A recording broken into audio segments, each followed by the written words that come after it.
hello, hello. Test 1, 2. Harvey, let me know how the audio sounds. Wait, like 30 seconds now. Amazing sound. Yeah, we got those karaoke mics. I'll stand in front of one of the player cams so you can see it. Look at this microphone, dude. It's huge. Mic's up a little more.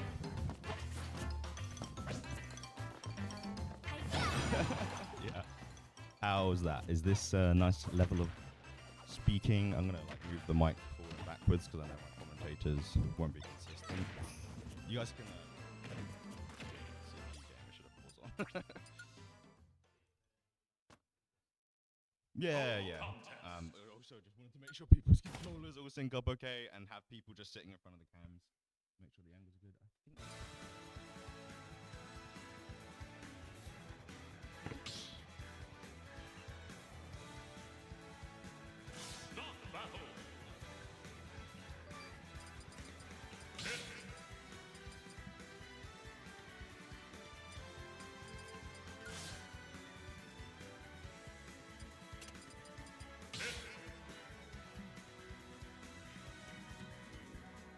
Yeah, the mics will go in and out, so I guess I'll just tell players to, or commentators to keep them up by their mouths like this. Is this a nice level of audio, Mr. Harvey?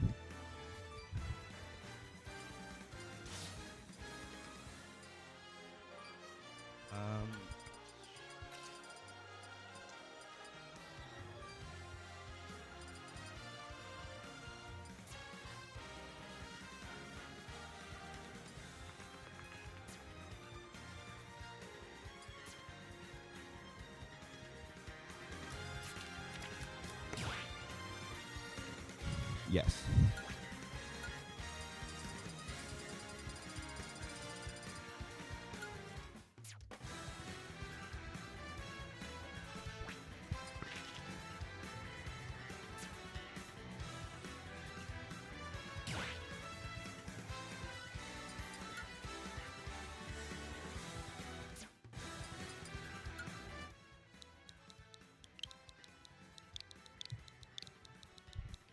Cool, so this is a good level for the mics, Mr. Harvey. Can you confirm?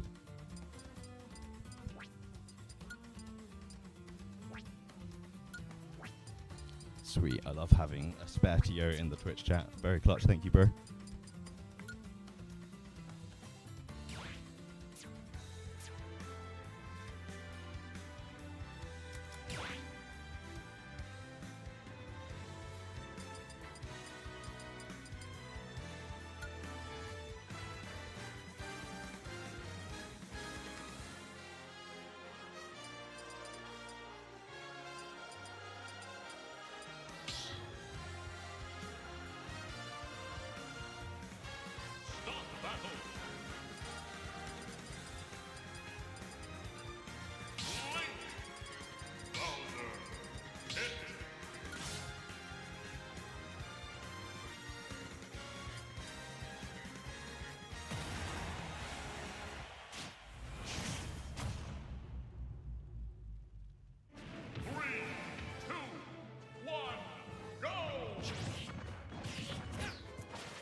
Start the battle!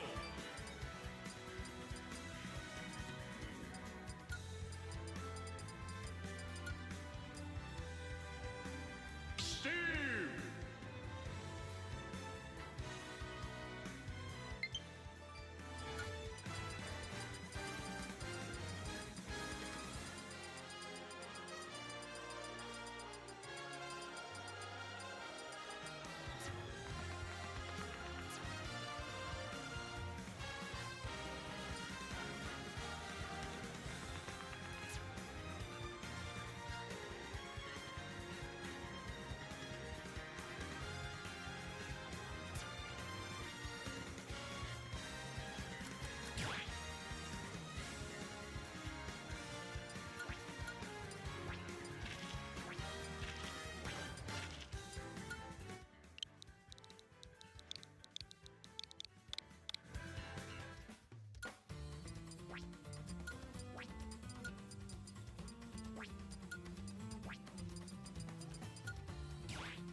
Yeah.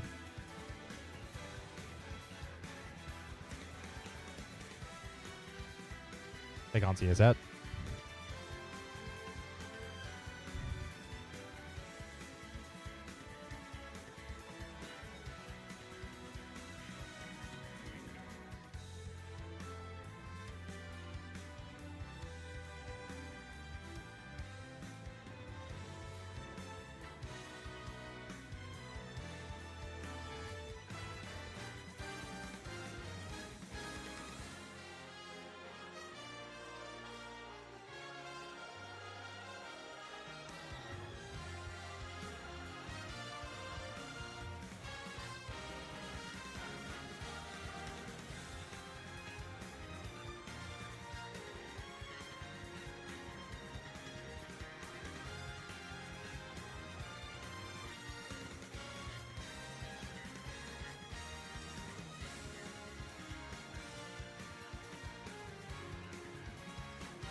Oh, good heavens.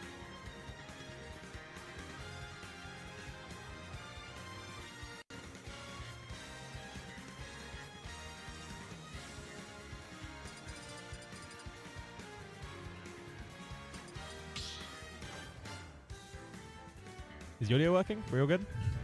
Start battle. Team battle. Come hither. Huh? Yeah, I literally just noticed I'm here. Donkey Kong. Come over here and take the karaoke mic. We're gonna sing some Miley Cyrus. Bowser K. Rool. Ah, boring. Oh my god, we got 3 fucking heavies. If that doesn't make you want to sing some fucking karaoke, I don't know what will. Oh my god. 2, 1, go. Oh, started off with the instant up D. That's the fucking DK I know and love. Urshka! I don't even know what the fuck I'm looking at. I feel like I'm looking at an Overwatch game right now. It's just it's like an overflow of colors on my screen.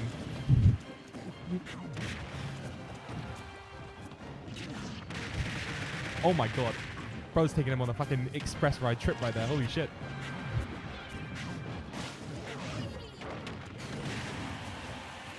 Oh, that doesn't look very good. They're both super high percent though. This could done at any moment. Oh yeah. Oh, exactly like that. To be fair. Oh, my good heavens. That was a rather indecisive moment.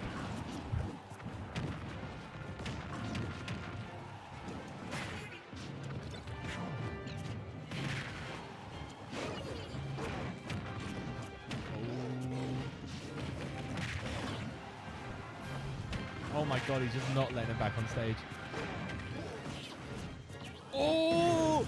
It paid off.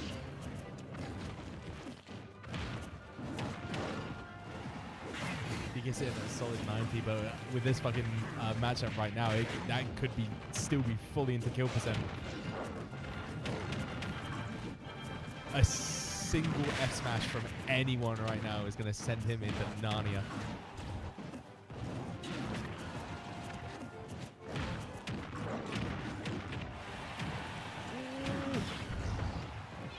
How did he do that? That's crazy.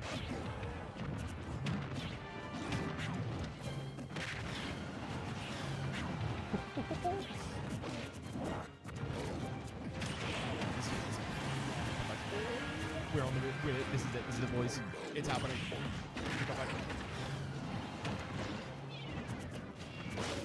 It's so doable, I believe. I'm fully commentating skeleton right now, but that's fine. Whatever. They're gonna do it anyway.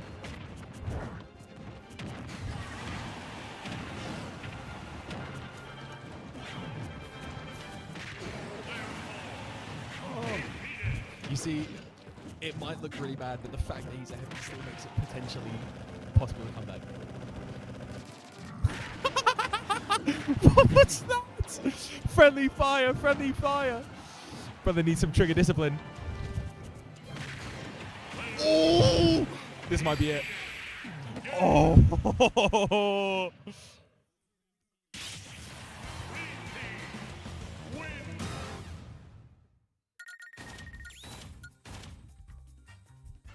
I'm not gonna lie, I don't even know what happened that game. I feel like that was sped by. I'm so overstimulated from all.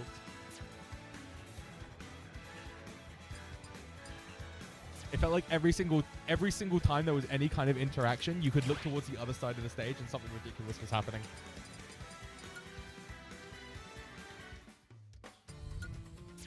Oh, blame the controller, chat.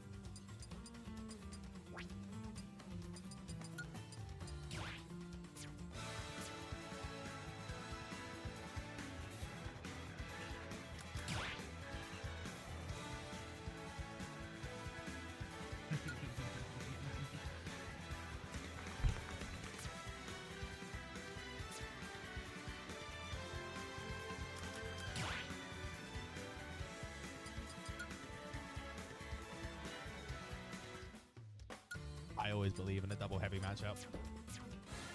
2 big burly men is all I need.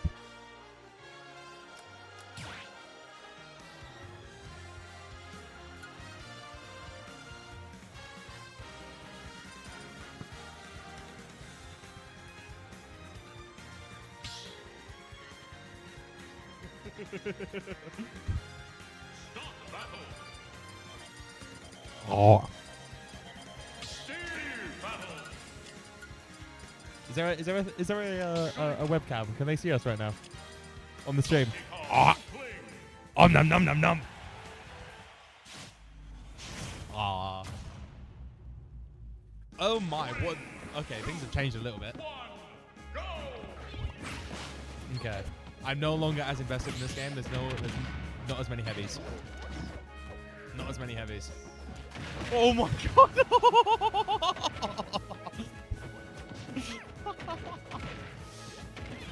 I've never heard such a visceral scream in my life. I was terrified.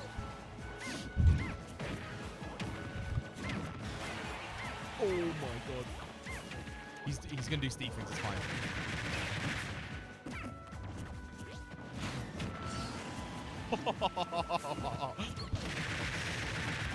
They call that one, get out of here.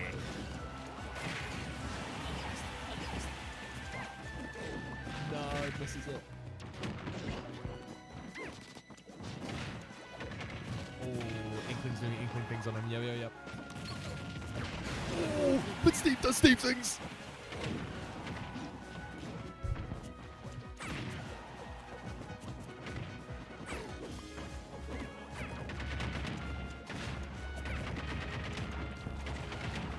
See some of those trademark Steve gameplay here, and built into minecart combo.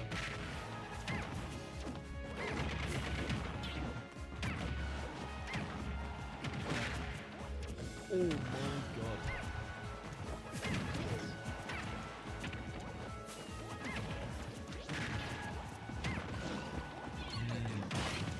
Especially if they...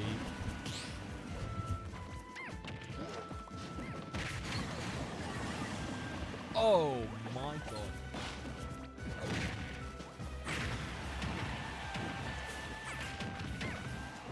Oh my.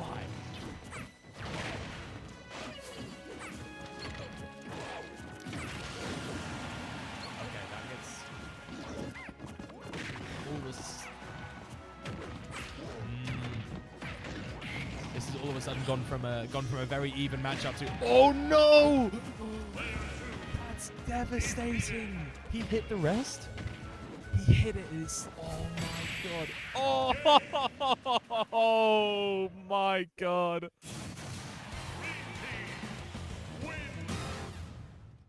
That was insane. It fell apart so quickly. Oh yeah. I think that was a bit of a Bluetooth downer there. Yep. The Bluetooth device has been connected.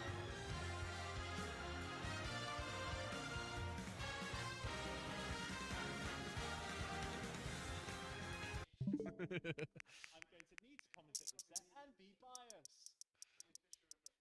Alright, so when the set comes on, we're just gonna completely root against them. Like, we're gonna full on cheer in opposition. You already know I'm going to secretly kill you. Well, it's looking like it.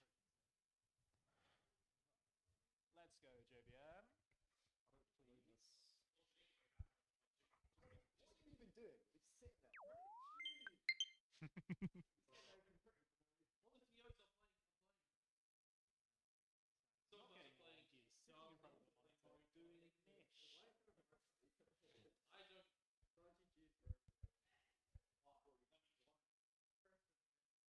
Oh, so he's found a problem and he needs the actual TO to get his health.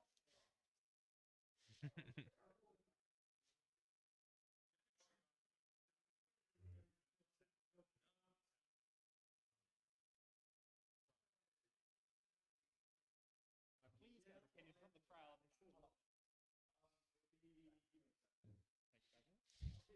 It's rather insightful.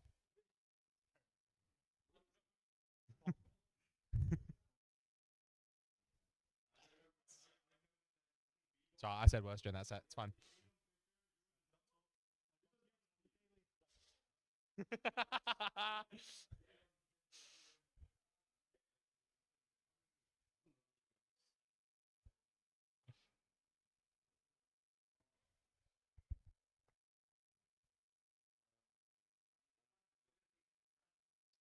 Hold on. Oh, oh. Brandon beat on the Commissioner versus you in the best of Rock Island. This could be a very history.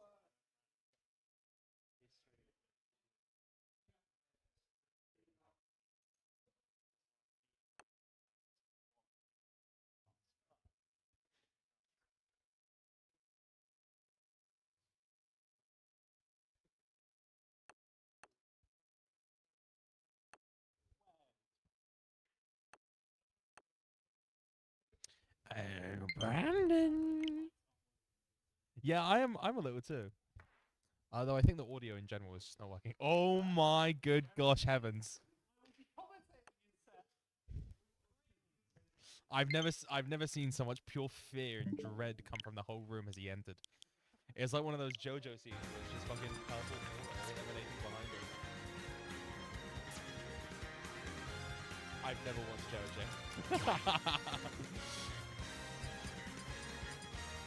Most I've ever interacted with JoJo was when a friend of mine made a JoJo D&D campaign, and I.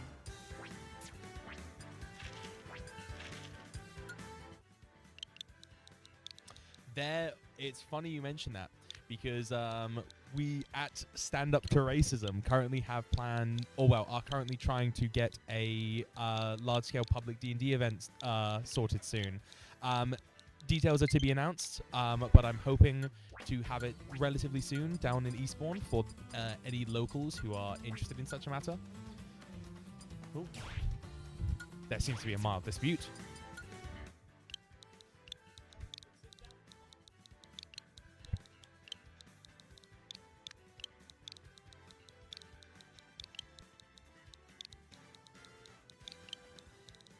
Oh, we may have sound.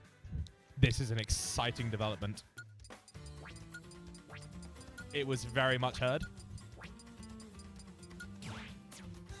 I thought I was missing something when I couldn't hear the sweet subtle sounds of the minecart rolling past.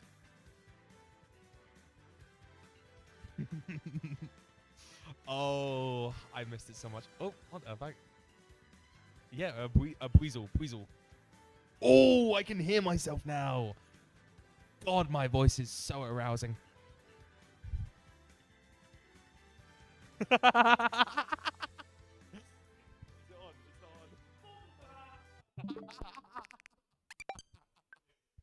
Hello. Hello? It should be.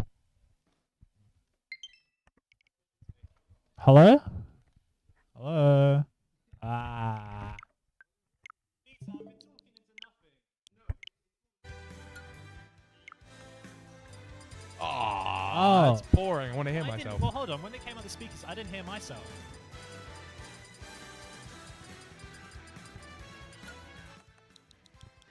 It wasn't Ah! on before, but it's on now. Can't be heard.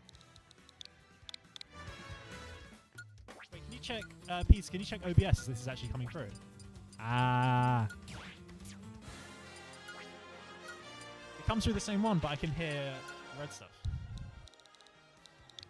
But not me. I have a big called Red Stuff in Soul. That's a I've not seen you in a while. Everyone here still calls me Red Stuff. I haven't even online got my Red Stuff in nearly 2 years now. What was that English? No, it wasn't English. It does not need to be heard.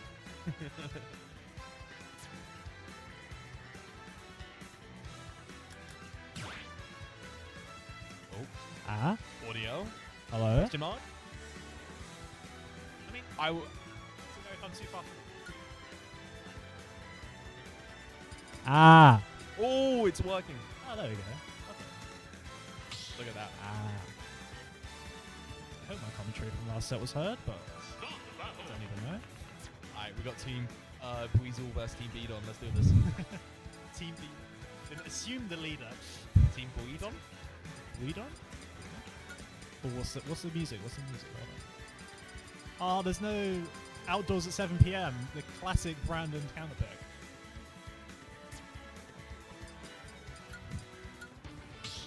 Oh, Fisher picks a banger instead. Look at this Battle gonna lie, Summit on SBS. I entirely forgot that screen existed in this game. I completely forgot you could pick music in this game. Nah. We can't be forgetting music. That's the most important part of this game, in my opinion. Oh my god, Brandon with his classic controller problems. What are we doing? Oh, I'm gonna have to put a wireless on. Okay.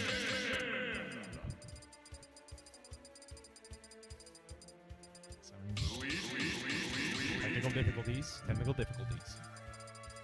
As usual with this. Hold on, I think I've just caught the reference on the XP bar is low. I think that's a reference to Saikuno getting Anyway. There's a lot of giggling That's going not on stage right now after that was mentioned. Ooh, hold on. Oh my, look at that. You I'm hoping none of Bagnall's spouting nonsense on the mic. I'm hoping he's going absolutely nothing.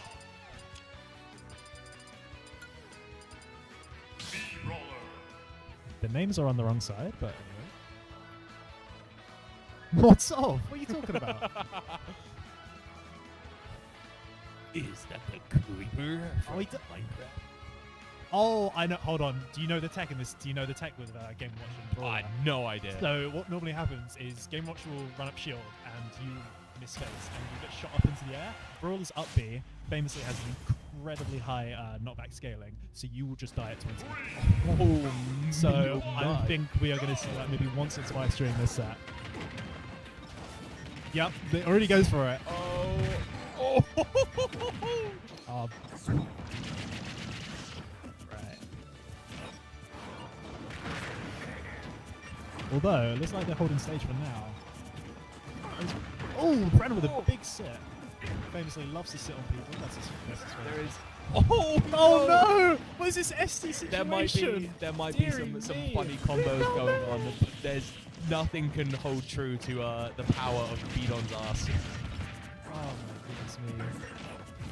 This is an absolute thrashing already. They're down 2 stocks, so we're not even a minute in.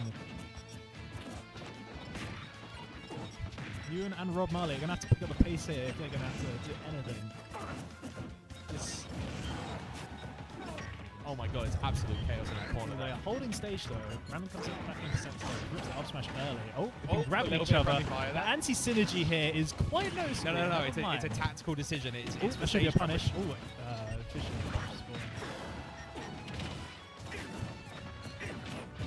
So another side B. Everyone can die with a single hit. That's the setup I was talking about. That's the setup I was talking about. Doesn't matter though, they're still up stocks. Oh my. Game & Watch at high percent. Bowser and Instinct could kill them at any time. Oh, takes it on the left side. Oh, dearie me. My god, up 2 stocks. Something special has got to happen here. Brandon's got a head Fisher out of the but listen to him be fine. Fisher with a counter attack. Chef smash! Doesn't quite kill, but it's almost there. How explosive this team is. Oh, it's the classic! What? It's the classic! That was horrific. It's the classic Bowser side. Oh my god. This synergy is from these cyberbullying. two is definitely noticeable compared to Ewan and Rob. This is not Rob okay. the up smash, please! Oh, the synergy. Pop the up air. What's he doing? Oh, they're just toying with him. They're toying with him. Oh my god. This is looking like curtains. There it is. A massive 2 frame. Brandon looking. Oh, cool saw them run it back.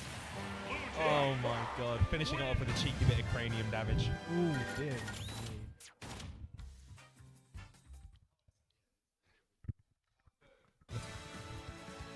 Oh, Ewan switching to Falco. Brandon famously hates fighting Falcon. Falco, excuse me. Oh, it's double Falco. Oh my god. This is an interesting counter pick. Honestly, I do believe in Brandon to win this here, but bias aside, we're going to game 2. God, we're looking at the start of a furry convention extravaganza right here. Crowd is fondling him. I'm sorry? You want to praise that one?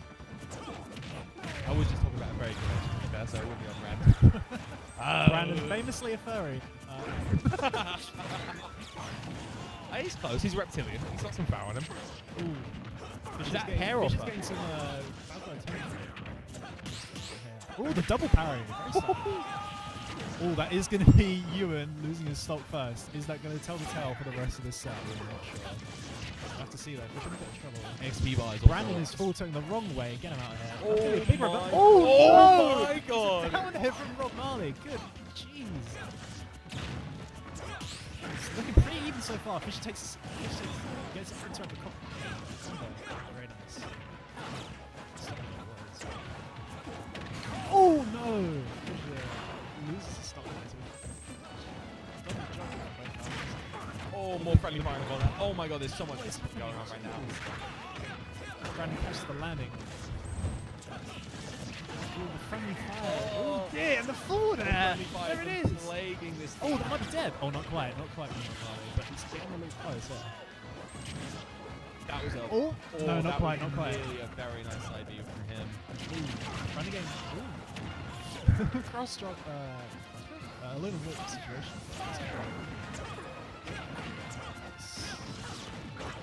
Although, if you could die at any percent here on his last stock, we'll have to see. Oh, what's the friendly fire from Brandon? Come on, man. Oh, the double off. Come on. Oh, the massive downfall. Doesn't see it coming. Oh, it's going to be a share stock. It might. What is it? Oh, takes a stock They from might be able Marley. to Ooh, equal missed out the with edge guard. both. Ooh, okay. Brandon's with last stop. Two numbers Fisher on such high looking at percent. 170 could get folded by any upper button here, really. And Fisher's going to have to keep the stock and get some good hits in if he's going to win. In up the stock. Although Rob Marley, look at high percent here. Takes Oh the my God! Fisher takes the It's looking like a 1v2 again from the blue team. It could be It's two doable, stocks to be one. fair. It's two stocks to one. If It's they play not clean, impossible. it's going to be an easy count here. I'll throw it into back air. Nice. Oh. There it is. How's the ledge trap? How's the ledge trap?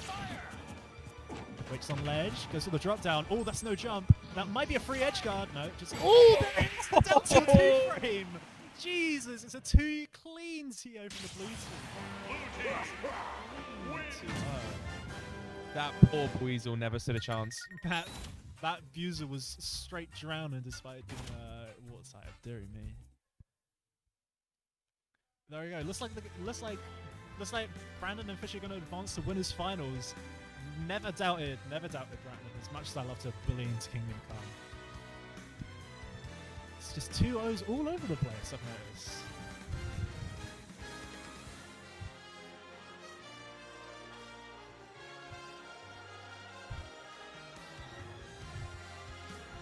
I wonder what double set Is we this will have a next. is this a hint towards the fact that the next set is going to be played entirely on custom stages? Oh yes, my favourite stage, custom stage 8 with 500 bumpers. What are we doing? What are we doing? Oh, we're about to see. Hold on, Alessius with the secret custom stage tag. What are we going to look at? Pull it What out. has Let's Alessius got in see. store for us while we inevitably stall the next set? Stall? Who's stalling? I I'm not love. stalling. I love. What I are love we doing? The, What's going the on? blank cage up in the top right. What were you doing on that stage the other day, my good sir? Would you care to explain yourself? What does he mean? What's going on? Is that a Hold on, Spider-Man is it 1 JB reference? and Bag? Is JB and Bag pulls up to the stage? Oh, friendlies? I'll get off the mic right now. I'll commentate and play friendlies, I swear. Oh, hold on. Is it double? It's Nelson Bag and I'm commentating. Ah! Oh my goodness, I'm so excited, man. How's it looking? Looking like it's. You guys know how badly you want to play on custom stages for this this set, right? Can we go custom stage 8, please? Doing it. I quite like the question mark, followed by the several upside down question marks. What are we doing? We've got a straight brain roll. What is going on? Alright, looks like it's Chris MC versus Smelly Negations and versus JBM Bag and JBM Nazar. I am obviously biased. I love how the reasonable one of those stages was just called a reasonable one as well. Reasonable. He basically just made Battlefield. As opposed to all the nonsense going on. Oh, Why don't yeah, you just yeah, not yeah. just go Battlefield? What are we playing at? Dear me. Beach Castle. Ooh. Crowd's filling up behind us for this JVM. Oh, excuse me. Christopher Minecart versus Smelly Allegations and Bags by Claro versus Nazar. Versus Nazar? What am I talking about? Excuse me. First time commentating, no?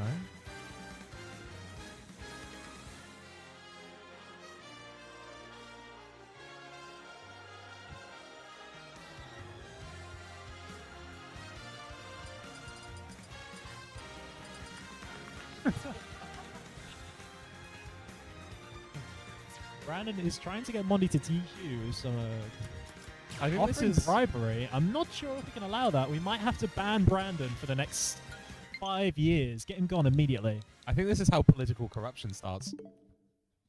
Political corruption. All The with guy the does Fred. earn 7 figures, so he would be a politician. if we're being Yeah. real.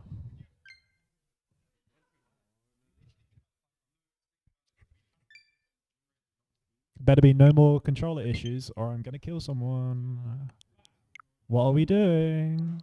I just saw one of the controllers disappear right when we needed it most. Oh, We can be bees. Oh? That's I think it's Invincible there's some reference. threats ongoing on stage right now.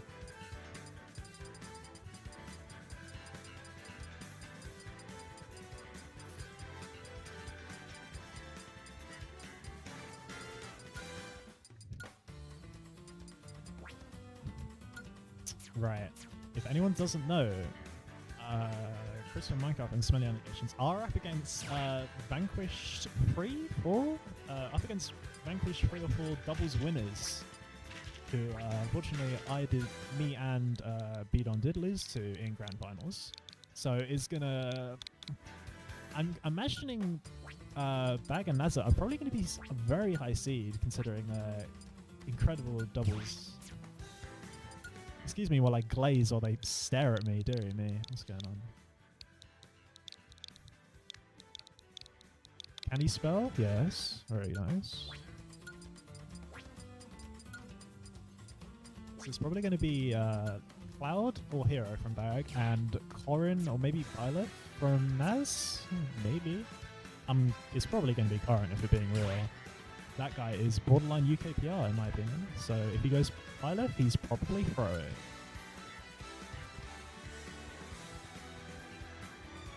Offering PS2. Accept the PS2 offer.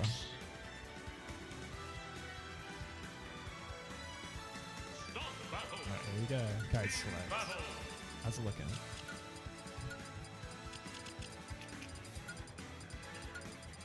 Gold team. Whoa. Let's go JBM and also the other players. Palutena. I'm biased. I'm honestly. They're on the wrong. Why are they on the wrong Oh. team? They're on the wrong team. What are we playing at? Never mind.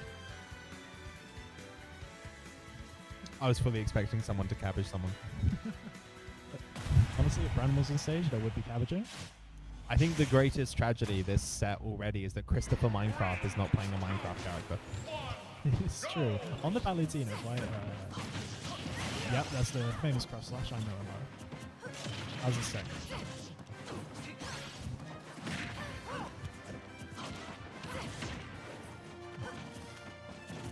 Looks like they're splitting up so far. I feel like should. Ooh, the hold with the combo. Ooh, hits Naz by mistake doing this. That was big damage though. Come on. Ooh, hold on. That's a very coach deadly little Mac. I'm not sure about using Mac in doubles with how gimpable this character is, and with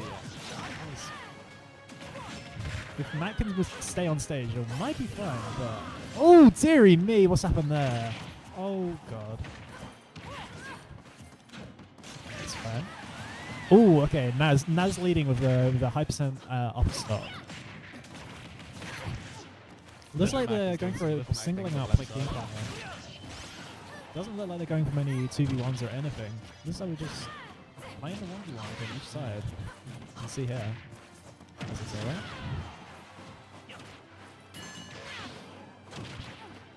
KO punch is coming out. Oh, KO punch.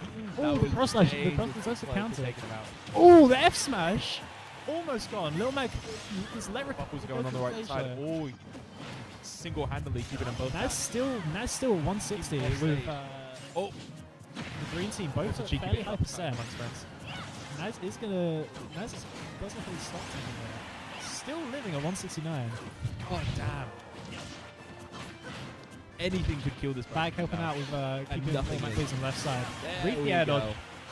Finally see that stock getting finished. Honestly, cross slash is so good in doubles. It's going to look like he's just spamming it, but honestly, it's 9 times out of 10 the best option if we're being real. That move is broken. Ooh, base up our shield. Finishing touch. Dead at 58. Deary me, is absolutely cooked. Is Kurigan go or Smelly allegations? Are they going to take a stock? Doesn't look like it. Looks like they're going to trust Chris to take this 2v1 against 4 stocks. Honestly, it's going to be a tough task here. Pin gets stuffed out. Oh, this is back torn. We never say never in this round. Maybe we say never when you get 4 stocks to 1 lurked while against taunting. the gold team. It is looking absolutely finished for Chris and Michael. Oh, they're playing tennis with him. This is horrific. Oh my good gosh, golly willikers, what is this? Alright, we gotta get someone here. Right, up B, into back air, nice. Finish, charges limit. Oh, the finishing charge and the roll in. Never in my life have I doubted these two. Never in my life. Flexing the swords at the end of the victory select. Oh dear.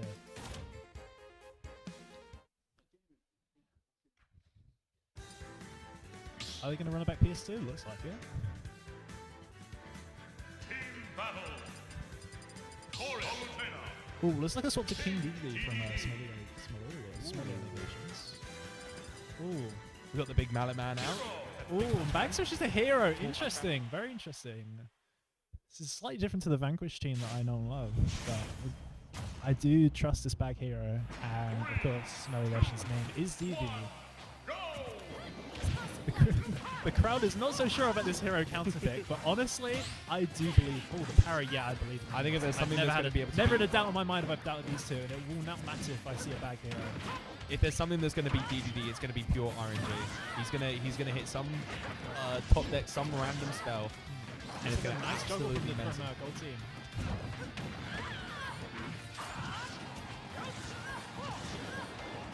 The synergy from Naz to finish off these combos is unparalleled. I mean, Bacco being the size of the stage, it's not that hard to hit if we're being real, but still, the synergy is there. I mean, the simple fact that they've now just got a heavy within doubles now means that while they might be at a significantly higher percent, a good hit can kill either side right now. Yeah, I've got to agree with you there. Ooh! Ooh, speaking of a good Lovely hit. Bacco from back there. Oh my! Naz is going to survive. Are they going to... I'm honestly surprised no one died there. With Palu gone, that is 6 stocks of 4. It is looking like the same kind of story that I've seen last game, I'm not going to lie. Green team have got to pull off something here. They could still very easily pull this back. They close out these 2 stocks and it will be... Oh, runs into the F smash, what are we naring? Oh my god! Kaboom? They just stood there menacingly and charged. Oh, hold on. Oh, it's carnage! It's absolute carnage! And yet, Naz remains on my top. god, like lambs to the slaughter. 5 stocks to 2, it's an absolute thrashing. They're going to have to pull off something crazy here.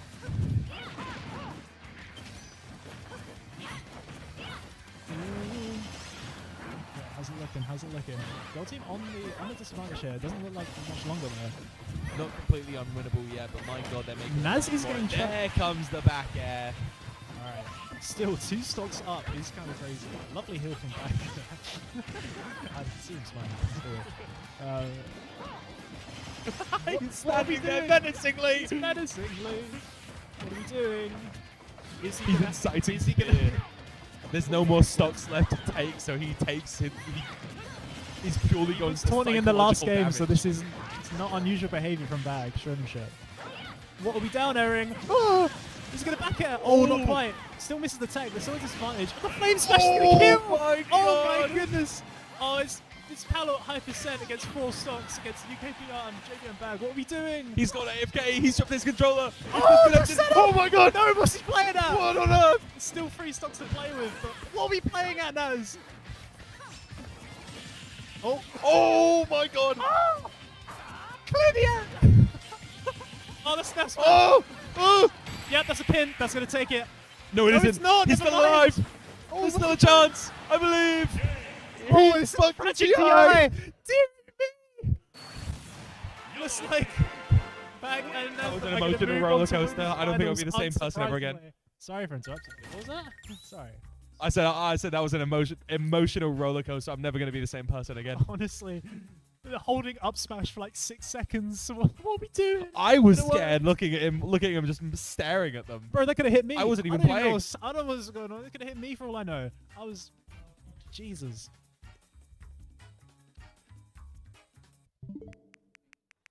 You saw him drop the controller and you knew death was near. Oh, God.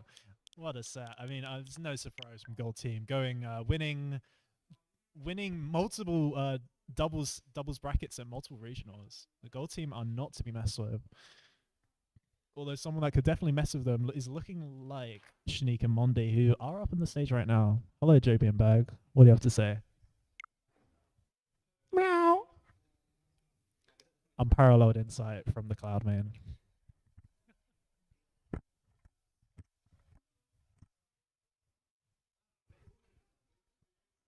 Gabriel, how's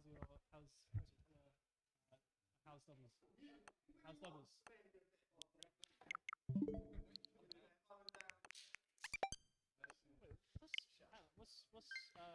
What's bracket looking like? The famed matchup is incoming. The only question now is whether or not the Freddo has changed hands. Oh, hold on. It's another JBM appearance in doubles. We got Brandon and Fisher versus Mondi and Shanique.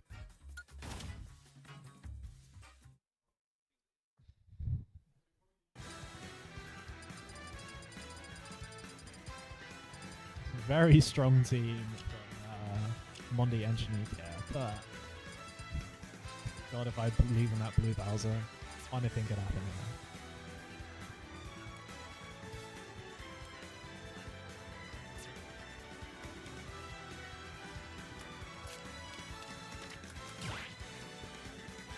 Dear me, the crowd has cleared seeing Brandon on stage. Don't know if saying they're playing a set, but I just don't want to watch Brandon, being honest. What is the tag? What's it going to be? It's more technical issues. At the end of the day, it's always Brandon's fault. So make sure to blame Brandon if you are in the venue.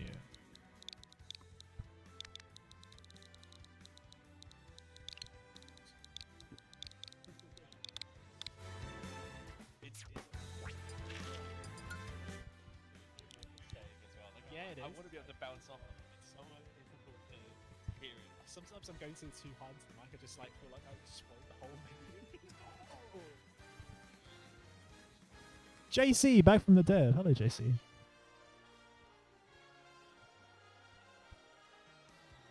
up, bro? How are you doing? I swear I've not seen you So busy. So busy. Wait, did you disappear to Spain again or something like No. Romania this time. But no, I had to lock in so hard with work. I had to like sell my Switch and shit. So I just stopped coming to tournaments. Yeah. And then now I'm doing, a lot of this. Yeah. I'm doing,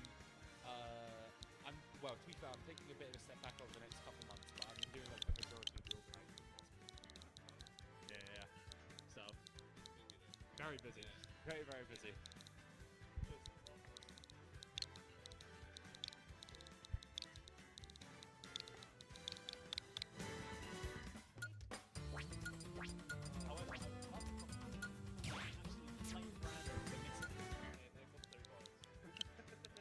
I am very much had a commentary bias throughout the entirety of playing.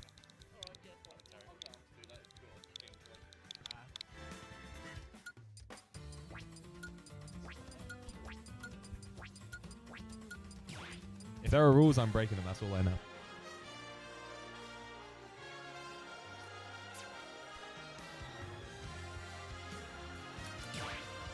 Right, tags are all sorted out. Brandon's offering for PS2. They say no. They're listening to doing good in stage bands.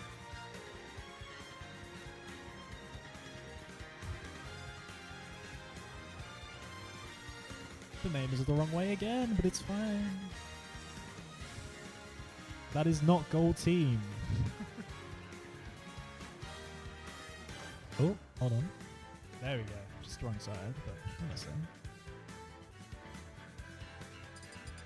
Sorry, Peter. I'm not dissing your technical difficulty fixing skills. I'm just I can't lie.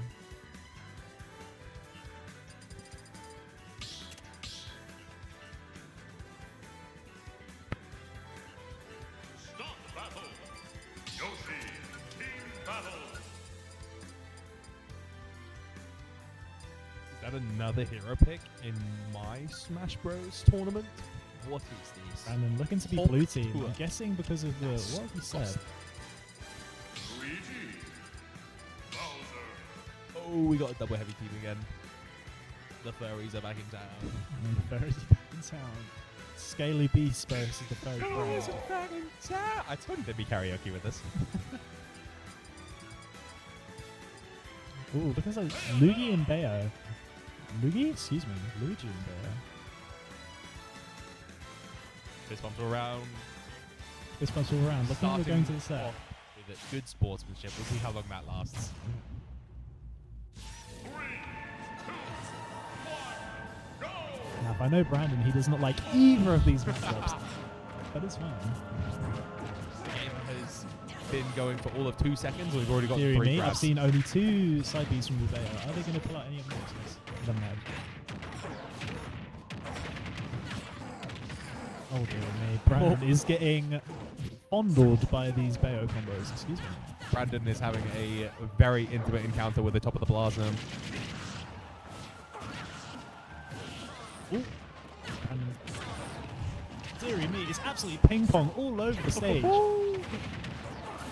Are any kills going to be taken? No, but Luigi's in the end line. Gets funded. Oh, the up Oh my god! Oh dear. I was just about to talk, say about how he's not getting punished. Oh. He then blasted off. Bayo is up a stock. Bayo's got to keep the percent here. Oh no, that's going to be a big Oh reversal. my, Hold on, oh hold on, hold on, my, hold on, hold oh on. my. Oh no! Deary me, Brandon, get your SCI up. Deary me. Yeah, better keep your jump then. Anyway, back to the match. Oh dear, interrupts the combo. Bit friendly fire, but it's fine. Gets out of the combo rather than dying.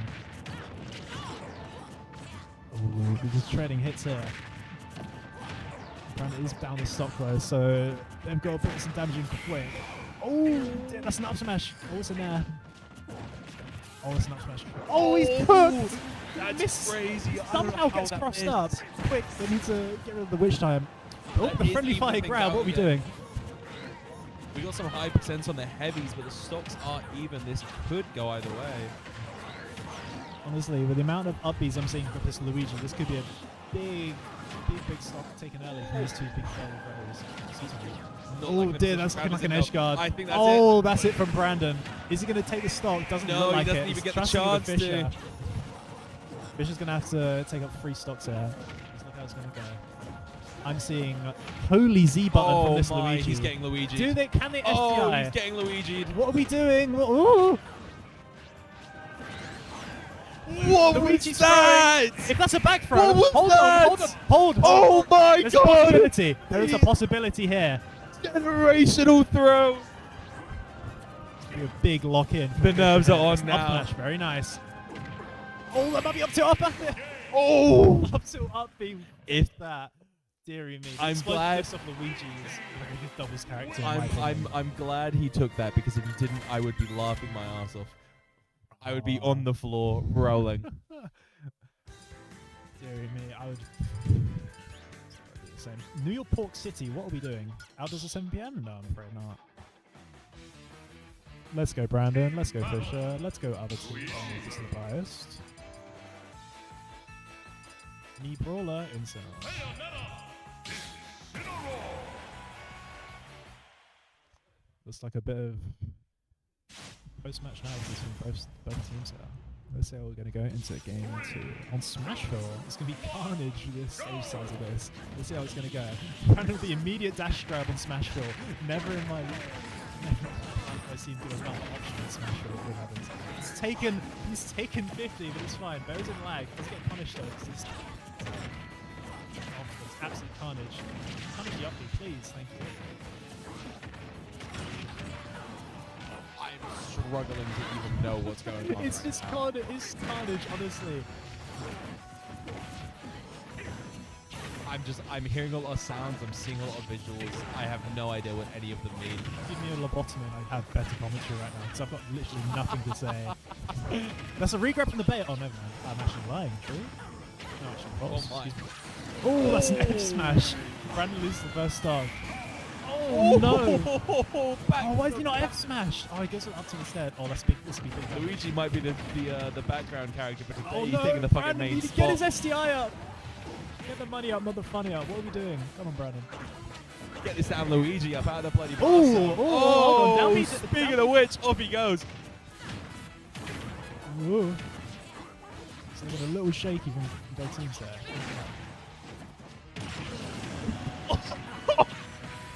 Honestly, what are we playing? What are we playing at from just everything? It's absolute chaos. Oh my Luigi is god. waiting for the grab. Never in my life have I Menacing. seen a man fish this hard. Oh, he can't Goes do for it the again. down- goes There's for the no down way. low, whiffs No, it. okay. He's somehow manages to Brandon, stay don't get upbeat, I swear.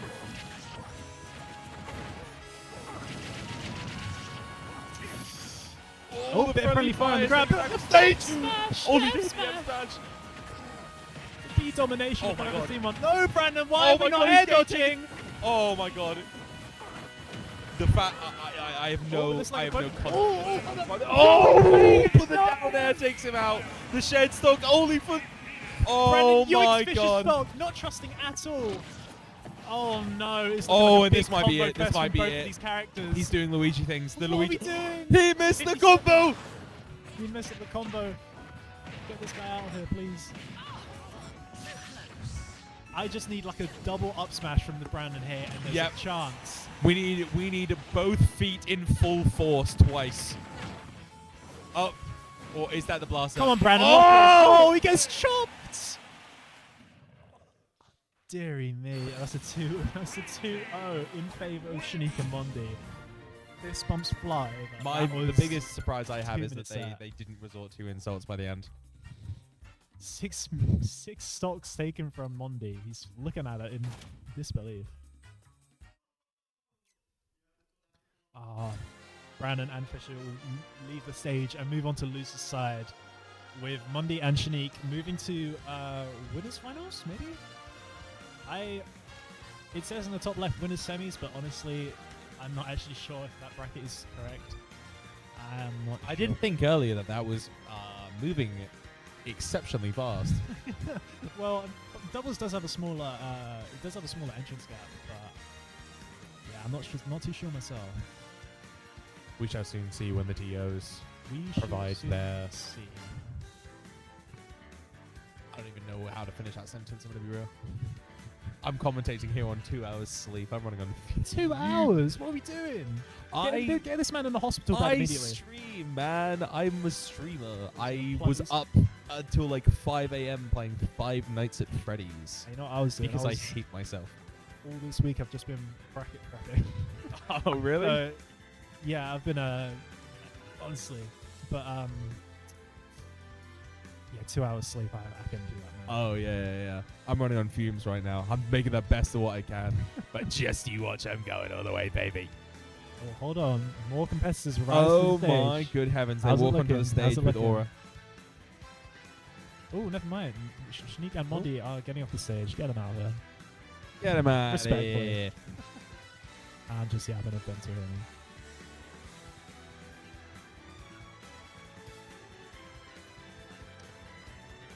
Looks like we're going to see some loser side sets here from Rob Marley, Ewan, and I think this is Novice and Murasaki.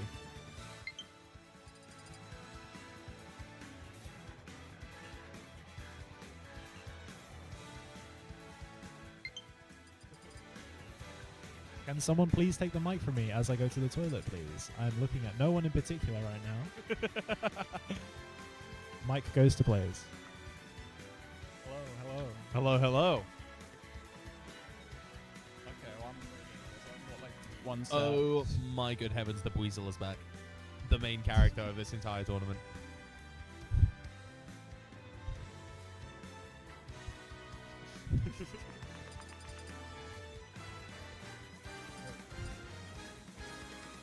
I feel like this is a what you see versus what she sees meme. Oh, is this not that? Should be. Okay, just get it closer. Yeah. Alright. You gotta like ingest the microphone. Yeah. Got it. Nom nom. Yeah, mics are nice and loud, so everyone. Who's mic? playing. So I said the mics are loud, so everyone can hear what we're saying playing. There's no Michael here.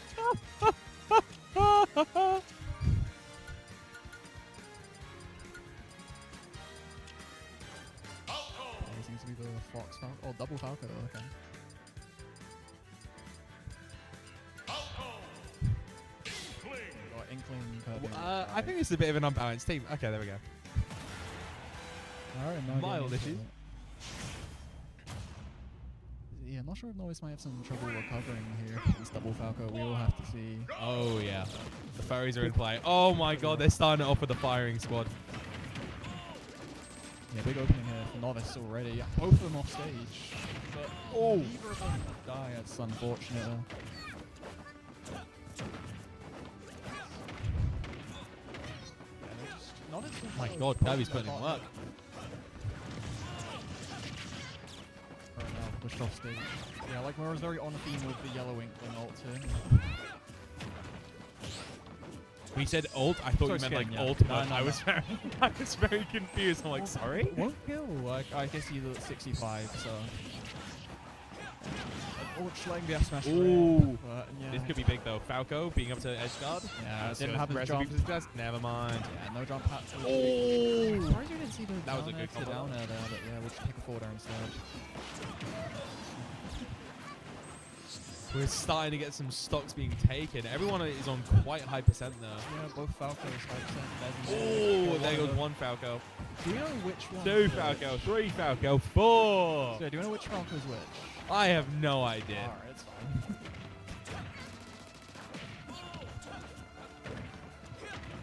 Yeah, Wallace is holding on to his stock really well here. He's at 120, but still alive. That's fair for actually. Oh, back, yeah, that's fine. And it's always surprising when you see Kirby letting those percents of how light the character is. Yeah, I was thinking earlier when he was going around low below stage, I was like, you're getting shockingly spikeable. Mura Kirby can- on 120. So yeah, Mura just got caught off stage by a forward air. It's going to end his stock really early. Oh, speaking of shockingly spikeable. Alright, Down you everyone go. will live low percents. Oh no, Ruffle isn't on teammate, that's unfortunate, but won't get punished too hard for it.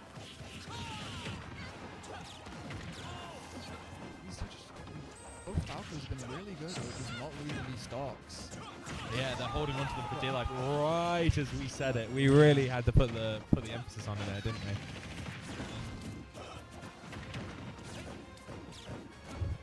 That shoot pressure. Ooh, he's looking. Yeah, Mura's trying to play a bit defensive there with the bot. Oh, that little splatter was all it took. That's the most evil upbeat hitbox.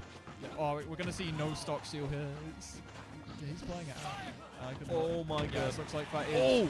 Yeah, I thought that was that an is F smash from Sorry. Falco. I thought that was going to be huge. Anyway, yeah, that is Rob Marley, who is the Falco who's still alive here. Okie dokie. Yeah, Novice still alive. Oh. You want this comeback? Yeah, you He's have getting to, ping pong. you've got to find these stocks soon.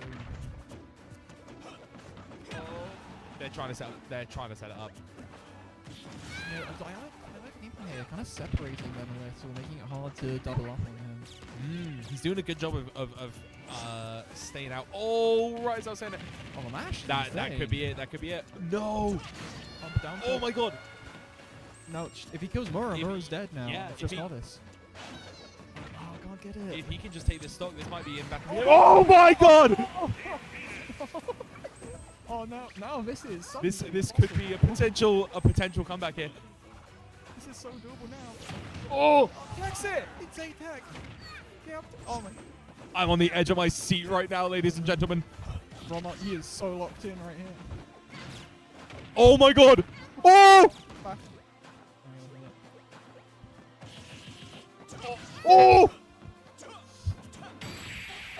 Oh! Oh! It's still going, chat. It's not done. And has an offstage again. What angle? Stop. Oh my god! Could that be it? Oh!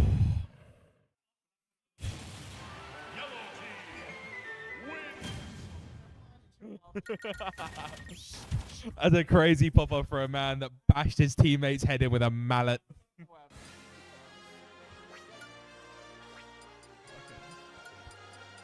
Yeah, Novice just about holding on there, able to get the game for his team.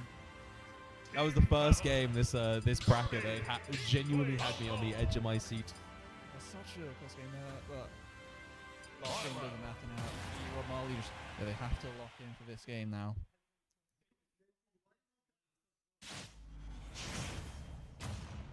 I was going to say I believe in the dual Oh, the Falco, Bile but then they switch, banned alright. the dual Falco. To be fair, I don't mind the Bile switch here to try and I guess just make Kirby have a really hard time. Kirby very stubby, can struggle to deal with range. Oh but my double god, you fair say range. that. You would think that, wouldn't you? You'd think that, wouldn't you? Yeah, very smart, held his jump, pull left there. Yeah, good stuff by Rob Marley, will not lose the stock early there.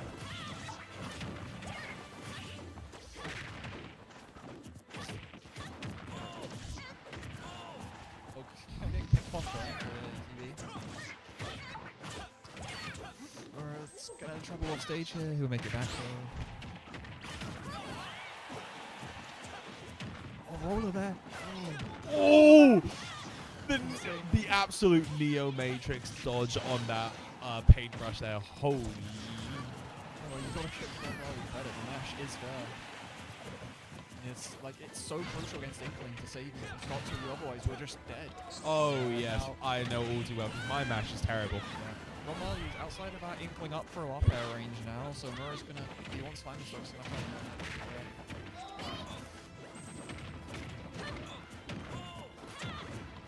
Oh. Everything's just being thrown around. It's just everyone's taking turns being the communal guinea pig. Surprising lack of stocks being taken here. Once again, yeah, none of these players seem like they're always taking stocks too quick. They're just hanging on for a while. We're seeing him well into the low percent. Might be select. Like you and it's unfortunate we'll lose his stock there. A bit of a team combo there, but we'll get interrupted by Mura. See if his jump still. Could that be? obviously Oh. there. Yeah, double stock loss for That ETB and is Rob Marley. suddenly making things look a lot more bleak.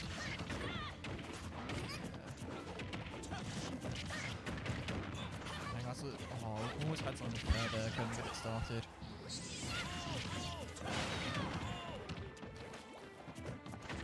Yeah. I can put it inside my mouth if you prefer. A roller off ledge will be contested there. Oh no, he's just gonna fall to his death. That's so unfortunate. But even so, this is still fairly even. Both teams have 3 stocks in total. Percents is still fairly low. It's any man's game, ladies and gentlemen. Today here Down special hit. at Super Smash Brothers, Yeah, you and Mayhem Fair Play matching. Wait, how did didn't see how someone died there, but yeah, now it is just suddenly the game's just turned on its head. Oh no, the cheese! Oh my god, and the finish of the up it's insane. I think I need to take a shower after that one. Holy. Alright, the suck was cheesy, but the up B was actually The kind of pop up nice. as well. He goes around. Yeah, That was nice, horrific. yeah. Let's get the Weasel out of there. Let's get him out of there. We Yeah, need a rescue team. Mura Novice now moving on to top 6. It got good wins for them there. They will move on. Yeah, the comeback just so strong. The double kill near the end really helped. knocked down to just Rob Marley, and then yeah, the suck in just for right Yeah. time. Honestly, I blinked for like a moment, and it went from a 3-stock scenario to a 1-stock. Yeah. It was mental. I didn't even see what happened. It was in the blink of an eye. Yeah, you got 4 people on the screen. You're just not gonna be able to keep up with the action Yeah. sometimes. Stocks just flying on left, right, and center, especially for how slow that set was before then. And just a quick tempo shift. Everything changed. All the stocks just flew away, and Novice able to clean up. Now, I'm not sure if we're getting another double set or if we're starting Wave A. We will have to see. I'm uncertain. We will wait. Wave A now or not. I'm not sure. Yeah, it's 12 now.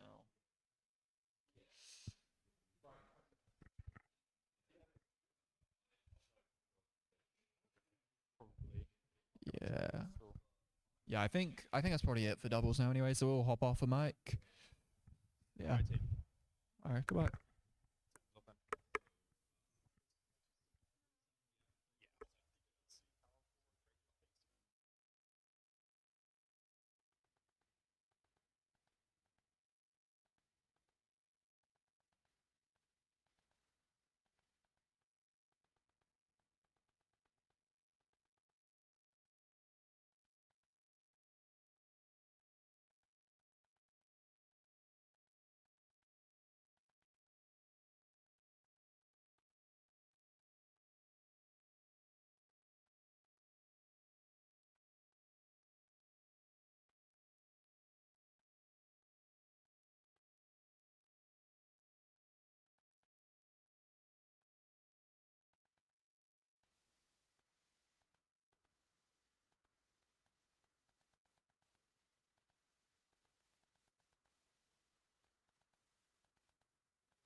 Hello? Hello. Alright. Testing, testing. 1, 2, 3. Charlie, are you going to win this set? No. So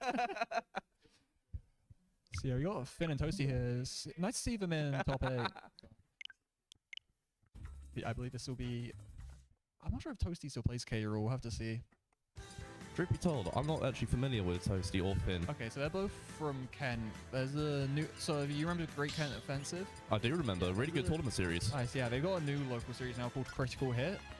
And yeah, I think Toasty's one of the POs for that.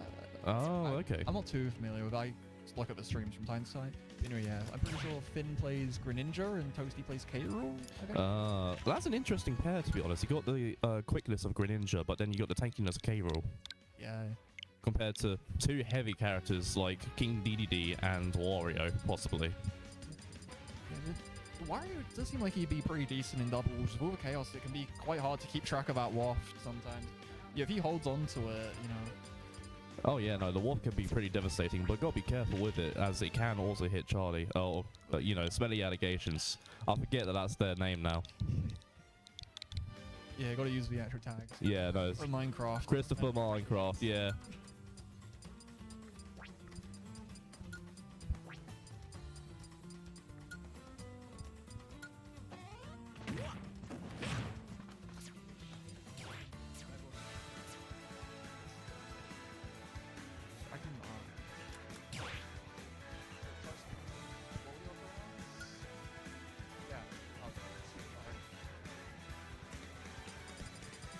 All right. Yeah. Alrighty then, folks. We're going in for losers round 2. Finn versus Finn Toasty versus Chris with Minecraft's many allegations. Who's going to be the winner? Yeah, we'll have to see here. Oh, look at this. Different teams. They can't decide on a team. Alright, as you said, Greninja K-Roll versus King DDD Wario. Let's see how this plays out. I imagine we're going to get a lot of Wario combos from Christopher Minecraft on that K-Roll, but the Greninja might be able to get them out of it. Yeah, the color coordination here on this game is very nice. I do appreciate color coordination for teams. You don't accidentally hit your own teammate. I've seen that a few times already. Literally the last set, Murasaki got Kirby side B. He almost lost the game after that. Oh god, yeah, I saw the finish on that set. That was nasty. Anyway, into the current set going forward, we got in a Pokemon Stadium 2. Got camping out with the Greninja, but Christopher Minecraft ain't out in that slide. Yeah, both the heavies already going after each other. Oh, was that the... Might have up smash, but Nah, that spike that doesn't kill at all. if it wasn't DDD, as a chance it wasn't DDD, but Yeah, maybe Little Mac. Or hell, I'll take Ganondorf even. Or trying to get a read with forward smash, but unfortunately gets punished for that and is now in a disadvantaged state. Off stage, K-Rool is bad here. Or recovers though. scrapping hard off stage here. Yeah. Not afraid to jet hammer set up. Smelly allegations with the jet hammer ledge trap and try and get there. Lets him back on stage though. I have to feel the jet hammer's not as good in doubles as you do have a teammate to interrupt it. Oh yeah, absolutely. Checkmate situation. So you've got to be extra cautious with it because Christopher Minecraft, all the nair from K-Rool, I think saved Christopher Minecraft there. Yeah, Charlie just letting the up smash for it. Yeah. We'll get punished for it though. Yeah, fairly even still, but I have to see how long they can hold into these stocks. Yeah. At the moment, it's pretty even. It's always a big part. You need a good stock tank. Greninja coming up. Greninja could die at any point as well at 76%. I don't think Greninja is that heavy of a character. Yeah, not too heavy, but he is very, very quick. Be hard to pin down sometimes. But Oh, there we go, as the devil says. there you go. Right. So, at the moment, we are at 4 to 5 stocks. Christopher Minecraft, and never mind, I just commented curse that. So, 4 stocks each. Yeah. However, percents are very even. So usually you'd expect Kaylor to be playing a bit more defensive, especially in doubles, but yeah, no, Toasty's just going in here. Yeah, Doty needs to get a kill at some point. K-Roll being very easy to, get a kill with. As a K-Roll enthusiast myself. Oh, the parries! The parries are coming in. Yeah, just a second. I think that waft will be online now. So, yeah, there you go. Yeah, you can see the animation player now. The other players have to be cautious of the waft because at any moment, Christopher Minecraft might poop his pants. Especially when it was charged, it's so strong. Yeah. Magic kills at like 30, it's insane. Oh, they're back on stage now. Unfortunately for the green team, the bike interrupted the jet hammer, which unfortunately didn't get the kill. Finn surviving but going the wrong way. You know, the fight won't kill K-Roll. K-Roll too heavy for that. Way too heavy for that. Oh my god, that's a dead King DDD. I don't even know what happened there. Oh, the up tilt though to get the revenge. Toasty up to 180 here. Yeah, K-Roll's hard to kill at sometimes. Oh, not in this position. K-Roll can't recover there. Oh. No. K-Roll dead there. I think there's enough fuel left in the tank, but just got caught on the ledge there. Yeah, no, it's an awful scenario. The up B is very linear. It can barely go horizontal at all. It's like, you know what? It's gone past. Oh, Toasty's lost the crown here. Oh no, the crown being gone is very bad for them. Especially so that the Greninja can actually use it for combos themselves. Yeah. I had it back now anyway. Oh, Charlie just gets caught holding shield there. Yeah, fortunately, charged for as many allegations, the King DD too heavy to die to anything from center stage at that point. Getting desperate though. Yeah, they're holding center stage here quite well. King DD go for the ledge trap and the K-Roll. Oh, and that is a jet hammer. 2 versus 1 now. Boat. Oh no. That's what I mean, he held it for so long. Yeah, hold him for so long, but unfortunately that was a very, am I allowed to say crappy play? You know, to be fair, this is still very doable. You know, Smelly could lose the stock at any Yeah, it's very doable. It's very doable for Finn. But King DDD at really high percent could die to anything, and Wario, you know, very comparable character. Just gotta play out of their mind right now, you know. It's just big thing. You've got to find that good hit. Like Fair won't kill there since PS2 is a bit too big for that. All it takes is one good read. That's all I'm saying. Oh, the down tilt, ledge trap's coming in. How are they going to get out of this? Oh, they're going to get out by going to game 2. Yeah. I was gonna say, does he know? But he does not know the DDD ledge trap. To be honest, yeah. I think that entire game, by the way, I think that was very even across all players. But yeah, very even game across the board there. Yeah, this is what I like to see. Yeah, it's why like those last stocks can be so important. That's the time to make the big plays happen. That's when like taking the stocks matters most. Oh yeah, absolutely. The beginning is just, you know, dipping your toes into the waters, testing temperature, seeing how it goes. But those last stocks, oh, you gotta make them count. Yeah, same characters, same stage going straight back in here. I couldn't help but notice that Christopher Minecraft did not go with the color coordination. Oh no. That's a red skin, not a green skin. This is a betrayal. Chris has gone to a different team. Maybe he's a spy here. Alright, off to game 2. We're running it back on PS2. And Christopher Minecraft almost lost his slot, but managed to make it back. Toasty went a bit deep for that edge guard, but making it sit back as well. Also, still on Christopher Minecraft, they have it out for them. Yeah, Toasty is going in here. Because it's very good to know how deep your character can go to try and chase down some edge guards. Yeah. Oh my god. I completely missed what happened there. I was looking to the left. How did Christopher Minecraft die there? Finn launched Chris onto the platform. Toasty was just ready with that up smash to take the team combo there. Damn. Well, Christopher Minecraft coming back with more combos, so I'm not going to let that slide at any point. Yeah, that's the kind of thing we're saying, you know, it's unfortunate to lose your stock that way, but it is the first stock. You've got so much time to stabilize and adjust here. Oh yeah, absolutely. It definitely helps to have it earlier rather than later. Yeah, we'll just... Yeah. Let's just go fledge here somehow. Even up the stocks though. Finn lost their stock most recently. K-Rool staying on the side, you know, as K-Rools do. Oh, that's unfortunate accidentally sucked Chris there, and so both got dash attacked. Green team gotta be careful. Ah, there we go. Oh my god, that was almost a kill. Good DI made him stay inside. Here comes the ledge traps and Finn coming to rescue Toasty. So important to see when your teammate... Oh, spike through the helicopter. Great spacing on that down air there to hit through. Yeah, it's very hard to do that as well. But I guess if you have a good disjoint like DDD down there, it's a little bit easier. Although Greninja side B also kills very easily. Yeah, Chris losing his stock there off stage. Yeah. Decent lead for Finn and Toasty, but once again, it can just go at any time. They've got to be careful here. Yeah, they're annoyed from last game. They're not letting that slide. They're going to go ahead and take the lead in stocks. No, Never mind. Stock's gone for Finn, just out of nowhere. The stock's gone, but now, technically, Green is in the lead with the percent difference. Yeah.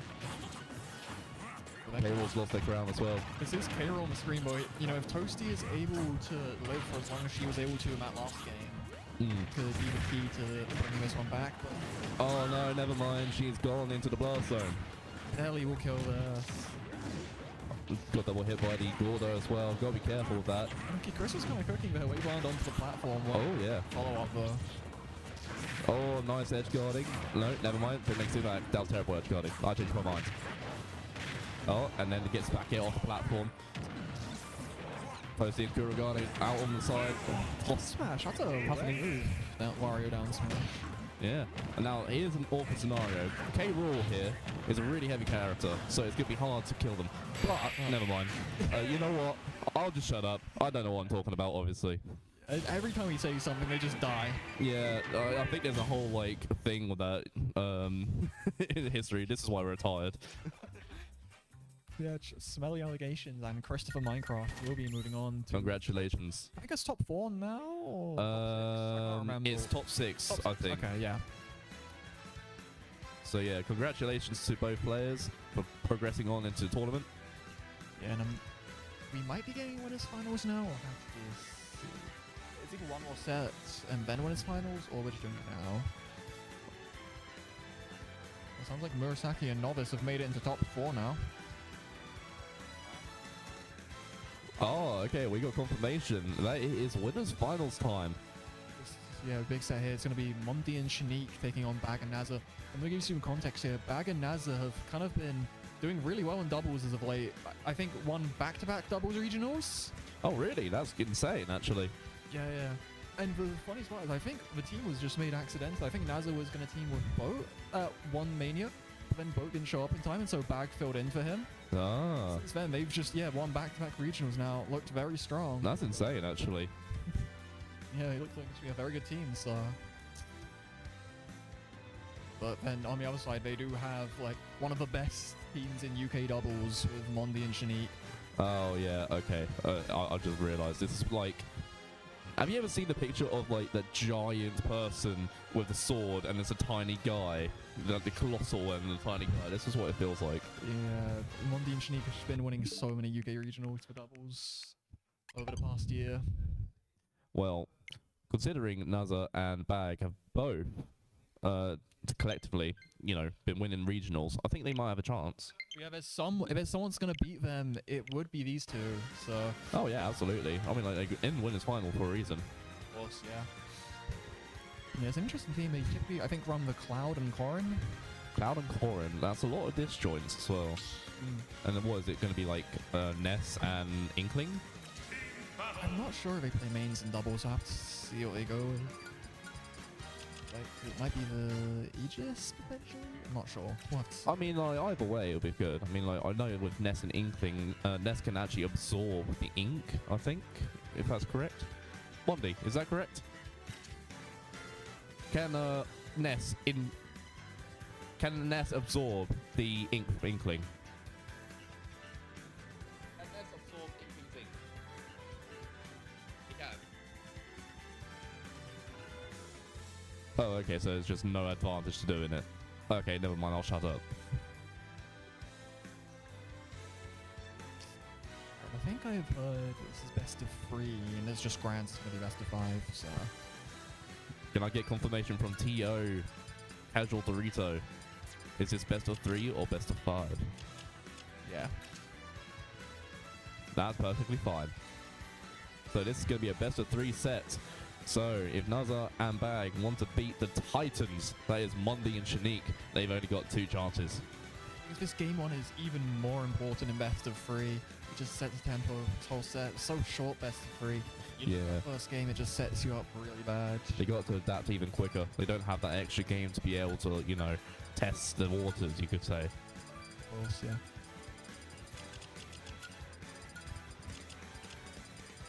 Oh, different colors from last game as well. We got yellow and blue combination.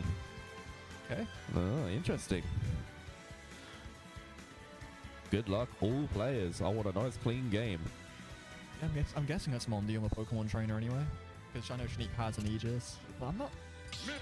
Mondi also has an Aegis. He does actually, yeah. Well, we'll find out. We'll find out, yeah. If one of them's alive, we'll see. I'm more willing to believe that Mondi is the Aegis.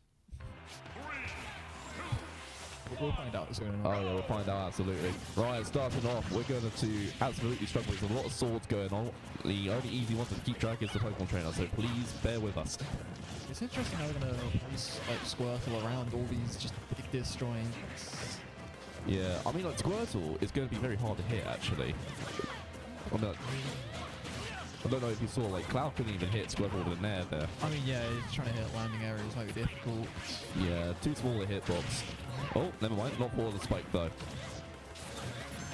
Oh, Squirtle trying to get the Aegis into position for the up smash. Oh, just roar up the forward smash. Okay, fair enough. Yeah, there's no delaying it. I see you. I see you. Down tilt. Oh. Everyone on the sledge here. Alright. Yeah, nothing gonna come with it. Pokemon trainer able to make it back relatively unharmed. Still unable to land though. There we go. And then puts in the Cloud into disadvantage. Yeah, up smash a little bit of a commitment there. Oh, the down tilt though. Yeah. That's going to be the stop for the Cloud. It's just a very unfortunate part of Cloud. Sometimes you do just die like that if you don't have your jump. Yeah, I mean, like, you could have tried to go for the limit, but never mind.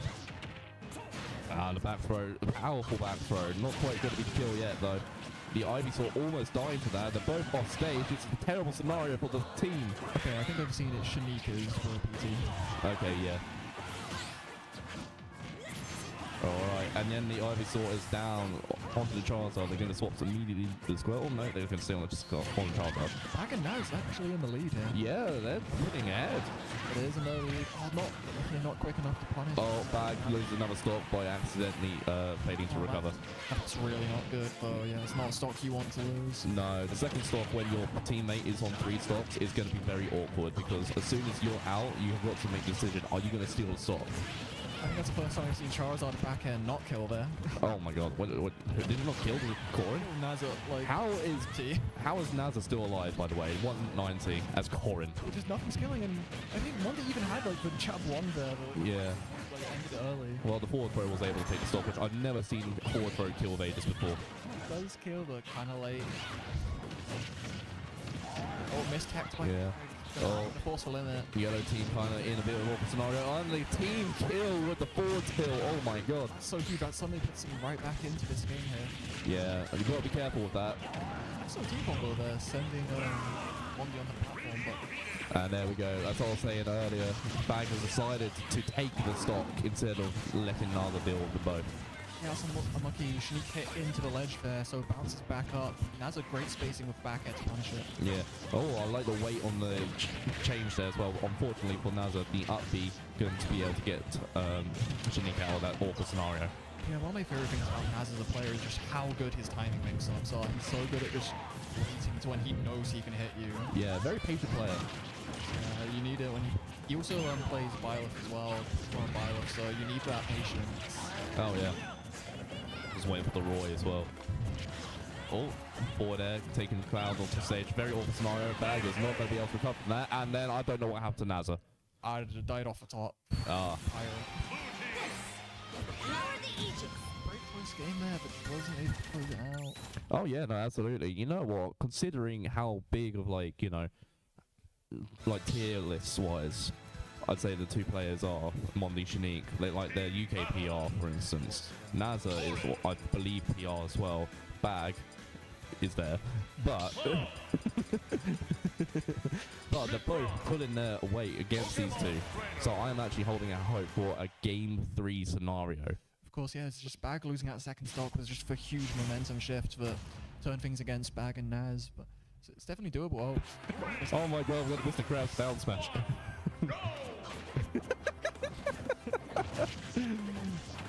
Oh, okay. Don't worry. Right, Bag off stage against the Aegis. It could be a bad scenario, but managed to make it back. Almost got upbeat there, would have died from that, but Yeah. Personally, I would have gone down with the, you know, gone down trading stocks there for myself. Would have put them in a weird scenario. very Bag. It, You can hold on to the stock here. it's funny because it's like you got 2 1v1s going on right now. This isn't doubles at all. This is just 2 sets. It's really interesting to see how teams want to play. Especially when you've got like 2 like high UK PR players. I can see why they want to just try and separate the other team and just take them one-on-one. I mean, it works. Yeah, you're just relying on outplaying them. Yeah, already nice parry there. But however, gonna get punished for that off stage. Manages to make it back onto the ledge. Oh, Naza unfortunately put himself into a very awkward scenario there. Yeah, I wasn't sure about like picking off stage there. Is immediately gonna die for it. I'm sure it was a misclick. Potentially. Oh, there we go, dash attack, and then there's the stop. Already down the stock each. That's not faring well for either of the players. I'm sure that's what Naza wanted to do before. Yeah. Charizard up tilt is such an ugly move. I'm just putting that out there. It's such an ugly move. Alright. Mundi not dying here. Still has his stop. Nah, Mondi being stubborn with that stop, not letting it go. Holding on to it for dear life, never mind. Dies immediately after I said that. Cloudbacker will do that to you. Yes. That's on the ledge here. That's on the ledge and survives the up B. That's incredible DI there. Yeah, it was 0 rage on Mundi, so What are you doing, Bag? nice. Really unfortunate. All right. Can they even it up? It is 4-2 stocks. However, Shiniki's at 64%. That could be an easy either gimp or combo to kill. Of course, yeah, when Pyre on the screen, you've always just got to be aware of potential gimps. Oh yeah. You're losing some so early. You gotta be very delicate with this. This is like surgical procedure right now. Oh no, the force man. No fear by Monty. He just let a few of them rip. So yeah, I think most of them are honestly hit. Yeah, it is a very awful scenario. However, if anyone can do it, it's gonna be Naza. Lock-in has been so huge here. 4 stocks then. Oh, Something up there. I think, yeah, just a little low to follow up Shanique. I think Shanique was right trying to line up for a down air. Yeah, looked like a down air spacing, but too low. However, Naza is fighting for life right now, surviving every single scenario, and goes for the Flare Blitz spot, messes it up. That's it. Honestly, deserves to lose now. Still alive despite everything. Still surviving, however, perfectly avoids the down air, but the up air is going to catch it, and that is the set. Yeah, good jump catch there. Well done, both players. Or all 4 players, I should say. I'm used to singles. That's why that game 1 could be so important. If they had that momentum from winning game 1, it could have been completely different. But 1D Shanique took it, they kept it going, they adapted hard in that second game. Yeah, I think the nerves got them to them. But, however, they are still got another chance. They are going to be in losers finals. Of course, yeah. You see this all the time, even in singles, where like someone will be very close to getting a big upset. Like in the first game, they'll almost win, they'll just about lose it, and then they'll get kind of steamrolled in the second game. And it's so unfortunate if you aren't able to close out that first game, how hard the momentum can shift so suddenly. Well, hopefully these two can reflect on this one set and take it into their losers final set to get the run back on these two titans. Yeah, I think just top 4 doubles left now, but is that it? For right now, I think we're waiting on losers semis. Are they playing out semis now? We could ask good old TOs if they were in the room. Peter, is it going to be loser semis next? That's fine, yeah. So yeah, taking a look at bracket now, of course, yeah, Murasaki and Novice. I guess he must have beaten Gabe and Prodosia, which is interesting. I mean, like, that is a stat, losers quarters, actually. Yeah, beat on Fisher, of course, they went down to Mondi Shanique earlier. Yeah. Did no one... Oh, hold on. We're Alright. going to take a break.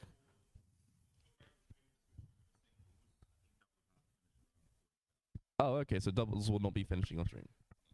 Okay, that's perfectly fine then.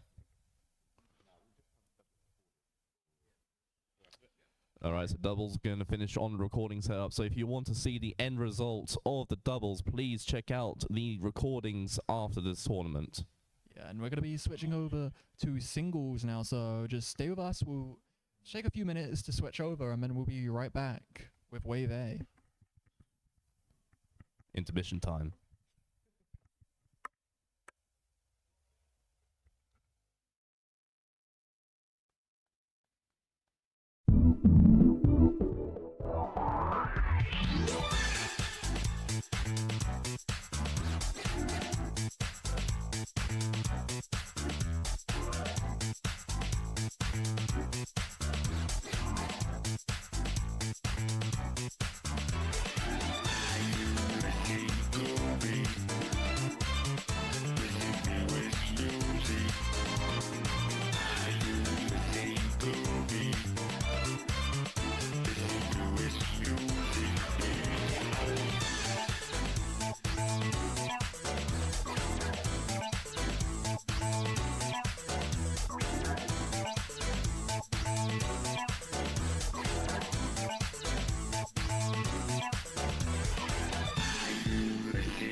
Wow.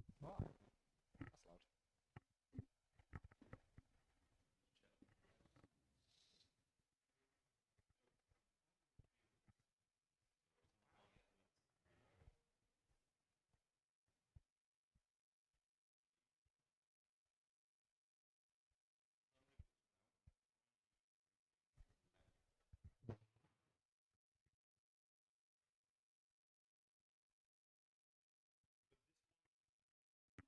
Can't leave. Yeah, he's in the bathroom. I don't know if we're starting yet. It's way started.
Where is the DK?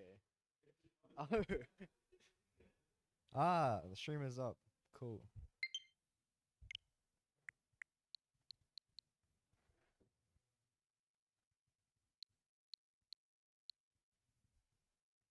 Hello. The stream is up. This is microphone, man. Here you go. Alright, hello, beautiful people. We are here to bring you Wave 8 for Mayhem X Fair Play, not Mega Mayhem 5, I think.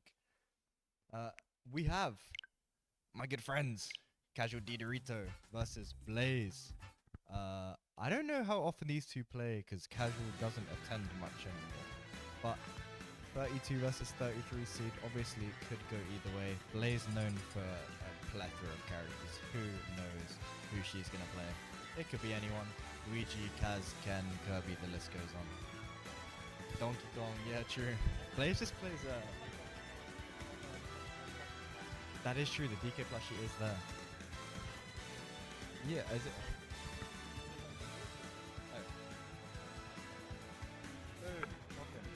Hello? There we Alright, go. yeah, now it's working. Yeah, Casual, mostly known for the puff, has a few pockets. Sneaky King K. Rool, we might see today. I think it's all best of 5, so I guess we have room to experiment. Oh, they go quite back and forth actually. Oh, no. So that's, you know, the last set going in the favor of Blaze. I'm gonna smash his up the character though. I'm quite curious.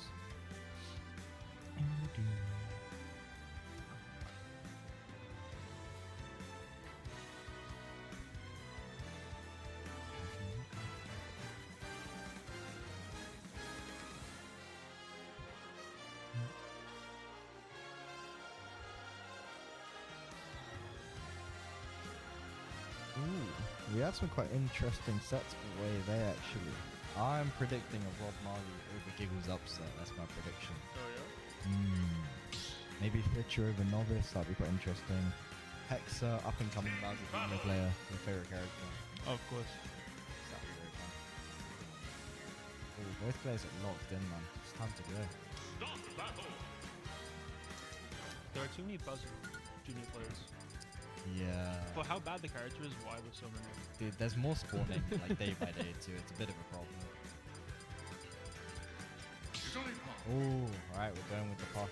No funny business around here. Oh, and Blaze hasn't got her controls on the Switch. What a lesson. And Peter's rage quit. Well, Couldn't take the heat. yeah, for real, man.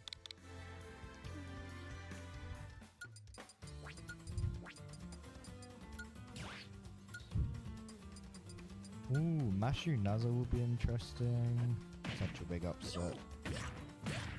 Ooh, he got some cool sets. Mamoose, he's been on the come up again lately. I've been watching him play. He's become like tweak for some reason. He just does all this like fancy banana stuff. And Oh, nice. Cancels and whatever. Not big sight. Yeah, I thought he stopped playing like ages ago. Yeah, I think he went to uni for. He went to Warwick for uni, and he competes at Warwick, I believe. He's been doing alright. He's kind of decent wins while he's been over there. I will eat it. Okay, cool. All right, cool. Oh, what a tune. Start the battle. Donkey Kong. Seems like I was right. Yeah, we're getting DK Puff. Quite an explosive matchup. I'd argue it's probably very even. You know, Puff has the access to touch of deathing DK fairly consistently, but also you gotta watch out for that ding dong when you're around like 40 as Puff, 40 to 50. So we'll have to see. Starting in full battlefield, I don't know if I agree with that, because you're already at ding dong kill percent boy. after one conversion. Hi, Karamba. You know, Casual known for his explosive advantage state, and we're seeing it already. Doesn't quite find the edge guard. That could be death. Doesn't find it. It doesn't hit confirm the up smash. Already looking for that ding dong, but Peter wiser to it. Is this going to be an edge guard? Oh, not quite. Good tech. Well, that could do it. Are we going to see DI mix? No, good DI from Peter. Very aware. That beat the armor of DK Punch. That's crazy.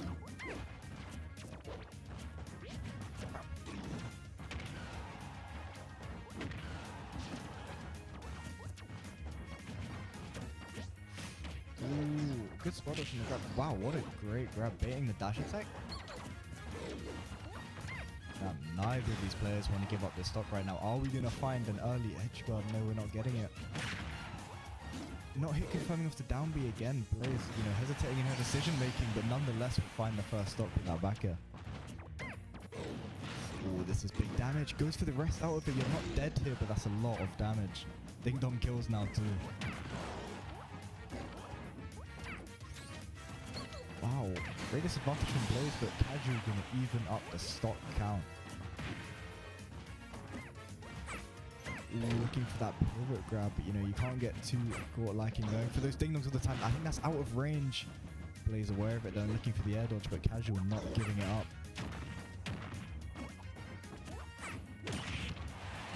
That's gonna do it at 90. Wow, that's a bit crazy. I'm really liking the patient neutral play from Blaze so far. Not overextending, taking her hits, really making the most of every opening. Actually not finding the conversion, you know, it's looking rough. You got DK Punch, you got Ding Dong online.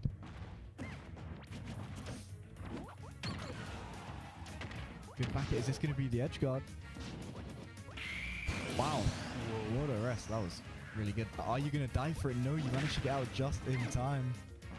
Honestly, it's either person's game. Ooh, this could be big. Finds a down there. Are we getting anything more off of it? That's gonna do it. Ooh, very explosive game one that goes in the favor of Blaze. You know. We are, in fact, doing dance.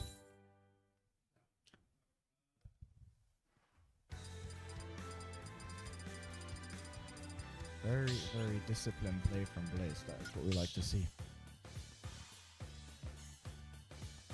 Start the battle. Donkey Kong.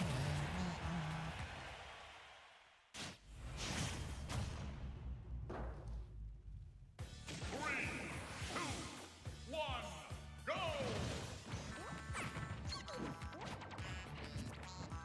You know, I think if you're Pizza, you're making the most of your openings, but it's finding those openings is proving quite difficult. But are we starting this game differently? Good low recovery on the side of Blaze.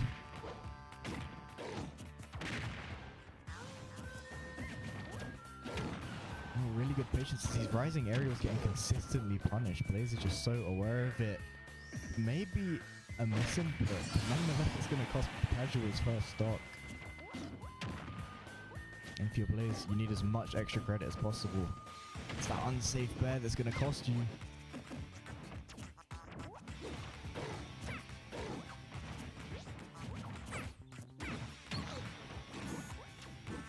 These high recoveries going unpunished, I think, you know, casuals are aware of it, but not quite capitalizing so far. The players again with this patience play. An iron wall.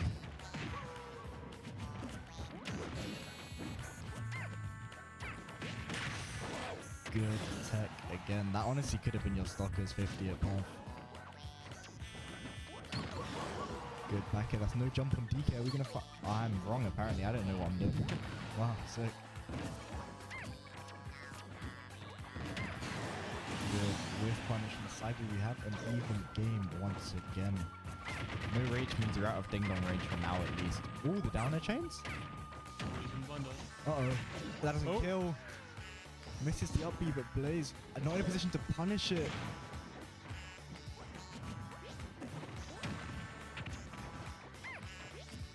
Oh, good forward there, really just ruling out. Puff there. Ow, what a whiff punish. Doubles.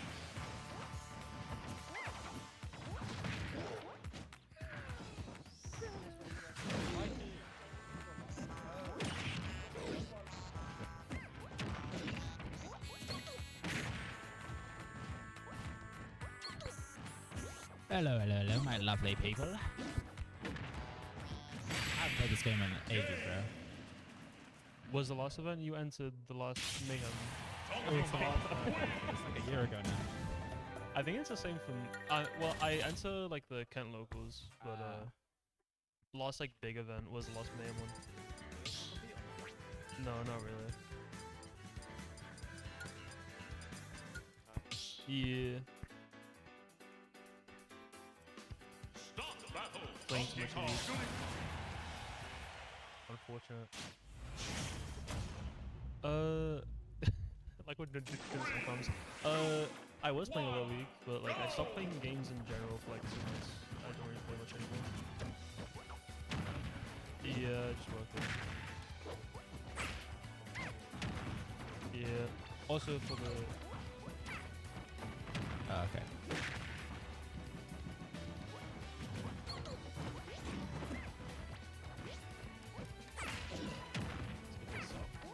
Close. Zoning us since the stage. Close. Keeping us DK at disadvantage.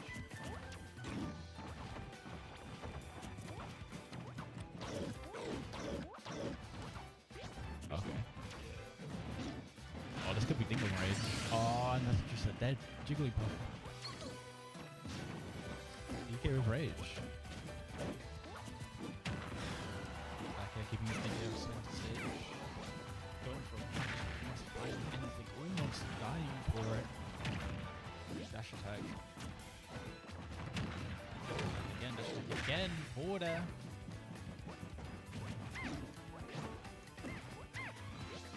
It's grabbed for a whiff there.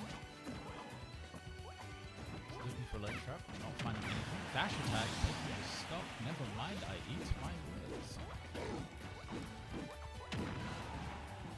Back end just being incredibly challenging. I've never seen that before.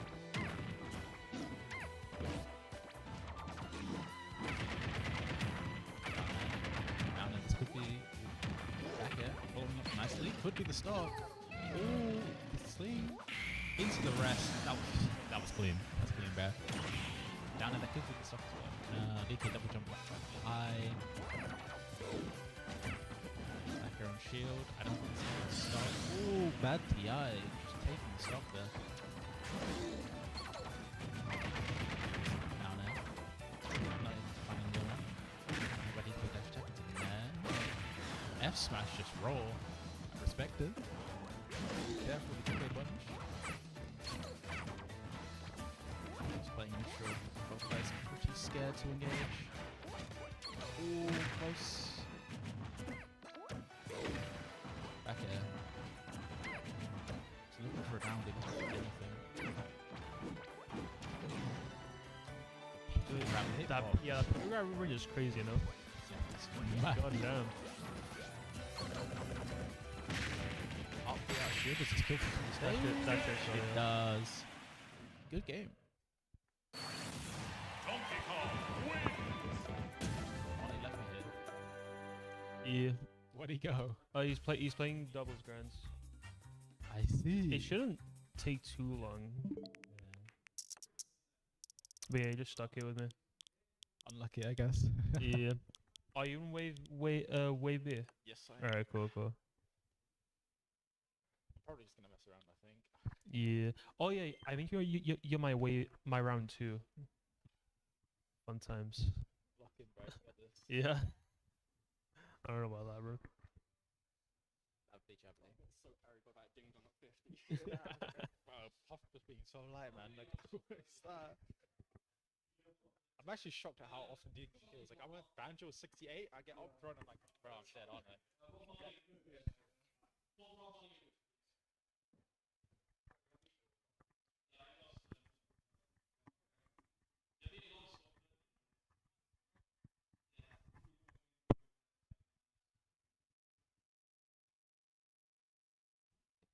We're currently commentating to 2 viewers. One of them might be me, who's currently watching it. Lovely, lovely. Yeah. It's early, it's early. That's probably why. No, yeah, and like top 8 will actually get viewers. What's up?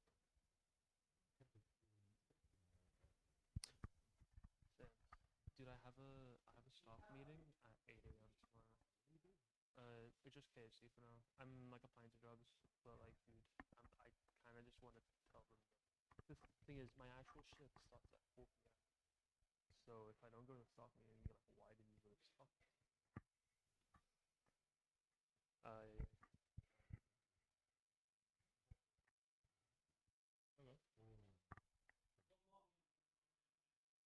All right, up next we have Rob Marley and Moose. Honestly, I think an apprenticeship's like what depends on what you want to do.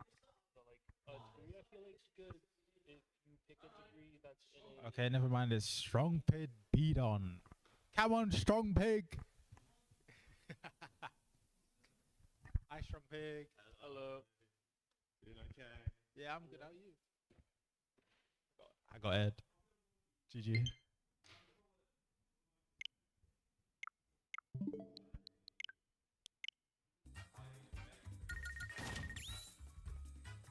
It happened over there. I was watching your set. You want to use my controller?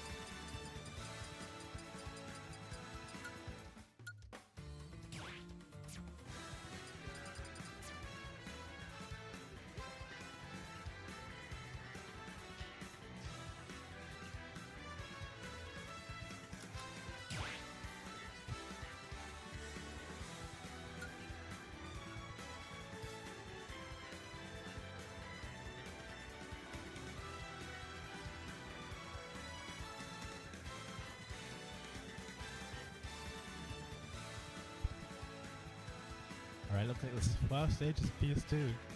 The classic.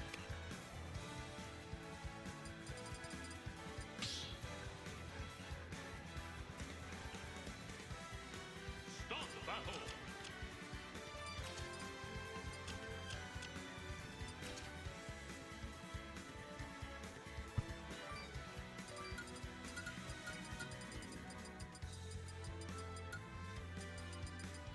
Bowser.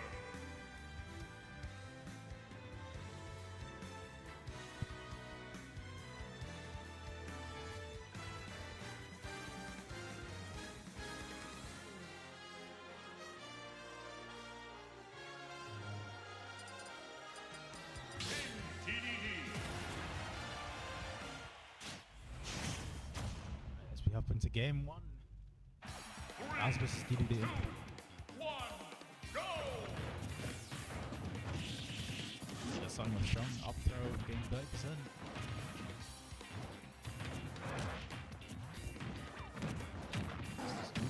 Oh, Double hit from the Gordo. Oh, it's already dead. Stop. Look at that smash. Just wanted to stop immediately. I don't even know if that's cool. Down throw. No. Set too high.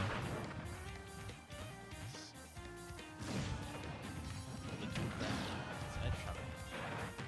Find anything. Just getting hit off stage into a DDD ledge trap. Almost getting hit by that down dude. Just stuck in disadvantage against this DDD. Hit again and again by this Gordo is just finally getting off that ledge just in a state where it's almost unrecoverable.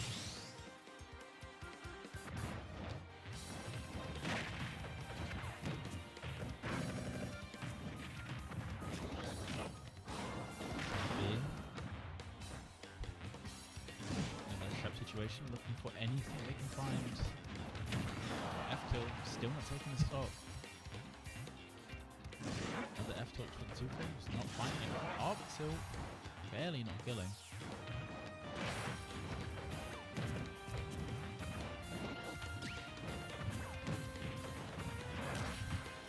Junker just getting some extra credit. 50% extra credit. You'll have to see it. Off the archer, there you go. Looking to attack on some percent. Up throw, forward air, looking at DD's 50, extra situation, missing the 2 again, back air to keep the DDD as much as taking it straight, forcing to a platform, not particularly nice place to play from. So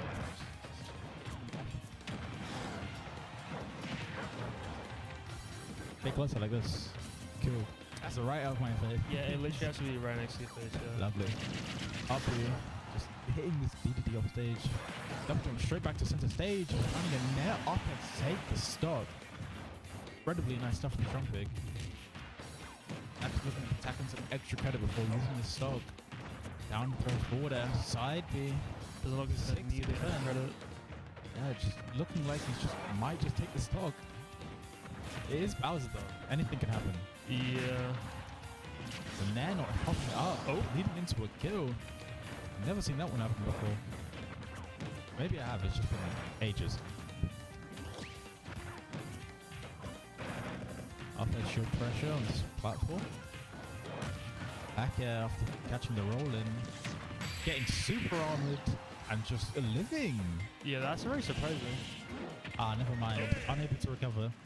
The classic. TDD wins.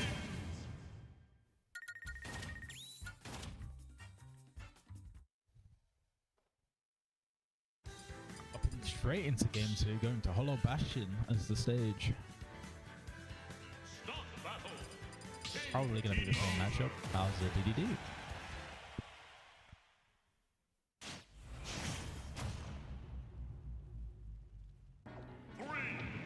As we hop into game 2, just looking for anything at the start, finding a neutral B. Immediately putting Vito in the corner. This is not a nice place for Bowser to play from. Oh, the F smash almost working. Vito jumping straight back in, finding an air dodge side B, which was nice. I think it's happened like a few times now where he charges F smash and then Vito spot dodges and then reacts to the F smash anyways. Yeah, that was me that die. I got mistaken it. The dash attack 2-framing, that's really nice. And again, just taking the stock. Nice, really nice stuff from Strong Pig. Up till catching the roll in. Almost gets sucked in from halfway across the stage. Down throw fair, attacking with some nice credit. Neutral B just sucking through the shield. Pause.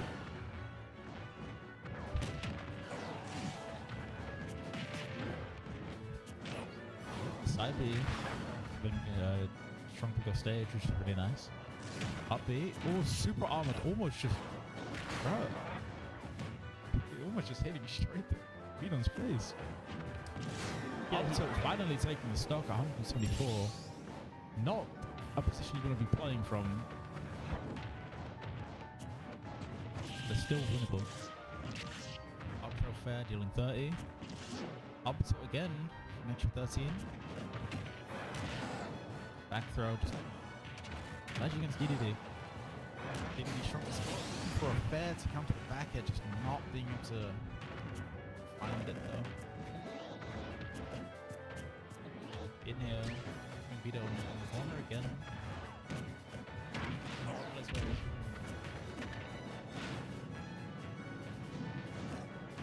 Down B, put this in. Now back air. Need to remember to go. Oh, buried into the copy damage. Playing neutral until Vito gets hit in the corner. And ooh, bad CI. Unlucky.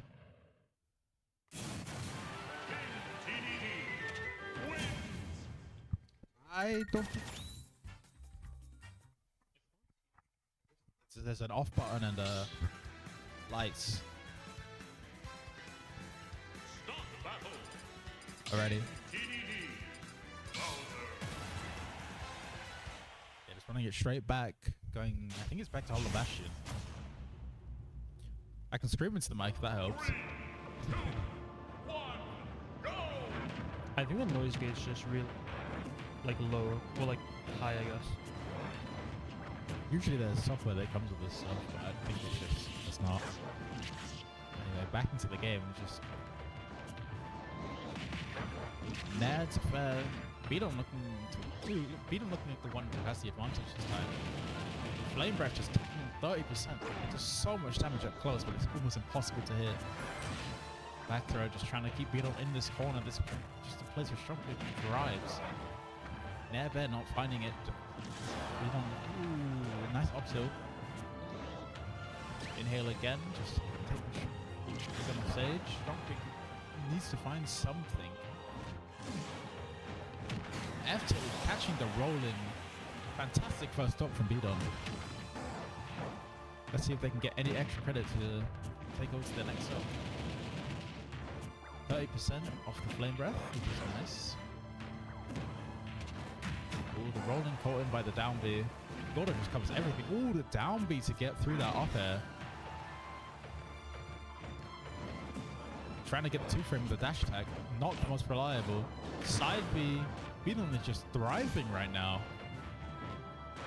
Looking for a back to just take the stop, but not going to find anything. Gordo barely not killing. Trump looking for a back air, looking for anything to take the stop. Finding the back air. Now looking for anything they can get. Up B onto the shield. Punished by an up throw up air. Side B. 42% already. Just fully charging the side B down B.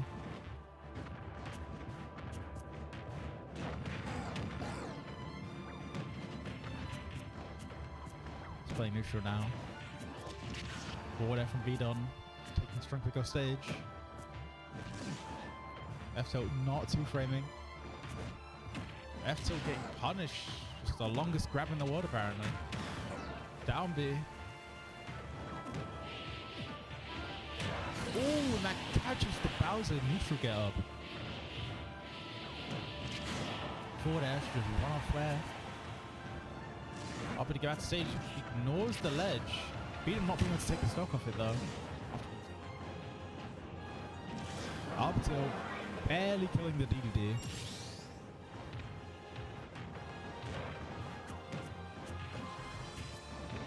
Just looking for anything right now. Strong pick, just with these Gordos just doing so much damage. Beaton already at 82 and not finding anything. And a 42 off their throw? What am I talking about, bro? Forward air. Rolling from the DDD. The neutral B again. Barely mistimes it. Jab. Keeping his DDL safe. Looking for the 2-frame with a down tilt. Not finding anything. Oh, the back air. Last frame. Mondi, get over here. Start commentating, bro. I'm done. Your turn. Hi, Chris. Hello. Is it 1-1? Oh, okay, never mind. Bidon, known for his notorious reverse 3-0s. He goes down 2-0 to Aura Farm and then locks in.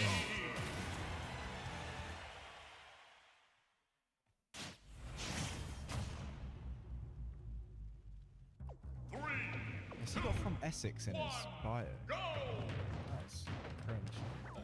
Is it bad that I can't read from here? Yeah, maybe. Ooh, big opening. That's 53 already. How am I going blank? You see the ESX bit? Very faintly. Okay, yeah, you might need to get your eyes checked. But that's okay. Oh my god. The reaction ledge track from Beetle, that's what we like to see. Calling out the shield as well.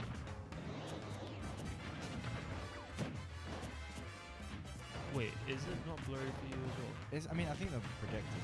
Okay, it's not good. like, it's definitely readable. It's readable, but like the way you were talking about it, is it for you? It's like 1080p, bro.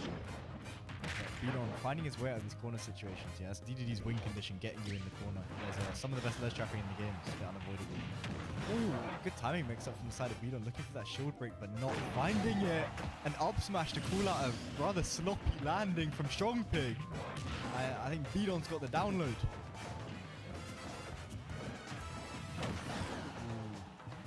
Looking for the turnaround grab. I like that. Good DI on the up end to keep his stock.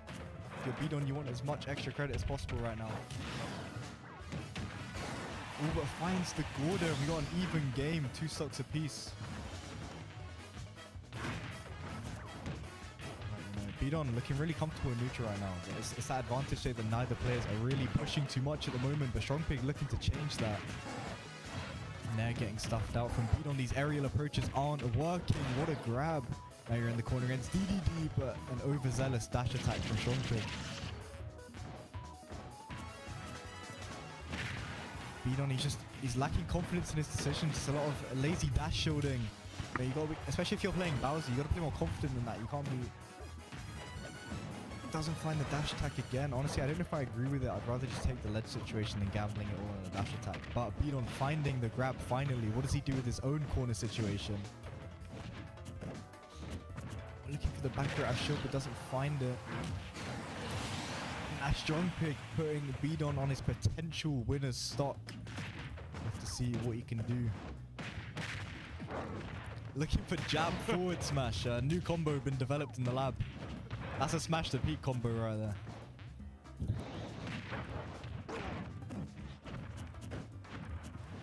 Looking for an upper on neutral get up. Bidon, you know. Oh, it's the jab. What's it?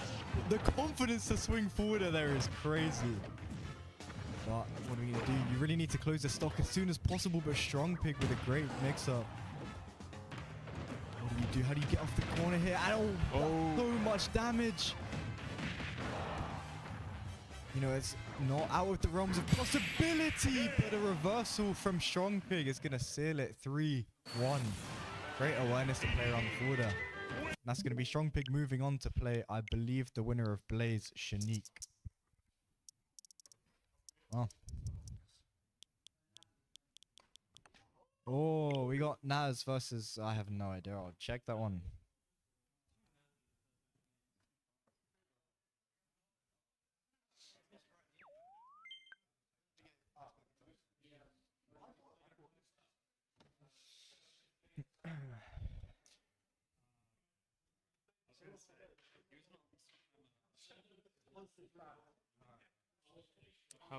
How are you feeling? Oh, I feel alright, man. Well, I don't really feel like playing today, to be honest. I'm kind of just having fun, so we'll see. But Novice takes it 3-1 over Fitcher. Rob Marley with a 3 over Moose. You know, nothing. No upset so far. It's a bit crazy. But we have Mashu versus Nazar. Speaking of potential upsets, Mashu's been an up-and-coming puff for a while now from the south, beating a UK PR contender at Avalon to make it out of pools, I believe, in Nathan Bone Crush. So Mashu looking to take another big name in Nazar. I believe they have a secondary Palu too. I don't know if we'll see that. Ooh. But I can imagine Corin Palu Corin Puff even being quite difficult for Puff. You know, you're getting walled out consistently. I feel like if you're playing against Corin, you need one of two things. You need good mobility or good range. And Puff kind of has neither. You know, her mobility is not the greatest. She's quite stubby. So I imagine she's going to get walled out a ton. But when she does get in, it's like a nightmare for Corin. She doesn't have the best recovery. Wait, did you say that Mashu plays Palu? Mashu plays Puff with a secondary Palu, I believe. I really like Palu Korin. But I think I've only seen the Palu for Game & Watch. Okay. I think Yeah, that I think he matchup went is Game 5 with Leo with Palu. that matchup is awful for Game & Watch. Yeah, I think it's probably even, to be honest. Even? But at top level anyways. I Okay, guess okay. outside of top level is it's fine. I've played Leo and he bitches the whole fucking time. Yeah, that makes sense. But, you know, enough about Mashu. Naz has been an upcoming player for the past year now, looking to make his mark on the UKPR this year. I think just playing Naz with the Korin and Byleth at the moment. I've seen a Sephiroth, a few other characters, but, you know, it's mostly the Korin, and I imagine we'll see it in this matchup as well.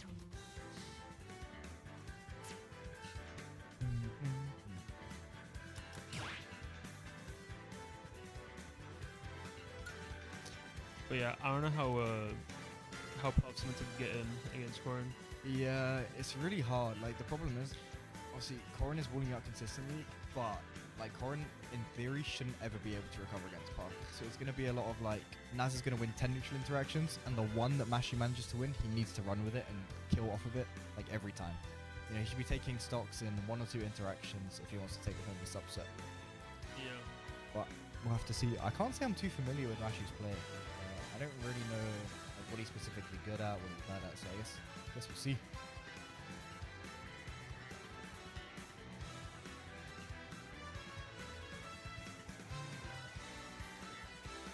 Would Puff have to play more grounded in this kind of matchup? Yeah, it's weird. It's a lot of dash shielding, a lot of dash parrying if you're confident. Yeah. So like, you can try and microspace in the air, but the problem is you're putting yourself above Korin as a floaty character. You're kind of just asking to get hit. So it's a lot of dash shielding, a lot of dash grabbing. You have to use your shield quite sparingly because Korin, you know, a lot of safe pressure. So Yeah. Also, if the Korin's playing defensively, there's almost no way to find an opening. yeah. Yeah. As in, like, if you're in the and then. Yeah, something Naz is very solid at too. I think his glaring weakness as a player is dealing with zoners, but when he gets to play a matchup like this where he doesn't really have to deal with those projectiles, Yeah. he's in his element. But finds the pound early anti-air already from the side of Mashu. That's 48. That could have been a forward for maybe a stop, but not finding it. Ooh, these pounds getting valued. That could have been a weak fair rest, but maybe Mashu not confident. You know, we're 30 seconds into the set. I guess we're not going for it that early. I've noticed both openings were jump callouts.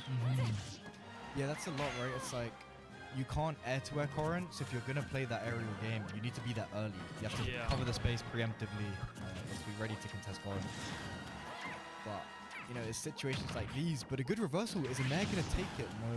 You know, Korin up B with a lot of priority. You kind of got to catch a start up if you're looking to trade with it. But good DI on the up air. And even better pin, calling out a lazy jump from Mashu. And that's Naza going up a stop.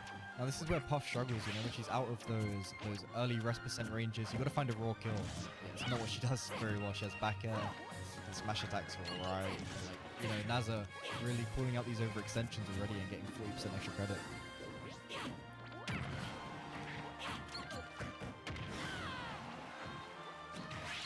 Ooh, great 2-frame on the up B. Is he going to take it? Doesn't quite find it. How do you get out of the corner here? Good patience. Are we going to get the edge guard this time around? That is going to do it. Mashu obviously knows this stuff. Finding that Nair to trade with the up B. That's a consistent win condition in this matchup if you're Puff. You really got to make the most of it. Mashu so far is doing it. You know, Naza adapting to those pounds, not jumping too early. Finds the pound, gets the back air. Now we're looking at an even game from a position that looked quite bad for Mashu. Ooh, looking for the tech in for a rest. Doesn't quite find it, but I like the tenacity from Mashu. Ooh, Mashu just really microspacing really well. Just weaving in and out of Korin's range, but eventually, you know, that pin is going to catch you. And a backer again. Naza kind of catching Mashu, lingering in the same spot as that first stock and taking it. Finds the Nair. Ooh, adapts and reads the tech out this time. Are you going to get the edge guard? A nice recovery from Naza, going a bit lower, but that's a lot of damage that you can't really afford to take if you're Mashu. Looking for the tomahawk, but Mashu wiser to it.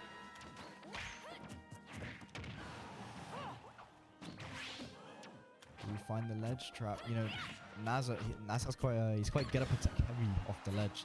So we'll come to see Mashu punishing that later on.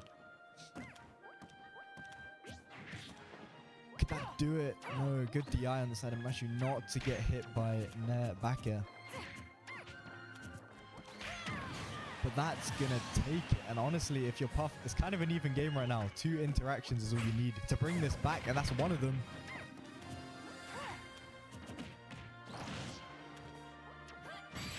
Good back air. Cool out on the jump. You know, it's game 1 and we're already seeing conditioning like that. It's like you see the first 2 stocks, Mashu lingering near the ledge gets punished for it. And Naz is saying, right, I know you want to go higher now. I've punished you for being in that spot twice. And, you know, covering that space with back air to take game 1. But running it straight back, Mashu saying, no, the stage is not the problem. I know how to adapt. I know how to win this set. So we'll have to see it.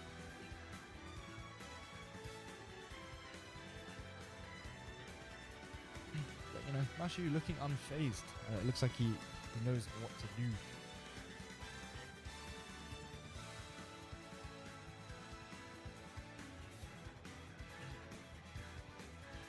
But yeah, game 1 going roughly how you expect the matchup to go. A lot of walling from Corrin, a lot of coolouts.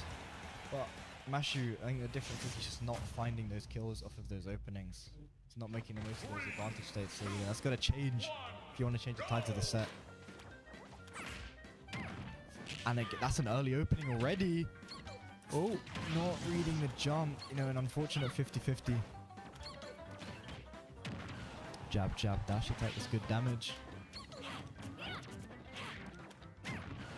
Nice back air, wow, weaving in and out of Naz's range really well and calling out the jump this time. Not quite finding the nair. You got to get there a bit earlier if you want that trade. What a tomahawk, wow, I'm actually playing out of his mind so far this game. But again, trying to call out jumping at the same timing, but Nazar delaying his timing as opposed to last time. We're already seeing adaptations between the two and it's only game 2.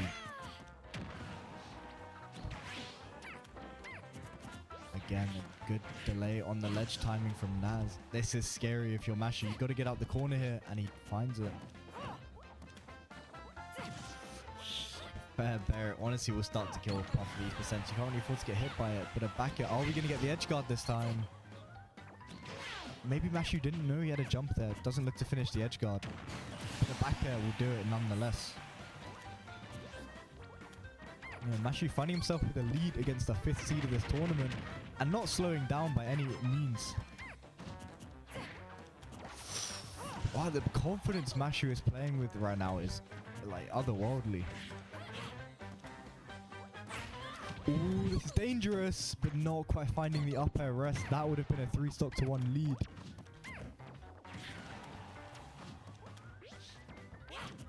Oh, if you're Naz, you really need to close this stock now. But Mashu, defensive movement has been so good.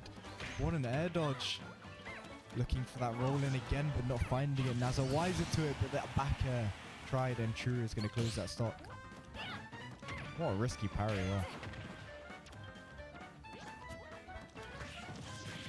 Good jab to disrupt the tempo.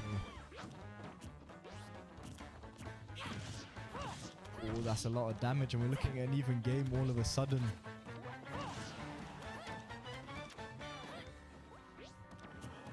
Oh, the patience from Nazar in these corner situations is really good, but Mashu finding his way out. Are we going to get the edge guard this time? Not quite going to do it.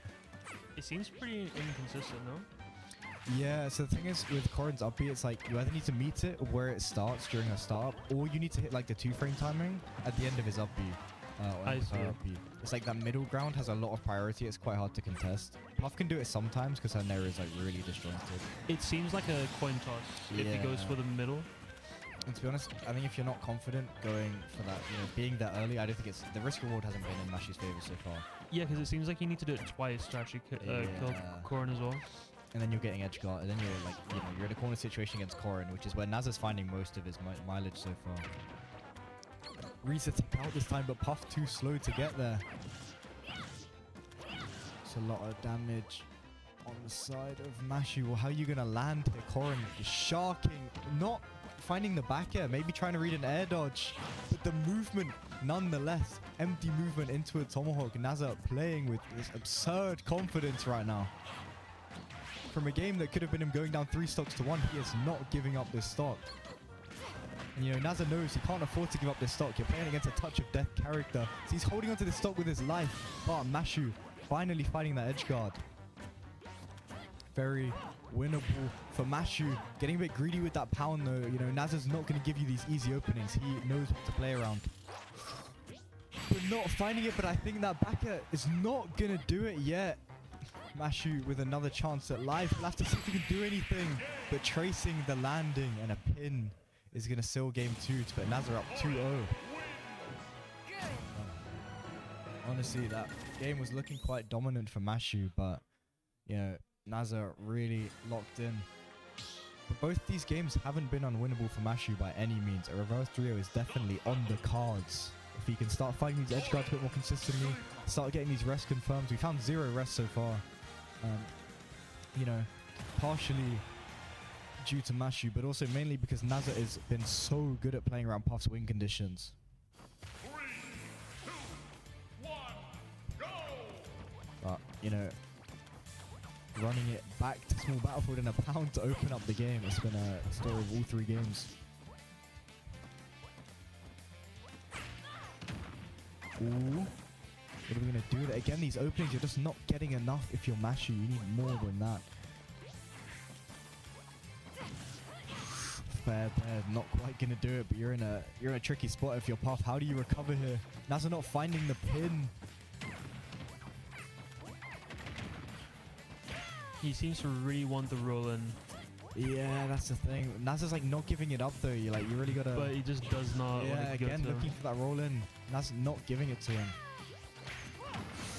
But that pin, it's not quite gonna do it. Good DI. Mashu's DI has been really good all set. But that pin is gonna do it. You know, Naz, I think that's one of the best things about his play. It's his constant timing mix-ups. He's always threatening something. And you know, Mashu a bit overwhelmed. Wow, reaction dash attack. Good coverage. That's a lot of damage. It's quite a tricky spot. Stalling with the pin. Naz is honestly just dancing on ice right now. Unrivaled confidence. But a good get-up attack from Mashu. You know, you can't really afford to let this go to a 3-stock to 1 situation. Especially with Puff, you know, you want that lead. You want to be able to trade with rests or, you know, not have to worry about losing your stock after the rest. But this 3-stock to 1 lead is looking quite precarious for Mashu, but nothing out of the realms of possibility. You know, all it takes is 1 edge guard, maybe 2, and a rest confirm, and that's gonna, you know, that's the start of a comeback for Mashu. Every reverse 3-0 starts somewhere, but Naza looking to say, nah, it's not happening. Ooh, not finding the jab down there. Good grab from Naz. Not committing to the pin. That's a big opening, but again, we're not finding... Ooh, okay. Looking to read the tech out this time, but... all set. Naz has been teching out there, but in the last minutes of the set, he mixes it up. And I don't think that's going to... I lied. Puff is Puff. Wow, that's going to do it. 3-0 for Naza. You know, I think it just came down to that discipline at the end of the day, right? Like, you know, you see Mashu getting quite overwhelmed from time to time, but Naza with that cold, concentrated discipline throughout. It's going to... I think Naz goes on to play Rob Marley, I believe. Corrin Fox, quite a notoriously not great matchup for Corrin, so maybe we see the Byleth. But nonetheless, that's Naza moving on. Oh, we got a hot set. We got up and coming Bowser Jr. Hexa. He's been taking names, beating some of the UK's best. He beat number 5 in the UK, Haruhi, recently. Nearly beat Kendrick Olamar. Consistently doing well at locals across the board and taking names at regionals too. So obviously Hexa looking to make a statement today. But You know, a beacon of consistency is his opponent in Imzon. You know, with both Kazuya and Cloud. He has Judicus in his region. A very strong Bowser Jr. player, so obviously well versed in the matchup. Assuming he'll play Kazuya for it, so we will see. I know Hex has been working on a Wolf too, actually. Been seeing some Wi-Fi brackets, some locals, so maybe we'll see a bit of a counter pick war, maybe not.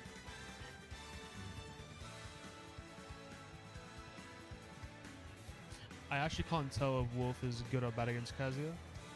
So I think the consensus, right? I think Wolf players are massive complainers. So every Wolf player acts like Kazuya is unwinnable. I think it's hard because if you're any character that's forced to scrap with Kazuya, it's not great, right? And your only quote-unquote zoning tool is like laser, which it's alright. But the risk reward on using laser, it's like you get 10%, and if for whatever reason they dash parry or, you know, crouch dash, you kind of die for it.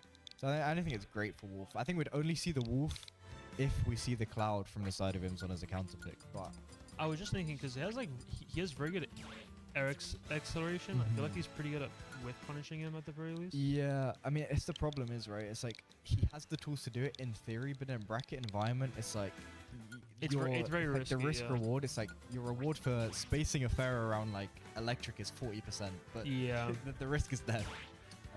But that's just the game we play. So. And he's pretty light, so it's like he's gonna. Yeah. But from what I've gathered, I've heard Bowser Jr. does surprisingly well into Kazuya. Maybe an even matchup, maybe Kazuya slightly wins. You have the tools to edge guard, you're heavy.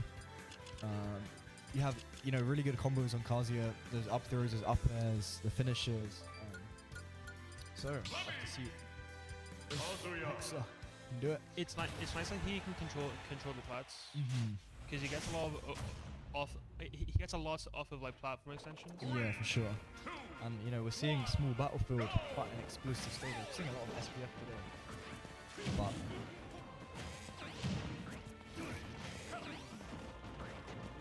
you know, I think Imzon is one of the more, you know, fundamentally sound characters. A lot of the other Kazuyas, you know, it's like just a lot of mashing electric. But you know, Imzon not afraid to use his normals because, you know, everyone talks about Kazuya zero to death, but he also has a ridiculous set of normals. His upper and forward air are like fantastic. Platforms. Like, I think that's what differentiates, you know, Riddles from the rest of the Kazuyas is that usage. But that's it's gonna be Imzon taking the first stock of the set with a nice conversion.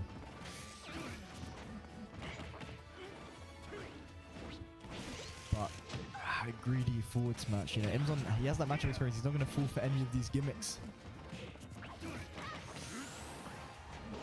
Rage Drive online. Luckily, you're not a kill percent if you're Hector. That's a lot of damage nonetheless. Oh, what are we going to do with it? It's not a kill, but that's 74%, and Rage Drive is going to find the kill now. Not quite. Oh, I think Hex side being and extending his hurt box into the blast zone. But that's going to be Imzon with a 3-stock to 1 lead, not finding the kill there though. But this is, wow, so dominant from Imzon so far. Really, you know, strutting his stuff, showing he knows this matchup. Showing this is not Judicus. Wow, delaying the electric to bait the up smash. Parry as well. Wow, Imzon playing out of his mind, to be honest. Looking for the down B, but doesn't find it. A good get up attack from Hex is going to dissuade that. We're going to get the edge guard. No. Finding the jab into Gates of Hell. Do we find the edge guard to close the 3-stock for game 1? Not quite. You know, Imzon getting a bit overzealous, but, you know, you're not really in a position to worry too much. You kind of afford to take those risks. Oh. You know, Hexa with an unfortunate SD is going to steal game 1. But, you know, if you're a competitor, you SD in a spot like that, you don't mind too much. You're already in a heavily losing position. You know, you'd rather SD then than later in the set when, you know, the game's a bit more winnable. Back to SBF. Go with gold. Oh, my bad, man. But Imzon not even phased, man. He's looking to he's already looking at Shanique, man. He's not fussed about this obstacle. But you know, I'm sure both of these players would love a shot at Shanique. You know, number 2 in the UK right now. But Hexa already with a significantly better opening in the last game, finding those up airs and gets the cart into up B too. Already at 90. Yeah, Hexa coming in with a breath of life.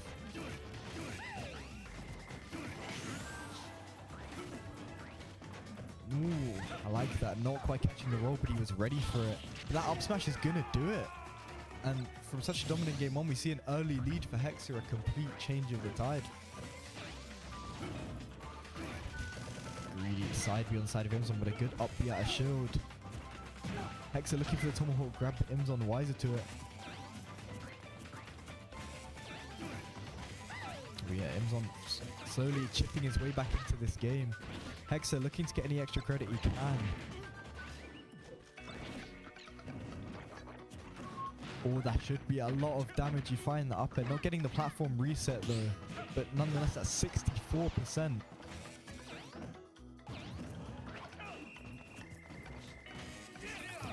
Okay. The iframes on the Dragon Wind, whatever the thing, fist going through the cart. And a dash attack to cool out the tech out. And, you know, we're looking at a much more even game now. Oh, this is scary. I think he's just SD'd. If Hexa can find it, but what an air dodge, wow. Pixel, perfect air dodge, keeping the stock alive, but a good shield poke. Ooh, are we going to find this edge guard? What is it? That was some new technology. And Hexa, wow, what an edge guard. We're looking at, you know, Imzon's last stock for game 2. Hexa grabbing the wrong way. Is that going to cost you? Not finding the stun though, that would have been deadly.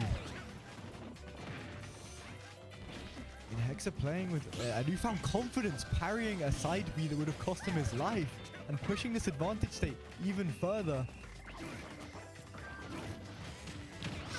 Is that gonna, I think that's gonna take it.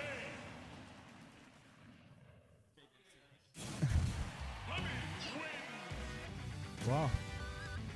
From a game that looks so dominant for Imzon, Hexa answering straight back with a 2-stock of his own. You know, showing Bowser Jr. has the tools to combat Kazuya. But moving to Hollow Bastion, I like the stage switch for Imzon. 3, 2, 1, go!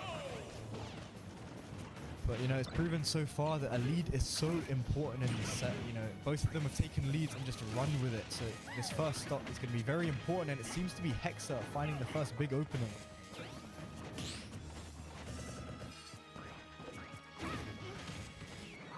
Not finding the tech on these nairs, but Hexa looking for that tech out. This is big for Imzon, but not finding the sweet spot on the nair. That's big damage, but Raid Drive is now online.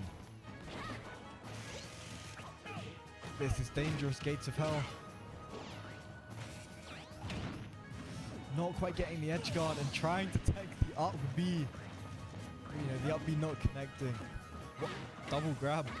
That's going to be a lot of damage from Hexa. But that should do it.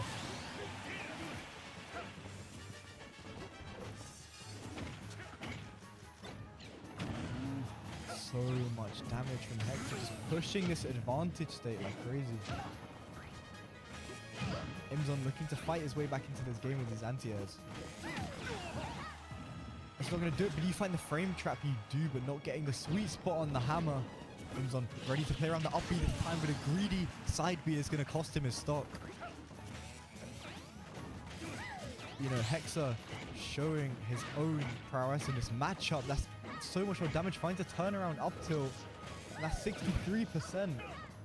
Hexa looking unstoppable right now. Looking for the tech out, but doesn't find it. Hexa just relentless in his pressure. Imzon not getting greedy this time, but the jab one, knowing, you know, jab versus Kazuya with his budget tough guy is a bit scary. Again, it's just a shield pressure from Hexa that doesn't stop. And the spin out isn't going to take it yet, but you're in a very good situation to close the game. Not finding the forward smash. but not getting the electric to punish.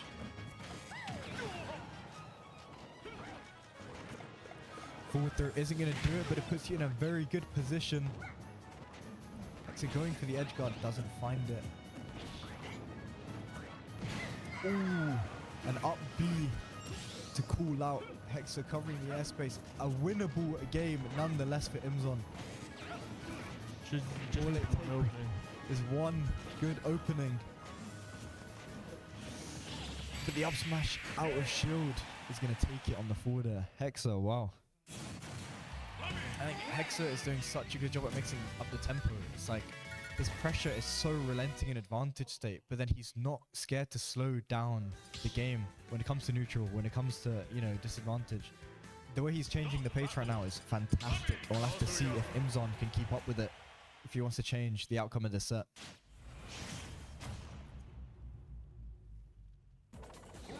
But back to Hollow Bastion we go. Again, you know, it's been the tale of this whole set is whoever finds that first stock and gets the lead is huge. And it's looking to be Imzon, but not quite finishing the conversion. And that's Hexa getting damage of his own.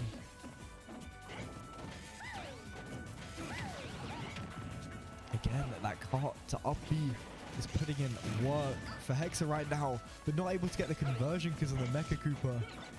I'm really liking these empty land options from Hexa, but an up B, and you know, he was holding in on that side B to DIing in is going to lose him his stock earlier than it should have. But we'll have to see if the set repeats itself, an early lead resulting in a game win. Not finding the up B, a shield, but a down B armoring through the down tilt that did 27%. Was that the tough guy? Yeah. I'm pretty much started like, yeah, but I think it started after the down tilt. Maybe. That's going to be a rage drive though, and that's going to do it. A 3-stock to 1 lead again. Both of these guys seem to just get these leads and run away with it. Both have great understanding of how to push a lead. You know, between taking those calculated risks and taking that safe damage.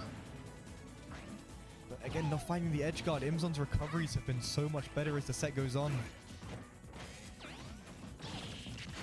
But a greedy side B is going to cost him his stock. But, you know, you're still in a very good position to take this to game 5 if you're Imzon. And that could be dangerous. But good DI out on the side of Hexa.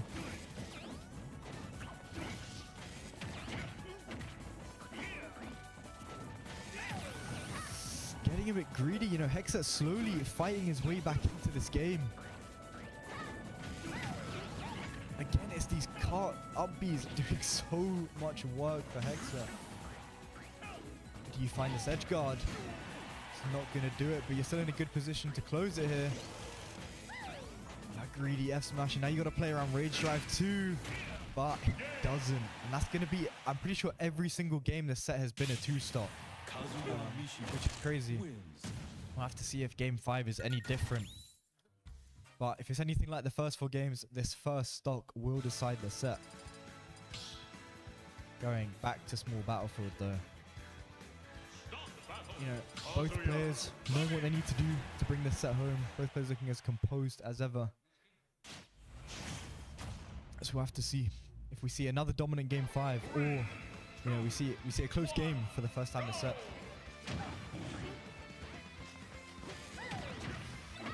That's a big opening for Hexa. Honestly, the Mecha Cooper not doing him any favors. He would have found more damage with a couple other up airs, but count your blessings if you're Imzon. It's a big electric. Just taking the forward air, I like that. You know, you don't want to get too overzealous on your advantage state. Just taking that safe damage is never a bad thing. Hexa again not able to find these edge guards. Imzon is recovering so well.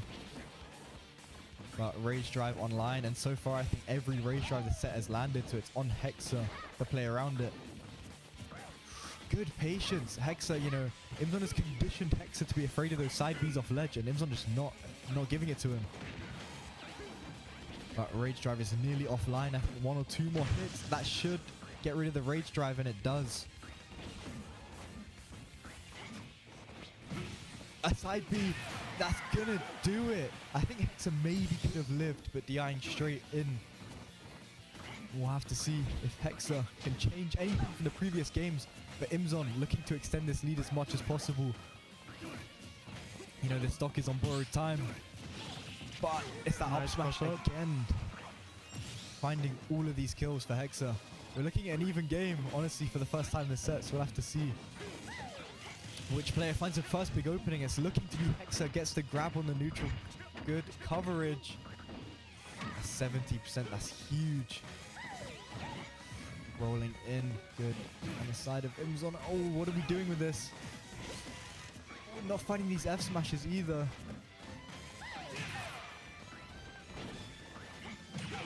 But again, this stock is so huge. You get to dictate the tempo for the rest of the set. Oh, spin out. It's not going to do it, but Rage Drive's online. And again, these edge guards aren't being found. You got to be so conscious of this Rage Drive now. But again, it's consistently the side B's getting called out by Rage Drive. Imzon is so consistent in that option. But an up smash that's not going to take it just yet. A greedy up B from Hexa. Good awareness from Imzon to play around it, and a spin out is going to give us a last stock even game. Winner of this will go on to play Shanique in the pro bracket. Imzon finding that first big opening, but Hexa answering straight back. Oh, this is so scary if you're both players. But Imzon finds the electric, gets the gates of hell. What are we going to do with it? Do we find the edge guard? Do we opt for the corner situation? It's honestly looking to end the game with that. Is that going to do it? Going for the DI mix-up with back air. Knowing Hexa was DIing to the up B. But what a DI mix-up from Imzon to close that set. Great composure all around. Wow.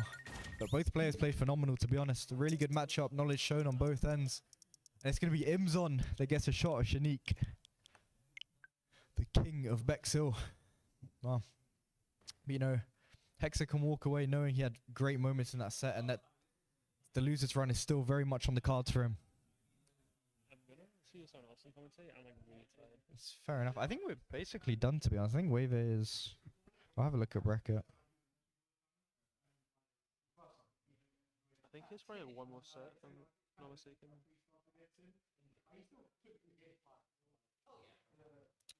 Yeah, I think we got one more set. So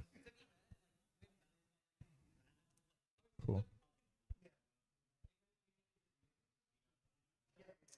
Either way, feel free to hop off. I don't mind commentating the last set my end. You're pretty much doing on your own. Dude, I find it so hard to like, because you're doing like the main commentary. So I'm like, I don't know what I can do to like add to it. So I just kind of stay quiet. I feel like it's weird because I feel like I don't know whether to give you openings in certain places, but then like risk that silence. Exactly. Yeah. It's kind of hard. And I don't know if I could even do what you. I was just thinking you're probably more comfortable just like giving your own answer. That's what I was. Yeah, pretty much. Because like I'm not very good at like talking as I'm watching something. I signed up to this just in case they needed someone type of thing. I did not think I was gonna get it over. But yeah, I'm gonna. Are you cool? Yeah. I need some fresh air before. All right. Up next we have Naza versus Novice. Again, a phenomenal matchup for Corin. Novice, you know, on that Kirby.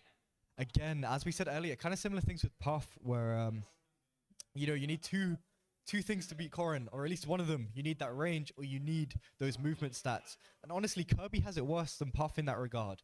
You know, you have some of the worst movement stats in the game, to be honest, and you're very stubby. So very hard matchup for Kirby. But I know Novice has the Donkey Kong too, so we might see that. Bit of a better matchup, honestly. I think the matchup is closer to even. But we'll see. I assume these two have played quite a fair bit. Hello, Peter. Both? The Switch. No! Who would have thought? Yeah, footage. Coming back. Somebody knock the HDMI. We got footage.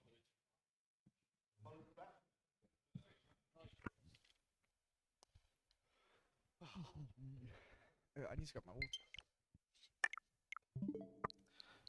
Hi, chat. This is what you expect from every commentator, to pull up and say, hi, chat. Oh, that's true. Bit of a... It's going to be interesting. All these two have played, but I'm out the loop, so I don't know what the head-to-heads are like. Kirby on the big screen. This guy loves Kirby. This guy does love Kirby. We're about to see some Kirby as well, presumably.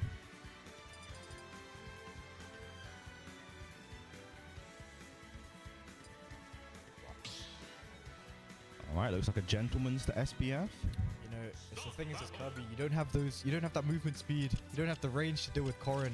So it's going to be a lot of confident defensive play, a lot of dash parries, a lot of, you know, just closing space and holding center if you're novice, if you want to make this, you know, a winnable set.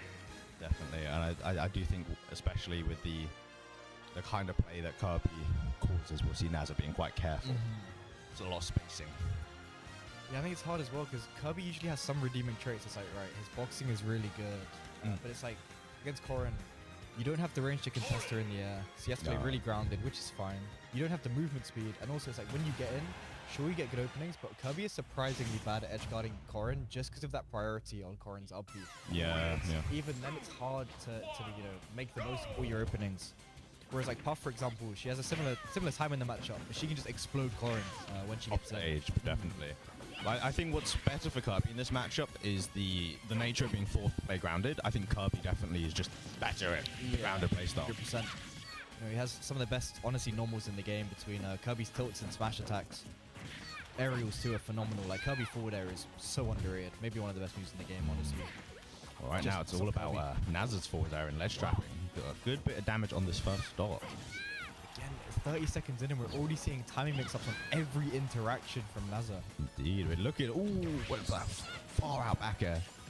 F-smash isn't quite going to do it, but you know, it's such a good option if you're unaware of it, because it covers jump, covers neutral get up, covers roll in. You get the sweet spot too. So get up attack is the only option, or you can drop from ledge, but it's a less intuitive option. But yeah, that's a really solid ledge trap. The matchup looking how we expected so far, but Novice finding an opening of his own. Yeah, trying to get this first stop back. Naz is going to get on the board. Again, just playing around that back air and finds a big opening. This corner pressure from Naz is so good. Yeah, the spacing is really excellent as well. You're just really understanding Kirby's threat range to a T and playing around it. But Novice finds that forward air. Goes below down, not enough. Yeah, it's not going to do it. Calls out the roll, but he's there a bit too late. You know, signs of life from Novice fighting back. Yeah, he's got to get this first stop soon if he wants to take this game. It's going to be a tough position otherwise. Naz is so threatening in the corner. Like, you need to hold center stage against this guy. Because otherwise he finds backers like that consistently. Ooh, threatening edge guard. It's nice tipper. It's just between these down tilts, the forward air, the up air, the pins. It's timing mix-up and option mix-up over and over again, and it's so hard to deal with. Here we are with another 50% and a ledge trap. Oh, good get up attack. Looking for the rollout cover. Stuffing out that forward air with a preemptive down tilt, really good on the side of Naz. But Novice, wise to it this time. Yeah. Wanton saying, I know how to deal with your gimmicks, get out. This is looking very tough. Looking for the hammer, you know, we're really grasping at straws here. Down throws a lot of damage. You know, one more opening from Naz should seal this game. The potential 3-stock. Yeah, that'd be a big opening. Yeah. What an opening statement for the set. Yeah, to be honest, I suppose, again, it's kind of what you expect the matchup to look like. Yeah. But honestly, if anyone can make changes in this matchup, it's probably Novice, one of the best Kirbys in the UK right now. Oh, definitely. See, having Kerbo bots to look at, Kerbo's played this matchup several times, you know. You have proof of concept that you can do it, right? Yeah, definitely. So we'll have to see what changes. Opting to instantly run it back. No thought about stages. It's not the stage. That's what he's saying. It's not the stage. Not the problem. Saying, I'm the problem. I will fix it. But Naz, again, with that confidence that we know him for, just straight out the gate, swinging. Indeed, and we're back to ledge, where Nazza is just oh so comfortable. There we go. Novice getting on the board. Here we go. We're looking for the back air, but a delayed tech from Naz is going to keep him safe. But a good parry on the forward air, but still safe. Nice shield pressure. Ooh, you got to make the most of your ledge trapping here, but Naz, again, really good mix-up. But Novice already looking better in this game. Yeah, definitely. I think he's waiting on Nazar a bit more this game. Wow. Turnaround up tilt. Really good option coverage. We're looking for the dash, but doesn't find it. Novice is just ever so late on some of these decisions and getting the start up of Rock, calling him and meeting there early. Yeah, I thought the rock was going to come out in time, but no, Nazar timed that perfectly.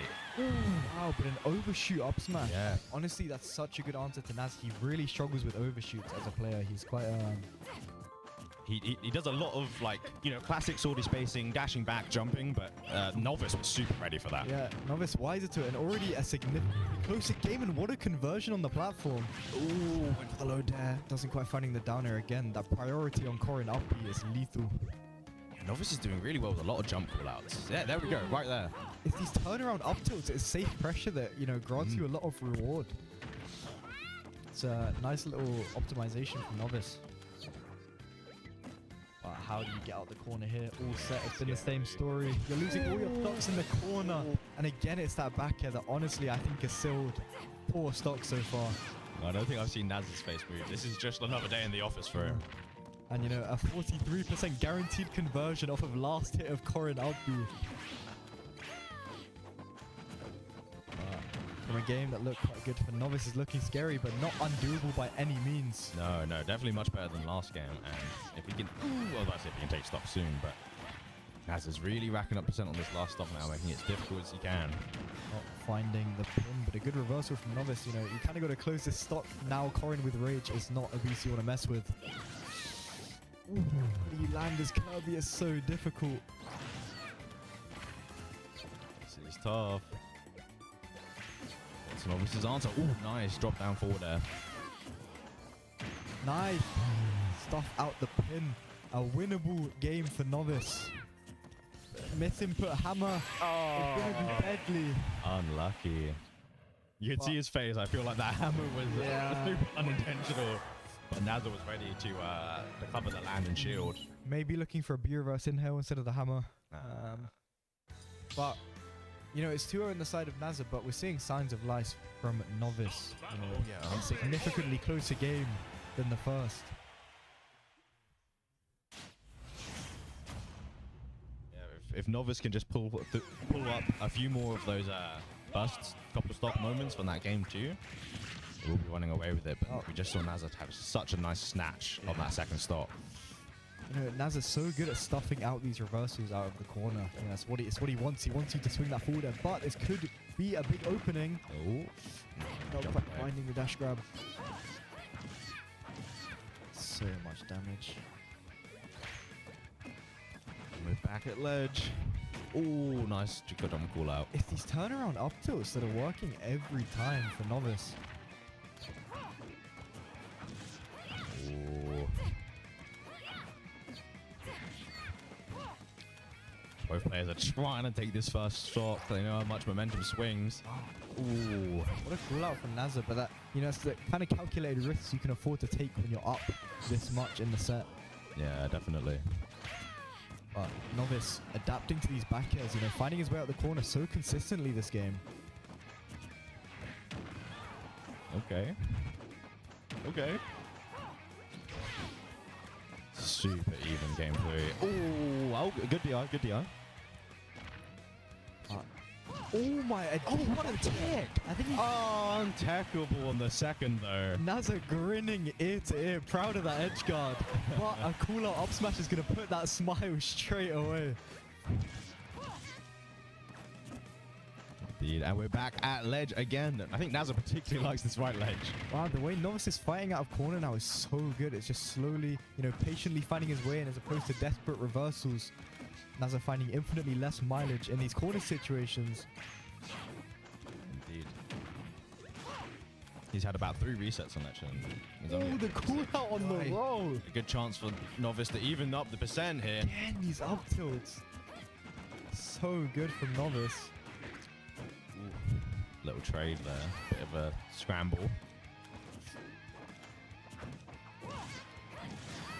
Nice down tilt up air.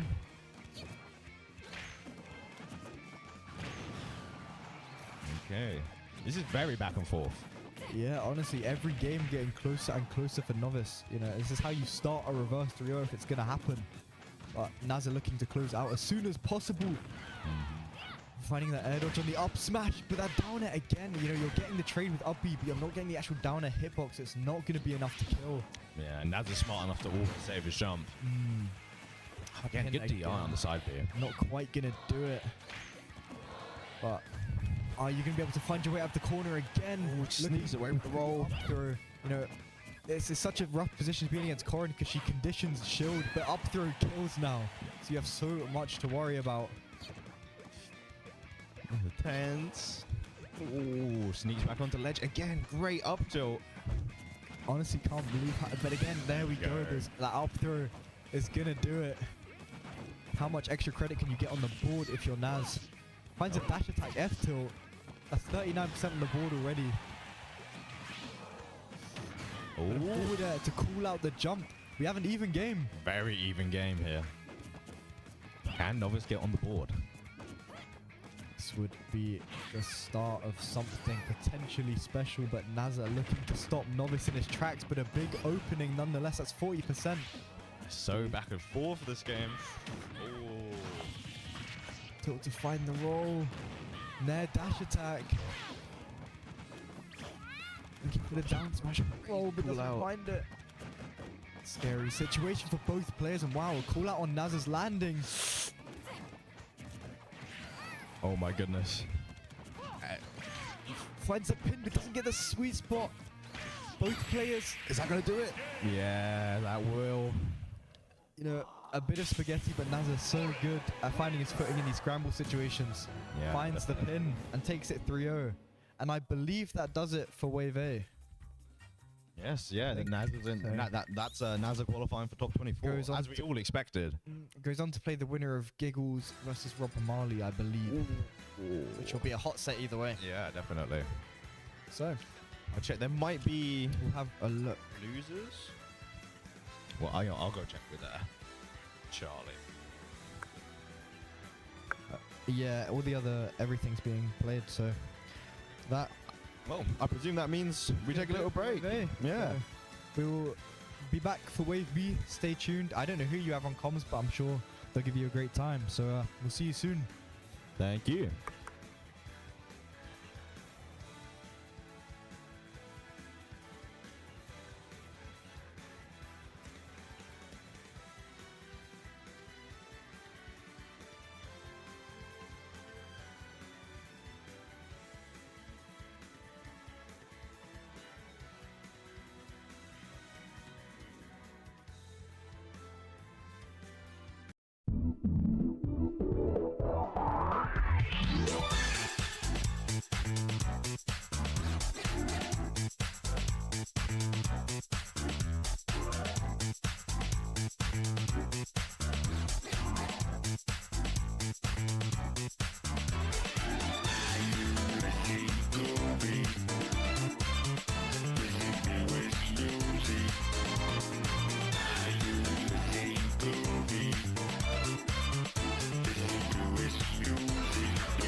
Hello and welcome to Mayhem Fair Play in collaboration with Stand Up to Racism. I am joined by the amazing Novice.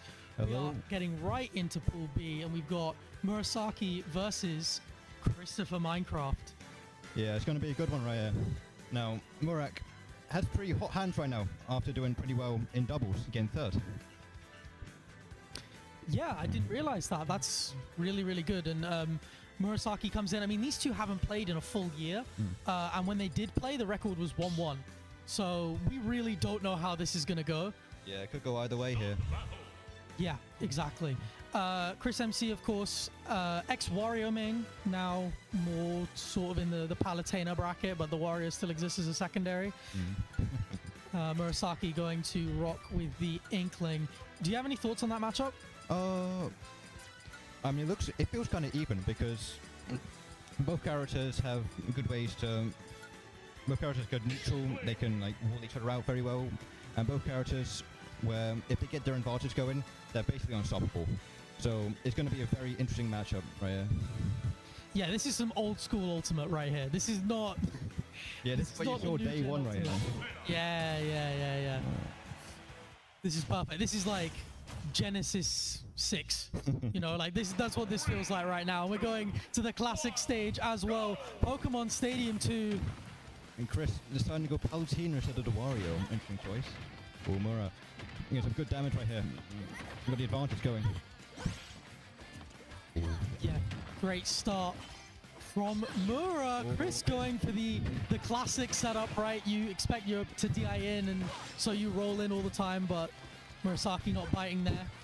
Lots of stage going control. all the way with roller there.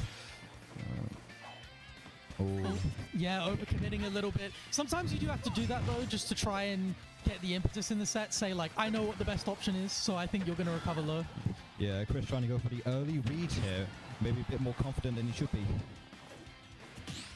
Yeah, dead even right now. Lovely parry from Murasaki. Looking for any kind of kill though. Now we're out of confirm percent. This is where things get a little bit more awkward for Inkling to find those kills. Scramble there. And Mura once again. Mura takes the first stock. Yeah, just catching a missed teleport to ledge. Mura gonna Trying wrap to get that that extra credit over here.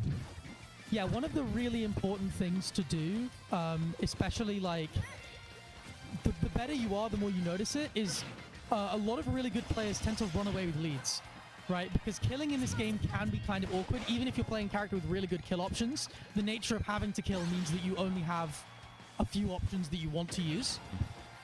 Yeah, and so if you can really run away with this lead, the way that we're seeing Mura start to do, already building up 40, you can really establish yourself in the game. Yeah, Mura just trying to wall Chris out, trying to get that extra damage. And maybe not a stock here. Oh.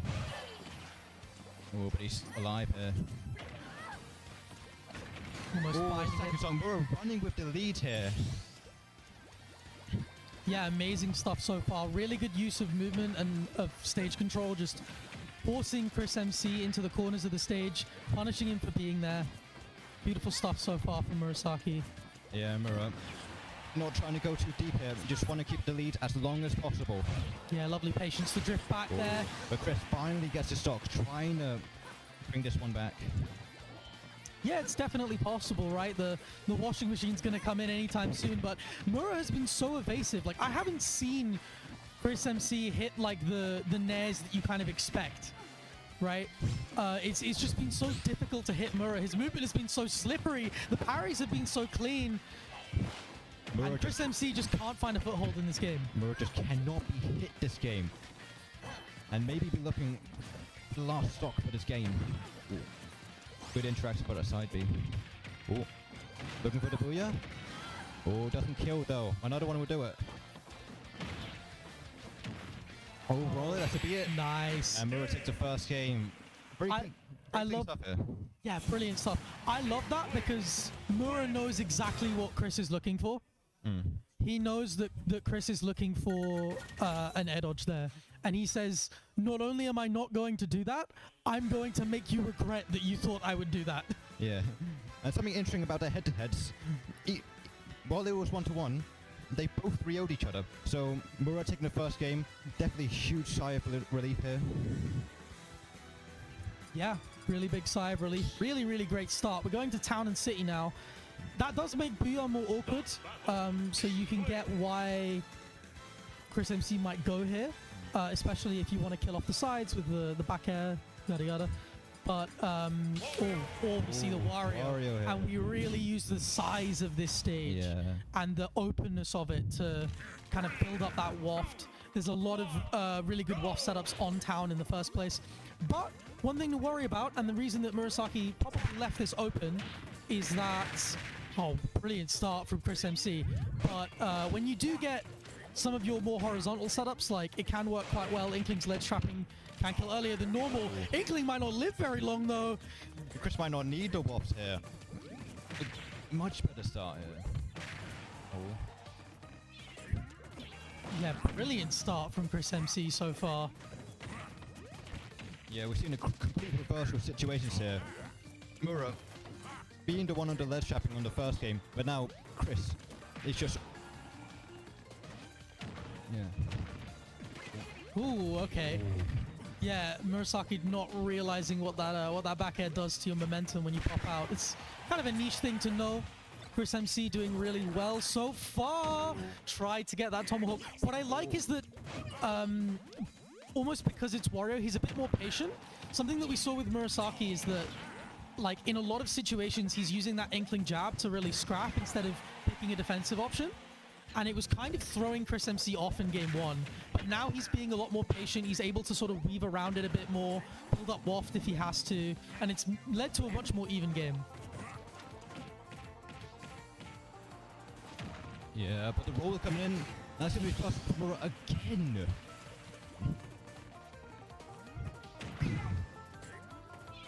And now we need to see how much extra credit. Back air, almost. Good read, but the late hit. Almost.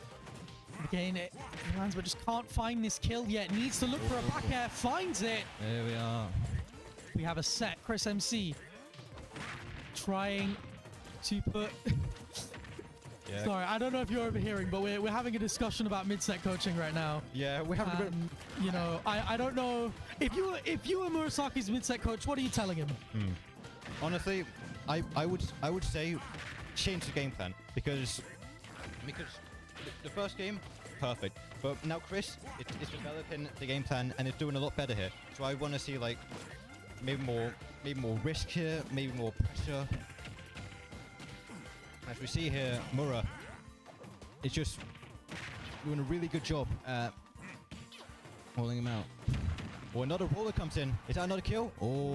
The hit rate on these rollers has been ridiculous, by the way.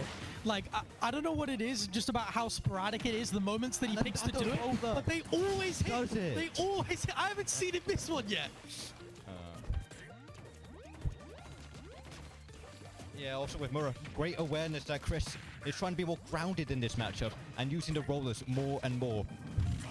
I love the switch in tempo, just sitting back and splatter shotting a little bit more, building up damage, just chipping away, and already Chris MC is at 75. Almost there, but now Chris has the waft, so anything is possible in this last stock. And again, more splatter shots, making it even more awkward for Chris MC to find the way in here. Just keeping away, camping on that bike, making sure that he can't use it to approach. Oh. Chris MC finds a way in, but he can't find the waft setup that he was looking for. Oh, it's getting even more. Oh, so scary. One more Booyah does it, but again, Chris, one more waft, and that's the game. Yeah, but you just can't quite adjust to how much rage he has. He's just missing these setups. Oh. Beautiful weaving around these smash attacks. He's looking for it. He's looking for the up tilt. He's looking for the up tilt. Oh, but the roller comes in again. And that's game 2 for Mura. And that one was awareness, right? He's sitting there saying, I know Chris is looking for these up tilts. So I'm going to go for a roller. It's got that extra little bit of range. It'll work. But yeah, I'm impressed with the hit rate of those. Because we do consider it like it is an unsafe option, right? Yeah, it's not something that used to be pulling out willy-nilly, but Murak is having this hit rate pretty good right now. Well, yeah, I mean, if it works, don't stop, right? Be interesting going to our final, well, potentially our final stage of this set. Chris's final counter pick. And we are on PS2. That is the widest stage in the game, which will benefit Wario. It's also very low ceiling, and the platforms are very good as well for your Wario setups. It's also Inkling's best stage. So, you know, it's one of those situations where you picked a stage that's good for you, but you're not necessarily considering how good the other character is. Because I think there's an argument to be made that this is like a top 2 or 3 Wario stage, and it's probably, yeah, a top 1 Inkling stage. Yeah. So, yeah, it's just about how you think about it. Both characters seem to be going more aggressive here. Might be seeing a quicker match. Maybe. Yeah, Mura's definitely going to have to get the lead before he wants to be a little bit more careful. Okay. No double jump. Mura's aware of it, but he accidentally saves him. Oh. Mura trying to roll the bike. The bike he buried. Nice, good catch. He's doing a good job with these wafts here. No one was. Oh, nice setup there. Looking for the bike. Nez Could gonna it be the do kill? it, maybe. Oh, No. high. Yeah, nice mix-up. Still just Back air, keeping does it Mura here? in the corner. I like that. I like the relentlessness there. Yeah, one thing to note here. Mura has been the person to take the first stock all these times, but now Chris takes the first stock and trying to get some extra mileage here. Not trying to be too aggressive here. Oh, the Booyah doesn't hit. Oh, but a great edge guard by Mura. Both players are even once again. Yeah, lovely catch.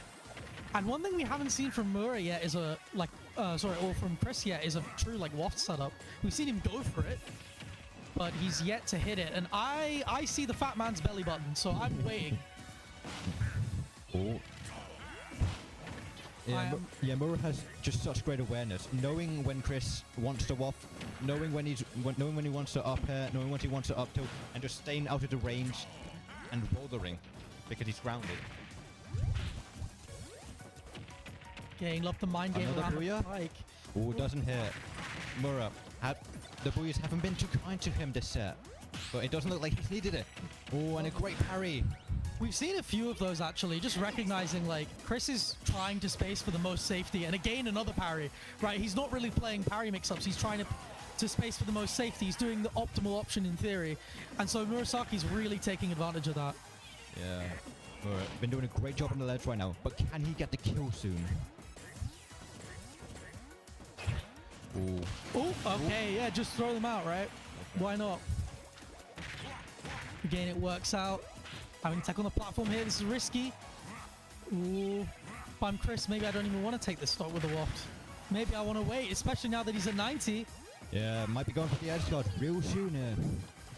Yeah, looking for an F tilt or a back air, maybe. You can see. Just looking for that back Another air. chomp. He's been doing great with these chomps here. Yeah, it's a lovely little mix-up to just throw in. Yeah, Mura does not want to get close to Chris here. Fearful of the dash attacks and fearful of the waft.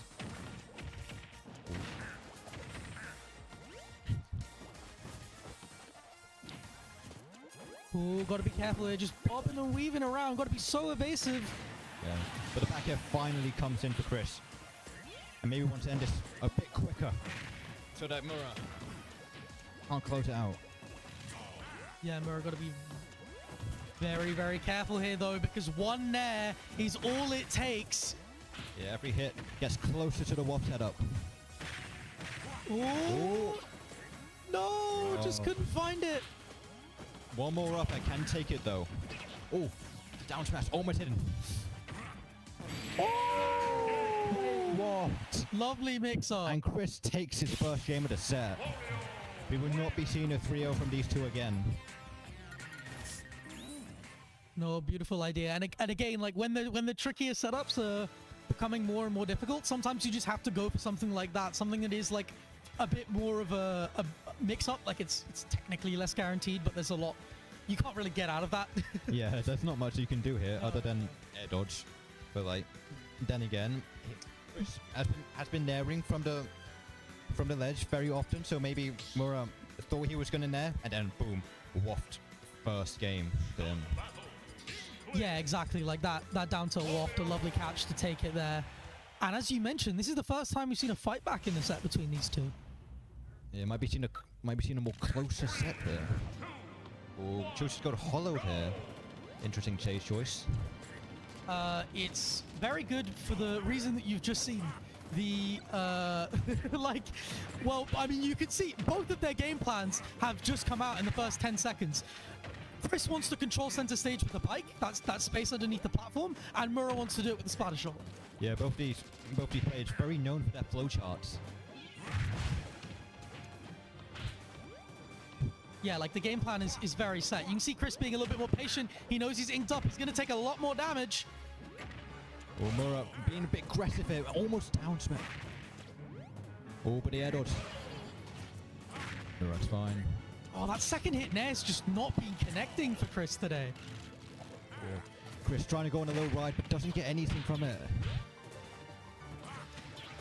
Trying to get the setup going. Didn't catch that double jump. Mura's been another chomp. It's been beautiful from Chris.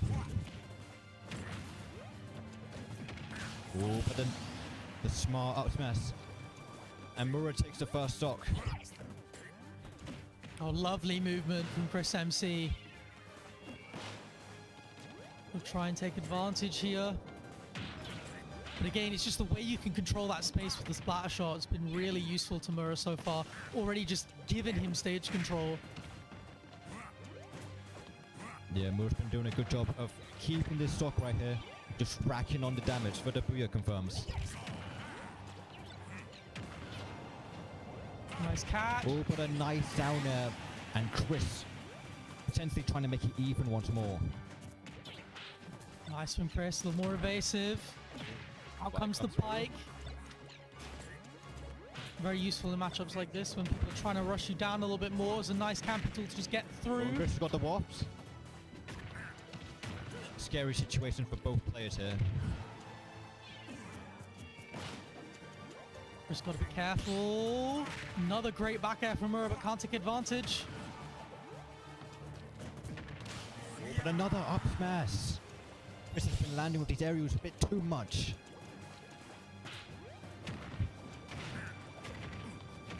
Now comes your Inkling setup. Gets a solid 42, but Chris responds really quick. Is it down? Oh, lovely. Not hitting. What's up? Ooh, but Mura tracked on so much extra damage here. He can just lay this one back and be patient. And potentially the set will be his.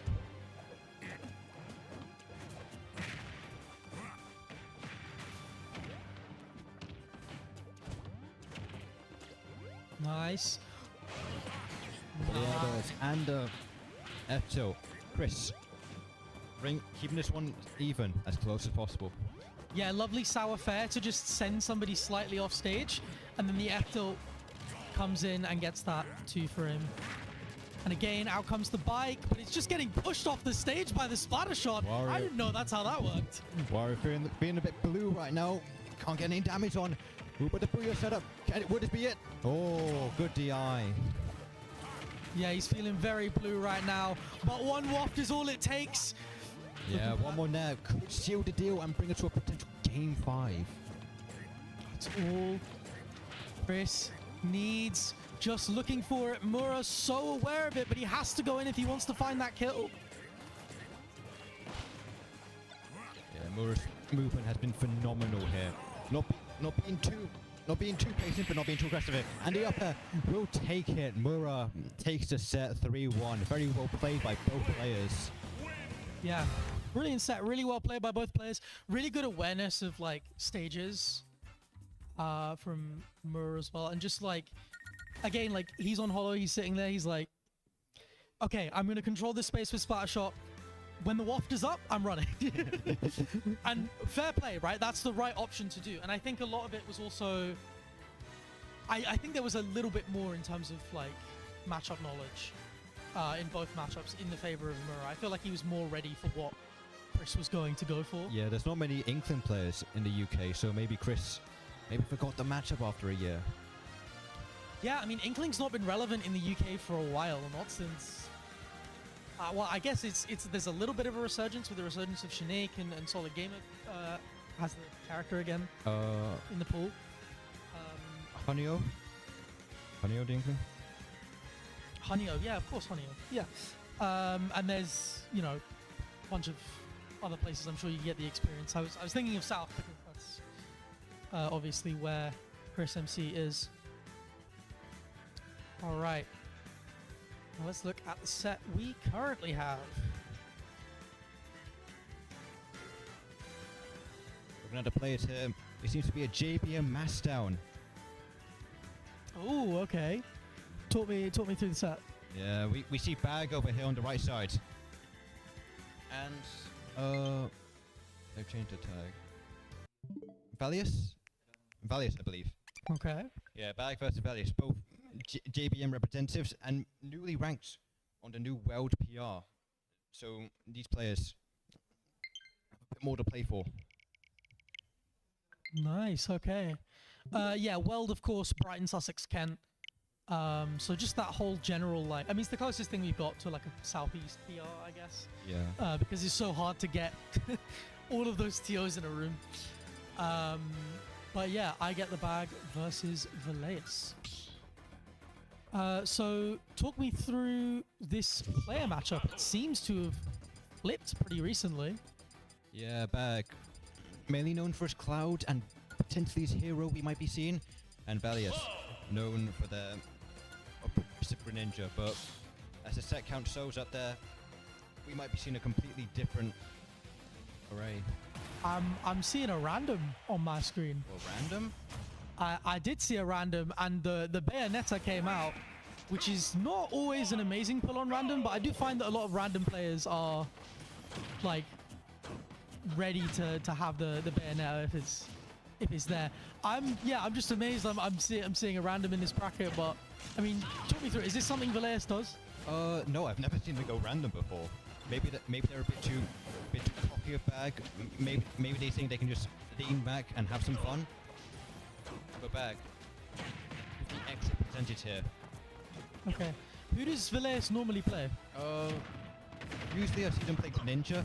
You're right. They have said recently that ever since getting a job, Greninja is too technical for them. So maybe this is Valius' way of maybe experimenting a bit. Yeah, and again, as I said, like a lot of people who play random they do tend to have like a Bayo. I'm not sure why, but it's maybe just in case, right? When you pull them on random friendlies. Yeah, the weird characters. ICs, Min even, and Bayonetta. All the random players always seem to be ready for them. Well, up tilt back end, not going to quite connect here. This, of course, like the classic Smash 4 matchup, right? Bayo and Cloud kind of defined the end of that game. And, oh, the jab is going to kill. Valley takes the first stock. Very impressive showing for the new Bayonetta. Yeah.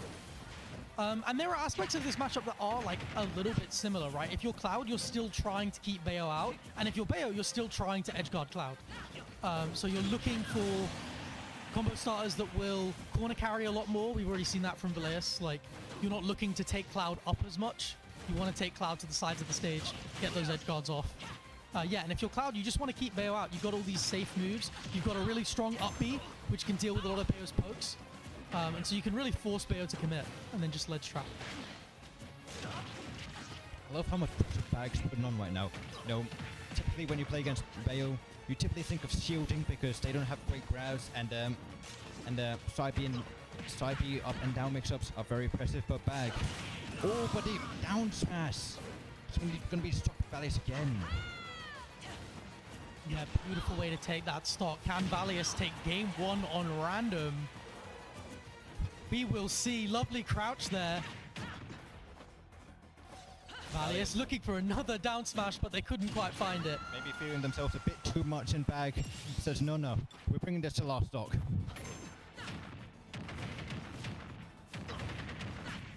Got some good damage here from Valius. Nice. I love the weight of the fair. You know, just crack some extra damage. Bag not ready for it.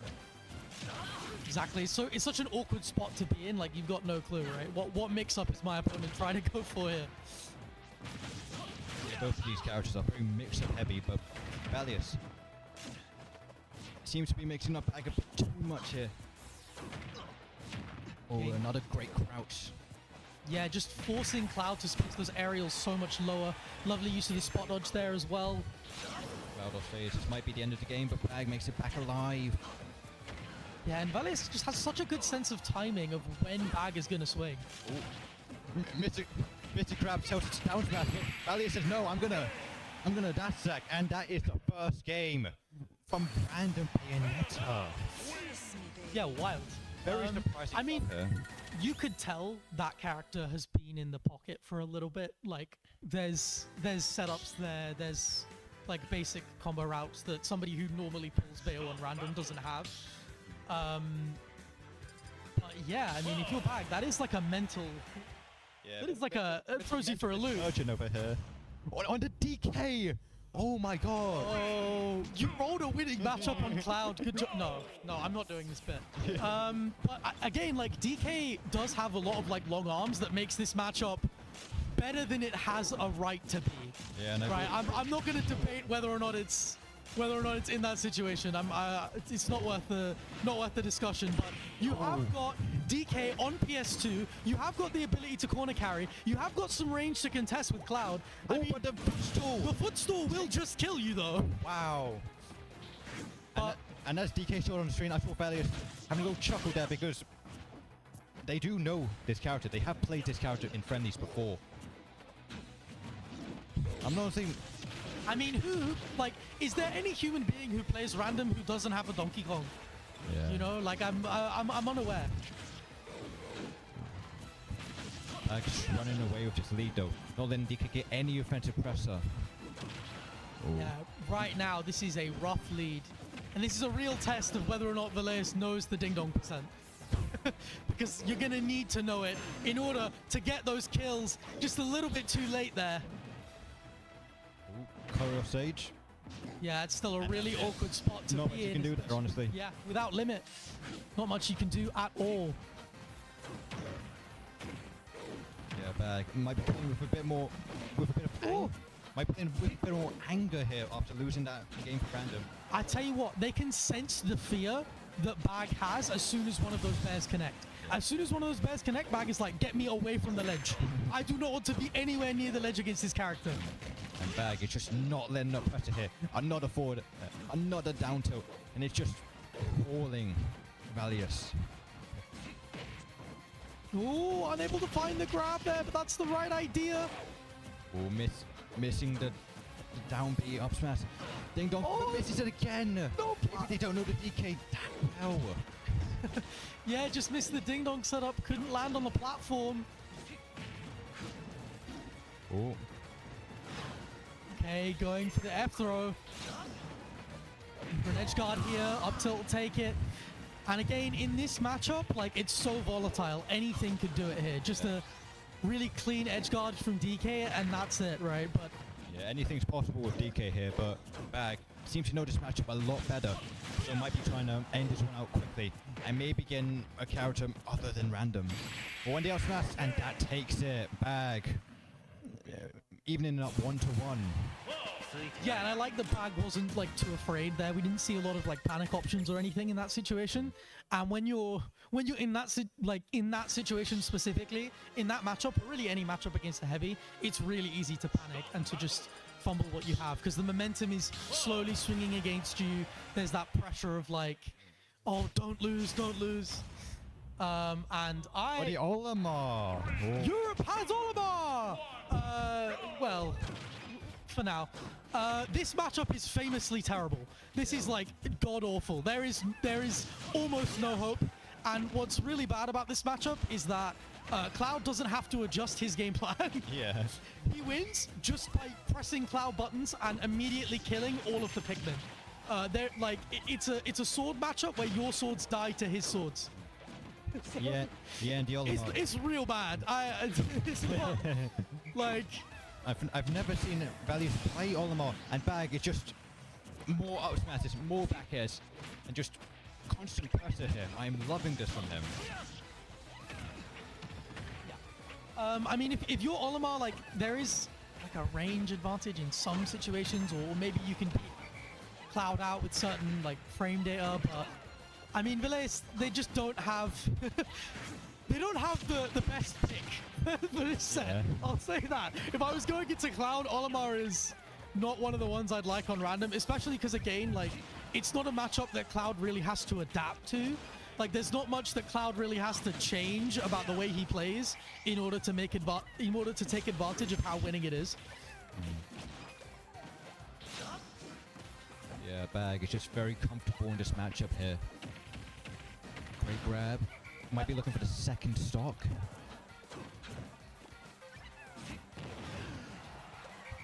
Yeah, the shortness of Olimar coming into clutch there. Maybe we can see some parries because, you know, if you are a short character, you do kind of force that situation. Some good Pikmin management. Gets the blue up throw off. Yeah, Valius seems to know which Pikmin to use at the right time, but Bag is just not letting them put any pressure on the Pikmin. Oh, lovely tomahawk to 10 for Valius was ready for it. Oh, white Pikmin on big damage for Bag, but that's attack. And Valius on their last stock once again. Oh, just about dodged that. Gotta be careful here. Valius trying to bring this back. I mean, there is yellow Pikmin on deck. You can get some combos off with that, maybe. Yeah, what I might want to see from Bag is a bit more patience here. Like, you have to lead, and Valius has to come into you. And they don't know the matchup very well, so maybe just pull back and let the lead slide into your favor. Oh, but a good parry. Valius might be taking this to a last stock situation. Yeah, maybe, right? 2 edge guards is still all that you need here. You can definitely take advantage of this, but depends. Bag has been so controlled so far in this game and the last game, so calm in the face of all these different characters. And it's just a question of whether or not he can keep that up. Oh, and the dash attack doesn't take it, actually. Very surprising. Yeah, not quite yet. Yeah, and Bag's very desperate to lead, but the F-Toe brings this to a potential last game. Yeah, lovely little timing mix up there from Bag. And again, just very clean, very composed. Yeah. We are going to the last game. Do you think we will see the Valius min? I'm going to be honest. I don't see them picking Greninja. I think they just want to stay random and just have fun and maybe experiment a bit. But honestly, we've been seeing a rogues gallery of winning Cloud matchups. But a Joker here, this might be a bit different here. Yeah, a little bit. Down gun is really, really strong in this matchup and can make things really, really awkward. Obviously, there is that range difference, which can present a problem. But there is a lot to get out of this matchup with your Joker. Yeah, and it's a very fast-paced matchup as well. You know, both characters trying to get in with their combo starters, trying to get to the win conditions, Cloud with his limit, and Joker with his Arsene, just trying to get as much damage as possible. Oh, going for the Lafobble perhaps? Lovely pressure by Valius here. Yeah, nice idea. Ooh, both characters having their win conditions. Let's see who can use it first. Yeah, the Arsene and the Limit are both up. But Arsene's a lot better than Limit in this game. Limit is not what it once was. Lovely catch, just conditioning the roll with the back airs, going with the up big smash. damage here, 58%. What are you going to do about it? And out of stage, might be a second stock, but doesn't get it in time. And Valley is getting very lucky that down air didn't spike. Yeah, brilliant use of Arsene there. And again, like when the Arsene comes out, that range disadvantage goes away. And so there's really like no argument about it. Like when the Arsene is out, regardless of if Limit is up, it does just feel like a winning matchup. You can really take advantage of that. Yeah, the scary man gets out, gotta run away.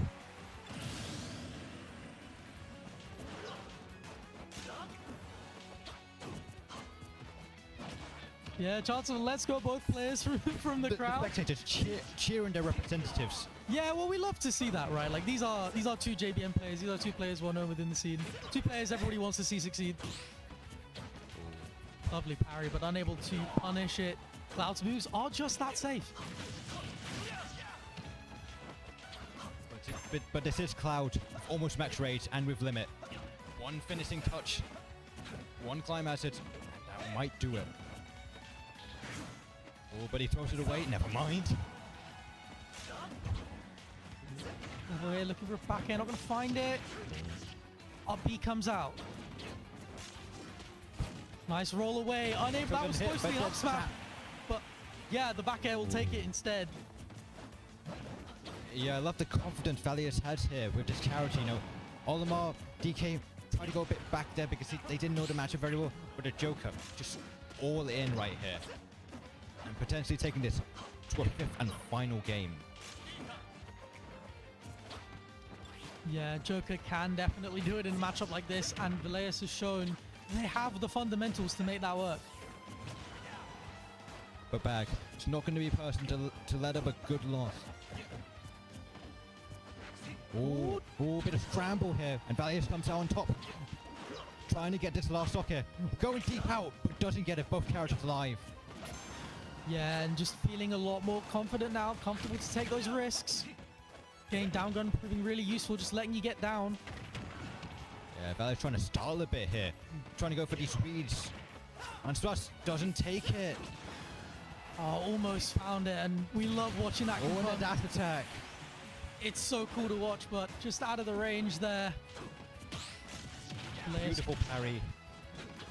And honestly, I can definitely see Bag bring this back.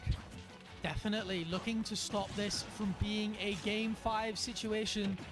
Can Bag make that comeback? 130 limit. It's a bit desperate, and he SDs. Yeah, just the shape of the stage not really going in his favor there. Bonking his head up against it. And Valius takes this to Game 5. Yeah, very interesting here. You know, honestly, I thought that this was going to be a wash for Valius because, you know, random, but honestly,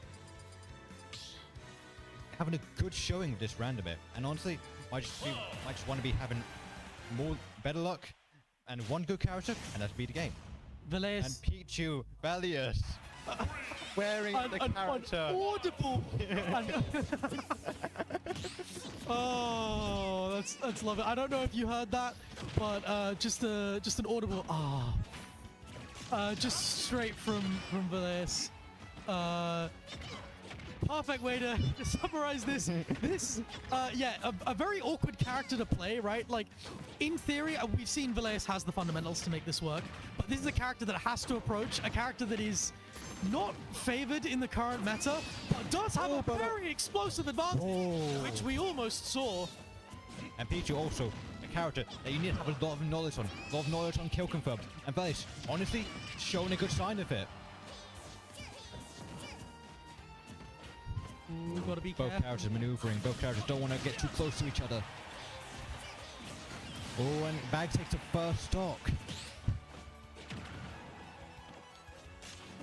Yeah, Bag does take the first stock. The question is, can Veleus find these edge guards, these T-jolts coming out? And No double jump. That's exactly what you need. Stock. That is exactly the game plan for Veleus. That is what they are looking for. Yeah, maybe Veleus needs to have a bit more. Needs to be more comfortable in this character. Needs to have a bit more faith, because honestly, this is a good showing right here. Good parry. Oh, longest fair in the game. Yeah, it is massive, and that T-jolt just made it last longer. Yeah, what I've noticed from Bag here is that he tries to end these stocks very quickly. A lot of ultimate, a lot of dash attacks. Oh, but Bag.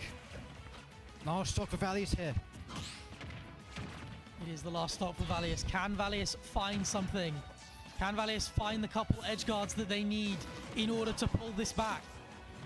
Pichu a character, but you really need to lead here because every attack you hit, more damage racked onto you, and it's easier to kill. Yeah, a character who can struggle making comeback. Oh, finishing touch comes out, but it's not. Veleus moved out the way. Oh, miss. Both characters trying to scramble, trying to get their stocks. Really careful here. Just playing around these big cloud aerials. It's a big grab here. Oh, tried to fair, doesn't take it. Veleus trying to be a bit more patient on the ledge, but Bag is just having none of it. Yeah, trying to make the most of Pichu's small size, but Bag just ready to bring the Buster Sword down on their head. Does take it. And the back air comes out. Oh, what a set, to be fair. Yeah, good showing from both players here. Oh, and a hug from both players. Such sportsmanship.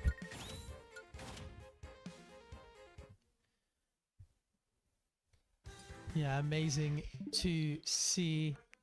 And yeah, it's always nice when like everybody likes both the players. You know what I mean? Like two of them hug and nice send off for the both of them. I was very impressed of Veleus in that set because, you know, going random, maybe don't want to go Greninja, maybe want to experiment a bit, and honestly, found quite a lot of success against Bag, who's known for their rust down and aggressive behavior.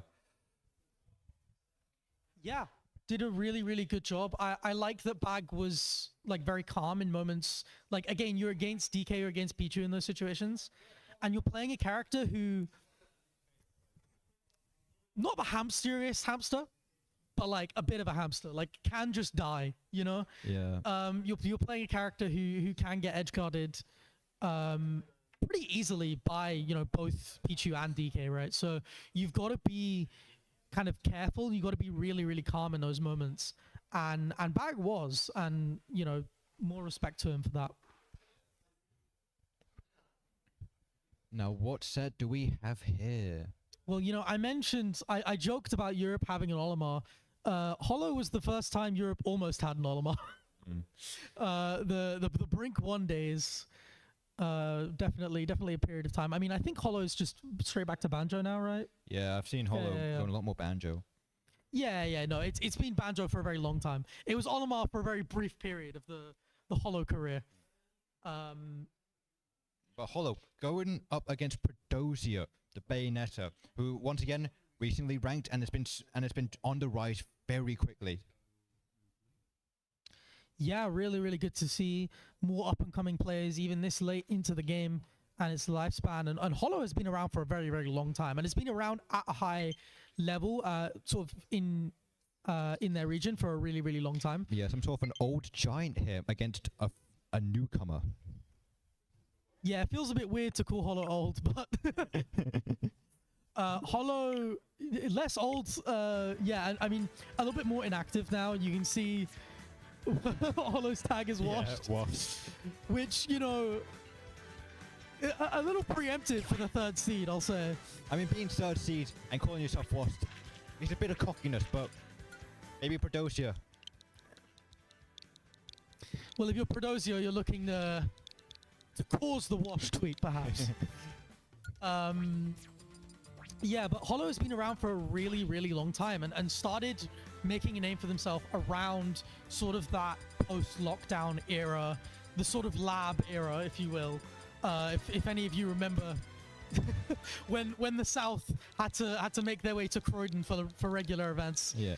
That was the era where I really remember Hollow doing really well, and there was definitely an era sort of around that sort of first Brink time where Hollow was in some really, really big conversations, and just the talent that this player has, it cannot be understated. So yeah, it's going to be interesting to see Hollow back again, a player who's not around as often. And yeah, we'll love to see it. Pradosia, of course, that up-and-coming Bayo player. Why don't you tell me about Pradosia, because I'm not as familiar. Well, Pradosia came onto the scene not that long ago, honestly. Maybe 1-2 years ago in Bayonetta. And honestly... Or Ridley. Or Ridley, it seems. Might be seeing a Ridley? No? Maybe. Anyway, Pradosia had just been on the rise, taking big names such as Grizius.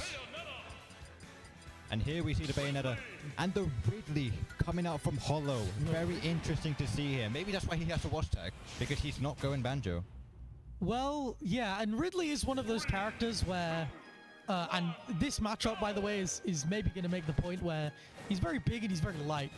He can get hamstered and die, which may happen. But Hollow is also playing a character who is mostly reliant on like fundamentals. Like Ridley's game plan is just sort of solid. It's use your range and maybe a couple big reads with your big moves. Yeah, that's what I call Hollow as a player as well. You know, knows the game very well. And this is a bit of a clash between two different sides of the coin here, because Hollow tends to be more evasive, tend to want the opponent to come closer, and Pradosia very happy to do so. Yeah, two very big what a up smash read. Hollow making a statement early. What a catch initially. And again, like this game plan is just about keeping Bayo out, because if you let Bayo in, this is what will happen. Right, you're big and you're light. You're going to go forever. Yeah. Yeah, one thing I like about Pradosia is that she's just so good with her combos. Like she doesn't go for the obvious one. She tends to wait a bit, wait for the opponent to see what they're doing, and then go for more damage, like more forward airs. Interesting to see, yeah. Oh! Hayden Pradosia gets it with the nair. Yeah. I mean, if you're Ridley, you're usually not too afraid of going off stage there, but lovely stuff from Pradosia. That is their domain.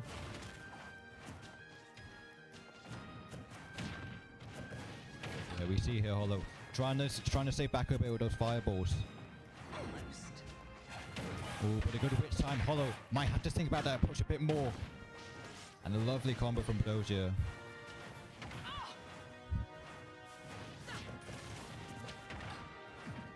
Oh, and another up smash read almost connects.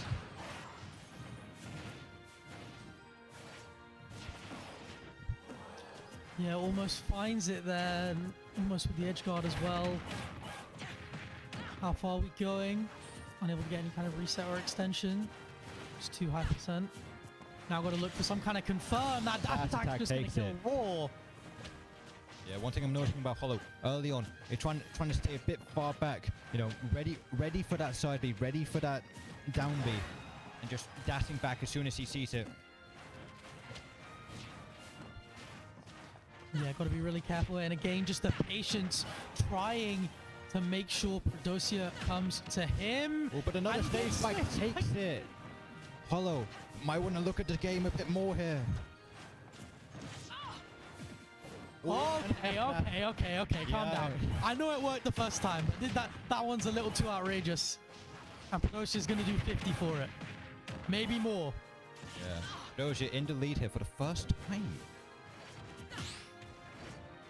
Lovely parry from Hollow. And again, just gonna try and control the stage here. Get that ledge trap going. Use that range. Yeah. Prodosia, a player who honestly tends to want to kill a lot more. And Hollow just waiting for these approaches. But Prodosia still coming in. And that might be the game, but no, the turnaround. Another beautiful side B here. More damage. And we might be getting onto F-throw range. So Hollow can't be shielding, waiting for those side Bs anymore. And here comes the F-throw. Oh, Lovely wait for the air dodge there, but he brings great him back on SDI. stage. Yeah, just forced back on stage, forced to hit with the wrong hitbox as well. Couldn't get that back air off. Yeah. Just seeing at 100, no confirm is going to work. And that, oh no. For Hollow. Well, I did mention Ridley was a hamster. Mayo, even more so because like it's so awkward to kill once you're out of like that setup percent. Yeah, and you're also tall and light, right?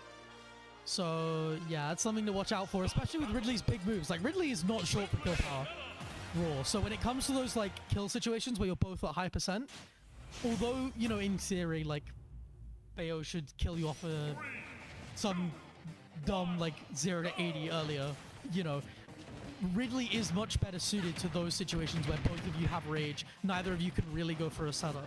Yeah, and I will note for the last game, Hollow just tried a bit too hard to get the kill with those up smashes, and maybe Prodosia noticing Hollow is just a bit more nervous and tries to push in more and more. Oh, just barely makes it back on the stage. Yeah, again, waiting for air dodges, waiting for those aggressive options at a disadvantage. There's something Hollow has figured out there. Yeah, Hollow definitely showing his knowledge in the matchup, but just can't get his reads right.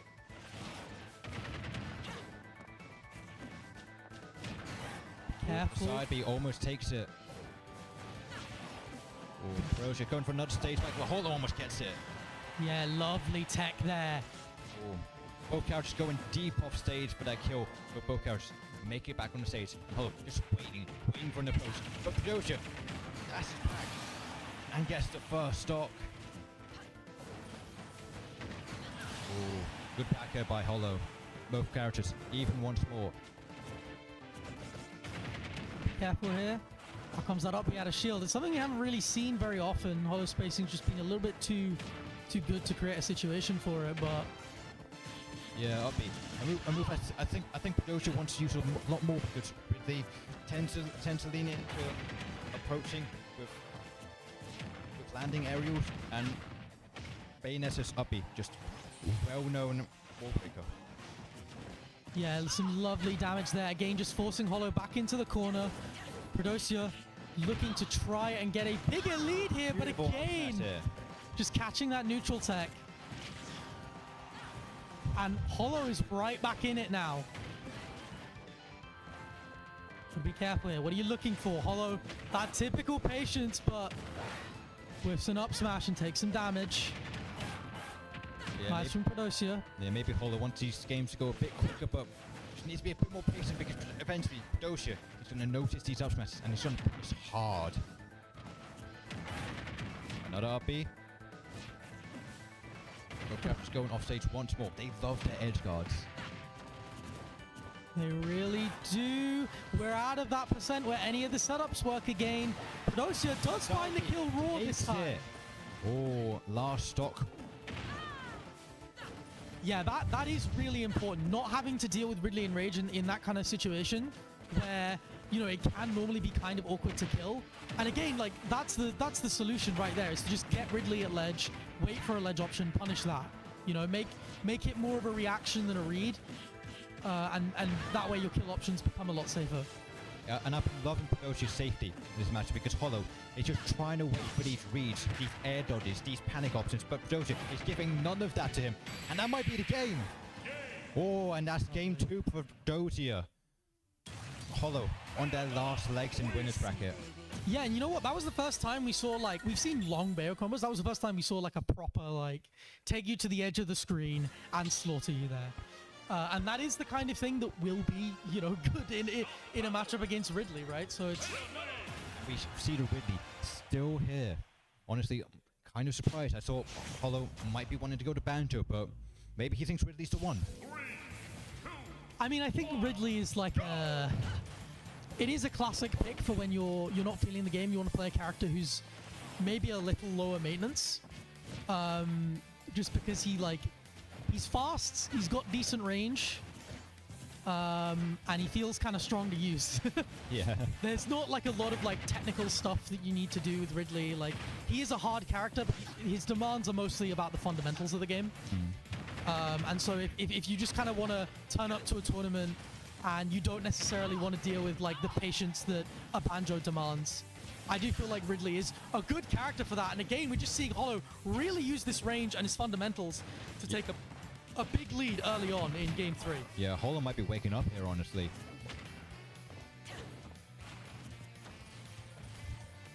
Really, really patient, says Prodosia. You have to come to me. I have the lead.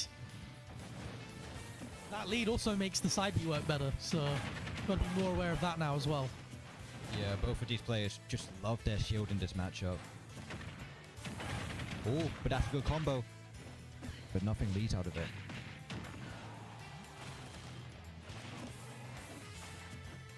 Oh, and another side B. That takes it. Hollow takes the first stock for the first time this set. You've got to be careful here. Both characters waiting, both players just waiting for these panic ultras, but none of them are giving it to each other.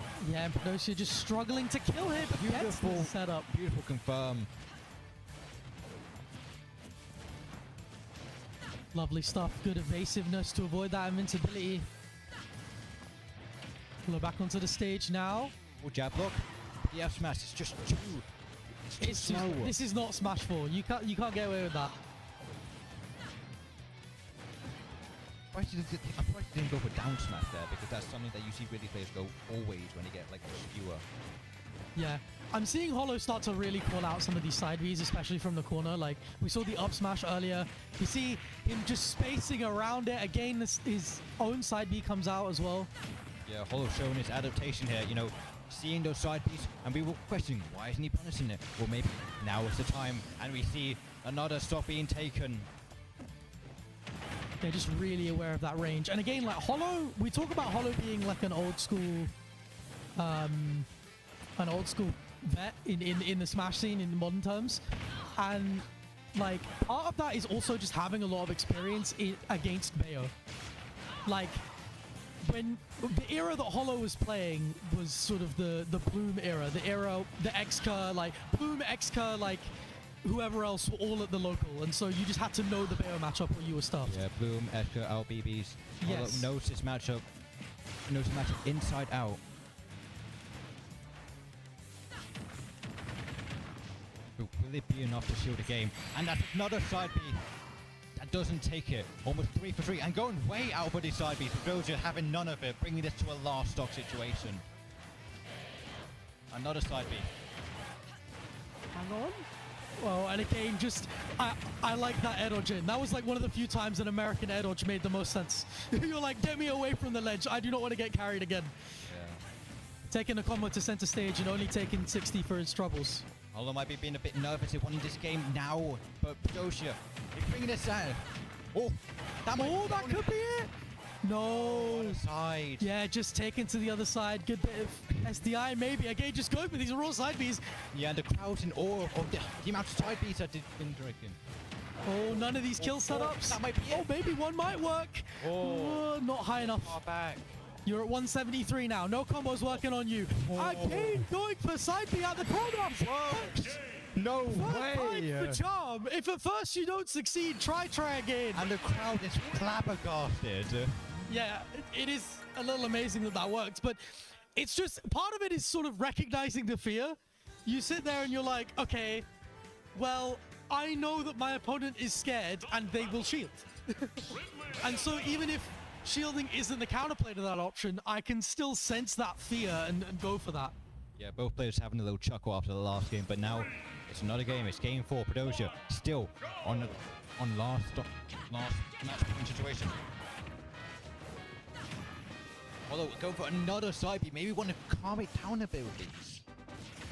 Well, first you have to be punished for them, and right now they seem to be working out pretty fine. Yeah, can't do that! Can't do that! Okay, the jab just straight through it. No, sorry, F smash just straight through it. I love. Hollow enjoying himself a lot with this matchup here. Yeah, just having a lot of fun. That's what you like to see, right? Bring some joy back into the game. Yeah, I mean, it is a charity event. I'm not sure there's a prize for this. So maybe Hollow, knowing that he'll probably do well and just wants to have a bit of fun right now. Okay, just gotta relax. Oh, again, nice catch. That back The air, back air, not almost taking it. Maybe an up air would have taken it. careful. Out comes the up B, but is it worth going? Oh, just Another side B. Hollow loves this side B button. still just trying to go for a setup, but there are none right now. This is 223%. I've never seen a Ridley live this long. Never in my life. And Hollow is feeling himself with this right now. I do. I like that F Takes tilt it. up. That was nice. That was nice. And that's the kind of thing that you need in that situation, right? Just anything to get that grab and secure that kill.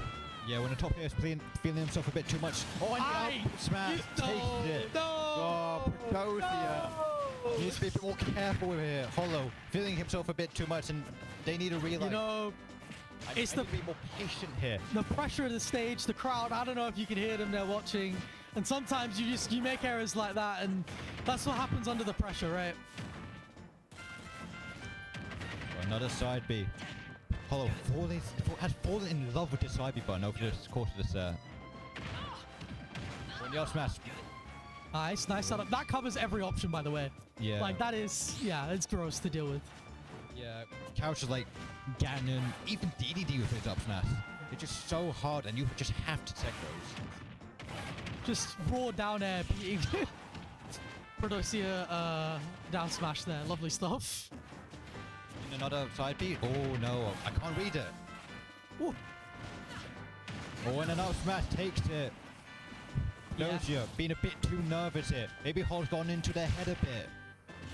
Yeah, you can sell again like Predosia. Oh, but a great F smash from Predosia. I mean, it's a potential. We saw another like F smash just kind of out of the blue just before that, and you can tell that Predosia was like, at all costs, this guy is not living to 223 again. I'm not letting that happen. No, he might. Right, already taking him to 80 though. Yeah. We might be seeing the end of Hollow's winner's side bracket here, but if he just keeps on side being, then maybe he could bring it back. Yeah, this could go all the way to game 5. Yeah. Hollow, good conversions right here. Just waiting for an option. Smash doesn't take it. Just Predosia's defense immaculate right now. And just been catching Hollow these side Bs. Yeah, that slide B off ledge can be a really awkward option to deal with. Oh, Predosia going deep for this. Hollow just trying to get around, just about manages it. Oh, and Can that might be Predosia find the kill? Yeah. Predosia! All right, all right. We have a game 5. Win dreadful. What are you gonna say? I thought it was 2-1 Predosia. No. It was 2-1 Hollow. Apologies for the commentator. 2-1 Hollow. Final game for both players. We have a game 5. We are sticking it out with the Ridley. We are committing to the bit. We are scrapping to the bitter end here. And why wouldn't you? I mean, the set's been really close so far, right? It's also been a very fun set as well, you know, for the spectators, for the commentators, hell, even for the players.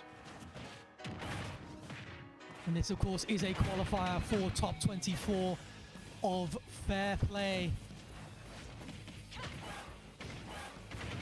Let's see how things go. Predosia already with a brilliant start. This is the kind of like 0 to 90 combo I was expecting from this matchup. How comes the down air? Not going to kill quite yet. Oh, Predosia tries to go really deep here, but Hollow just trying to go high now. I'm loving this adaptation. Well, this is what I was talking about. The mix-ups. Hollow not being ready for the extra damage. Yeah, What a Porsche so beautiful locked conversion. in right now. The back air. Prodosia is ready. That is exactly how you need to start a game 5. Takes the first off with minimal percent and trying to get more extra mileage off. Yeah, and that sets the tone for the rest of this game 5. Now, Hollow has to approach Prodosia. Now Hollow has to get that first kill. And that patience that Hollow is playing with in the rest of the set. Yes, no more funny business here. Doja it's cutting deep in the Hollow. And that might be another stock. Oh, okay. Prodosia. One more stock. Were you saving these setups? Where were these for the rest of the set? I saw them once maybe, and now I've seen them twice in one game.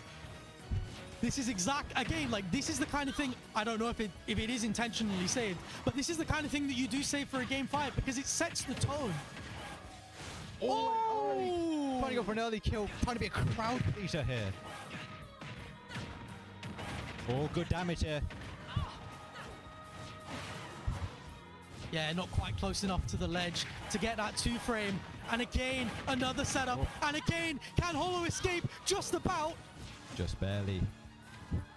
But Hollow has been going deep for these reads, and if he gets a couple, he might be able to bring it back. But Doj's ready for it, and that might be it. Oh, that arrow takes it. Prodosia defeats Hollow in a nail-biting game 5. And a big upset. The crowd behind us. Fair play. Here at Fair Play, the crowd behind us erupts for a massive upset going into top 24 qualifiers. Prodosia makes winners top 24. At Fair Play. Ooh, what an electrifying match we just saw there. Yeah. Prodosia must be feeling very happy about that. Moving into winners and potentially one more set for them, and it's winners top 8. All right, we have one more set. Yeah, and we have Easter as one of the players in this set. Yeah, somebody who plays a lot of Rosalina. She kind of came into the map at an event like this, where she just sort of came through and won the whole thing. Yeah, that was Dead Zone 9, I believe it was. Yes. Dead Zone 9. First out of 72, beating players like iPhoenix. And ever since then, they've just been keeping it going. Top 8 at D-tiers. But here we have Pixie Goblin, the Mario. Yeah, so Mario Rose is an interesting one. It is kind of awkward to keep Mario out at times just because he is very sort of aerially focused. Like he jumps a lot. He jumps a lot. But when you do keep him out, you can get a lot of mileage out of it. And yeah, you could. Both players could argue stuff that you can do. Both players could argue either way for this matchup, but only the set will tell. And I'm not sure if these players have played before. Honestly, I don't think I've seen them play. Yeah, I'm unaware of a set between them previously. I'm sure that it's a matchup that Easter is probably more familiar with, although there are a few Roses in the South, or at least people with Rosa secondaries. Yeah. So there is some chance that Pixie has some experience here. Honestly, Mario as well. You don't see many Mario representatives in the UK, so both of these players kind of holding the banner for their characters in this country. Yeah, in a sense, yeah. I mean, if you're Easter, you're still more prepared for the matchup because Mario's kit is just easier to prepare for. It's one of those weird characters where if you know it, you know, and if you don't, you're probably going to get farmed. Yeah, exactly. And again, like, Mario's a character that likes to jump in on you a lot. Like, there is some utility there, but he can get edge-guarded pretty hard by Luma at times. I mean, the game plan is the same as it is for most Rosalina matchups, which is kill Luma, and then try and just keep Rosa in the corner while she's not got Luma, so that it's easier to kill Luma again.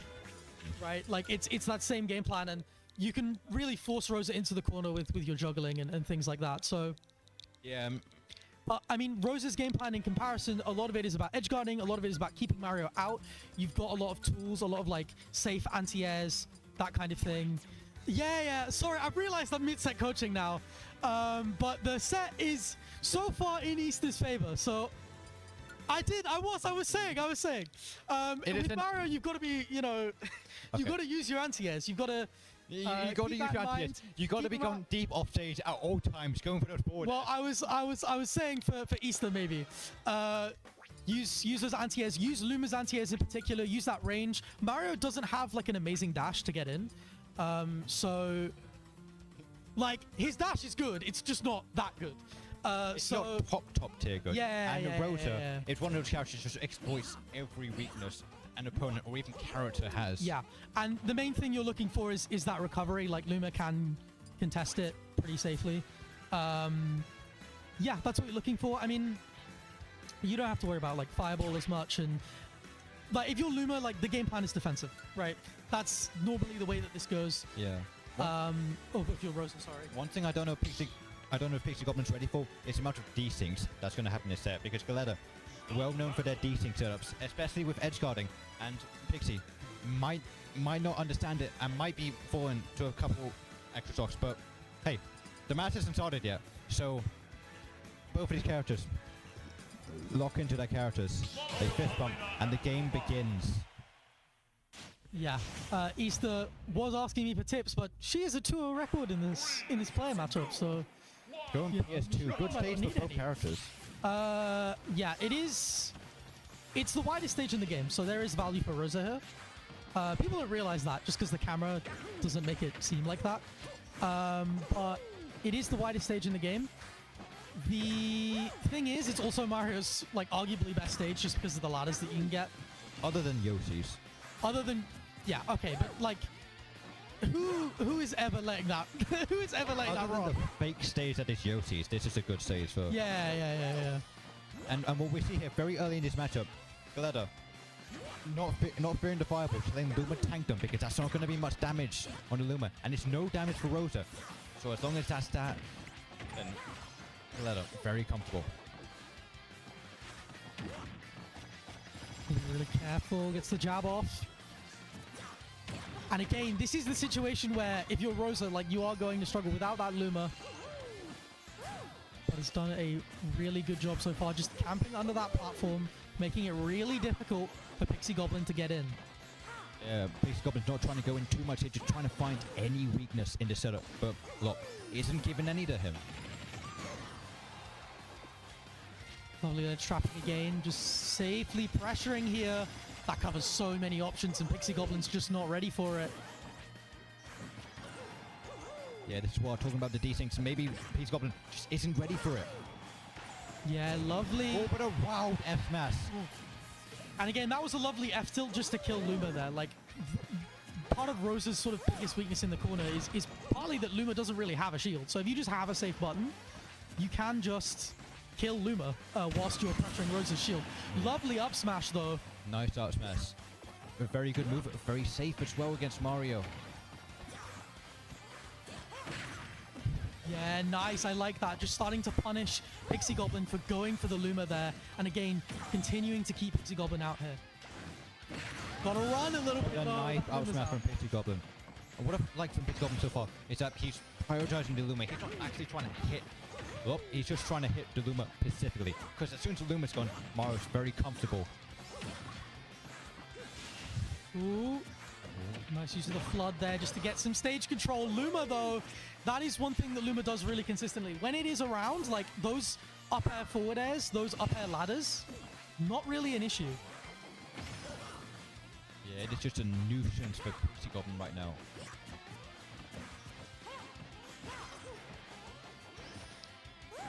Really good use, just trying to keep Pixie Goblin in the air here. And Easter, aka Lop, has done a very, very solid job so far. Again, just keeping Pixie Goblin out. Still stuck in disadvantage though. Luma's still around. Oh, and the Oh! out smash. And Pixie takes the lead here, but for how long?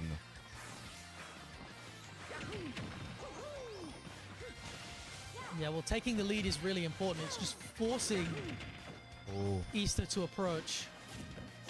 Easter may want to kill a bit too much, but maybe that's for the better because that's the up smash. And it's the last stock in game one.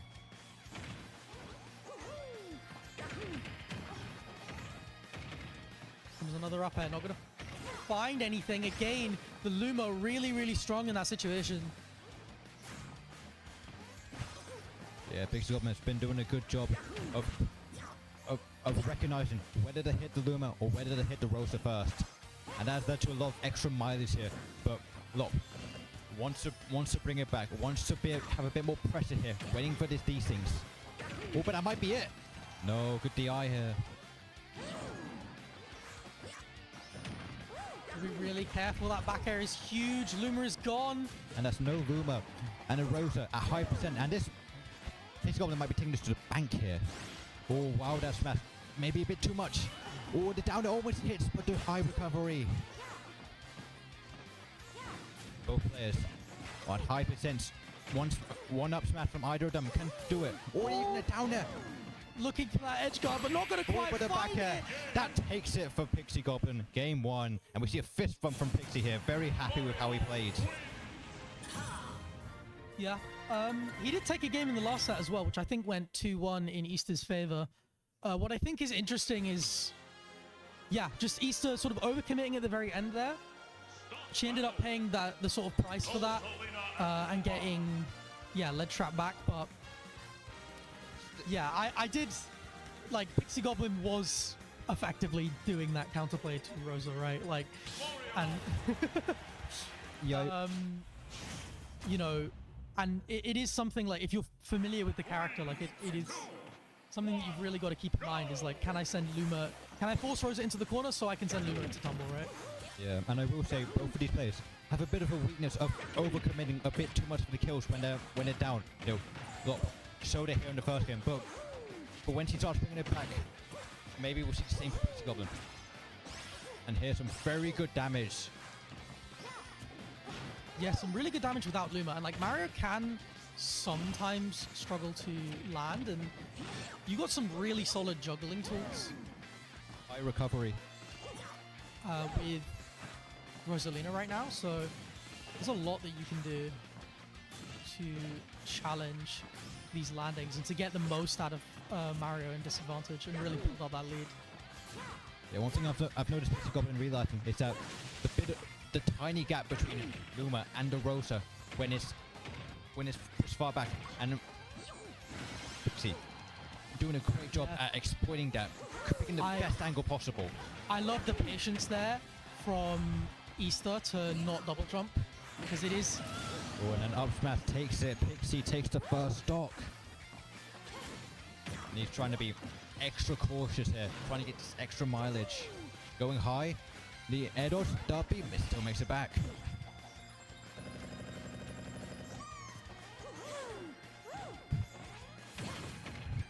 What I will say, Pixie might be respecting the Luma a bit too much here. Oh, and that's Carnage for the Luma, and that's Luma gone. But an up smash from Lop steals both stocks. Yeah, lovely from Lop there as she levels things up. Out comes that up air fair, not going to quite work out. Yeah, Pixie Goblin loving the forwarders. We saw it a bit in the first game, but none of them hit. So we might be seeing a bit more forwarders. So yeah, it's there. Ooh. Lovely pressure from Pixie Goblin here, but Galetta finds their way back to stage.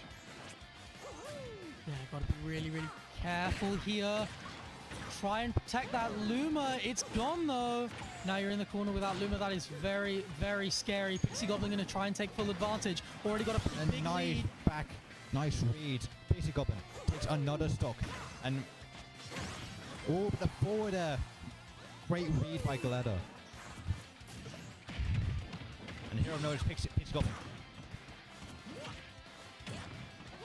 Okay, really bullying Luma there. Yeah. Just going straight for it. Yeah, Pixie Goblin, the butcher of Lumas here. Oh, but a great combo. No! Oh no! And that is 2-0 for Pixie Goblin. What a conversion. That's something you see the top Mario players in the world doing, and Pixie Goblin does it to seal out the second game. Yeah. I really like the way he was approaching neutral. Like, he was in this matchup, you normally say like, oh, Rosa can win neutral more often, but when Mario wins, he wins harder. Like, but I think that Pixie Goblin hasn't, in that last game, really been struggling to win neutral at all. I think he's been really aware of what Easter is looking for, what Locke is looking for, and what she wants to do in neutral. Yeah, Pixie's been having a nice balance of whether to apply pressure or whether to stay back a bit. But here we see Locke trying to be a bit more defensive, walling out as much as possible. Yeah, lovely stuff from Easter here. Just trying to wall Pixie Goblin out.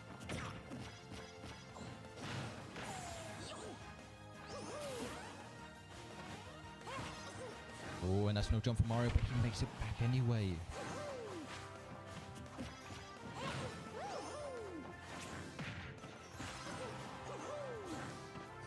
Gotta be careful here. And again, really, really good use of the aerials and the safety. Takes the stock. That up smash has taken so many stocks. Yeah, from both players, actually. Yeah, but again, like, anti-airs are so important in a matchup against Mario, and Rose's up smash in particular, even without... Oh, but that's a nice fair that seals the deal. Finally, we see a forwarder spiking. And both players trying to apply pressure here. Both want to have the lead so that they can fall back. Yeah, nice stuff there again, just using the Nair to clank with Fireball. Doing a much better job of playing around that Fireball now. Very, very defensive game from Pixie Goblin. Yeah, Luma's sweating a bit as well, so that might be the end of this Luma. Pixie Goblin might be a bit more pressure coming through. Yeah, really trying to chip away at Luma, but it's not quite working yet. Oh, down angled F smash, actually hitting the ledge. Beautiful two-frame. Oh, not two-frame, but just beautiful catch on the ledge there. Just beautiful, outright. Oh, no double jump. Not going to matter too much now, though. But a nice spot, just big damage here. Yeah, just tried to find something but couldn't quite. Looking for... Oh, again, just looking to really extend this lead here. Like, Lop started to really run away with it. She's done a really good job of just keeping Pixie Goblin out, protecting that Luma, making it more difficult, much more awareness there. In the last set, or in the last game, sorry, like Luma died in a pretty similar situation. I like the awareness from Pixie Goblin as well to use the throws with hitboxes. Yeah, back air especially. Just a big hitbox throughout the entirety of the move. Just knocks him far off. Oh, but that's a fair. And that is the first game for Lop. Yeah, really, really good stuff. Just pushing that advantage. Better sort of play without Luma as well. And really good use of the up smash, how disjointed it is. Really, like, a better handling of Pixie Goblin's habits. And there's a point where Pixie Goblin is just sat there saying, like, oh, I don't know how to fight you without Luma. I'm just going to chip away with fireballs. And Lopper's really adjusted to that and just said, okay, well, I'm just going to clank with them then. Yeah. Yeah, beautiful adaptation from Loppe. Yeah. And I was mentioning a little thing, which is, yeah, Pixie Goblin was always using, like, F throw or back throw because the little spin hits the Luma away. Yeah, but now he's been doing a lot more back throw. He's just been doing a much better job at pushing Luma back. But honestly, been so much more comfortable without the Luma, just letting Rosa's raw hitboxes do the deal. Yeah, and again, just clanking with that fireball. Ooh, yeah, trying to run right over to Luma. Need it, because it's so useful and disadvantaged, especially against a character this explosive, to have Luma function as like a get-out-of-jail-free card. Yeah. Really patient, really smart stuff. I love that Lob isn't pushing advantage too much, just keeping him off the stage, but that's not one stock for Pixie Goblin. Yeah, she flies off the top there, but Lop comes right back down. Yeah, and see, evasive as possible while Lop has invincibility. Lovely catch. I love that. Yeah, beautiful setup. Now just has to find that kill. Not going to fall for the rapid jab setup there.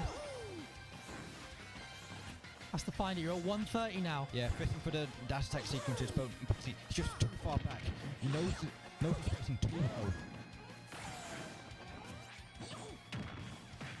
Oh, and that's good damage here. And that's the platform. That might be it. Oh, wow, the turnaround. That was nasty. Somehow both players surviving. Yeah, what a beautiful idea. Pixie Goblin trying to seal it all here. Already has a lead. And there's a bit of life in the set now. A little bit more energy. Just from that moment. Yeah, Lop just doesn't seem to know what to do anymore. You know, Pixie, he's not being too aggressive. He's not being too cautious. He's just doing the right things at the right time. But finally, Lop gets the kill.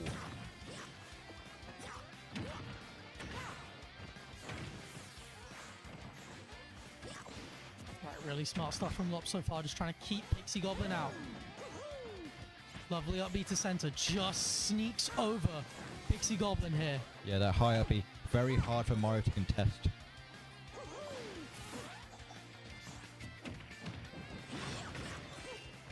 Oh, lovely Luma coverage. Be really careful here. Pixie really wants these backers, but Lop isn't giving it to him. Finally. Yeah, Rosa off stage. What can he do in this situation? Just keeps Luma. Just keep Rosa off stage. Yeah, got to be really, really careful. And that's an up smash. Again, yeah. One more stock, and that is the set for Pixie Goblin. And honestly, it's going to be quite a big upset if he takes it. Oh, it would be indeed. But Lop stands in his way. She is ready to make sure that this upset does not happen. Lovely setup there. Just looking for an edge guard. Looking for a ledge trap. Just trying to keep Pixie Goblin in disadvantage. Yeah, look, trying to go for these smash attacks because he wants this stock right now, but Pixie Goblin isn't giving it to him. And that's a big grab. That leads to nothing. Oh. Yeah, just didn't adjust for the DI there. Hang on. No, not going to find it. Waiting for an air dodge that didn't come. One more up air will do it, though.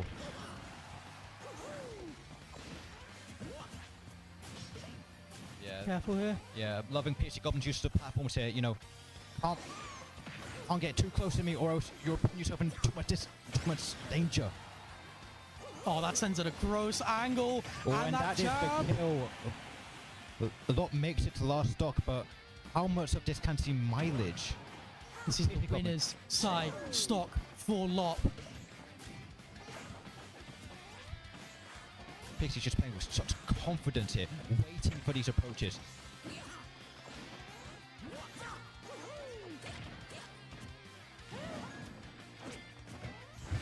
Yeah, one up slash for Pixie Goblin will seal this set. But I'm loving his patience here, not wanting to go for the aggressive yeah, she's done a really good job of just staying really, really patient, making that comeback happen. Lovely attack cancels there, starting to bring this back. Coming slowly but surely here. And Pixie jumps once more, doesn't want to contest the ground. Oh, and that's a great read. Such a close game. Oh, but he mistimes it. That would have been the set. And a great dash attack desync. Lovely desync. But goes too far down. Can we find the up-slash? We'll take it. Oh my god. For back air. Wow. What a end to the set. And Pixie Goblin takes it. Yeah, look. Just about. So the upsets would do it too early and didn't DI the back air. And that is Pixie Goblin over Galetta, our second major upset of this tournament.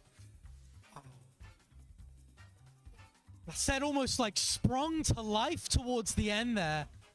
Yeah, we have a massive crowd here, all erupting in a blaze. That set sprung to life towards the end there, but really great stuff from Pixie Goblin.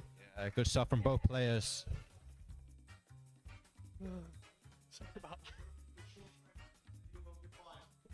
All right, well, it's time for us to say our goodbyes. It is a joy to commentate with you, Novice. As for you, Chaz? Sorry? As for you? Oh, yeah, thank you. I am Jackie, and yeah, it's been a joy to commentate Mayhem X Fair play. We're in collaboration with Stand Up to Racism. I don't know if there's any way to donate with Twitch or anything like that, but donate to Stand Up to Racism. Yeah, you can go to their website. And It'll be linked inside of the tournament. Make sure to donate whatever you can. It's all for a good cause. all right, yeah, we will see you around. Yeah, we'll see you shortly for Top 64.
Ooh, Oh, there we go. hello.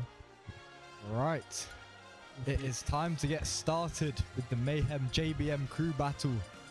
Historical rivalry. Yeah, of course. So, for those who don't know, JBM is a local group of players around Southeast. Yeah, they've been around for a few years now. They've just been slowly expanding. They've got around 20-ish players, I think now. Yeah, JBM's grown quite a lot now, but they are against Team Mayhem. So, yeah. Yeah, interesting starters though. JBM arguably starting with their strongest player, looking to sweep some stocks early. Casual, in his own right, is a very explosive player. So, you know, I feel like if you're Casual, Naz's, you want his head, right? So anything 1, 2 stocks, 3 stocks here is perfect. Anything to damage the JBM King. Yeah.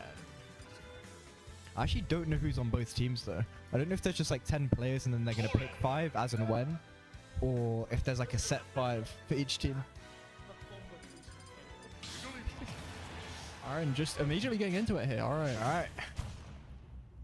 Corin, Puff, as expected. Let's get this crew battle started. I cannot imagine this being a great matchup for Puff. Yeah, so we saw this matchup earlier. Naz played Mashu earlier. It's kind of, again, you know, you don't have the mobility, you don't have the range to contest Corin. But what you do have is explosive edge guards and advantage state. So it's all about making the most of your openings, as we see Casual doing right now. Of course, anytime you watch Casual, the big thing is his edge guarding. Sorry, their edge guarding. Yeah, very strong off stage, able to close out those stocks quite well. Yeah. But are we going to get the tech chase? Not finding it. But a good grab early on. Are we going to get a pattern to the Naza back air in the corner? Yeah, with Puff, these low percents, VR kill percents. Ooh, what a tomahawk. Not finding the nair, doing it a bit too late. Got to hit the start up on that Corin up B. But the ping goes unpunished. Yeah, Naz is playing this quite well, quite safe so far. Yeah, crew battle's a whole different ball game. You know, you're not just playing for the win. Team morale is on the line. This first stock is very important for the morale of both teams. And it's Naz taking it.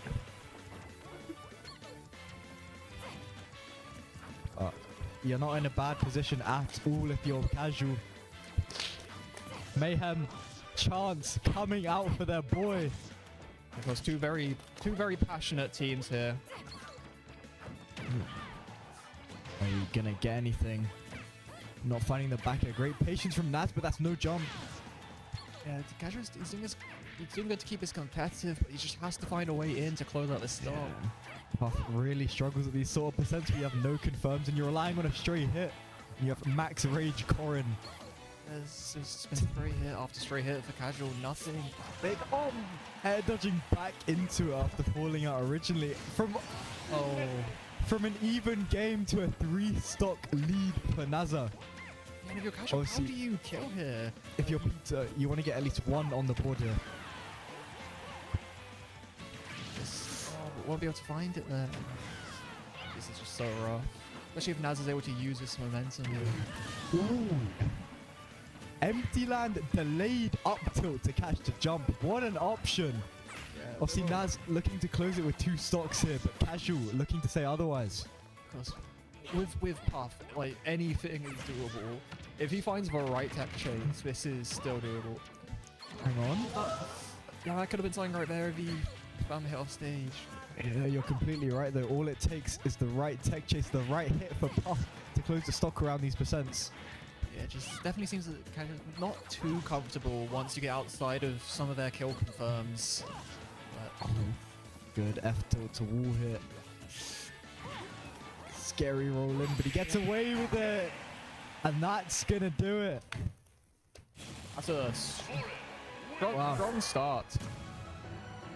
Yeah, maybe trying to use Naz just to set the momentum here, to just get him to go for as many people as he can before going down, and then let the rest clean up. Yeah, precisely. But that's JBM with a 2-stock lead to start the crew battle. If you're a Mayhem fan, that's not what you want, but it could be worse. We'll have to see who they send into Naz, you know, because at the end of the day, it's 2 stocks, right? But it's their best player going out first. You get through Naz, life gets a bit easier. Yeah, although they do have Pixie in the back, so you need to remember that. Looks like Hollow is coming. Ooh. This is definitely a good answer. Arguably the star boys for both of the teams going The question is, does he play Banjo or does he play Ridley? Yeah, this is it's new gen versus old gen. We got the uncle trying to fight the new up and comer. Banjo is here to play as well. He doesn't care about bracket, but the crew battle, that's where shit gets serious. Yeah, when That's where we get serious. on the line, you need to lock in. 3, 2, 1, go! We're gonna get a crowd countdown start here.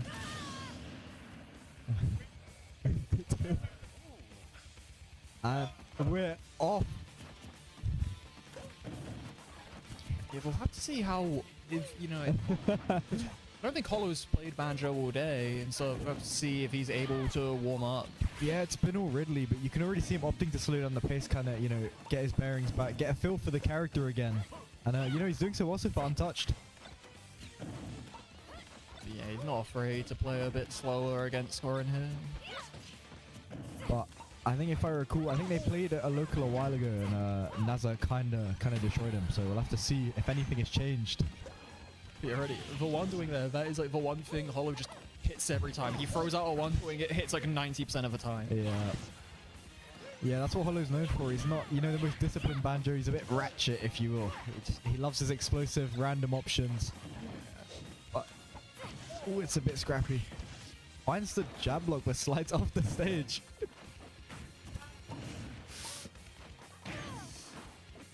Ooh, not finding the punish on the pin. Wow. This is such good start here for Hollow. You know, it's so weird because you watch Hollow and the Wonder Wings look terrible, but they have an 100% hit rate, so clearly they work for a reason. But Hollow looking to close it without losing any stocks. This would be exactly what Mayhem needs here to keep themselves even here. You know, Hollow, he's not scared of being in the corner. A lot of players are threatened by Naz's corner pressure, but Hollow doesn't care at all. Yeah. You have to see what he can do with side strap here. Ooh, that's good. Even though Hollow does not compete as much anymore, he has years and years of experience in this game that he can use with advantage here. Yeah, of course. I mean, you kind of got one opportunity here to close the 3 stock. The next opening for Naza will probably seal the stock. You know, and you can tell Hollow's playing like he knows it, taking his openings very sparingly, playing very safely, and that damage is racking up. And all of a sudden, we're looking at a reasonable 3 stock. Yeah, I mean, yeah, Naza's not really getting any good hits in. Down for it. Oh my god. This is a pivotal stock for the crew battle, and it's Naz that finds it. Oh, that's exactly what they needed here. BBM. The Hollow special, if the first one doesn't work, try again. There we go. He just doesn't care. That's the Hollow we love and know.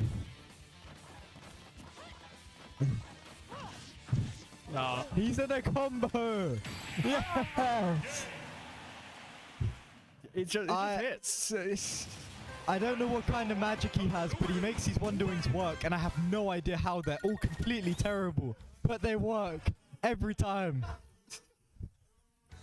And honestly, Mayhem are down a stock, but I'd argue this is quite a favorable position. JBM Starboy is down, and you're only at 1 stock deposit for it. Yeah, this is really good now. We'll have to see who JBM opts to bring in. Oh, sending JBM Sunset, I believe. All right, that's going to be interesting here. He's not looking very confident. Yeah, lacking.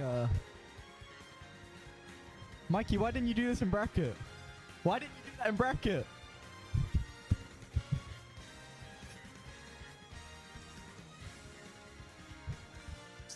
Yeah, I A big thing that Sunset can use here is I'm not too sure how familiar Hollow will be with this matchup. Some things never change. And yeah, Robin, not a very common matchup. So let's see what experience Hollow has. Yeah. I don't know how often these two have played actually, but I can't say I've seen this matchup too much. It'll be very interesting. Assuming he's going Robin anyways. I know he has a few pockets, the Lucina, the Greninja, but I assume we'll see the Robin. Yeah, he doesn't really bring up pockets in like the serious sets. Okay. Pretty much just Robin.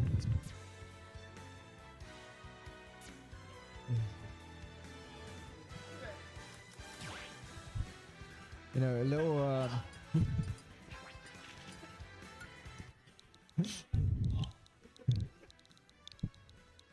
a little crew battle tech to save time for those at home. You enter everyone's tag before you start the crew battle, so you don't waste time doing this. It's some tech.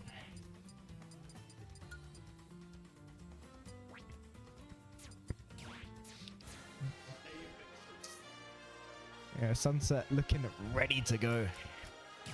Yeah, Hollow, he's down a stock here. But yeah, Sunset. So yeah, Hollow's going to be aiming to just at least take a couple stocks here. Want to cause some good damage before going down. If he can take down all of Sunset's stocks, that would be really good for Mayhem here, but we'll have to see what he can do.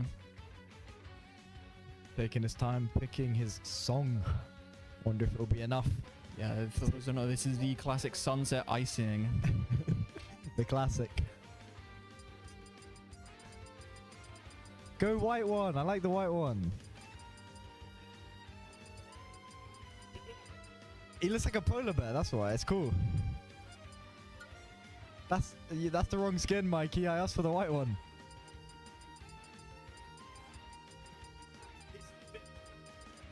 Okay, what about the Halloween one? Can we do that one?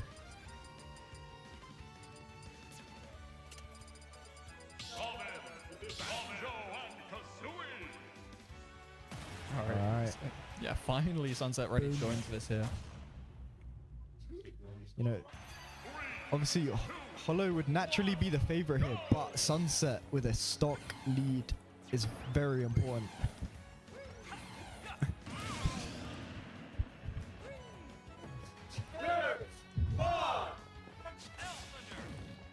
So yeah, for those who don't remember, the last time Sunset was in a crew battle, I believe, was at Mega Mayhem 4, where they were able to take down me and then Jet after. So they did really well the last time they played in a crew battle. I'll see if they're able to repeat that here. But, you know, Sunset with we have stage hazards. Well, that was an early lead for Sunset, but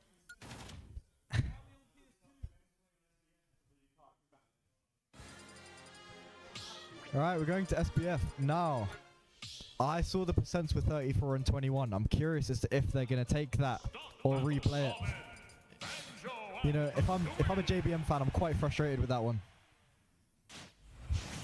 Alright, you're getting back into it now on SBF. Oh, fist bump, quick. Alright. Alright, here we go again.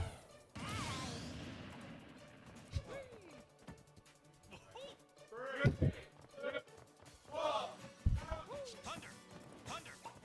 here we go. Yeah, and immediately I think it's going to be a fairly slow matchup. Both these characters just want to take their time and use their projectiles here. Oh, that's a lot of damage. That's 57 on the board already. Wow, what an explosive start for Sunset. Immediately he will be pushed off to the ledge here. See how comfortable he is getting off ledge. Good arc fire though. Yeah, Sunset really dictating the pace right now. But reads the rolling but doesn't punish it. Thorns gets punished by a Wonder Wing. Yeah, that was a bit ambitious, that one, but this is where Sunset wants to be here on ledge trapping, but gets around it. Oh, what are we gonna do? You know, finds the backer to punish the grab. You know, taking this first stock for Sunset could be huge. But the Wonderwing doesn't seal it. Yeah, Robin's main way of closing out these stocks is on the ledge traps. So any opportunity that he can get to Hollow off stage is going to be good here, but we'll lose that stock. You know, a game that looked good for Sunset is now, you know, in the favor of Hollow. He has to try to get around the Arcfire here. Yeah, that's good. They're getting hit by the late heavy Arcfire. Just give him a safe re-grab there. Yeah, I mean, this is, you know, one of Hollow's strong points is survivability. He knows exactly how to play around these win conditions. Oh, no! And kill himself. Maybe that's one thing. He knows Robin win conditions, but, you know, he's his own worst enemy. Yeah, very unfortunate for Hollow there, but... Oh, that was... Okay, these are a little ambitious now. Oh, a 2-stock here for JBM would be absolutely huge. Oh, Sunset tapping into new limits, and a 2-stock here would be huge for JBM. Hollow making sure that doesn't happen. Yeah, that Nosferatu. Oh my god. Yeah, it's such a good mix-up Nosferatu. It's just never going to be expecting a punish. Let's add a punish.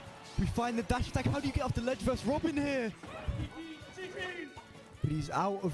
Robin's out of resources. B11 finds the forward air. Yeah. No 11 now. How do you get off the ledge here? It's so difficult. Oh, and you have no jump. He doesn't find it. Gets 11 sword back. And that's going to do it. Oh, no. Literally the second he got 11 sword back, he finds the kill. And he goes +1 against Mayhem Starboy. Yeah, Hollow just feeling himself a little bit too much.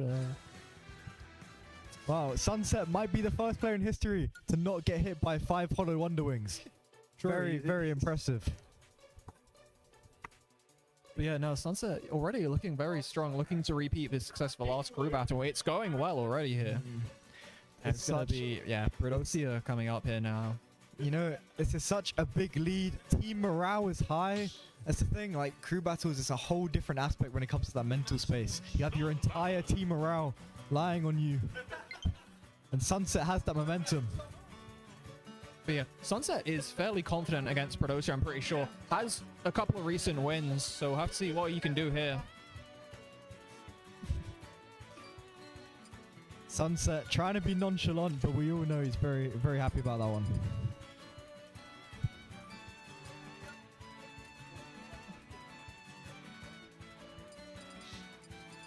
Yeah, Predosia though he's been so strong recently, getting just better and better results every regional he attends, and so I'll see what you can do here.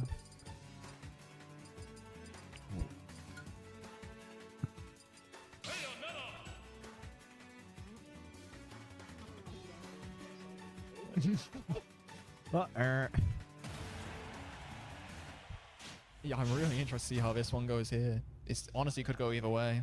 3, 2, 1, go!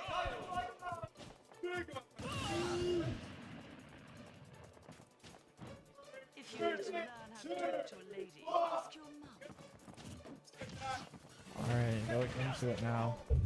Oh, air dodging early. Uh-oh, that's not a good start. Okay. What a tomahawk. That's a big opening for Predosia and an early lead. Oh, that's a huge catch. Oh, fall out. Falls out of the arc fire. Oh, this is a big opening. The damage is racking up here. What a call out on the ABK. That's just very unfortunate there. Yo, I hope Predosia can get on off ledge here. I'm not sure how confident they are against Robin's ledge trapping. Sunset is playing with some newfound confidence. These callouts are unbelievable. Of course, yeah. Keeping things fairly even so far. Yeah, and when we get to these high percents, things might get a bit awkward for Predosia to try and take their start. What a callout. Sunset just has an... Uh-oh. Yeah, it's a pro GCC moment. See, this is, as a competitor, you can't let this get to you. You know, you got to shrug it off and move on. But it's quite a momentum killer, so we'll have to see how Sunset deals with it.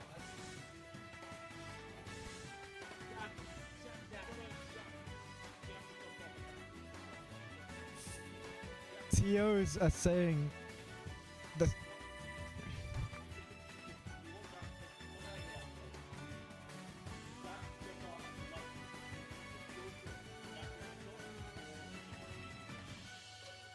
Ooh.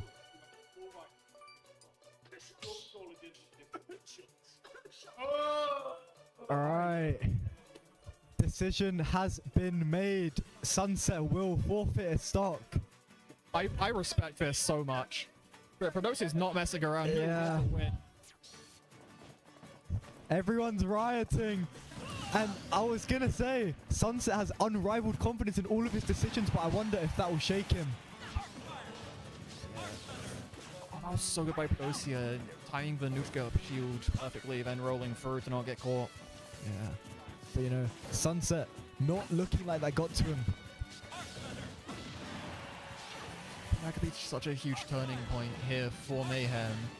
But wow, hasn't slowed down at all.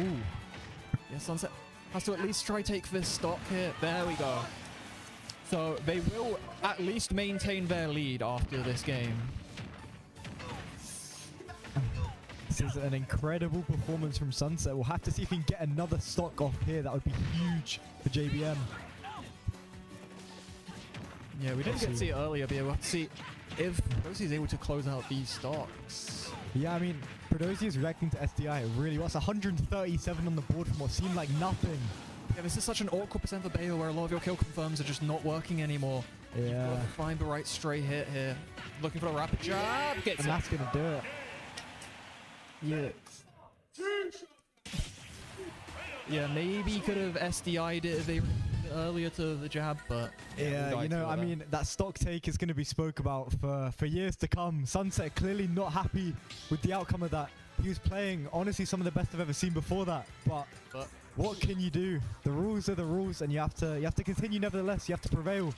I think the main thing is, like, at minimum here, you have maintained the lead for your team. There is still a stock lead here for JBM. We'll see how Gabriel is able to use that. Yeah, you can't let that kill your momentum again. Like you said, they still have that lead. We'll have to see what Valet can do with it. I'm assuming that's how that's pronounced. I have no idea. Yeah. Gabriel! Gabriel! Is your tag Valet? Valet? Valet? Cool. Okay, Valet. Alright. Have to see who Valet opts for here. Okay, it's gonna be the Greninja. Yeah, JBM again quite unhappy about that stock take, blaming the setup. But we have the Greninja, tried and true. Honestly, Valet has gone through so many characters, but I'd say, you know, if they had to have a main, it's probably the Greninja. They fall back on it time and time again. It's probably the crutch, I would say.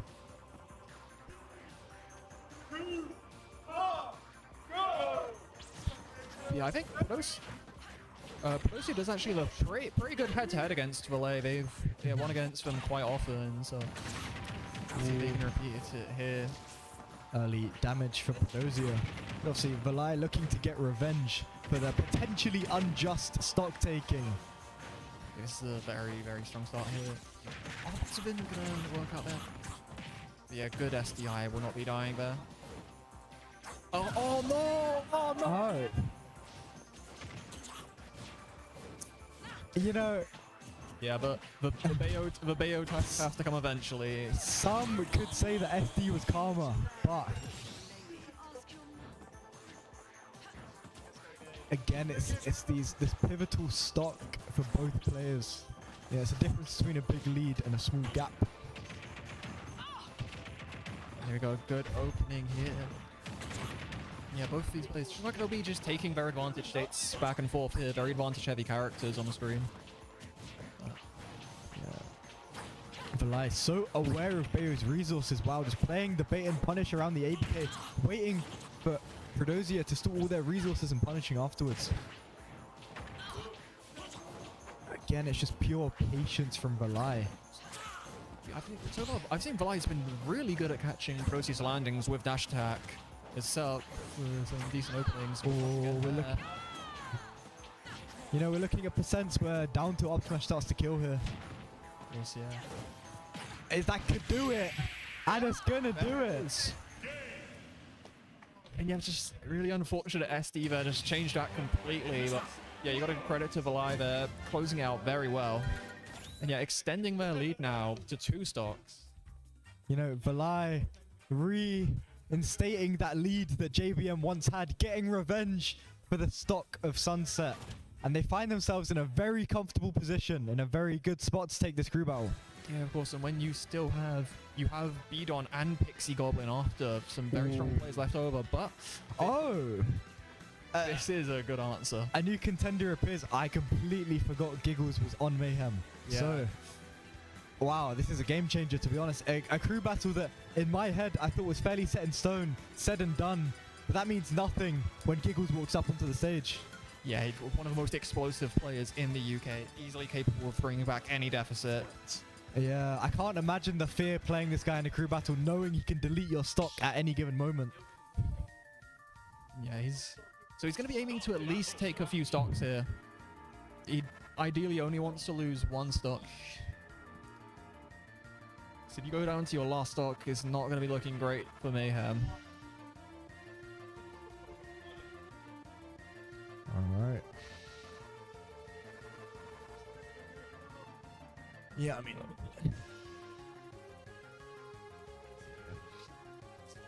but you know, only 2 stocks for Valai here. Giggles just only has 2 to take. Yeah, Valai is a very strong foe, but this is the best Captain Falcon in Europe we're talking about. So we'll have to see what you can do. Thanks. Yeah, honestly, in a situation like this, any stock that Valai can get will be really good here. Okay, why should be a minute now?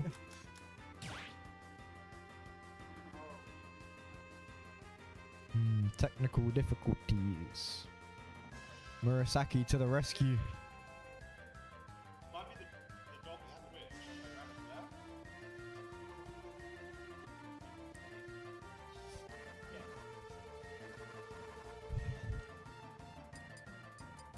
Alright, there we go. Murasaki to the rescue. Well, Murasaki saves the day, and the crew battle continues. Giggles, giggle in all caps. What? That's a cold tag.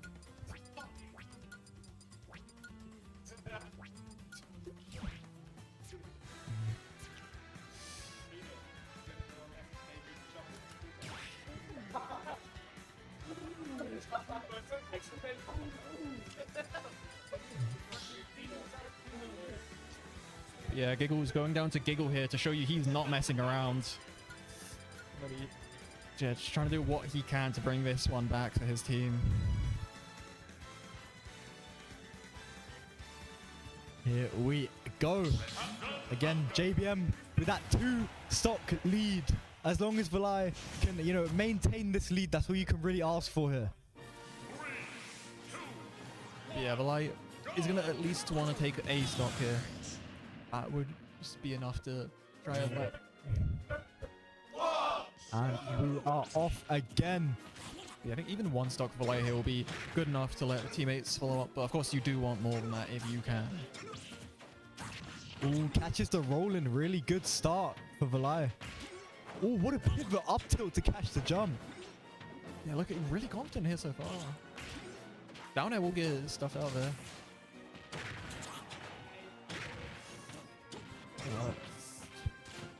Thing is, though, I feel like Falcon's gonna have a much more comfortable time closing out these stocks than Greninja.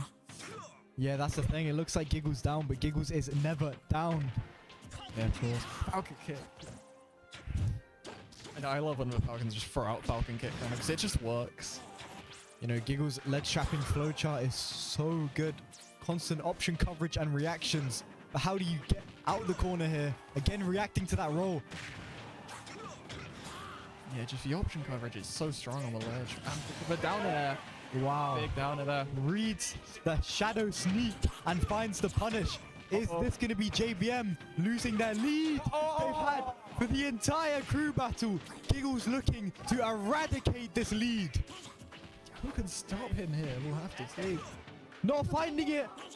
That could have been scary. I bet he just threw out that nail one, like on Stock on Blaze whip. Huge. You can't afford to tie up this crew battle, especially with a player like Giggles on all 3 stocks. You need to take this one if you're alive, and you do. Now the question is there another potential stock for Valai? You know, it's just such an important stock to get. Even one stock can make all the difference. Oh, it's looking good. We're on track to take the second stock, but Giggles in his explosive advantage state is looking to take it. But yeah, honestly, Valai, yeah, DIing it well there.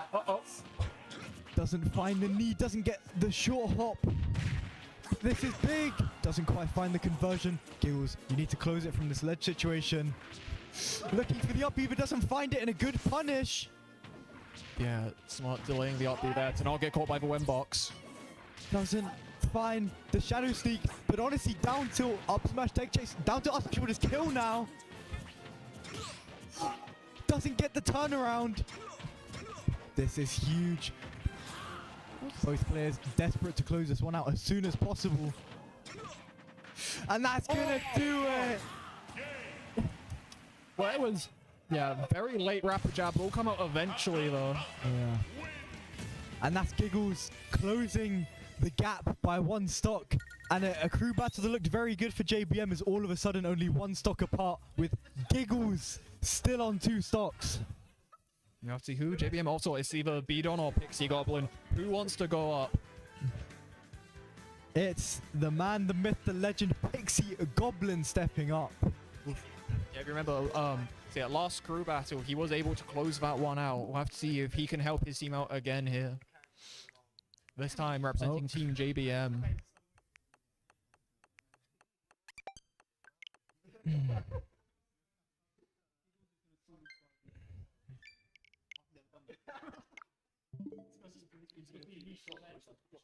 Who do you guys have left?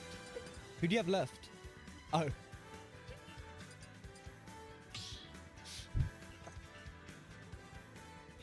Hi, Chuds. Miss you, Chuds. And you know, we're talking about Falcon's explosiveness. We got another explosive character on the screen here with Mario, especially on SVF here. If you get a combo going on that platform, you can take stocks really early. That's what Pixie's going to be wanting to try and find here. Yeah, I imagine this is going to be a complete bloodbath. Scrap, spaghetti everywhere, but both players killing off of a very minimal amount of interactions. I think both players are most well known for their advantage state. Yeah, so just 2 very similar players, both just not wanting to play slow, just going to be in your face swinging. We're in for a good one. Pixie looking ready to go. Looking to bring it home for JBM and reinstate that lead they once had.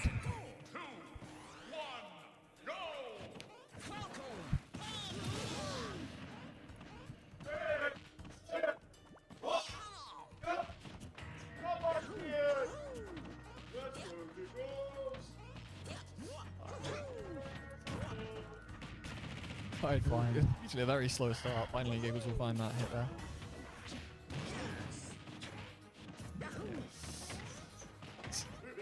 Oh, is that an SD? It doesn't find the turnaround forward air on the up B that would have sealed it, but Pixie a bit late to it. Oh, that's big. Boost. Yeah, this is going about as you expect between these 2 explosive players, but not finding the knee. Just missing it again. The eye's good. Yeah, Pixie given a 2nd and a 3rd chance at life, but I don't think he'll get the 4th. Eagles has to try and find a way to close this, but reacts a bit late. Yeah, dash attack not gonna kill. Good priming there. Finds the downer, and for the first time in a very long time, this crew battle is completely even. He just has to find the stock soon. Cannot let the momentum swing further into Giggles' favor. You know, you really can't get Giggles away with this much rage. He is a force to be reckoned with. Pixie needs to close the stock as soon as possible if he doesn't want to give Mayhem their first lead in this crew battle.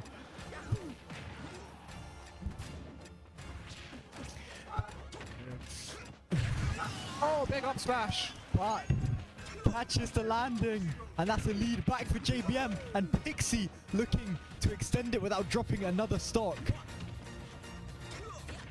That's dangerous. Doesn't go for the back air dash grab though. Doesn't find the falling upper on the neutral get up. Gets the follow up. Doesn't find it. Both players scrambling. But yeah, I'd say Giggle's been really smart recovering so far. He's just not been caught by anything Pixie's going for. He's taking his time and it's been working. Oh my god, what a call out. Doesn't find it by maybe a pixel. So unfortunate. Sorry, it just won't work out. Not finding these knees. Doesn't get the ledge trap either. The nerves getting to a player that's so composed. With the up smash. Yeah. Pixie. I don't think Pixie's ever seen a Falcon up smash before. He looked quite perplexed. But Giggles isn't done yet. Oh! Giggles isn't finished yet. Oh!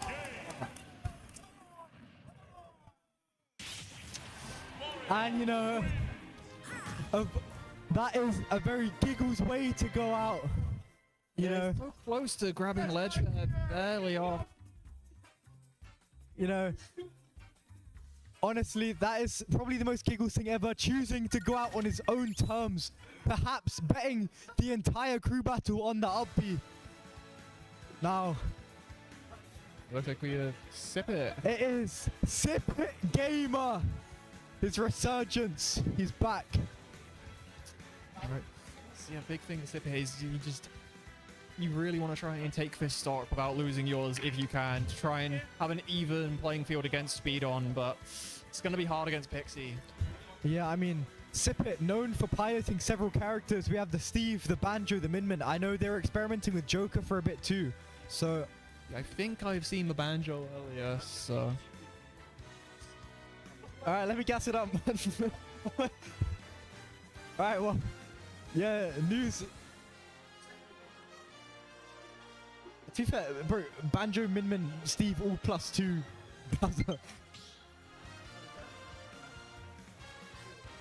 Yeah. Yeah, so we're getting the Min Min. Obviously, if you're Pixie, all you can really ask for is you keep that one stock lead. You know, if you want a miracle, maybe he takes 2. But we'll see what he can do. You know what? I think these two have actually played before at Mayhem. I'm pretty sure they haven't. Pixie won in that set. I was saying that you played Sip It before. I was saying that you've played Sip It before. I swear you Got did it one. the Maze Beans tag. You know, we all love Maze Beans somewhere in our hearts. Lovely guy.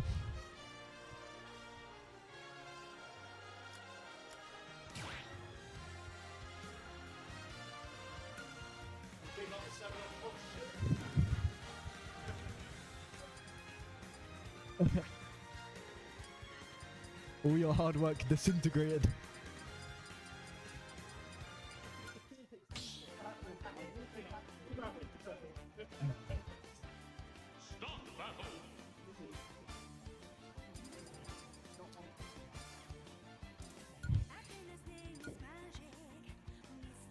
Yeah, I don't know. This is the first time the gap has been this small. I don't think any games have started with someone on one stock yet. So, we'll have to see. But I know Pixie must be quite experienced against Min Min, defeating Min Min's solid game as Min Min a while back, forcing him to counterpick to Pokemon train every characters. So, you know, Pixie has a match of experience. Uh-oh. Oh, did someone not disconnect? Oh. Okay. Yeah, more Johns coming in from JBM.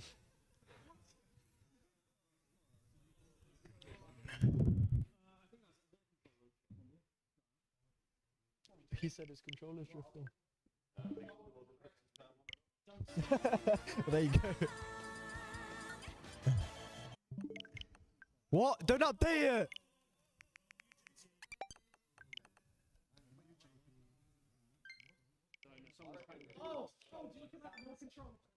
Firstly, I'm here. It's just a Pixie stick ball. What does that have to do with the setup? It's a Pixie stick ball. All right, we're good. And we're going into potentially the last game of the crew battle if Pixie Goblin goes absolutely ballistic. Okay, we just have to hope there's no drift issues mid-game here. Don't want to see any accidental SDs.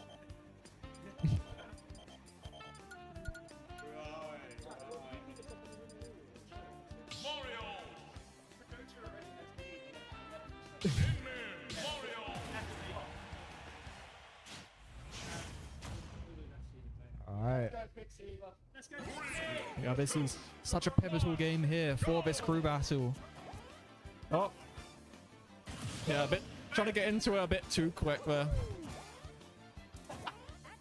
You know, honestly, one more of those and we might have to DQ.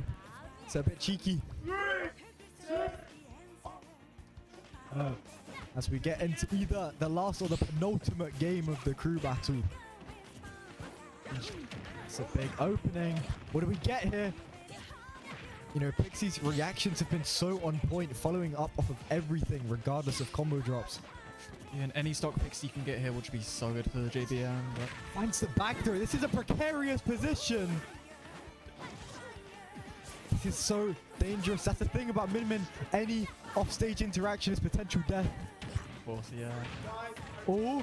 Oh. Not quite getting that landing up there correctly to find that forward air, but you're still in a good spot. You know.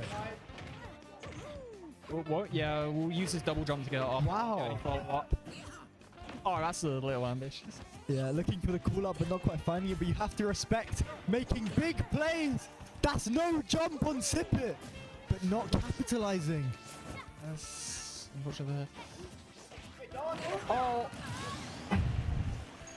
And that is a potential crew battle changing stock for Pixie, especially if he can take two here. I would argue if he takes his second stock, the crew battle might end here and now. You know, Sip It looking lost, Pixie just dissecting him in every single interaction. And these are the percents you have to worry about versus Mario. Yeah, Sip honestly hasn't found a hit in a while now. Look at this shield. This movement from Pixie is unbelievable, just weaving in and out of Min's threat range. Of course, yeah. That's scary, but doesn't find it. A confident jump from Pixie. But Sip It, no way! Oh, no. He doesn't find it. Yes. Sip It needs this stock. This is such a crucial stock, and that's no jump. That's gonna do it. That's big. And now all the pressure is on Bidon to close this out. That's a very good stock for Pixie to take, but it's not over yet. Yeah, I mean, that's Sip It. You know, the gap didn't get any bigger. It's still a very winnable situation for Sip It, especially in, if I'm to be frank, quite a favorable matchup for Min.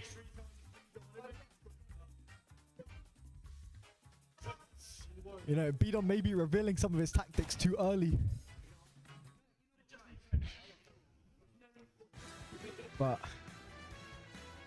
you know, if there's a man to bring home the crew battle for JBM, it's Bidon himself. You know, the anchor of JBM.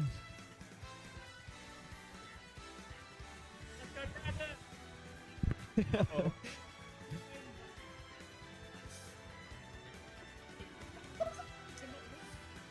Again. There we go. These JBM guys and their 400-pound controllers that don't work.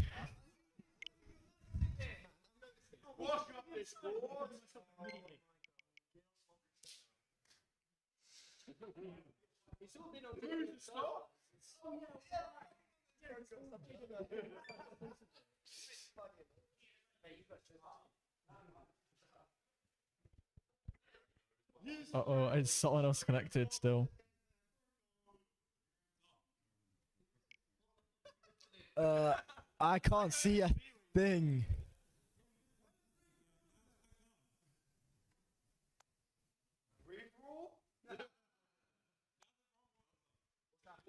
Slaughterhouse. Woo.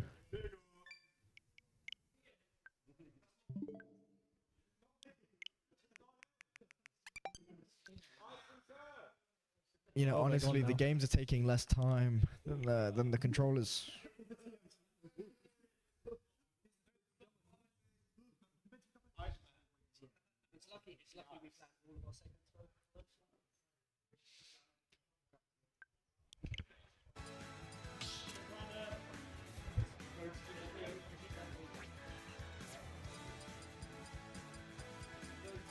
Alright, looks like we are finally ready to get into this now.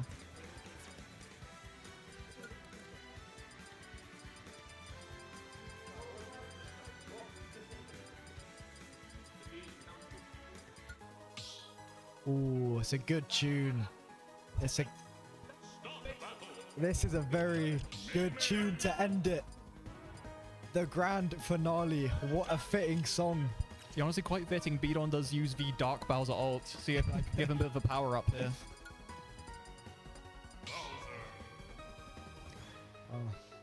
To be honest, there is no idea how this one's gonna play out.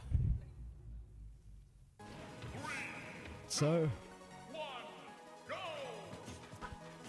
you know, it's a thing, right?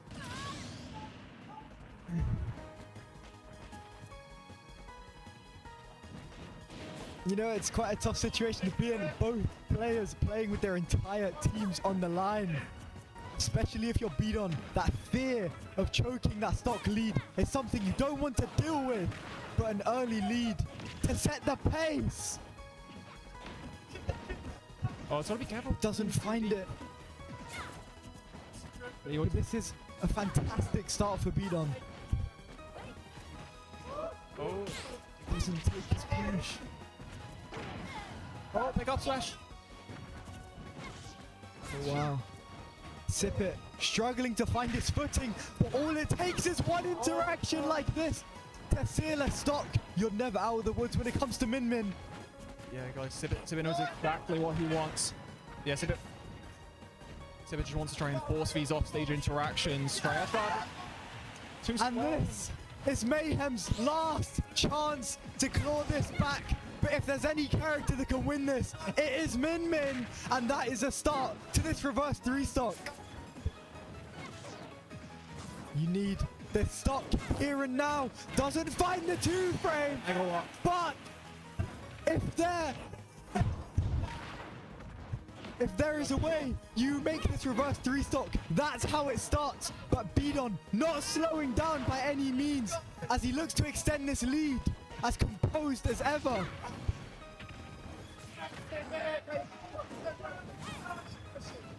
But that's more damage, and you're in the corner against Min Min. What a scary situation to be in. Give it down as such a smart timing mix-up. All of a sudden, this is looking much. You know, Sip it, getting a bit overzealous with these megawatts at ledge. Beaton, you know, this game is looking so winnable. Oh, Bowser's. Yeah. It's not gonna do it. It's not gonna do it. Sip it. It's still in. But that's gonna do it. Beaton will close it out there. Very strong. Yeah. And that is your Mayhem X Fair Play Crew Battle Champions, JPM. Yeah, just had the lead like from the start and just consistently held on to it for the whole crew battle. Never really was behind at all. Wow. Yeah, you know, that situation, it looked like Beaton was losing composure, but he managed to close it. But that's going to do it for us in the crew battle. The top 24 starts in 5 minutes, so stay tuned. Yeah, thank you. Goodbye.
Good afternoon, everybody. I am Hello. Murasaki, and I am joined by Finn. Yes, that's me. Thank you very much for having me.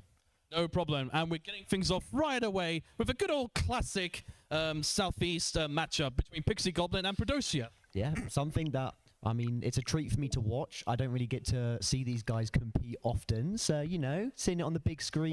Well, they compete fairly often within our region of events, both Matching Mayhem and both Brighton Stock as well. Oh, well, you can see. here, Yeah, look at though. those recent sets.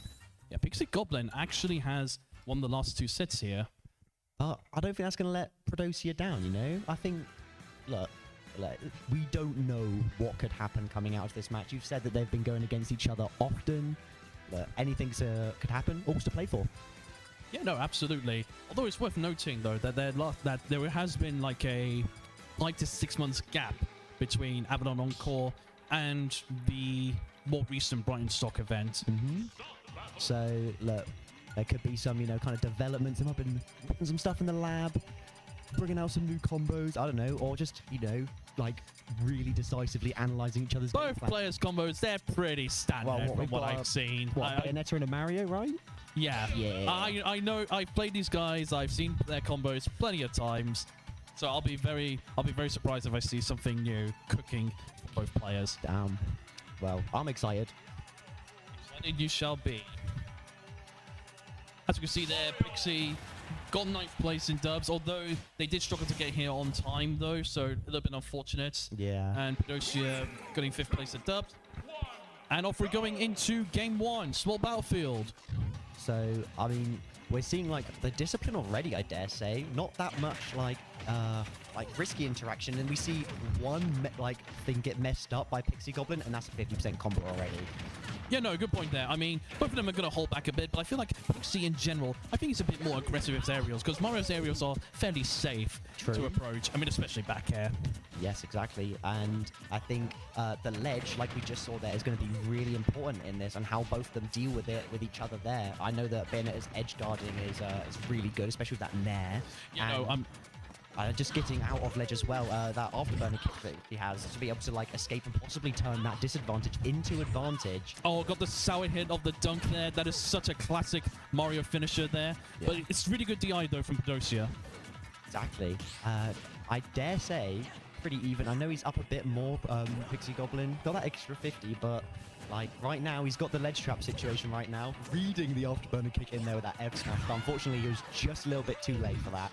Yeah, no, Predosia held back a fair bit. Although you're going to see a fair bit of short afterburner kicks. I mean, that's one of the main ways I've definitely seen Predosia approach a lot in general. You mentioned the ledge earlier as well. Pixie Goblin will definitely try to be utilizing that in terms of ledge trumping to get some stock conversions.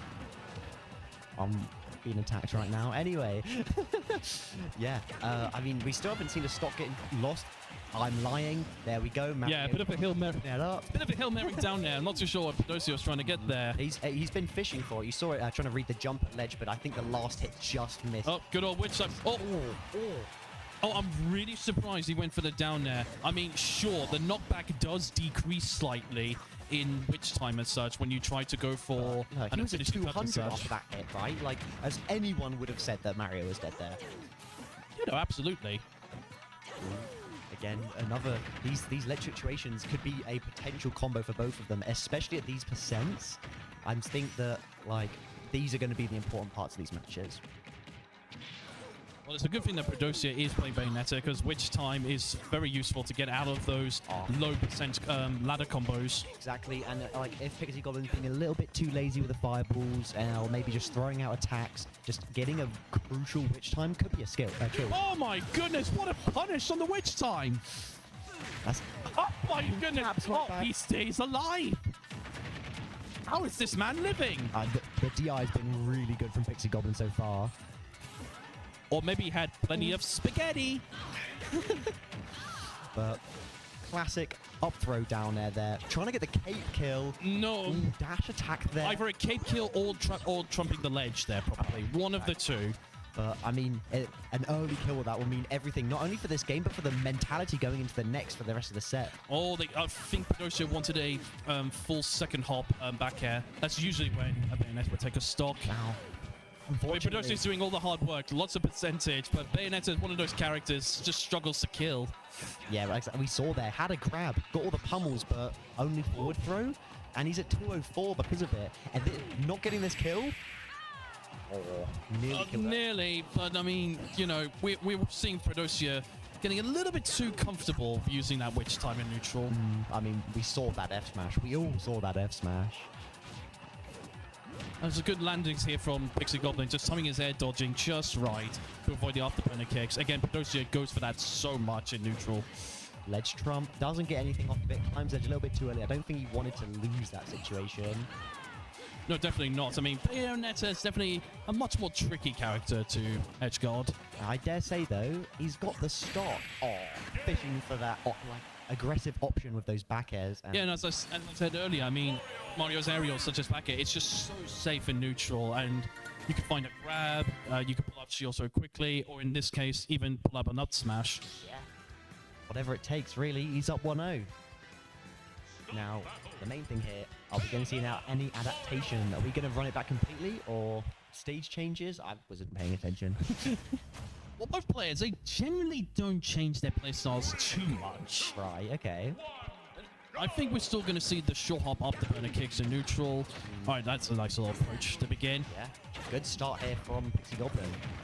But classic Bayonetta combo coming out. For the landing on the platform, Pixie could have gotten away, but not quite. And just, I think, forward throw for positioning here. Like, he's finding these grabs. Beautiful SDI. Yeah, but grabs are the least rewarding part of Pedosio's kit right now. Like, it's damage, and maybe a combo at low percent. Oh, no. Oh, I'm wondering if he tried to set up smash. I'm just not too sure. But, well, he cashed out with a good combo there. We see Pixie Goblin on 120. The jab not taking it. No, just not close enough to ledge. Oh. I have zero faith when I see a Bayonetta recovering because I just have no idea how it works. And again, really good SDI from Pedosio as well, making sure SDIing inwards to avoid getting set up to get done. And trade on the back air with the F smash. I think that is. Oh, but started out as a strong start for Pedosio. All of a sudden, finds himself one stock down. Actually disgusting. Just watching Pedosio squirm and then being exactly where he wants to be. Positioning that up smash, taking the kill. Yeah, both players, they're resetting the neutral fairly quickly, with the exception, obviously, of game one. Oh, watching the air dodge happen, doesn't want to, you know... There it is! There's the dunk! The bats. Oh, no. I was wondering when we're finally going to see one. Yeah, it's glad he gets one. Hopefully it can, you know, repay for the one he missed earlier on. Okay, now Pixie, he's not giving up his aggression, which is understandable, because as I said earlier, we're not really going to see many change up playstyles, even when the player has an advantage or such. He's winning. not only in the set, but in the game. And again, fantastic Oh, maybe SDI not to get out of the ladder combos as well. Versus having to find alternative methods to take out the stocks. Finally gets the ladder Taking it off combo. the top. That's exactly how a Bayonetta wants to see a kill get done. Hopefully, he can do it one more time and take the game. Now, do we see... We have to cash out a little bit there. Only 20% on that combo, but every little helps. I think Pixie Goblin really like keeping up this aggression. Oh, here we go again, but good, very good SCI again from Pedosia to getting out. I don't think he has a jump. No, he's no, playing again, right manages to into get out. Pedosia's arms right now. So unfortunate for Pedosia, he couldn't just quite drag Pixie off stage here because I'm pretty sure he had no jump. That's within activating. Do not want Marius for anywhere near him right now. Seeing a panic roll here and getting sniped by the fireball. What can Pedosia do? Wow. The neutral get up into the back at Yeah. Oh. And it's as clean as a whistle. A somewhat closer game there for game 2 here. Yeah, 100%. It really came down to that last stock as opposed to like the other game. I think it was decided a little bit earlier in the game. So yeah, hopefully we can see Pedosia do some of the adaptation you're saying that we don't see too much between these two.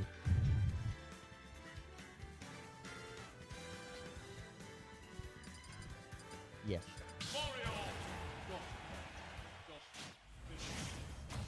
Yes, please. Thank you. Right, game 3. Pedosia's got a bit of a mountain to climb here right now. It's not insurmountable, especially right now. Oh, what is that option? When you're 2-0 down, you don't want to give up stage control. I dare say you can see like the nerves bleeding over right now. But you still have faith.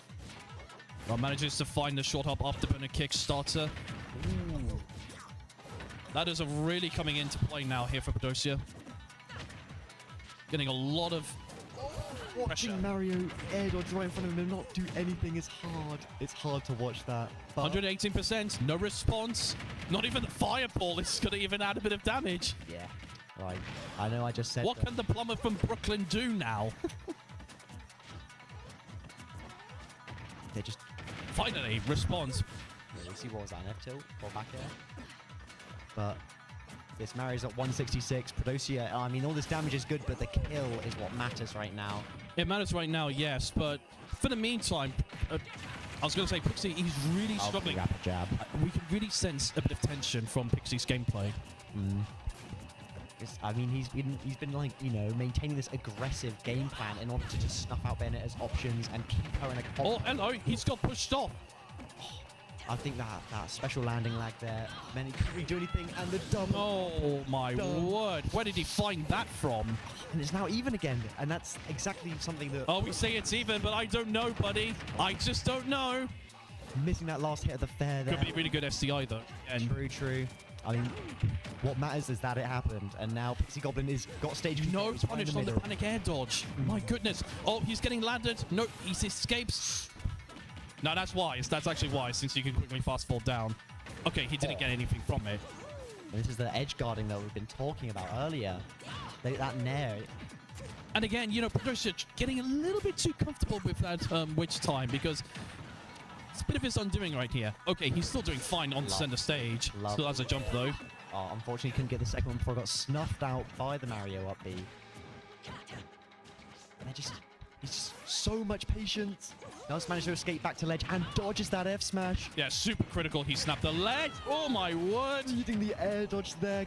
Nice meaty F smash to, well, just really hammer it home to Pedosia. Oh, went for a fair instead of a witch twist. That allowed Pixie back on. And you know, Bayo's at death percent. And a fish for that back air to kill. Was looking for a rolling get up there, obviously.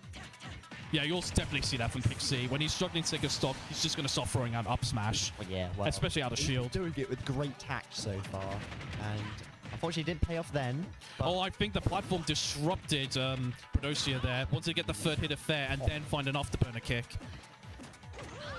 Tried a ledge jump, but Pedosia got back on wisely. Oh my goodness.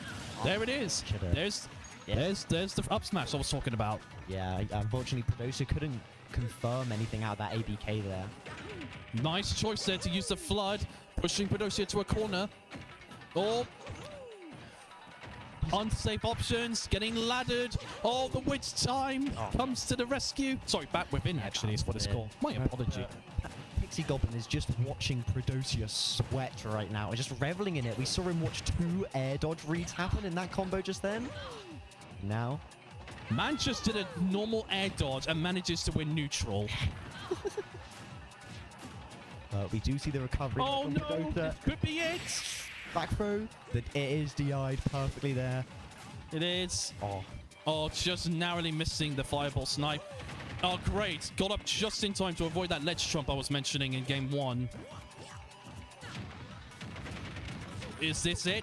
Could they save? No. Again, very good SCI. Yeah, it's actually I really underestimated like part of like a pro player's like toolkit, but to be able to SDI can invalidate characters like Bayonetta right here. No, absolutely. Okay, once again, it's got the control. Can he keep Prodosius by the ledge? Yes, he can. Yes, he can. Brilliant display from Pixie. Yeah, taking game 3 right there.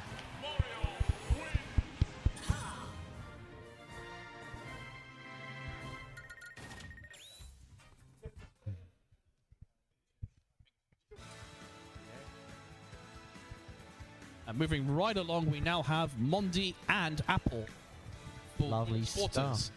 You will need to remind me, what characters does Apple normally play? Bowser. Bowser, there we go. This should be interesting. I've seen Mondi play Aegis so far in this tournament, but... Well, Mondi can basically play any character in this game.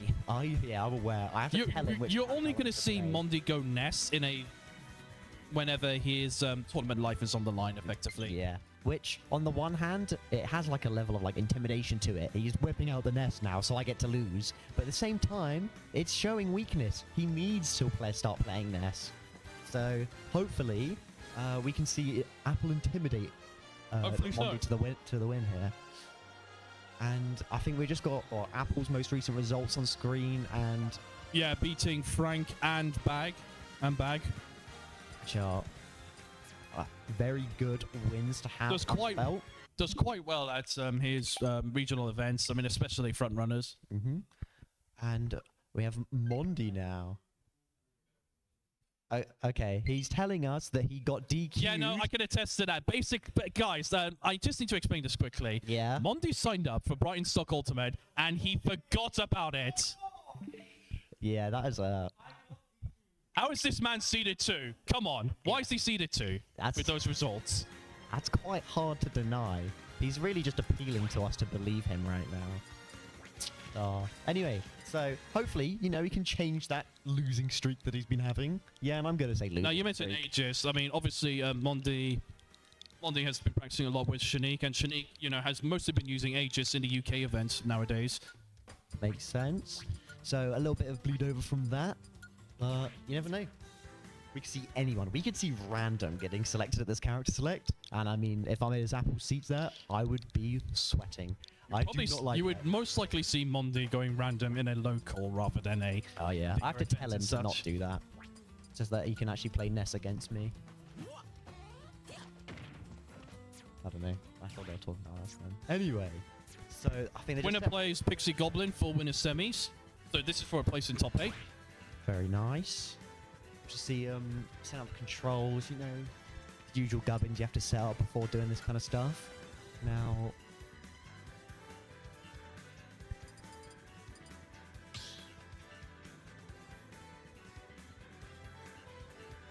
Start the battle.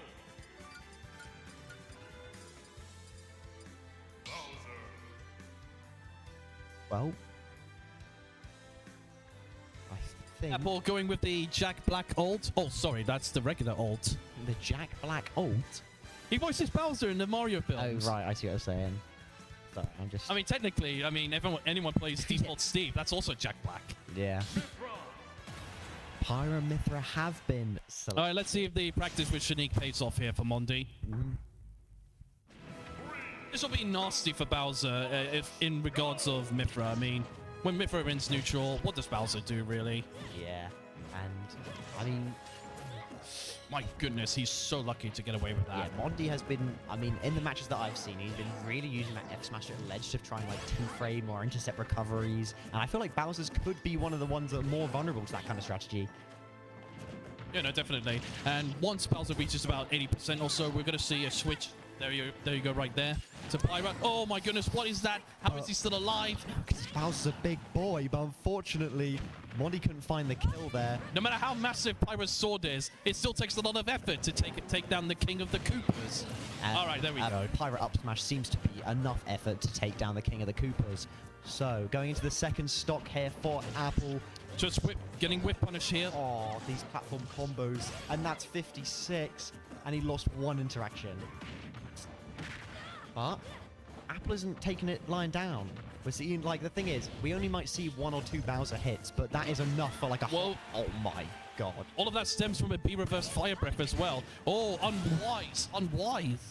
Trying to call out the aggression there, but unfortunately, Monty pays for it by getting Bowser's claws to the face. No, absolutely. And those platforms are definitely going to be the undoing of Apple here right now, especially against Mythra. I think the only real, like, good thing for him in the matchup is side B will kill sooner. But, like, I don't know whether that's really something it's viable in this. Oh. No, he tried to use it earlier and just whiffed it. Yeah. Unfortunately, Mythra a little bit too fast. Maybe went on Pyra, but when Monty started playing Pyra, your time on the stage is limited. Without question. Now, that being said, though, I mean, because Pyra's heavier, she is subjective to being edge-guarded. Yes. Especially that forward air with Bowser. That thing is disgusting, as I did see going against B. Nice timing on the shield. All right, all of a sudden, Apple's got Monty by a corner. Nice, good. Keep it simple. But doesn't get the kill. Trying to get a 2-frame here. And I like that little walk back as well. Just perfect positioning. Yeah, because it's like one hit from Pyro's sword right now, like that, you lose your stock. Now we're back to Mythra, 132.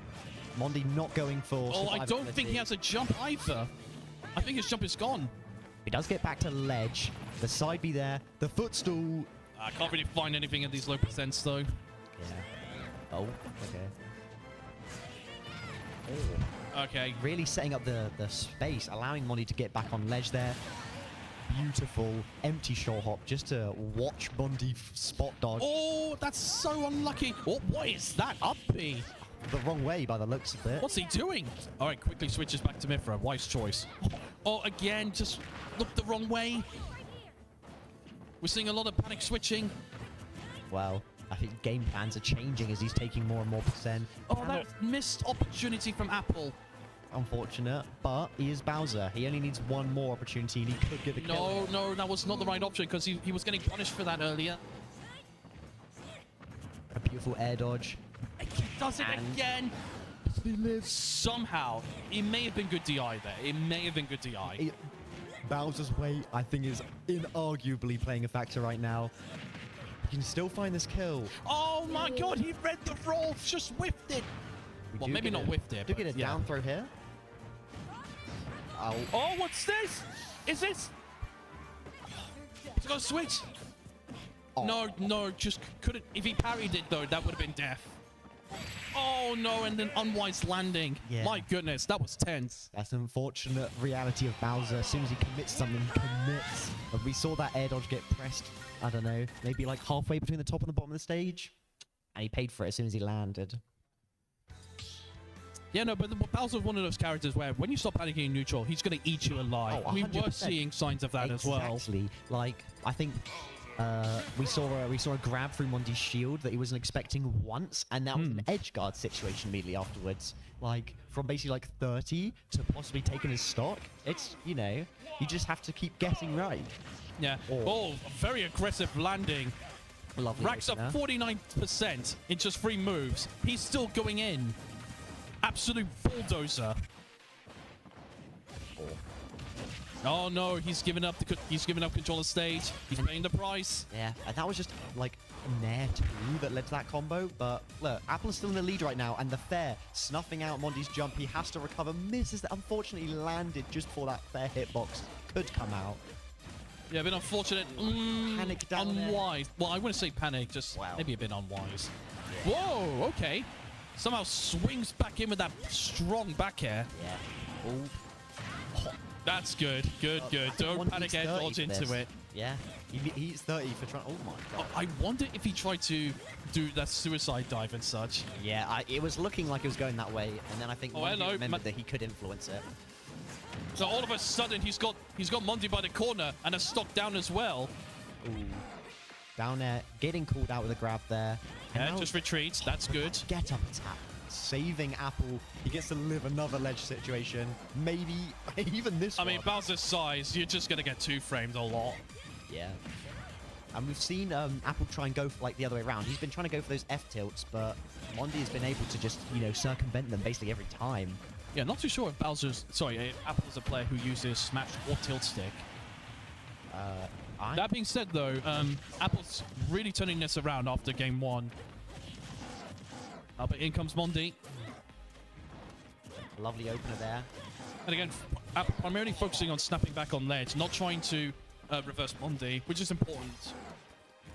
And he's just so fast as Mithra on the floor. We saw him finish a combo and then get another one going before Apple could bring up his shield. Oh, Mondi, he let him back. He let the monster back on. Okay, he does manage to snap ledge despite the flame breath. Just too far back to get the stronger hits of it. Unfortunate. But it's been landing a few of those fast fall aerials. Typically, a Bowser player like Bidon will be looking for a back air kill around 70 to 80%. Oh my word! Pirate does live this. No panic air dodge. Oh, what a beautiful parry! Is he going to reward him the game? It is. Yes. 1-1. Mondi asking for bans. I don't think he liked those platform positions just there. Because I think at the end of that game, we really saw Apple start using side B really effectively. He was able to get a lot of landing side Bs or calling out Mondi, grabbing when he was going to mix up. Yeah, I think Mondi doesn't like that anymore. Oh, I thought they were going to go there for a second. Now we're going to Battlefield. I honestly thought they were going to go to Kalos, because Kalos is not a good stage for Bowser in some matchups. Especially... Oh, the Ness has been chosen.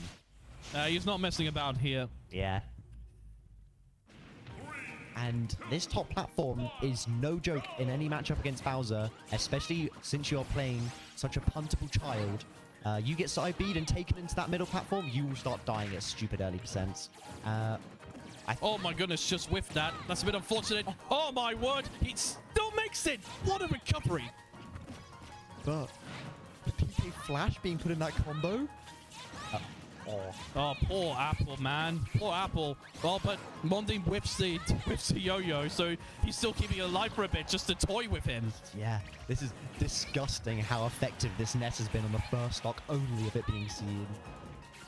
Oh, and the up smash, call out, the jump at ledge there, and the aggressive option afterwards. I guess I know these two have played recently at front runners, but I can't remember how close it was. I'm pretty sure Mondi did win that set, but And the struggle when you're going against someone that has a secondary or just a hidden character like this is a lot of the downloads that you might have made previously just aren't effective anymore because the character they're piloting is fundamentally different. I find that very interesting that Apple did not use Fire Breath instantly there. Well, you'll be healing Ness if he does manage to down B it. I think that's the main worry right now. He needs this percent to be able to kill from the other side of the stage. Yeah. Considering the Apple is being put at ledge a lot. Fantastic reversal from Mondi. You're out of here, son. Goodbye. Yeah, the down smash there. These... Oh, okay. That was good. Manages to find a two-frame. Even floaty characters who has great directional air dodges, they can still get two-frame now and then. It's because they're air dodging, they have 3 My goodness, frames. Apple just likes being caught by that PSI... sorry, PK Pulse, I think. PK Flash, the neutral Flash, yeah. He's just too big a target, unfortunately. Yeah, unfortunately so. I think in the early parts of that game, we saw Mondi back air Apple when they were inside each other because of a spot dodge situation. And I think, it's people call it the heavy tax, whether it's something that's actually real or not, or something that's Apple is letting himself get done by. I don't know. I don't know, but we're off and running now into game 4. Going straight back to Battlefield. Okay, Apple got a bit of a start here. starting to respect Mondi.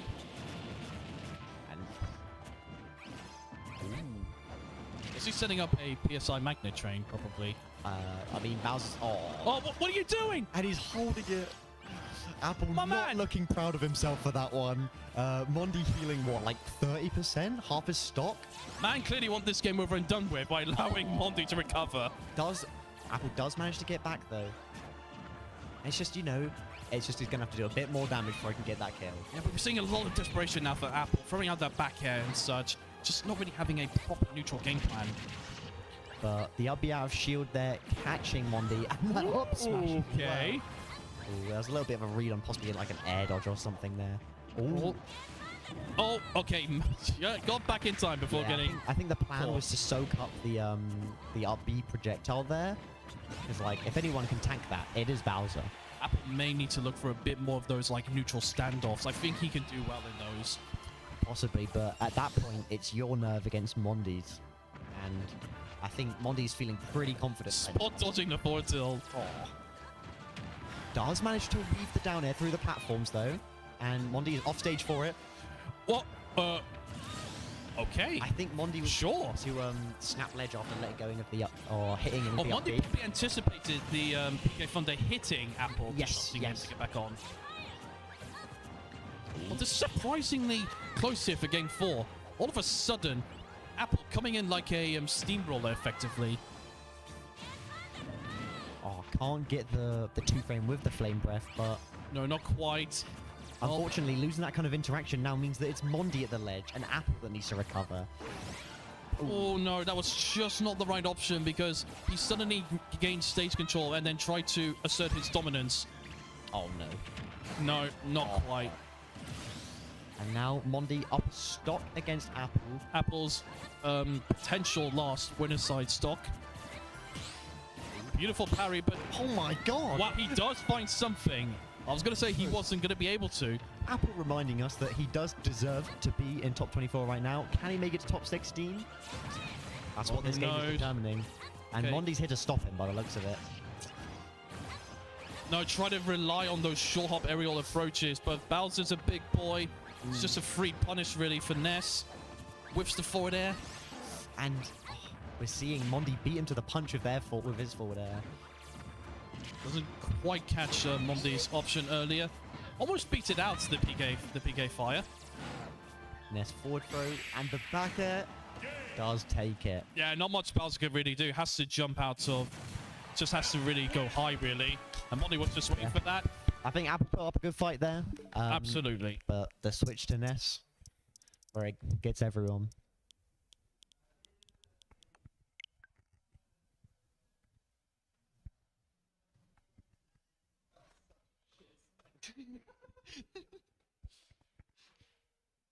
I don't know, it looked pretty close there, game 4.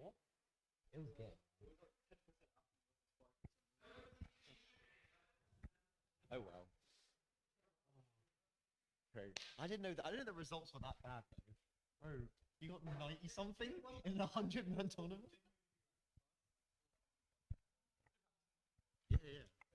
But instead, like, you just opened yourself up to bullying.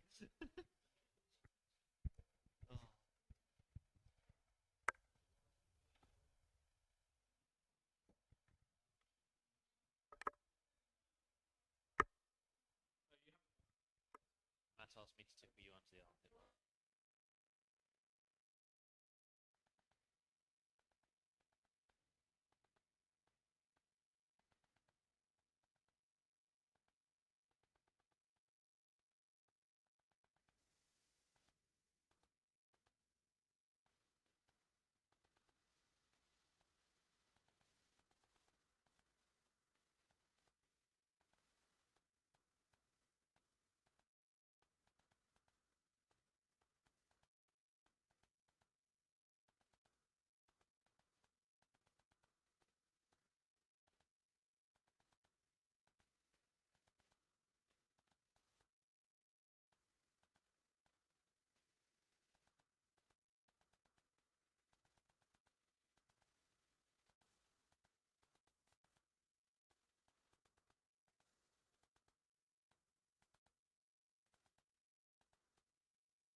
Well, isn't this a classic little set here between these two players? I think the first time they played was like back in, what?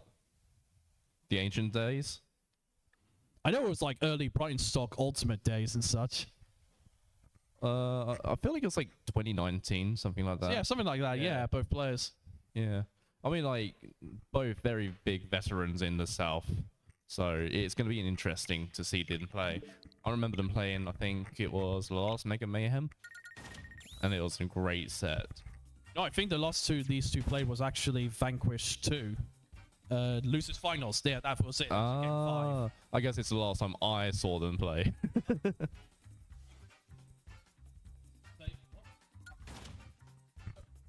Apple, your controller's still connected. Disconnect your Pro Controllers. Disconnect your Pro Controllers, players.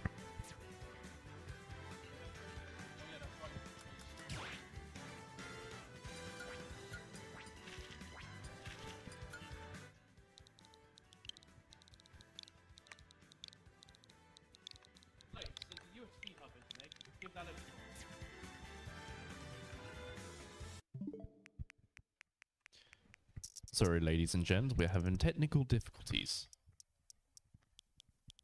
Yeah, basically the Switch dock doesn't like, you know, third-party controllers or something like that. I blame Lyndon.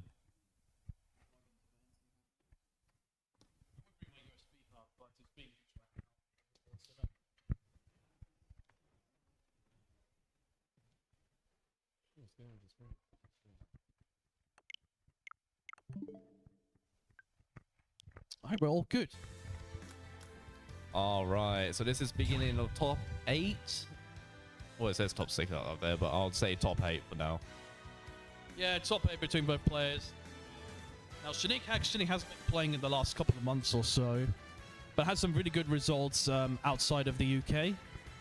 Yeah, I mean, like, some really good results currently on the recent as well. I mean, like, 4th in Brave of the World, even 9th in Brave of the World 2. What was that, a team? The doubles? Team up against the world, yeah. Yeah, really good. And, yeah, Ultimate Doubles won that as well for previous sets. Today. Yeah, today. Meanwhile, Giggles getting 193rd in the first ever global cash box. Second place front runners, and third in Vanquish singles as well. I mean, that's really good. Back to back, actually, third place finishes for Vanquish 3. Oh, really? Oh, good on him. Now, I have seen Shanique playing Pokemon Trainer, so I'm wondering if he's still going to be using Pokemon Trainer. Possibly. I mean, like, Captain Falcon versus Inkling, well, how does that kind of go? Shanique tends to win that matchup between both players. Yeah. But they also got the Pyramithra. Yeah, Pyramithra mainly for specific matchups, such as Sora, like Montreal, for example. Yeah. But yeah, he is going Pokemon Trainer.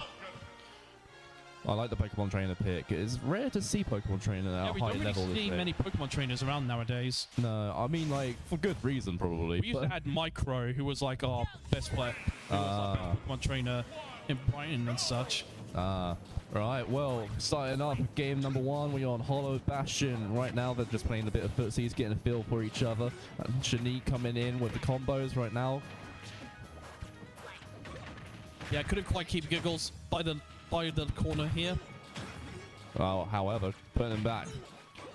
Right, so can Shanique keep the lead trapping going or keep the pressure on? Nice mash out from Giggles there. With all this advantage stage from Shanique, I don't even think he needs to switch Pokemon here. No, this is Swallow Squirtle run. Spot dodges the up smash. Oh! Giggles was going to go for that. Oh, hell yeah. I love that jab block combo as well. Really good way to end the stock. And still on Squirtle, not changing out. Shanique's like, I don't need any other Pokemon. I am a Squirtle trainer. Well, it's working very efficiently right now. Yeah, even Latin percent. Oh, never mind.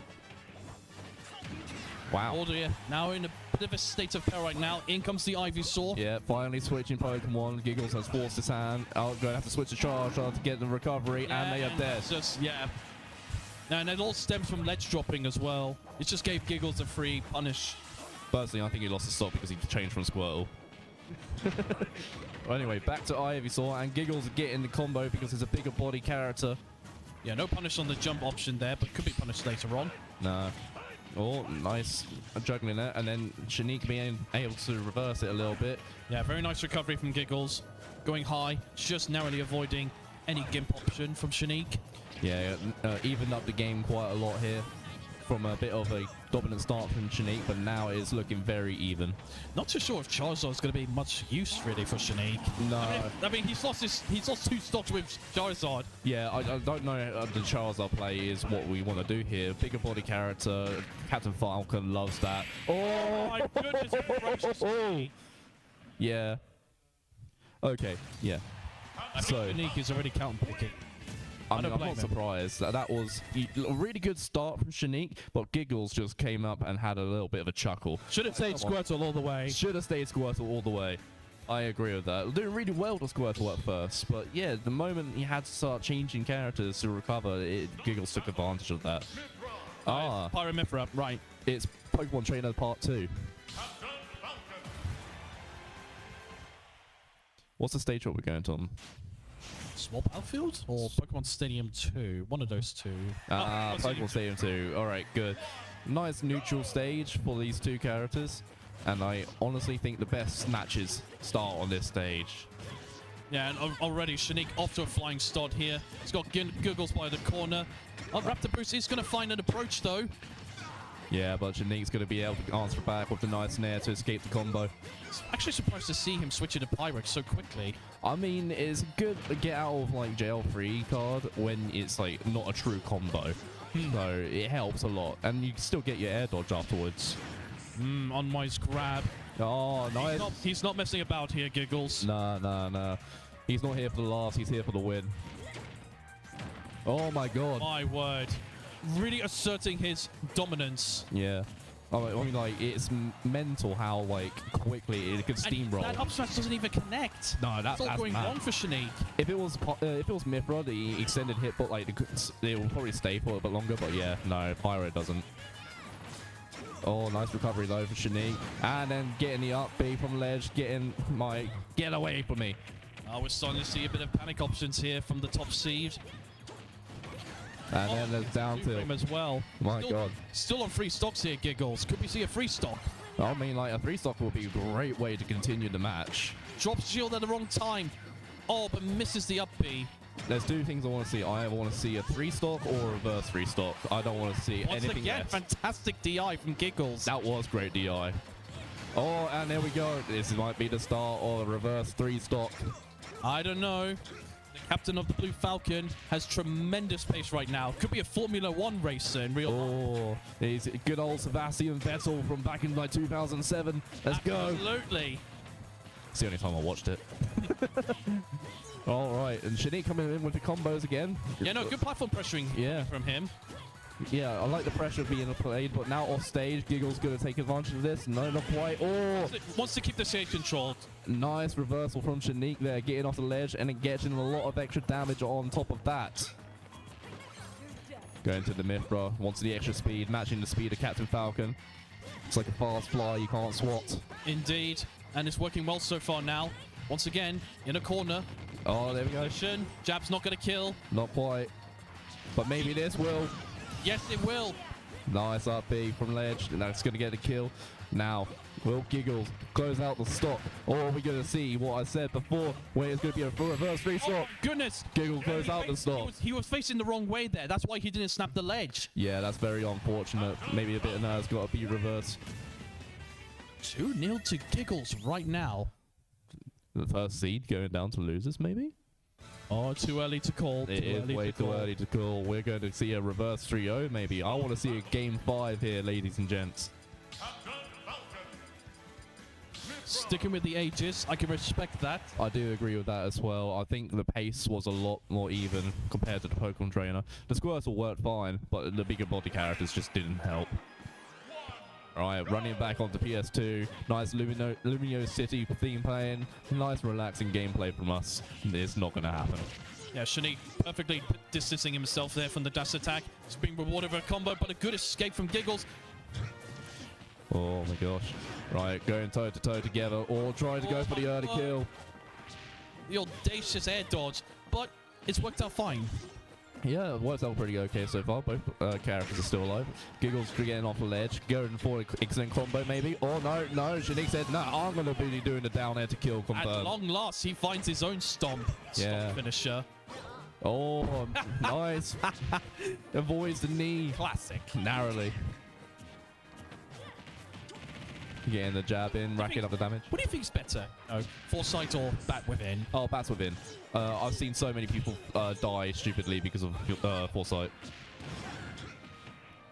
But it's still broken. I still don't like it.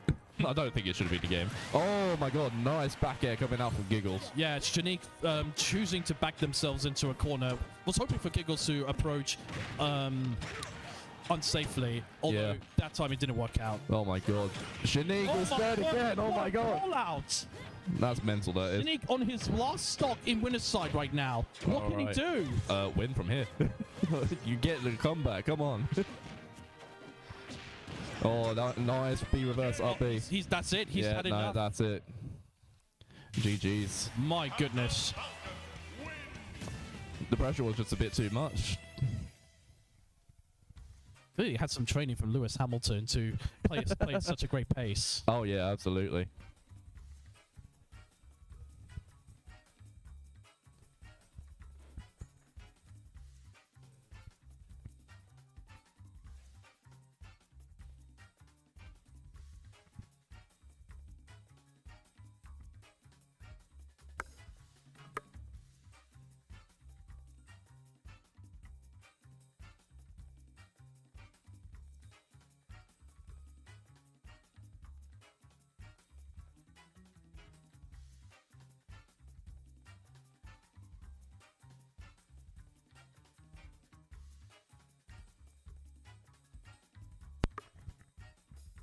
So then. I mean, there's many scenarios of a player in a position.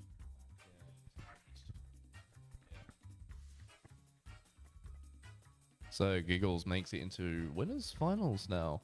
Shanique gonna try and make their way back through the losers bracket.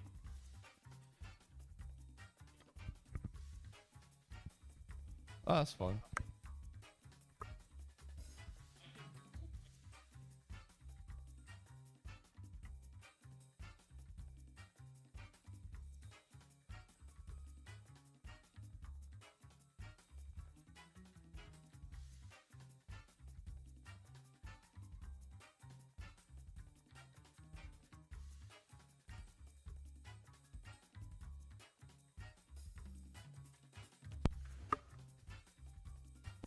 Hello. Hi. Hello. Yeah, live straight away. Hi, I'm Chaki. I'm joined, of course, by Blaze. Hi.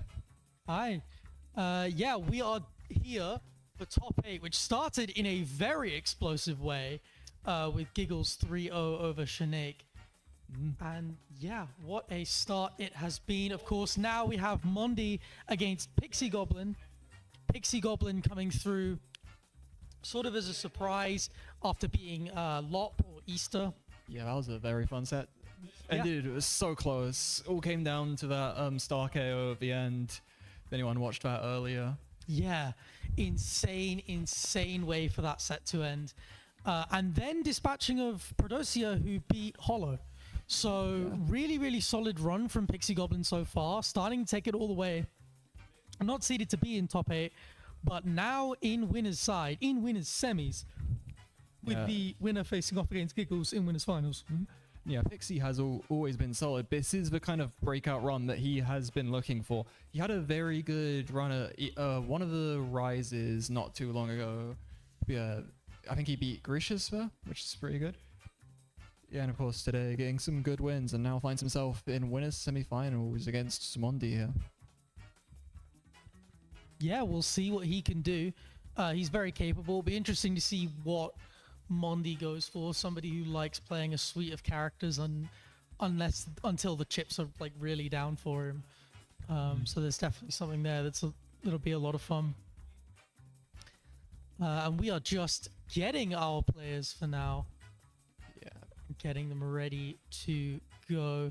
Talk me through that Giggles set that we just saw. Yeah, honestly, Shanique, very recently, he's just been trying out a lot of different characters at UK Regional, as it seems. There was a point he was playing a lot of Rob, and today he's been playing Pokemon Trainer. But Giggles was completely ready for it, just got rid of it in that first game. We saw the switch to Aegis in the second, but it wasn't enough. Giggles just kept up the momentum, closed out the second, and then the third. She looked really strong, moving on to winners finals to now face the winner of this set. Yeah, Giggles is somebody who can just roll you, like no matter how good you are. He sets the pace to be so fast, and if you're not ready for it, you can just get caught off guard. So it doesn't surprise me that when Giggles did win it, it was like a 3-0, because that feels very Giggles. Yeah, you can tell Shanique was starting to get a little frustrated near the end of the set. Giggles just played very solid, consistent game there. Yeah.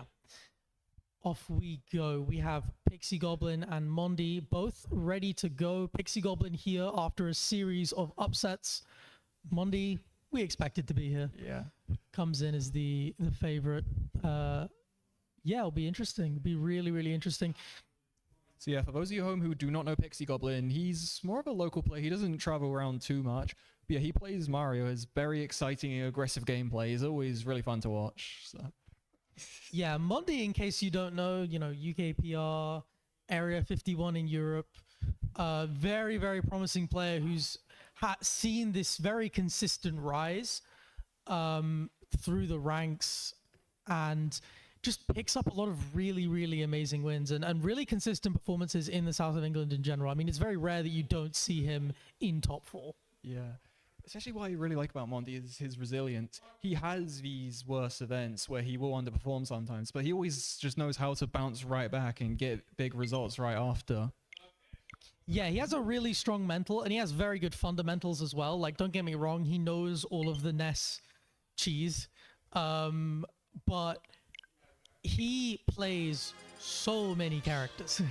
There was a period of time where, back when, like, sort of top 100 random lists were like a thing that Shoestats was still doing.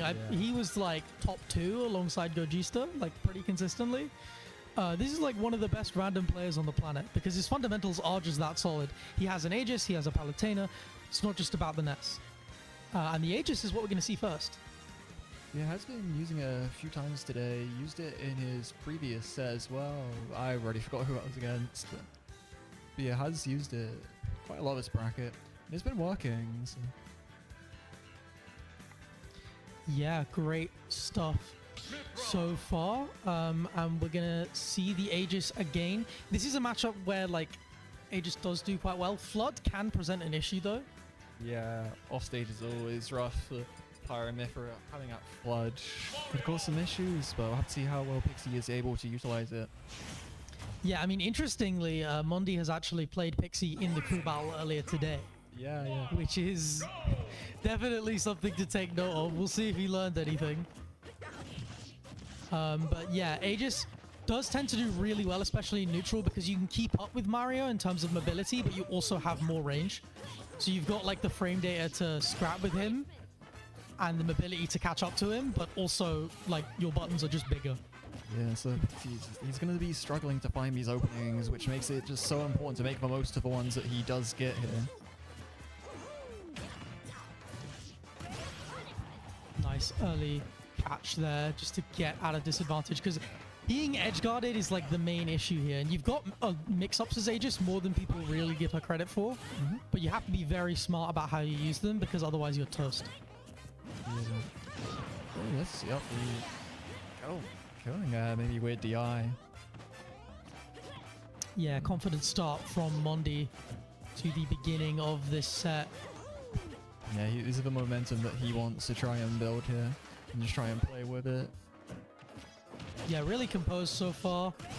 Gonna keep going, lapping in percent now. Lovely wall jump there from Pixie Goblin just to try and stay alive, but Pixie just hasn't been allowed to play the game this stop until now. Yeah, it's just no openings. Well, he might go kill there. Or at all, yeah. And like this is something that you see a lot of is really, really great players just build this semicircle around the center of the stage and say you're not allowed here. right? You force them from ledge to ledge, up into the air, but you never ever let your opponent just play neutral alongside you for an extended period, and it becomes so difficult to challenge. Honestly, I think Pixie's really struggling to keep him like on ledge or in the corner whenever he does push him off stage. It's not really being contested too much, Mondi. It's able to reclaim that center stage. Yeah, Mondi just has a better sense of where Pixie is moving to.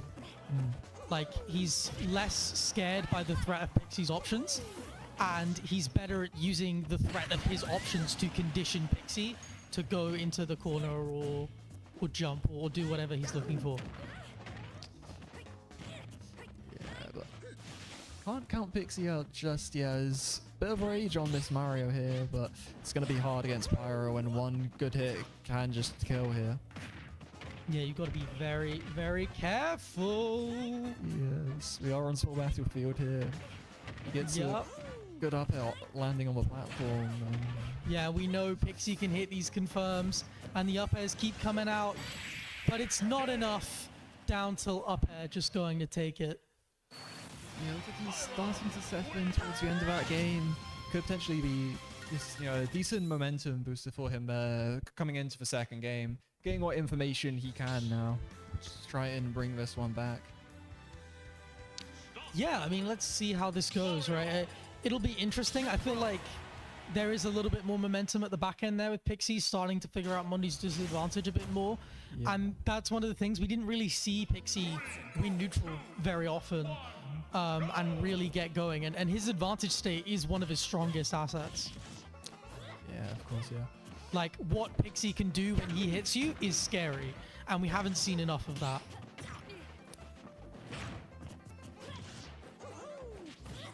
Yeah, it's interesting. A lot of players, like, when they're down like this, they might try slow things down, try fix stuff out a bit more. Pixie's just going in just as hard as the first game. That's just his playstyle. He's so aggressive with Mario here. Oh, this is a great opening, but can't connect to it. Well, I mean, Mondi was able to kind of slow the last game down a little bit, but Pixie's definitely kept the pace more to his liking so far. Yeah. Now they keep going back and forth, and Pixie just looking for this kill. Ooh, lovely recovery there, just escaping. Those down tilts very, very scary. Mondi knows a busted option when he sees one. Yeah, just using the range of Pyro here to just wall up Pixie. Oh, wow, okay. Both of them throwing it out, neither of them connecting.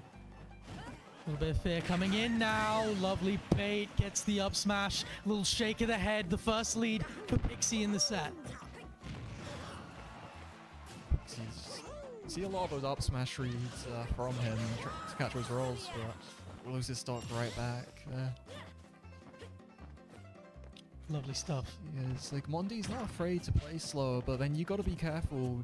If you wait too long to find your kill, Pixie, you're giving him openings to get in here.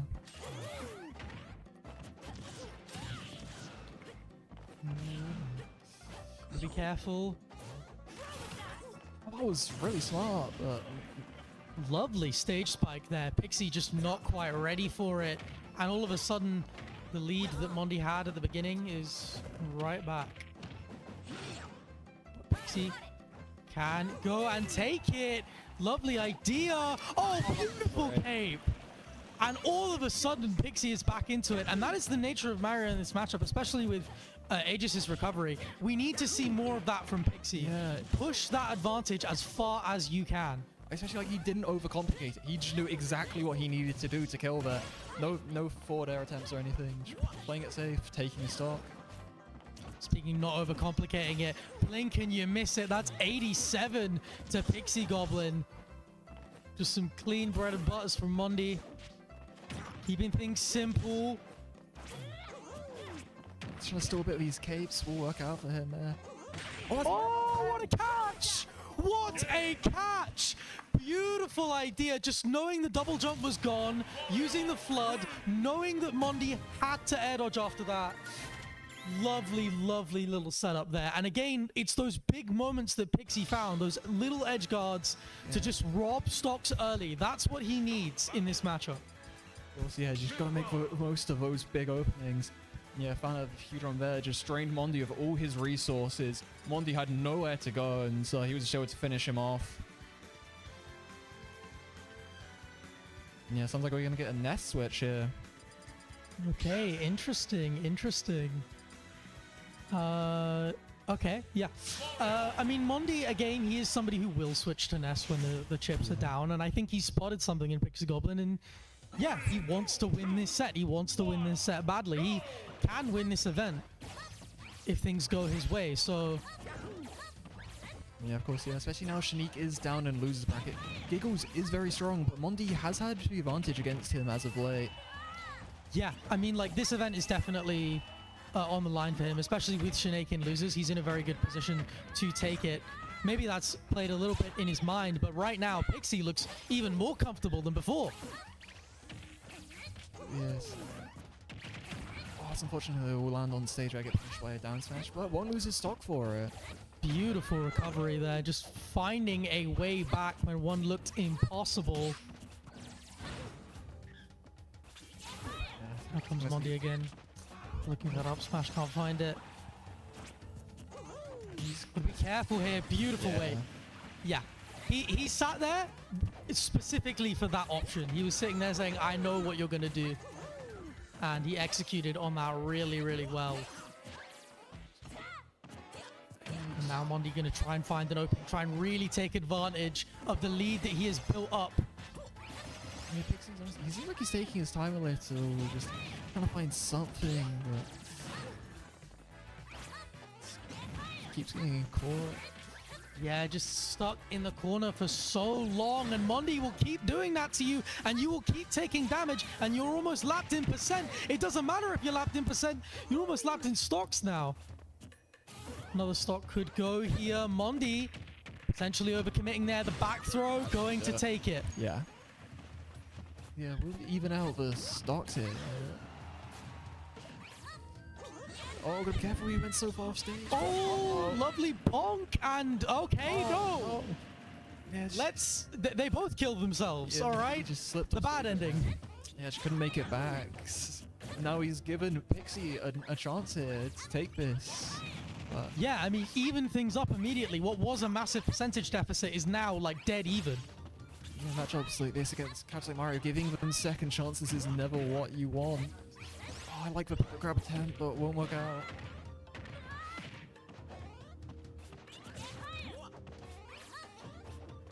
Be careful here. It's not fair, not gonna quite work.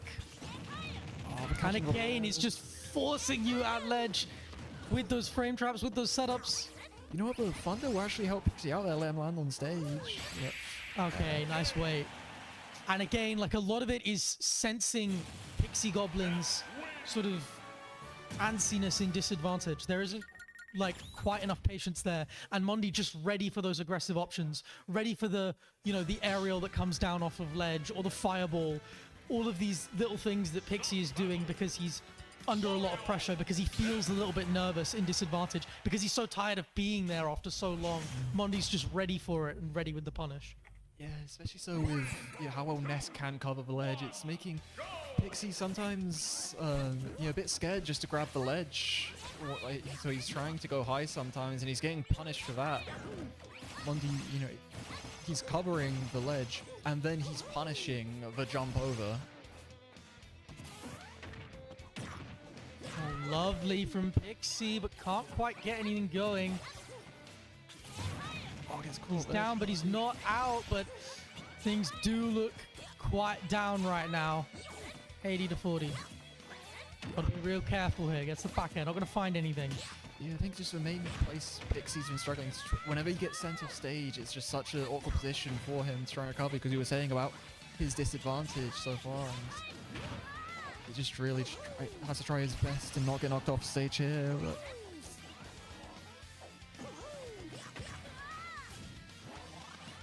nice catch from Mondi. And the back throw is not going to do it. But again, we need to see more out of Pixie Goblin in advantage right now. Mondi's just been a bit too slippery. You know, Ness, the individual options aren't that great, but there's so many, and Mondi's so good at using all of them.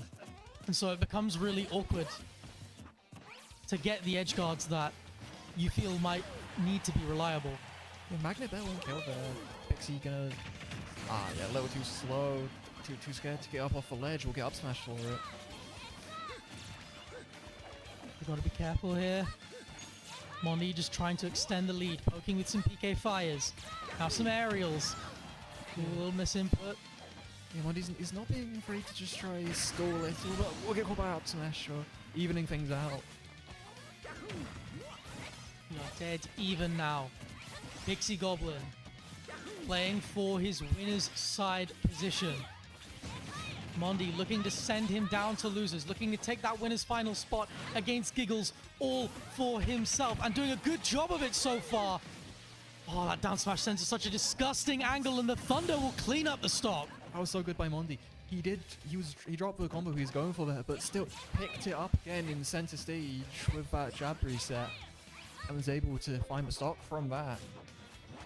Yeah, lovely stuff. And now Mondi happy to stall, happy to say, you have to come to me. I've got the lead. I'm ready. Will Pixie approach? Yes, he will. Yeah, he has to eventually. Yeah, eventually. Mondi will wait the 4 minutes if he has to.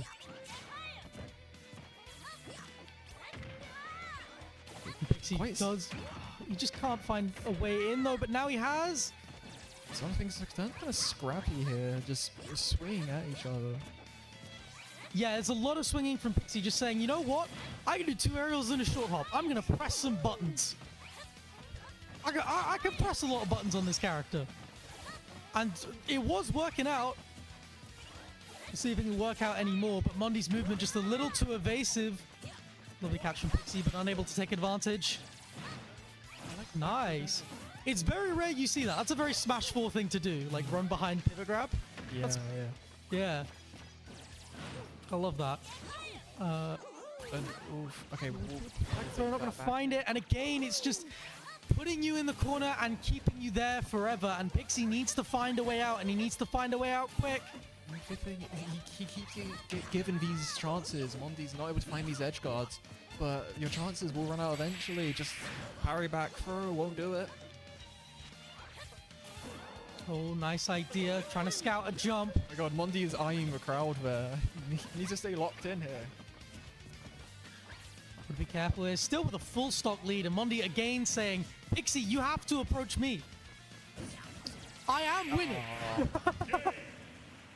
And that might be why. Again, sensing that antsiness, sensing that like, nervousness, saying, okay, you have to come to me, and then knowing what he's going to go with. Yeah, it was a good effort by Pixie, but just unfortunately Mondi he was playing the lead very well, and Pixie just wasn't quite able to bring it back from there. Wasn't able to do with a walling from Mondi. Yeah, but I mean, it's still been an amazing run from Pixie Goblin so far. There is a losers part of that run that we will hopefully see. Is all of top 8 being streamed, by the way? Or is it just winners? Is all of top 8 being streamed, or is it just winners? Okay. Should be at least most. We're going to at least get one losers set on. But I doubt they're going to do winners finals now, because then they'd have ages to wait. So yeah, we'll get at least one losers top 8, I think. Yeah, I can pull up the bracket here, can see how things have been going. Yeah, we can also recap the bracket. What's gone a little crazy? What's gone as expected? Lop has actually been on some losers run right now. Yeah. Of course, got knocked down by Pixie earlier, but now was beat on, and then Sunset is against Nazza now. Nazza has beaten Easter a fair bit recently, so I'll have to see if he's able to bring it back today. Already, Imzone is into top 8 with a 3-0 over ETB. Novice has actually been on a nuts run, beating Kit Fist and Rob Marley. Now facing off against Prodosia. That's just been reported. Prodosia will take over Novice 3-2. Prodosia into top 8 here.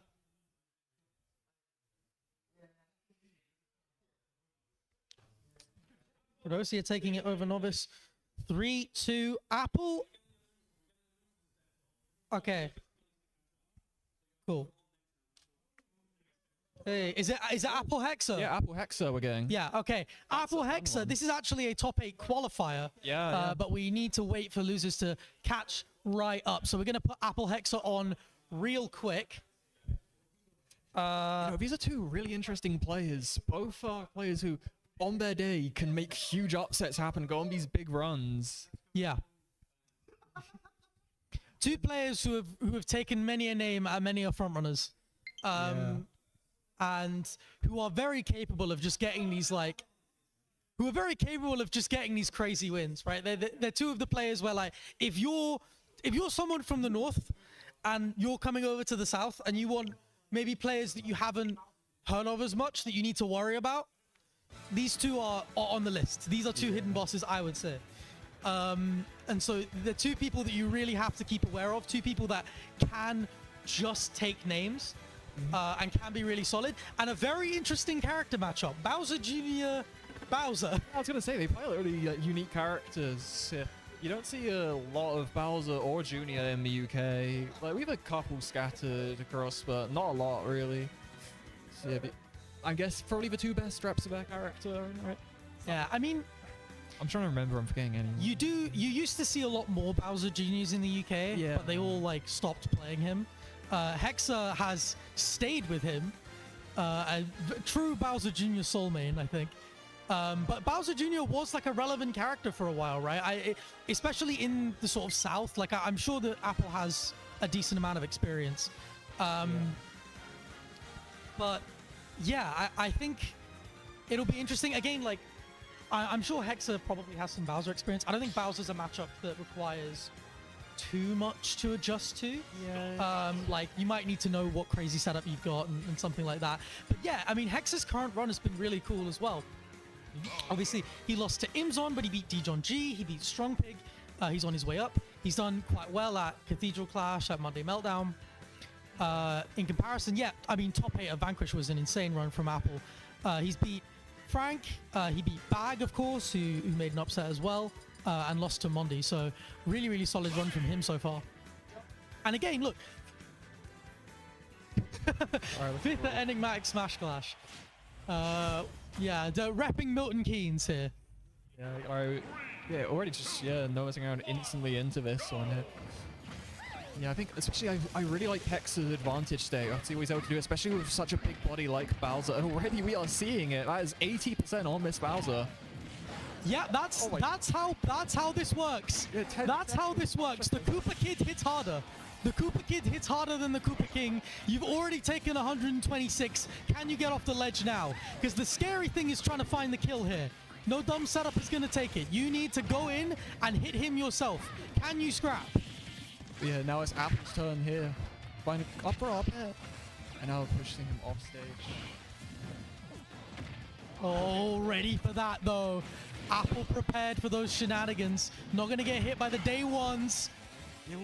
Down being up ledge. Yeah, it's not going to kill quite yet. And all of a sudden, the Koopa King is taking the lead. I bet it's a back air. Yeah, answering back immediately, the up smash, evening things up. Kusok's gone after just a minute here. It's such an explosive matchup we've seen already. Oh yeah, this matchup's volatile. Both of them just die. Which is the kind of matchup that Ultimate is known for, the kind of matchup you love to see. Of course, yeah. Yeah, I like be careful though. Oh, that's why. But, that F smash will 2-frame a character this big. But sub 100 just won't kill. That won't kill either. This thing's just trying to find the kill on a character as heavy as Bowser. Oh my, he's trying to kill out rip. Won't find it. He said, "I'm throwing my button. It kills." Yeah, Bowser players just have a timer after 5 minutes, so you just have to press the F smash, and if it hits, it hits. You're at 50. The risk reward is in my favor.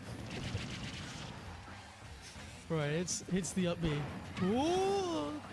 Looking for that up smash, but again, Hexa just a little bit too patient for it. Yeah, Apple just doesn't care about percent anymore. He's just gonna hang on to his stock for as long as he can, use his rage to his advantage, but we'll die there to be fair. Plus, the aerials are so strong on Junior. Even on Bowser, they will just take stocks there. Oh, but almost. That's such a cool combo that Bowser can do. The late hit of up smash into back air. It can actually work, but won't work there. Oh no. That was a complete, like, that last stock was insane. Yeah. That's a clip-worthy moment if I've ever seen one. And again, it's what like it's just the setup from Hexa that you're expecting. He hits his like 0 to 80 bread and butter that he has on this character because it's Bowser and life is pain. And so he hits that and then he says, oh, you're trying to recover? Well, I've got this massive drill and it lasts forever. So deal with that. Yeah, and Apple just looks really struggling in that game. I see how can he adapt here. Are we gonna be? Yeah, we're back on PS2. Yeah, so you might just want to use this space here to just try and play around Junior. He does not want to give away any free openings if you can avoid it, but. Oh, here we go again. Here we go again. Does a great job getting the turnaround. The second swipe will hit you. That's 90 already. Yeah, and then the side B up B, but then yeah, won't kill. Apple, yeah, this time actually seems like he just has to try hold onto his stocks for as long as he can until he finds his openings, but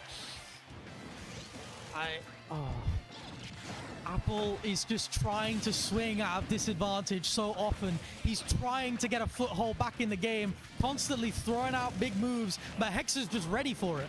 Yeah, this entire set so far has just been Hexa's finding his openings, getting 80%, and then just closing out the stocks, and Apple has not really had an answer for that.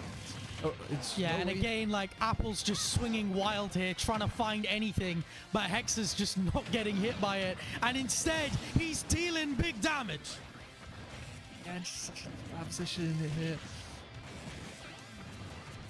This is definitely doable for Bowser, but...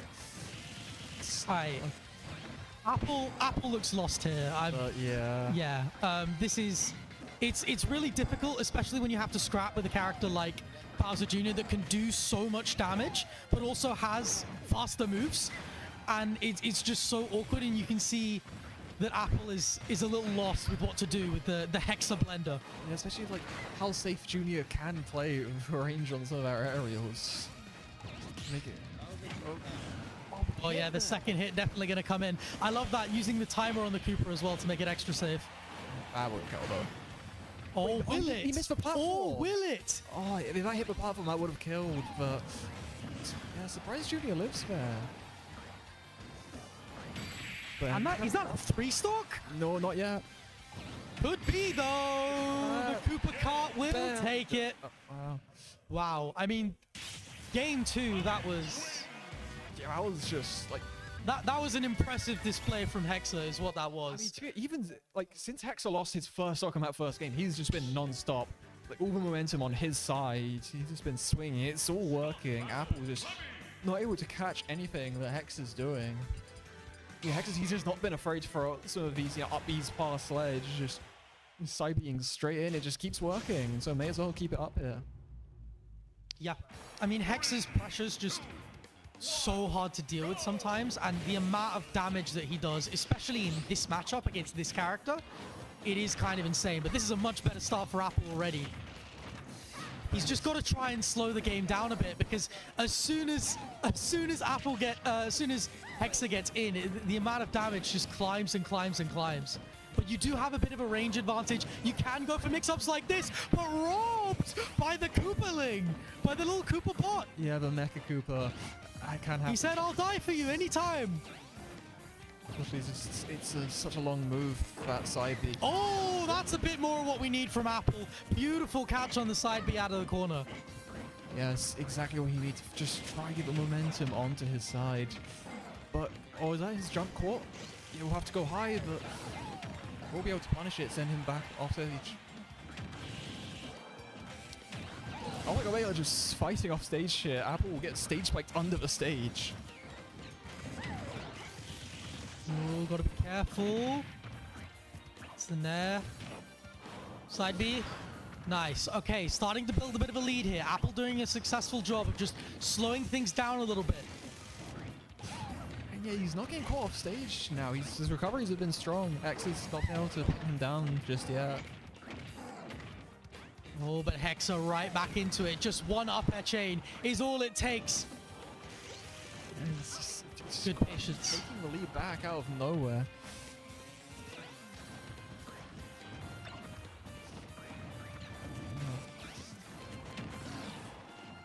Finds a pick there. This is where he wants Apple on the ledge. I tell you what, Apple's done a much better job of playing around that big drill that X has been throwing out. Yeah. He's not been caught by it nearly as often. He's been playing around it really, really well. And now he has a lead for the first time in the set, I believe, or the first time in the set for a sustained period, definitely. Oh, good time. Lovely catch again. And a lot of this is just Apple willing to stuff out these clown carts and saying, like, where are you driving? I'm not getting hit by this. Yeah, the junior players love throwing out that clown cart. And just no fear, just throwing it out, calling out Hex, saying, I know you're not going anywhere, and just catching him with that back air. And for those of you who don't know, you can headshot the Koopalings. If you hit them in the head, then you get a damage multiplier, which means stuff kills earlier. Like, that would have killed from way earlier. Like, that could have killed really, really early. All right, back to PS2 we go. Yeah, that might just be exactly what Apple needs here. The momentum shift. Finally, he's found his footing in this set. That could be what he needs to make this happen. But Hexa's not going to go down that easy. 3, 2, 1, go! Off we go. Yes, so slow now in comparison to those earlier games. I like that. Yeah. Opening up the Mecha Cooper. That's quite smart there. Yeah, I mean, Apple has to be a little bit more patient and just try and stuff out Hex's approaches, because we saw what happened when he tried to go in and he tried to scrap, and it wasn't pretty, let's say that. But this is looking a lot better for Apple right now, doing a really good job of just keeping Hexa in the air. Hexa responding with a reversal and with that drill. This is really unfortunate. Apple. That F smash has just been, it's got so much mileage for Hexa so far. Characters big as Bowser, it's just been able to catch quite easily here. And now on the ledge. Oh, I think he was going for the down B there. Looked like that animation will get stuffed out though. Be careful here. Lovely use of the little Cooper bots again. I think it's really interesting because a lot of people use that as for like setups and stuff, right? They use it to like maybe cover space on the stage or do some like cool item combo.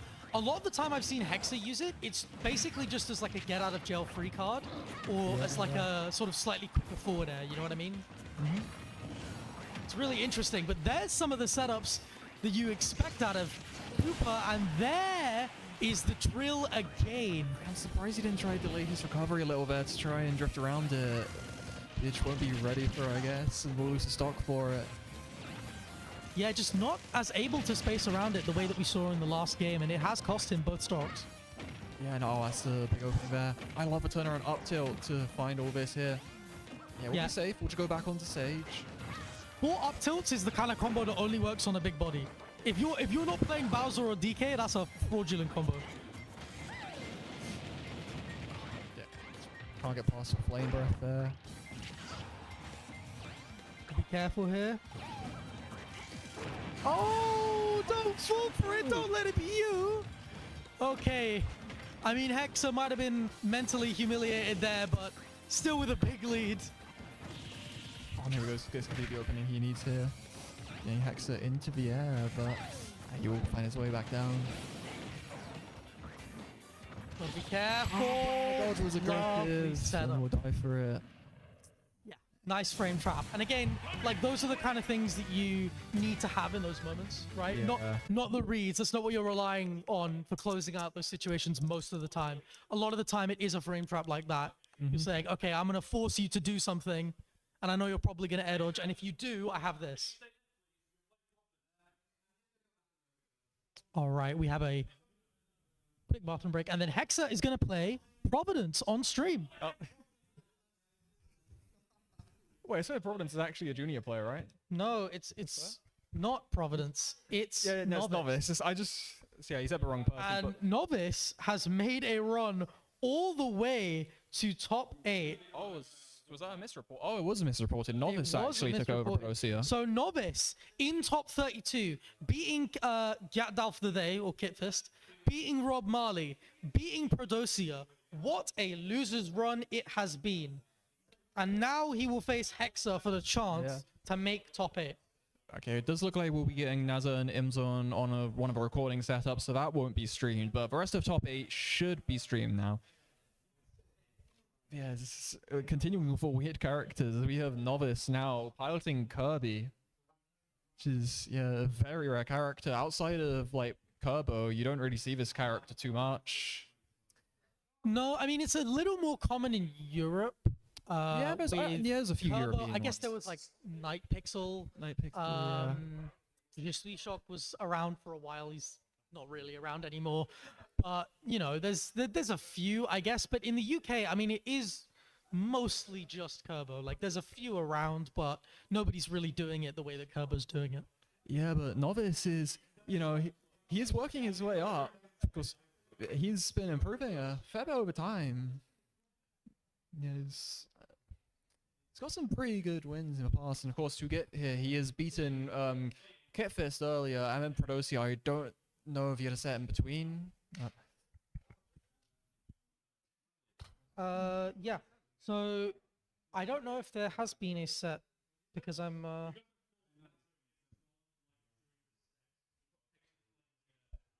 Yeah. So it's cool. Okay. That's fine. So we will be having this set, and then we will be having the Pixie Goblin top 8 set, which is Yeah, Pixie will have a winner of Nazar and Imzon. okay. And Nazar and Imzon is of course on the. Is it a stream setup or recording setup? It's recording. We only have the internet's not strong enough for multiple streams, unfortunately. Okay. So yeah, if you want to watch that, you will have to catch the upload later, or probably tomorrow. That's a guess. All right. Hexa will be playing Novice. This matchup, unless you're Scottish, you've never seen it before. If you're Scottish, you probably have, because there was a weird fever dream period where they were going Bowser Jr. at locals, and Kerbo was there. So I assume that this matchup happened at some point. I think there was another junior player up in Scotland, or at least someone. There I think was Morgana used to play junior. Benethan. Oh, Benethan as well. Benethan, yeah, and yeah. But Benethan, I mean, Maze Beans brings out the junior sometimes just for fun. But yeah, again, unless you're Scottish, you've never played this. So it does seem kind of awkward. I think that like I can see Kirby's crouch having a lot of utility. And his edge guarding as well. But there is like the ability to control the ground is really useful against Kirby. So I can see the little Koopa bots being kind of useful. I feel like the game plan might be a little bit more defensive, but maybe I'm just saying that because you're fighting against Kirby. You know, maybe you can scrap with him.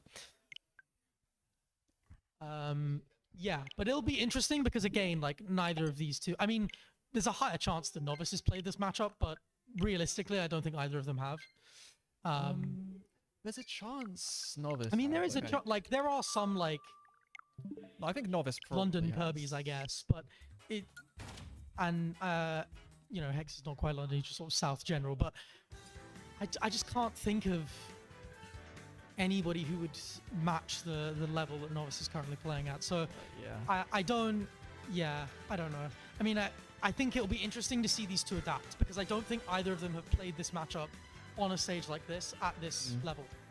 Yeah, like this is definitely like the best rep of the character that they've both played against for sure here.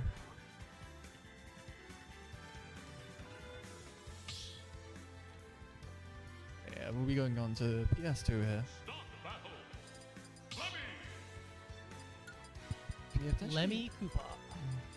Lemmy Cooper lines up, of course, against Kirby. I do wonder how good Kirby's copy is in this matchup. I've got no clue. I feel like it's. I think Novice would just prefer to have the neutral be like the start inhale, available yeah, more. yeah, The inhale, yeah.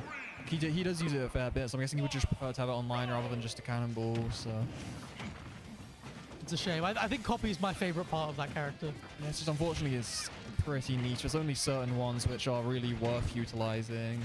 Yeah. Okay, good start from Hexa so far. Now, if you're Novice, the thing you want to do is scrap, and this is why. If you let the little puffball in, he will hit you hard. Yeah, Novice has already beaten his seed today. Just nice to see. Was seeded 12th, and yeah, is now inside of top 8. I mean, both of these two weren't exactly projected top 8. Hexa was seed 9, right? So there's a lot here for both of them. both making big runs. Yeah, it's been a very volatile bracket so far. Of course, we saw Hexa just beat Apple, who was seeded to make top 8. Yeah, Novice has found the lead here. Yeah, one of the main flaws of Kirby, just how light the character is. You could just lose your stock to the smallest of things. Yeah, really nice play from Novice so far. And now that you have the lead, you can be a bit more defensive. Because telling Bowser Jr. to approach you, especially in this matchup, like, it is just going to go in your favor. So the question now is, can Novice run away with the lead that he has built? Oh, spin out. Yeah, it's just killing near center stage at 80. It's insane. Yeah, that's exactly what Hexa needed. Novice looking to re-establish a stock lead, though. Just needs to try and find a kill here. Hexa applying a lot of pressure, getting a solid 40. But again, these double jumps is something that Hexa's not quite used to dealing with. Yeah. Characters in multiple jumps. Nah, won't do it there. Yeah, just... Oh, the down tilt pokes, actually. Yeah. Oh, and again, Hexa just spacing that really low to hit that down tilt. Yeah, finally we'll take it.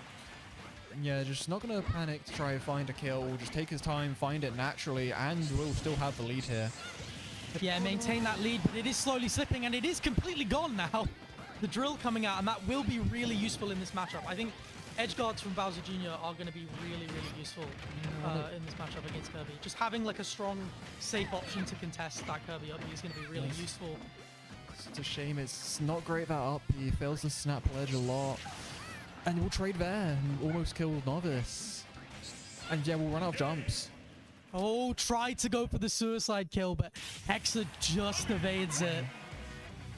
You're already seeing, like, ledge has been a big part already. Novice, Hexa has been forcing these up Bs, and then it's so easy to catch them. Because it just does not grab ledge cleanly, Kirby up B. So anytime, any chance Novice will get, he will try to air dodge to ledge, because he does not want to be forced into that up B where possible. Especially with how active that drill is, like, it's always going to trade and put you in a worse position. Or best case scenario it trades, I should say. No double jump, looking for a down air. That is what you need in this matchup, but it is risky to go for. Yeah, I do find it funny Hexa's side being straight into that fair 3 times there. Yeah, not knowing what Hexa wants. And he's trying to jump around, but will get caught. Kirby quite floaty.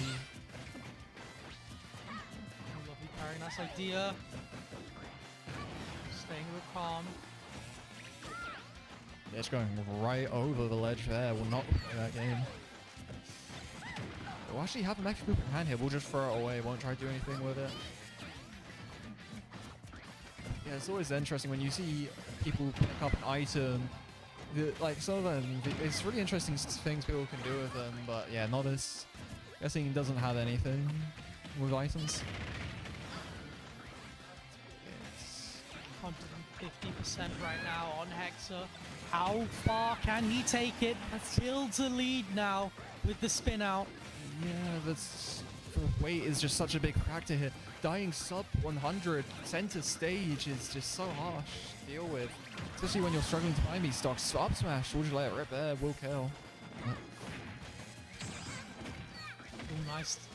I love that little tempo mix-up from Hexa, just saying, I know I've not been approaching this whole set, but now I'm going to go in. Well, that's a potential opening here, so you can do that, but yeah, good DI by Hexa, just gonna DI away and disengage.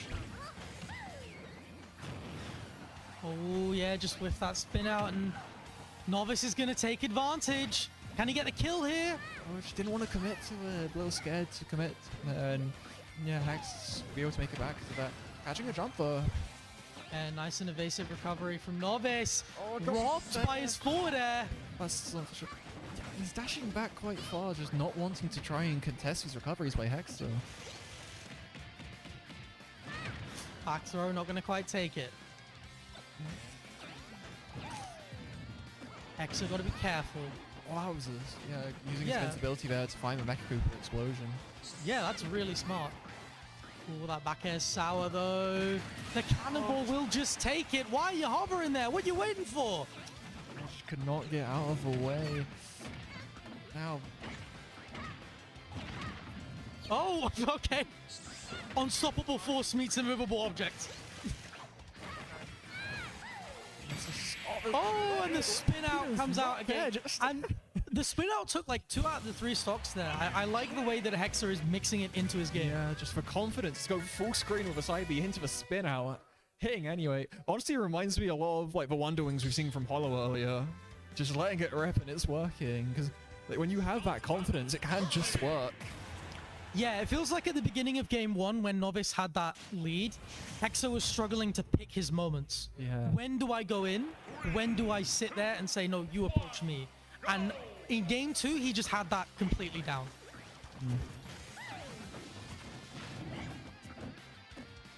Oh, grabbing him with platform there, no follow-up. I think that last game, just Novice was not able to find anything off stage. Hexa just like he wasn't able to contest Hexa off stage at all. So let's see if he can try and get something going in this game. Oh, that was good there, yeah. Kind of feinted the cross up, but it didn't actually.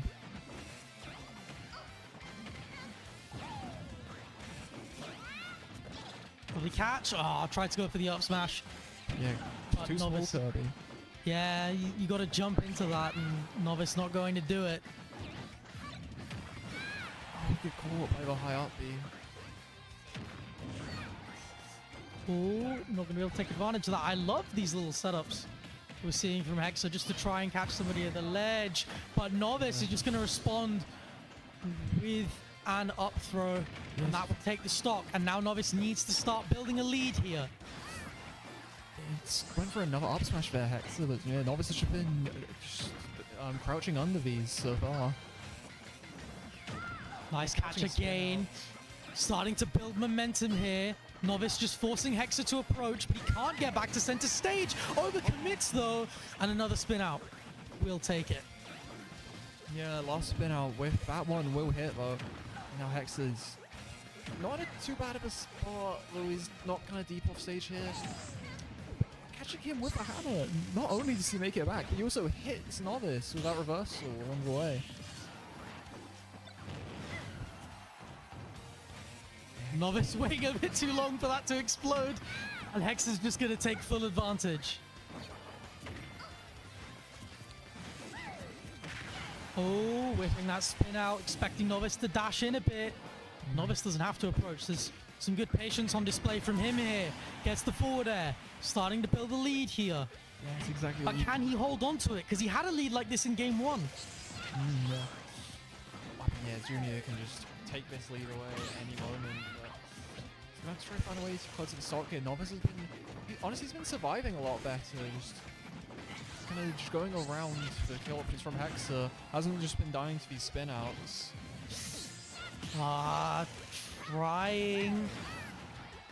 Trying to find a source of damage here. Use the rock just to get down there. Dodges the clown cart.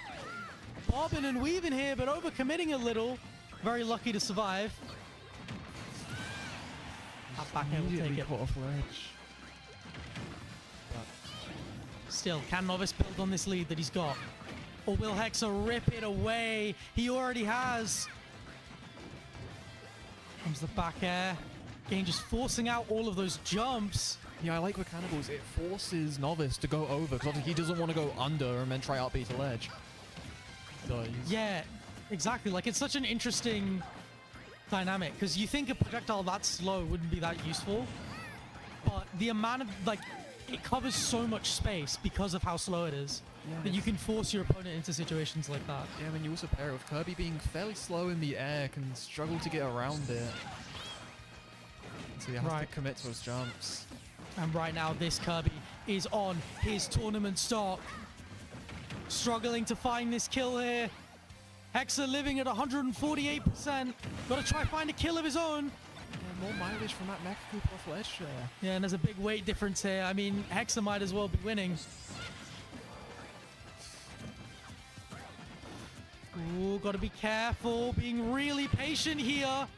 The jab comes out. Yeah, the stoppiness of Kirby really coming in here. How far Novice has to go to try and hit him. But yeah, we'll just go straight down for that down air. It will connect. And yeah, Novice on the board there with that game. Yeah. I mean, Novice has been scouting for that down air for a while, and this is the first time he's gone that deep to get it because he knows how low Hexa has to go, how scared that he is. Really, really good stuff to close that game out. Now, can he take that momentum and really push this set to the limit and go game 5? Yes. Let's see how this plays out here. He's definitely figuring some stuff out. Novice is getting caught by a lot less here compared to those first 2 games. But immediately the down air though, that's not what you want to get hit by. Yeah, the combos are ending, but he's restarting them like immediately. But up smash will whiff. The up smash hasn't really been getting much mileage in these last 2 games.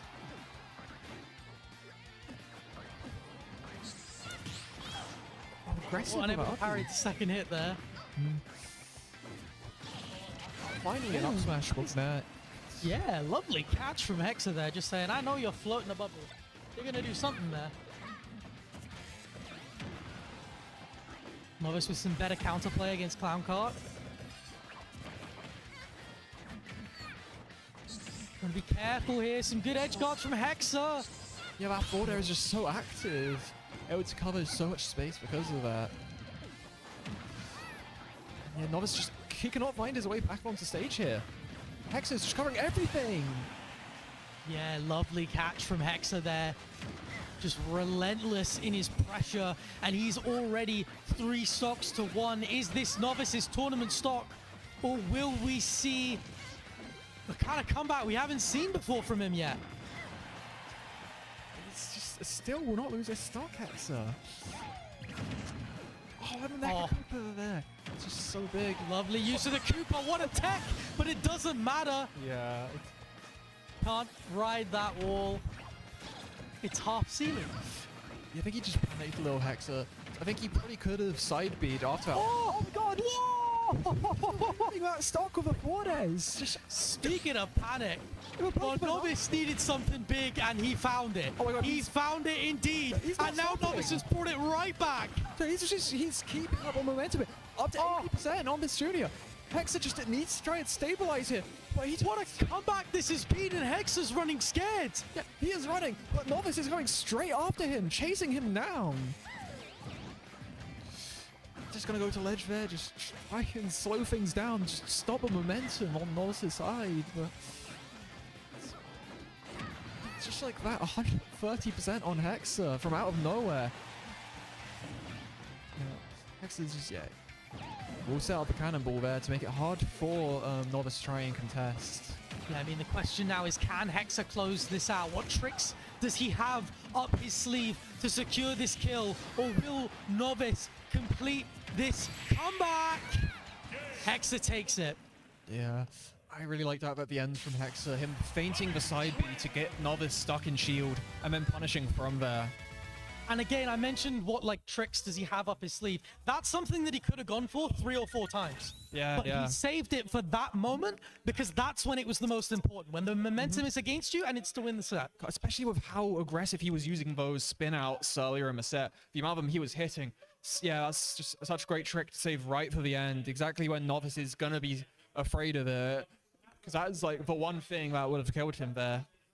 Yeah. Yeah, amazing stuff from Hexa. And now we have Pixie and Naza. Naza. Wait, is it Naza? Who's? I can't remember. Those 2 are. So Naza beat Imzon 3-0. All right. Yeah, 3-0 to face Pixie Goblin. Yeah, Naza, of course, somebody who keeps taking names, keeps getting results in especially the London/Brighton areas. Pixie Goblin, somebody who's taken a lot of names around here. How do you think this one's going to play out? Oh, these 2 have played in region a fair bit. Naza usually does quite well. Pixie does have a win or 2 against him, but Naza does quite well head-to-head, of course. Yeah, I think he just really struggles against just that range that Corrin can put out. like, especially Naza, he's so good at just walling you out, just making it really hard for you to find your openings. And yeah, because Naza, he's such an interesting player. Like, of course, he's so good right now, but he's even better than he was when he first started competing last, I think it was February. Yeah, back then he was good then, but he's improved so much in the past year. Now he's competing with some of the best players in the country now. It's been really impressive to see. Yeah, it's never too late. Naza with a meteoric rise. And yeah, as you were saying, like with this matchup, the main thing to remember is that, you know, when Mario gets in, he probably kills you, but his arms are not very big. Yeah. So that Karin sword is going to do a really good job at just keeping him out. And that is exactly what Naza needs to try and do. The other losers quarter setup will be in on the recording setup. Yeah, I think just because we were quite delayed starting Wave A, everything has kind of been delayed since, and so just trying to catch up for time a little bit here. Yeah, just trying to catch up to time, make sure we run on time. We don't want to have to, you know, pack everything away and finish the event in the corridor. Yeah. If anybody remembers that from a few Avalons ago. That was, yeah, certainly something we want to avoid. Pixie Goblin and Naza facing off in the losers' quarters that we will see, though. Yeah. Karin versus Mario. And again, these two have played quite a lot. Just wait a sec, because nobody's here to change the... Well, nobody's going to change the overlay to when you play. Yeah, sorry. Nobody's here to run stream. Give us a sec. Alright. Just wait for Murasaki to come back. I'm sorry. Yeah, just bear for a minute. Yeah. No one's running stream right now. Yeah. We'll just have... Oh, there's Murasaki. Never mind. You'll hold it for... You'll hold it. Yeah, it'll be fine. Alright. So Murray is back. We will be getting into this now. Alright. So, Pixie Goblin and Naza are ready to play now. For top 8 of Mega Mayhem X Fair Play. In case you don't know, this event is partnered with Stand Up to Racism. Go support Stand Up to Racism if you haven't already. But for now, let's get into top 8. Oh. There we go. Oh. Alright, wait, there we go. Into the game now. And off we go. Did somebody counterpick environmental noises? Outrageous behavior. Outrageous. On a live stream? That's ridiculous. I have no words. Oh, it's so silent. Yeah. Oh, it's about to be very loud if Pixie Goblin keeps playing like that. When Mario gets in, Mario does some damage, and Pixie Goblin can do a lot of damage. Yeah, but the immediate answer back from that is pretty much equalizing it here. Pushed into the corner. Yeah, it's interesting. I like how Pixie uses this F 3 in a row there just to poke Naz away. I still can't believe I've got environmental noises on top of it. This is outrageous. I'm suing whoever did this. Yeah, I think it'd be even funnier if it was just random. If maybe it is, you know, maybe it is, and we've just rolled awfully. The worst possible roll of all time. Oh. I'd rather have 75M. Okay, we'll reset the pin then yeah, find the edge guard. Yeah, we'll be able to find out after this game anyway if anyone picked it. Great start from Naza to really try and extend this lead. Pixie Goblin unable to secure any kind of edge guard. Naza unable to secure anything either. But still building the damage, making it more and more difficult to defeat this lead. Yeah, it's just, Naza's so good at juggling, making it so hard for you to land. Especially with a like Mario, yeah, you can see Pixie struggle with that a lot already. Not going to get caught with that grab in the corner there. Pixie been going for that quite a lot, and we'll find the stock of our up smash there. Yeah, I mean, Corrin's moves are just so big. It can be so awkward to try and land against his character. Yeah. And Pixie struggling right now to find any grip on center stage, being forced from platform to ledge to blast zone. Oh, this is a big opening here. Hang on. Oh, we'll drop a second up air though. If he hit the landing up air there, could have got something going. So be careful here.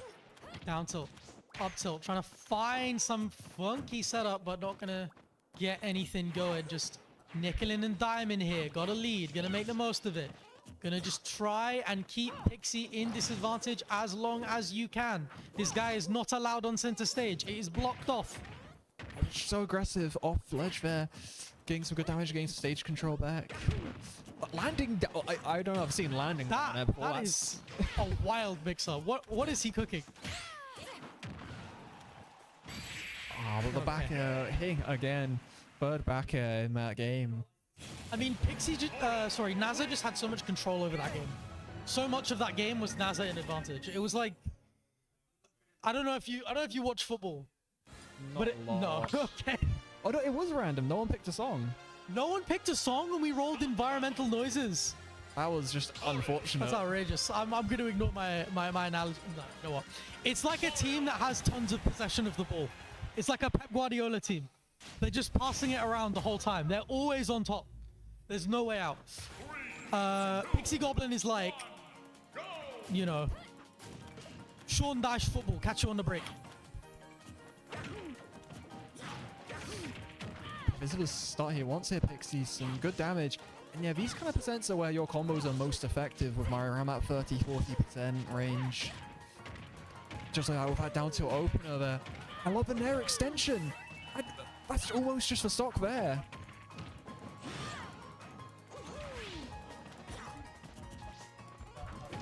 Be careful here. Lovely catch. Unable to find anything though. Oh, and this lead that Pixie built is slowly evaporating. Here's just the more and more slender. Just trying to get around the range of Corrin to close out the stock, but that's just not afraid to go off there, knowing how linear Mario's recovery is. Yeah, lovely stuff. And again, this is outrageous for Naza. Just so controlled. Pixie cannot find a way in. He cannot figure out the wall in front of him.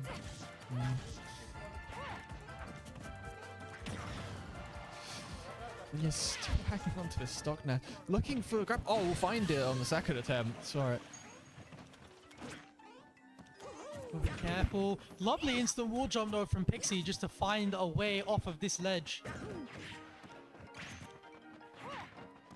We'll be careful here again. Pixie just trying to find a way in, but Naza constantly keeping him out.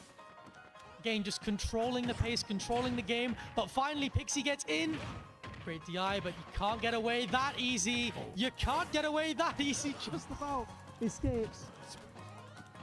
Spice didn't go into the down air there, but either way, he's brought this back well, but gets caught by Ness coming off the ledge there. And no kill, wow.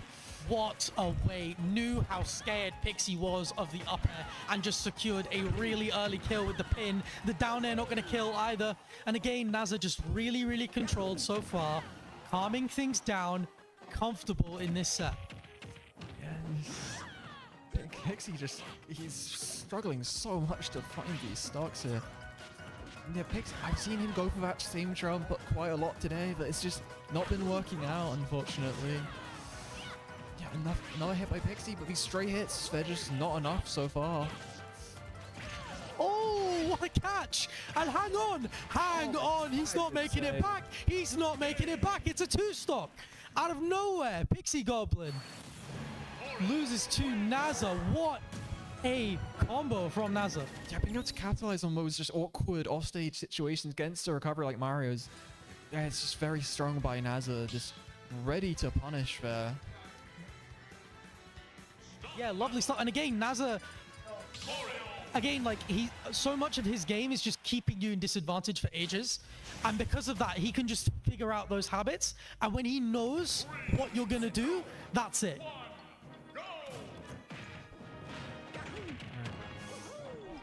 Well, very similar opening to game 2 here. Pixie getting a quick bit of damage. Let's see if we can find an opening here. Yeah, the question is, can he make the most of it right now? But Nazar again just using this range, making it so awkward for Pixie to get out of disadvantage.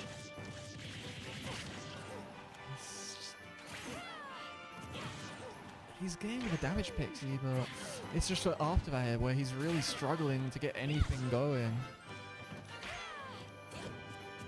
Be careful here, and again Nazar finds another pin. And again, he just controls the pace of this game. Lovely bait out on the cape. Yeah, it's a shame Pixie just looks a little lost here. Just what to do to win this one. The down air is so aggressive. Will work out there. Like, genuinely, Naz is one of the only Corins I've seen that makes that down air work so often.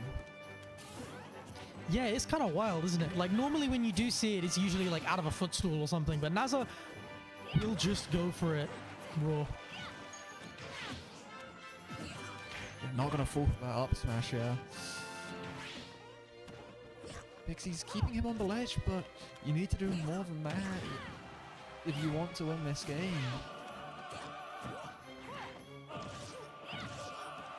Nice catch there. Be careful, looking for the 2-frame again. Won't even kill. He's getting all the hits he needs for Pixie, but just never any ones that are strong enough to kill. Again, unable to escape that time. Pixie Goblin leveling up the stocks. If the stocks are even, the game's even, especially against a character like this who can just kill you. You're already at 40. Now you got to be careful. Yeah, this percent is right where Pixie wants Naz, but oh, don't fall for it! Don't fall for it! Lovely setup from Nazar, and that will take the stock and give him a massive lead going into the back end of this set. 2-1 up.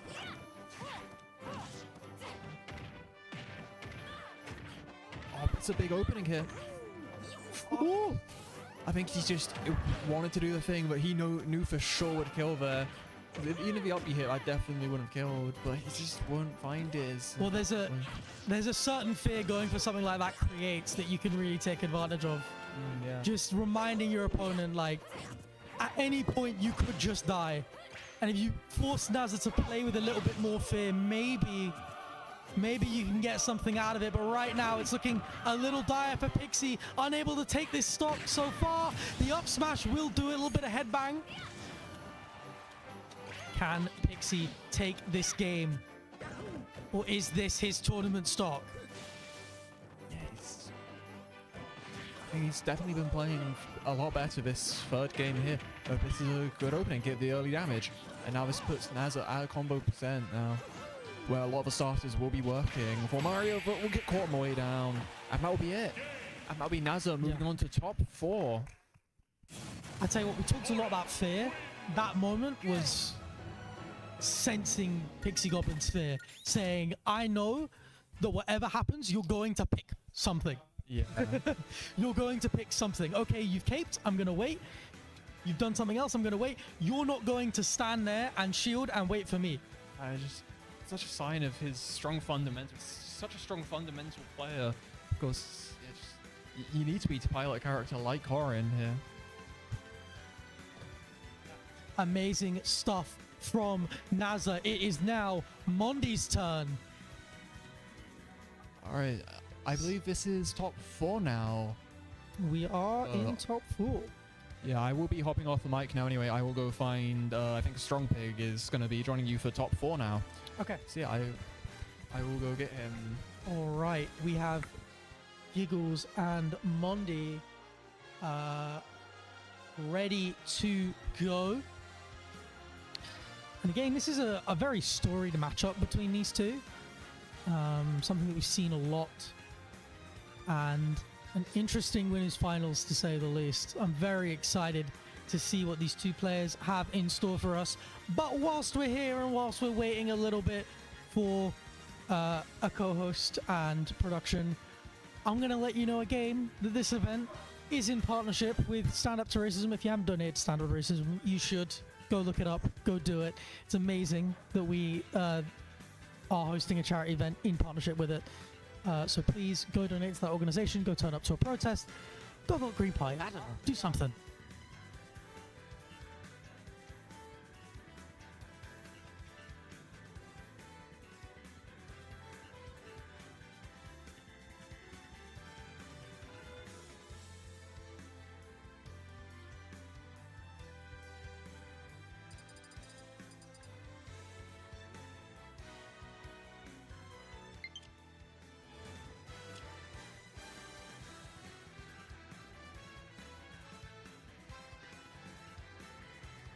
Okay, yeah.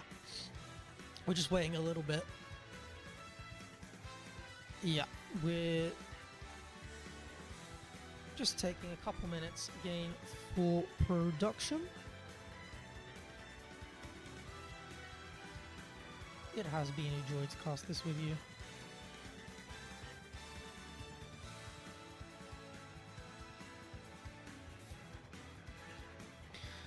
Let's go through the bracket. Let's talk about the big stories whilst we're here, because we need to wait a little bit longer. And I'll tell you what, we'll start with the Giggles path, because beating Shanique is a massive upset, arguably the upset of the tournament. Went game 5 versus Naza in a really tight game, and you can see why with the way Naza's been performing recently. In contrast, Mundi, like, kind of expected to be in this position, and his performances have been like relatively comfortable. There's been a few times where he's been forced off the Aegis, but aside from that, I mean, I think he's been really, really solid. I don't think he's dropped a game on Ness yet. I will double check that.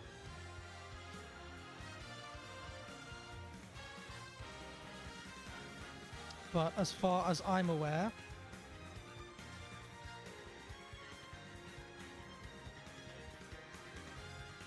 okay, so Nazar and Shanique will be playing on the VOD setup. And no, Mondi has not dropped a game on Ness yet.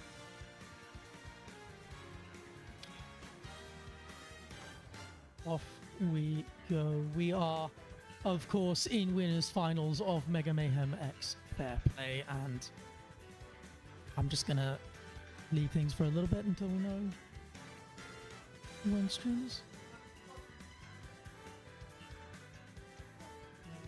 Do we know where Senko goes? Okay. Well, okay.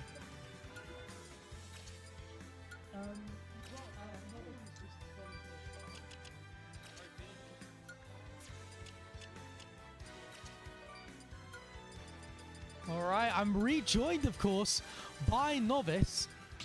Emergency drafted in. Yeah. Hello. What happened to what? Oh, right, okay, never mind. Right. I've just been over Giggles and Mondi's respective runs. Mondi has been relatively comfortable. He's yet to drop a game on Ness, although he hasn't actually gone Ness in most of the games. Giggles, of course, did have a nail biter against Naza. Yeah. But cool. So Giggles did have to. Sorry, Giggles did nail bite with Naza, but he also 3-0'd Shanaik in what has probably been the set of the tournament. Yeah, that was an incredible watch. But right now, Giggles, it putting up some pressure against Mondi. Might be thinking of taking the first game early. I mean, Giggles in general is incredible to watch. When this guy has momentum, there's nothing quite like it. That's the first stock gone, and we're barely 30 seconds in. This is how Giggles plays when he's on form. He just hits you hard. He runs forward, he hits you, and your stock's gone, and you don't know what happened. Yeah, one of the most explosive players you have seen. And I just heard the crowd behind me go, where did stock go? Yeah. Yeah, not even the crowd knows where the stock went. Exactly. You blinked and you missed it, and the second stock's about to be as quick as the first. The way Giggles starts sets is truly a sight to behold. Yeah, he starts off so hot. It's unlike anything the UK has. Yeah, so fast with the way he comes out of the blocks. But Mondi looking for an immediate response, unable to quite find one. That back air's going to take a second stock. Stocks up to 1. We are a minute and a half into the game. Will it be a less than 2-minute game? It just might be. Oh my god. But Mondi Eagle's just barely feeling himself right now. Oh. And Mondi, SDs, knowing what's going to happen to him. Sometimes, Dart. sometimes you see what's in front of you and you say, go next. I'm not making it back here. And again, like, this is the way that Giggles starts sets. Yeah. All the like, it's insane, and it's so difficult to deal with when the pace is so high from the beginning. And a lot of it is just because Giggles knows what the best option in a situation is, and so he just assumes you'll do it and punishes it immediately. If he, he does that Nair 1 there, and he's like, I know that you're gonna stay there, right? I know that you're not gonna air dodge because I can punish you hard for it. So I'll just up tilt you and you'll die, right? He knows what the best option in theory is, and it allows him to really take the impetus in every set that he plays, especially on a big stage. Yeah, it's like a big game of rock, paper, scissors, but Giggles is a mind reader, so he always picks the right option.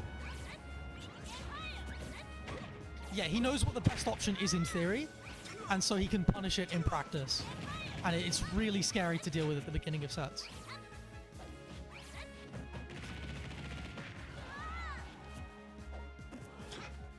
Once again, Giggles putting on even more pressure against Mondi.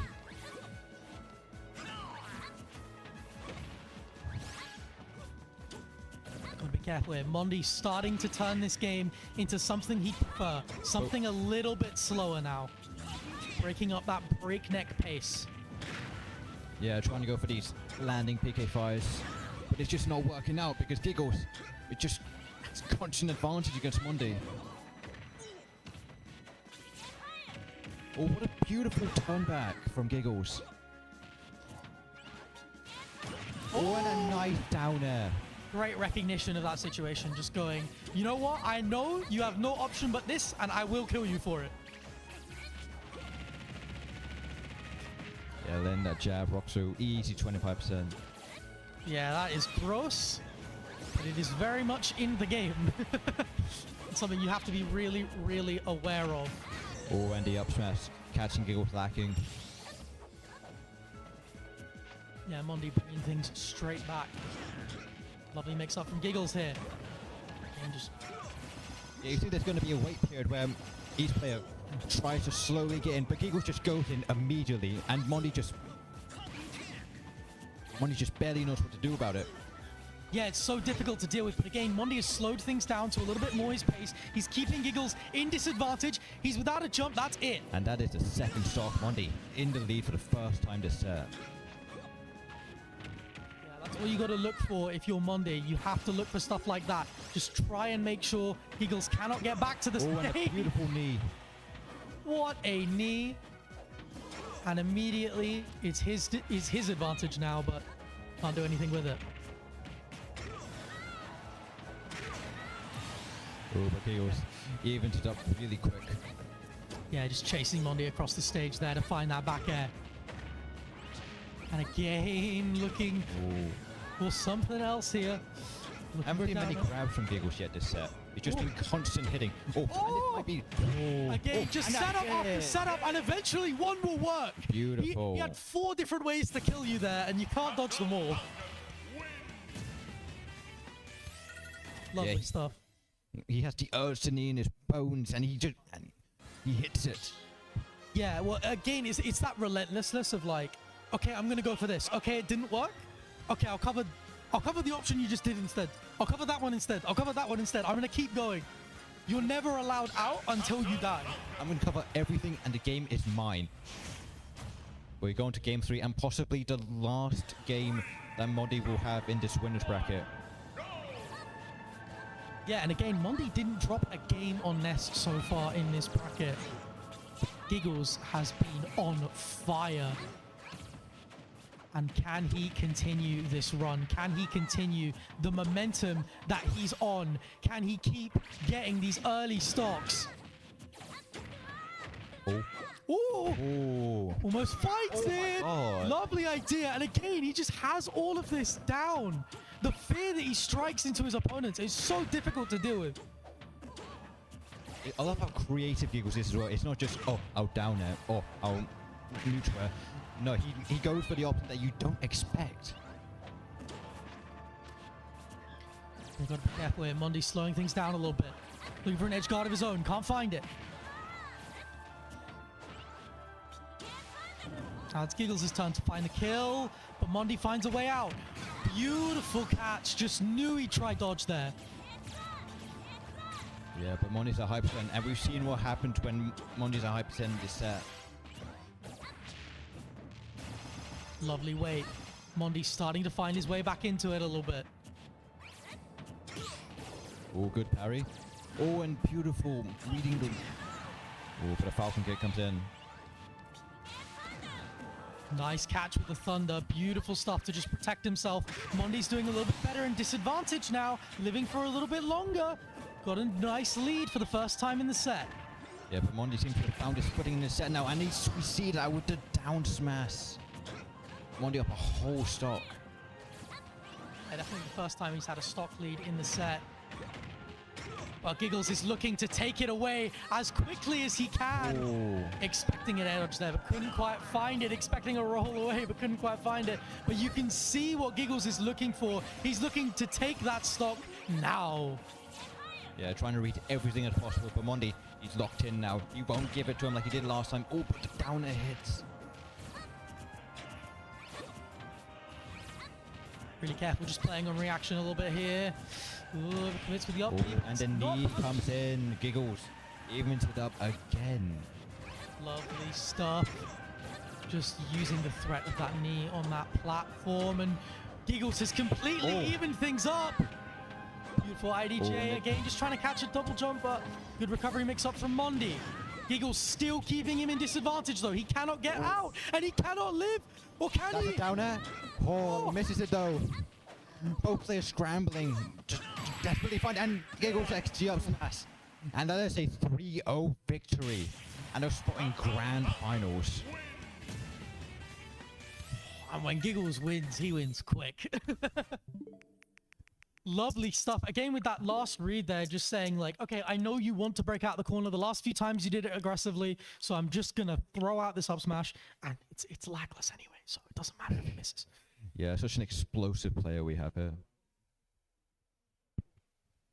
I mean, this Giggles run. Giggles, like, in flow state is so difficult to deal with sometimes. And that was kind of the thing, right? Losers run Giggles was kind of the meme. We've achieved winners run Giggles, finally. Yeah. This is losers run Giggles in winner's side. And we'll see what he does in Grands, because he looks completely unstoppable right now. The other two top seeds are just not able to take a game off him. And Beaton is flabbergasted. The set's already ended. It's just how explosive Giggles is. Now I believe on the loser side we have Shanik and Naza playing on the side stream. Yeah. I was gonna say something. Mondi just said, I won my last 9 sets against Giggles. I don't know how many sets that Shanik just won against Giggles before that one, but it was a lot. This Giggles run, I'm telling you. This Giggles is built different here. This Giggles run is insane. He's doing this for anti-racism. He is locked in for this event, and he's doing this all for charity. All right, Such a supportive person. Okay. Okay, and we're waiting for the winner of that for losers finals. Great. All right. Okay, we are going to cut to a quick break. Loser semis is on the recording setup.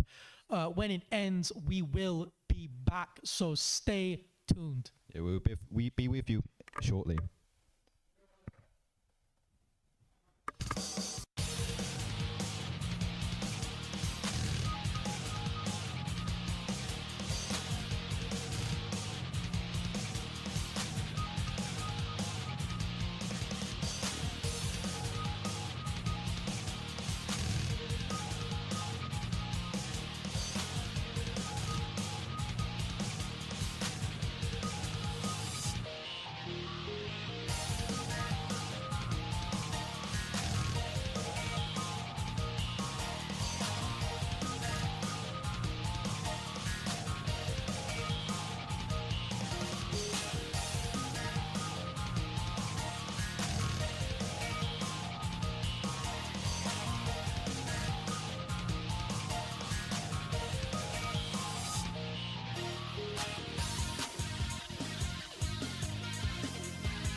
Hello and welcome back to Mayhem X Fair Play. We have Giggles, Mondi and Shanique. Giggles is of course in grand finals. Mondi and Shanique are facing off, not in winners finals, but in losers finals, as both of them have fallen to the mighty Giggles in the build-up. How do you think this is going to go? Because neither of these two expected to be here. Yeah, it's going to be a very interesting match. I think these players have played a lot. I'm not sure about their set record, but you know, it's definitely going to be a very interesting match. It'll be really, really interesting. Of course, both of these two losing 3-0 to Giggles in what felt like an insane set. I will go and check the record real quick between these two. Oh, there we go. Perfect. So their last 5 sets, they've basically all gone in Shanique's favor. But none of them are particularly recent. I mean, the last one was around a... Sorry? Okay. None of them are particularly recent. They're all from about last year. You know, that's quite surprising. I thought they'd been playing more. Well, they must have just dodged each other because they have been entering the same events. You're right. But they've just kind of dodged each other over the past year or so. Yeah. I mean, Shanique had also been traveling a lot more. So maybe that's why. Yeah, that's part of it. Like, part of traveling so much means that you don't have as much time for events like this that are a little bit smaller and more localized. But we see here, Sunny going the Inkling and Mondi, of course, sticking to his nest. Yeah, I mean, this is the matchup that you expect going in. These two are very used to playing each other. It'll be really interesting to see how this plays out. And the thing about Battlefield is you know, it's very easy to just camp in the middle of the stage and use the 3 platforms to just force people around you. Lovely catch here. Shanique really getting off to an explosive start, and you need edge guards like that. And is he running it back? He's lost game 1. Okay. Okay, he said, you know what? I got 0 to death. We're going next. We're going next. There was a like real observable look of shock, not just on Shanique's face, but on everybody else's when that happened. But fair enough, right? Like, fair enough. If you sit there and you're like, hang on a minute, this just isn't working for me. I mean, if he needs to go soon, he needs to go home soon. Oh, does he need to go home soon? No, I'm just speculating. Like, if he needs to go... No. I don't think that's it. I think that Mondi had the opening to that set and was like... Well, I think part of it is he's just said no to the matchup. Yeah. I think he's just said, no, I'm not playing this matchup. I want to play the Aegis matchup instead. But I think part of it was just like, I'm already at this massive deficit against Aegis, against Inkling, a character that can like reliably camp out Nest. Like, he already knew the end of the game just from the first 30 seconds. And so he was sitting there saying, I'm not playing the rest of this out. Yeah, I'm surprised that Mondi would want to go Ness in game 1, because like that seems like a very rough matchup, especially when Mondi's in offstage situations. But Mondi right now, proving that this switch up might have been worth it, getting this extra damage. Yeah, I mean, Mondi already looking more comfortable. And I guess by doing this, you don't concede, like, the mental damage of losing a game for, I don't know, 2-3 minutes, right? You're just like, okay, go next. I know that I have the Aegis on lock, and the Aegis can compete. And we're seeing it compete, 3-2. Yeah, we've seen a complete mood switch from Mondi right now. Ooh, beautiful edge guarding from Shanique, but not able to finish it out. Yeah, lovely use of that roller just to make it more awkward for Mondi to run under the platform, but he does it anyway. He's not scared of going for that, which I think is really, really good, actually. He's just calling out the sort of implicit threat of the ink being there and saying, well, actually, you can't dash in as quick as you'd like. Lovely use of foresight as well. And this is a very different story from the brief glimpses we had into game 1. Over Mondi falling down, and Shanique trying to make this even as much as he can.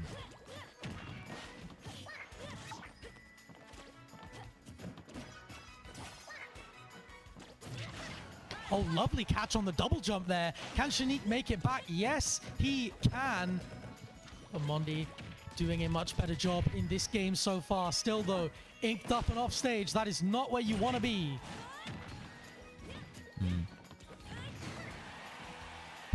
Yeah, Mondi's just doing such a good job at getting these hits in and getting these stocks. Mondi taking another stock lead. Yeah, lovely stuff. Shanaik going for a quick response. Again, responding with that jab. So useful at building up percent, building up ink. Be careful. Lovely patience from Mondi there. Just waiting Shanaik out. Yeah, we're seeing maybe signs of his nest in his ages here. Yeah, well, I mean, you can definitely see why the switch happened. I think that's really, really clear. And, you know, I think there is maybe value in, like, running it back so quickly and just saying, you know what, like, this matchup is going to work. Oh, the nice down there. What a reversal. And is that a 2-stock?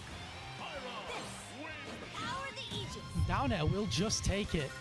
And after what can only be described as, like, the most one-sided game one you can really have, game two goes the complete other direction. Yeah.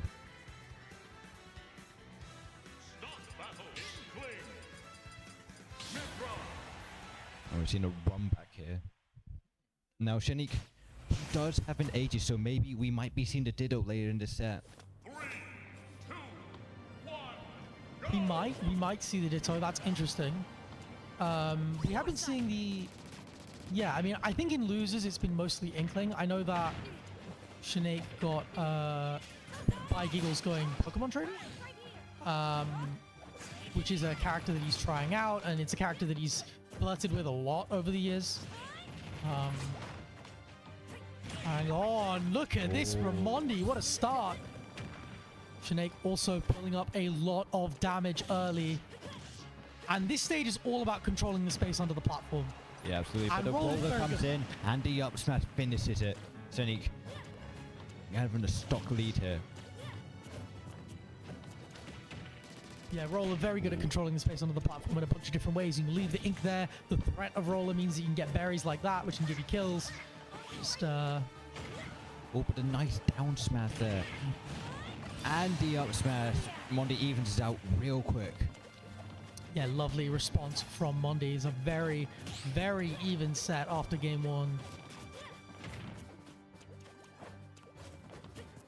Mondi doing a solid job so far, being nice and evasive, the two of them. Just being careful. Nice catch from Shanaik. Again, looking for these edge guards, just trying to figure out Mondi's recovery habits. Be patient, just keep building that damage. Yeah, but we've seen just good walling from Shanique here. Ooh, but the air dodge. Ooh, Mondi seen blood in the water, but Shanique makes it out alive. Ooh, lovely idea. Nice catch. Oh, nice into Booyah, and that takes it. There was so many like cool subtle moments there, like Mondi using Phantom Footstool, so he still had his double jump after he got hit. But Shanaik just ready for that as well, and then going for the Booyah.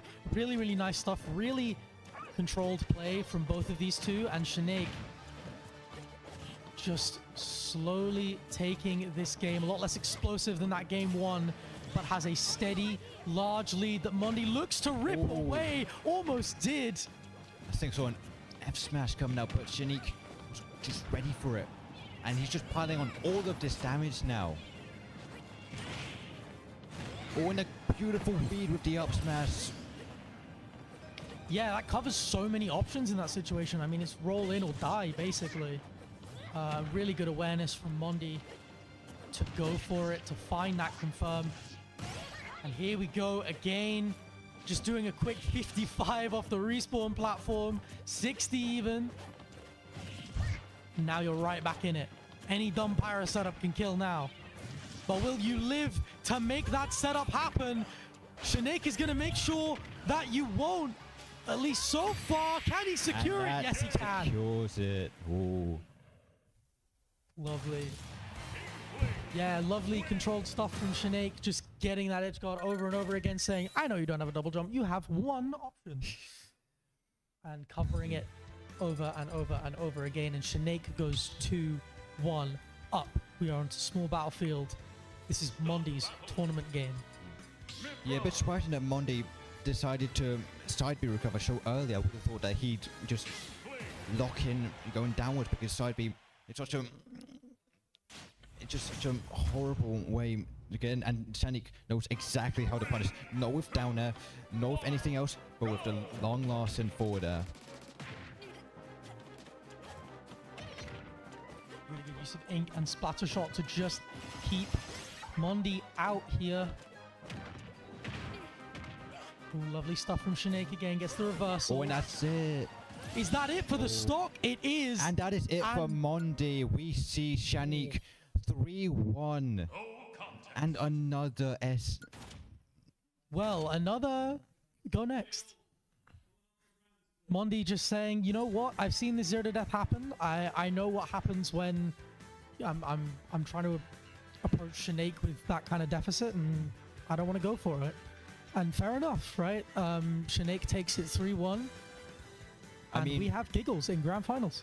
I mean, it's been rough for Mondi these past 10 minutes, you know. Not losing the game with Ness, feeling on top of the world, and then gets 3-0'd by Giggles and 3-1'd by Shanaik. You know, maybe not in the mindset right now, but that doesn't matter, because we have grand finals of fair play right here. Giggles in winner side, who just looks unstoppable right now against Shanaik coming from the losers. Yeah, I think what's really interesting is, like, obviously the last set, Giggles won 3-0. But even the set before, Giggles won at Giga Impact, which was the first time he'd won in the last 5. Because I'm pretty sure he lost the set before, the one that's on the screen. And I think that does say a lot. I think that, yeah, in December of last year, you wonder if Giggles has figured something out in this player matchup. Is there something that he knows that we don't, right? Because he was struggling with it badly for a while. You can see the sort of slow progression. The first Vanquish, it's a 3-0, then there's a few 3-1s, then a 3-2, then it goes in his favor, and now today we've had we've seen. Yeah. So it'll be interesting to see if that trend continues, or if Shanaik is willing to flip things back in his favor. Yeah, we might be seeing another quick 3-0, or maybe Shanaik can stop this momentum and bring it to a reset. He is more than capable of doing it. Shanaik, one of the few British players to ever actually achieve top 150 in the world. There's only a list of 4 or 5. I mean, we're talking for Owl, Pelly, Bloom, Lugi, maybe Maze Beans in Orion Rank Eclipse. Like we're not. It's not very many. Like, it's really not. And Shanaik to make that list and to have as amazing of a season as he had. I mean, he was top 15 in Europe last year. He was stunning, and he's still at that level. He's still playing amazingly well.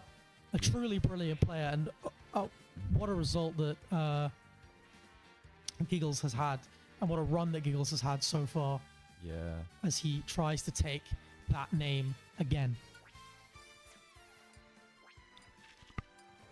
And just before we get into grand finals, for those of you who don't know, this is Mega Mayhem X Fair Play. It is in support of Stand Up to Racism UK. So go donate to Stand Up to Racism, go to protest, do all of that, please. Give them all of your money. We're broke, but you have money. So get in there, get in that website, donate that £5, just whatever you can. Yeah. Buy a t-shirt, buy a badge, do whatever, turn up to one of the protests that they do, because right now, especially with what's been going on in the UK recently, we need that support, and we need to show people that, you know, we can come out and we can outnumber the riots that we have seen. But enough of the lovely charity that has partnered with us and towards the grand final of this event. Yes, both players lock in their characters and get ready for potentially the final set, or final 2 sets actually, if Shanaik can bring this back. We start for PS2 here. Starting on PS2, of course. I mean, a very good stage for both of these players, which is why it's such a neutral stage that both people start on. I mean, it's arguably Inkling's best, but it's definitely one that Falcon will never object to. And off we go. And again, Shanaik looking to try and slow things down, but Giggles is just not going to let it happen. Snake doing a little bit better of a job of just controlling the pace here. Starting to get a little bit of a foothold in this. Yeah, it's like a bullet hitting you. We've just seen Mondi and Shanique a lot slower game, and then we see Giggles right now just keeping up with the pressure, just like he did in Winners Finals. Lovely catch there. And again, Shanaik just going a little bit more even this time. Being a little bit more sensible and disadvantage. And oh, but the lovely wave back and the booyah takes it. Shanique taking the first stock of this grand finals. yeah, baiting out the patented Giggles down B, but another one comes out just when you thought you were safe. Lovely stuff from Shanaik, though. You can tell his head is in a better place right now. Lovely stuff from Giggles, though. Oh, and beautiful. A 10-second stock. Outrageous stuff from Giggles. 10-second stock. You blinked, you missed it. And this is why he hadn't lost a game to Shanique and Winners Finals, and he might be taking another one. That knee could have sealed it. And he's going to run away with it now, and Shanaik's just going to say, you know what, we're going next. Yeah. You are starting to run away with it. We're gonna let that play out. I'm not making it back there. I'll take a deep breath, sip of water, recollect myself. Giggles unemotional right now, just in pure flow state. He is in the zone. And when he is in the zone, it is a sight to behold. I'm telling you.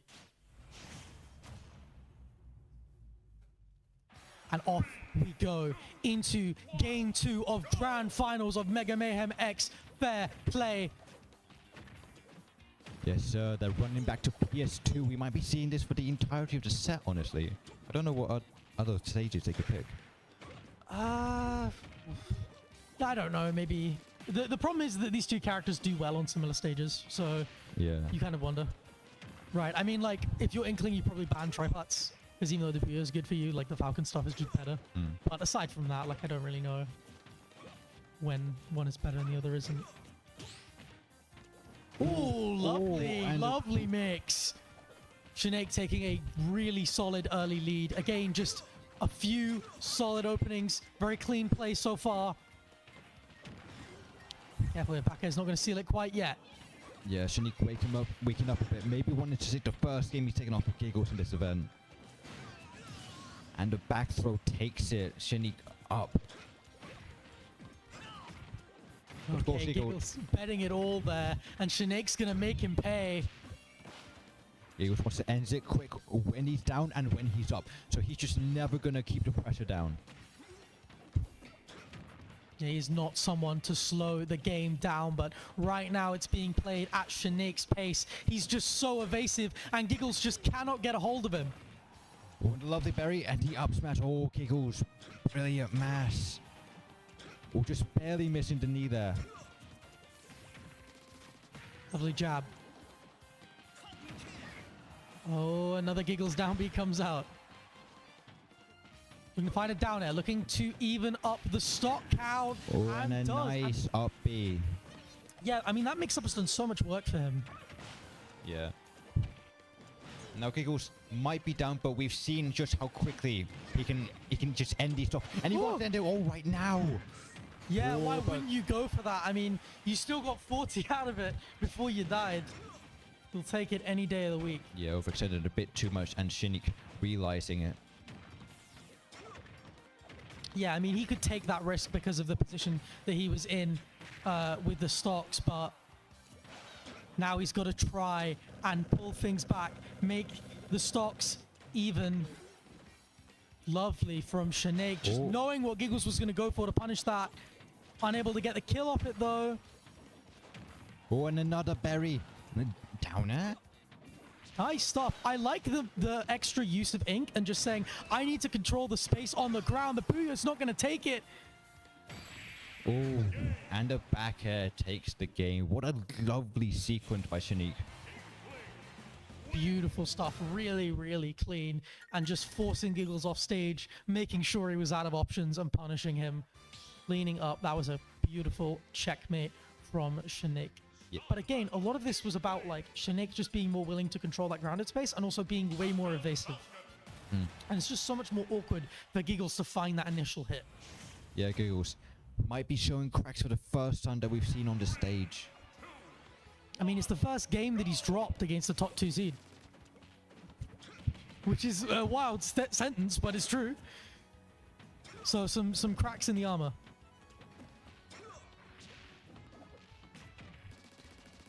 The question for Giggles is, can he counter-adapt now? Can he find what Shanique has done? Can he look at what Shanique has done and find a solution? Right now, he's swinging a little wild, just trying to get a grip on this game, but Shanique is not letting him have one. Now it's Shanique's turn to be a little explosive. Nosy without a jump, tries the 2-frame, but can't find it. Giggles looking for a quick response. Oh, just barely missed it. And the down air almost missed. Oh. Yeah, too high percent for Booyah. Lovely drift from Giggles, but it's not going to save him. The Booyah will take it. Nice. Yeah, we've seen a complete 180 on Shanique here. Just trying to instead of trying to evade this explosiveness, he wants to challenge it. He wants to see if he can be just as explosive as Giggles. And right now we're seeing just that. Oh, nice try with the roller again. Shanique is being really careful. Beautiful combo off an up tilt. And again, Shanique has these combos off stray hits that you just don't see a lot of other people do. Another Giggles down B. It's such an awkward option to like consider, especially when you're Inkling and you want to like dash around on the ground a lot. Yeah. But Shanique keeps trying to go for these rollers, but they're not working out that much this game. Oh, just grabs him out of Falcon Kick. That's what you need to see. That's the counterplay. Yeah, very ballsy move from Shanique here. Maybe feeling himself a bit. Oh, but the Falcon Kick just hits anyway.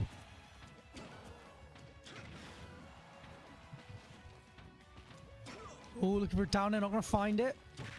Oh, and nice. Beautiful back air from Giggles. Yeah, starting to adapt to these rollers that Shanique's been using to just cover that space under the platform, make it more awkward for Giggles to dash around the way he wants to. Okay. Oh, and this damage coming in from Giggles. He wants to end this game right now. Another roller gets punished. Giggles wanting to make the most of this lead. Shanique slowly trying to bring this back.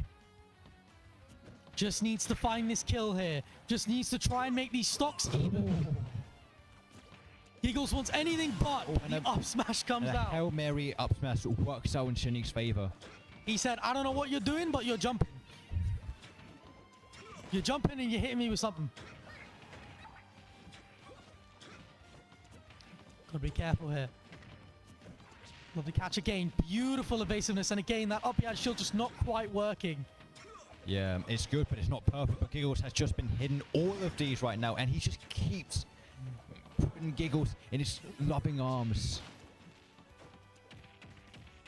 Oh, Shanique. Goodness. Barely living. The jab doesn't do it. Another one will do it. And the up B. That takes it. Giggles up 2-1 and potentially moving forward to the last game of Mayhem X Fair play. Really good composure in that moment. A lot of people just kind of, and Giggles especially, like a lot of the time he sees movement and he buffers jab because it covers so many options. You know, it covers jump, it covers a double jump from ledge, do something, it covers neutral get up, which is the main thing. And Giggles just having the patience to shield there, knowing that Shanique would think about that and get up attack. Really, really good stuff. Yeah. And again, it's those little things that you need to do in big moments to really secure out sets. But Giggles, he has this calmness in the face of all danger. Yeah, we see this explosiveness on the game, but inside, he's just calm, fluid. Yeah, he is not one to crumble under the pressure, but Shanique has already mounted a pretty sizable lead here. What can he do with it, though? Giggles, lovely wait. Unable to find anything. Oh, nice Falcon kick. Again, he keeps waiting, and he's leveled things already, and now he needs to try find the stock. Oh, another up. He just keeps hitting them. And a down tilt. That takes the first stock of potentially this last game. Oh, Booyah confirm.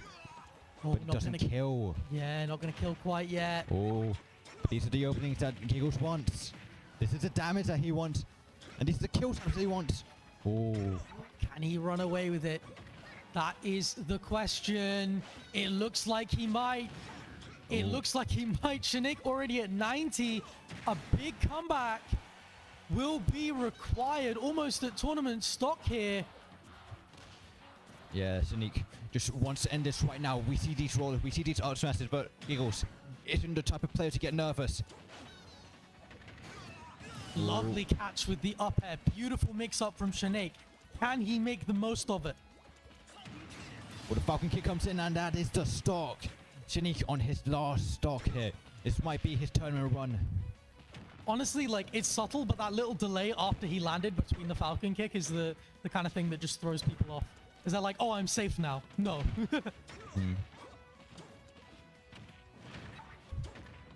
Oh, lovely. Which is- Little aggressive he's down there. At a Oh. hit stun. Shanik's disadvantage has been great, but it's not been good enough to avoid the 90% that was coming his way. Yeah, all these hits Giggles are taking, and all the hits that he's giving, it's just delaying the inevitable of this set ending. Oh, down it, and the knee, and that takes it. Giggles winning 3-1 and taking first place in Mayhem X Fair Play. What a run he's had. What an outrageous run. First repeat Mayhem Regional winners. I was about to say that. But Giggles is the first person to ever win a Mayhem twice. What a run. What a run indeed. Oh. Go ahead, man. Do you want to talk? Oh. All right. Tell me what happened. What are you thinking? It's obviously been quite difficult. Like lately, you may have seen I've been losing to these guys like so often because they're really good. I thought they kind of cracked my playstyle quite a lot, so I had to kind of be a lot different, like play a bit slow. I think, which is kind of unlike me, but seems to work. Also, like my mental's not also great. I've just got to like really chill out. It's quite hard to do when you're in grands, but I guess that's kind of a skill that lets you win the tournament. Yeah, your mentality was definitely one of the deciding factors in this tournament win. Yeah, I was going to say you're so like calm under pressure. How do you kind of get in the zone and stay calm and not feel those nerves? Just got to kind of stick to the game plan. Just have like one thing in your head. You don't want too much going on in your head, I think. Just something you can focus on. I don't know if anyone was like superstitious, but you just do like have like good luck things that you do. Like Jogaboo skin. Not that it means anything, but you're channeling him. You're channeling him. It doesn't literally do anything. It just helps me stay calm. Just random things. But I could do it today. Yeah, I mean it's amazing to see. How long has it been since you lost one Mayhem? I won Mayhem 2 in like 2023. So this has been like years in the coming. Like just winning another regional. I haven't won like something big since Melody, so I've been like really trying. I've been getting like third like every tournament, so I've just trying to be getting better and hopefully win. Yeah, I mean you really broke through today. Congratulations, of course. But I think it's time for me to wrap up the stream. It's been an amazing time at Mega Mayhem X Fair Play. I've been Chucky. I was joined by Novice. Giggles, of course, our winner and great interviewee, and I will see you all around.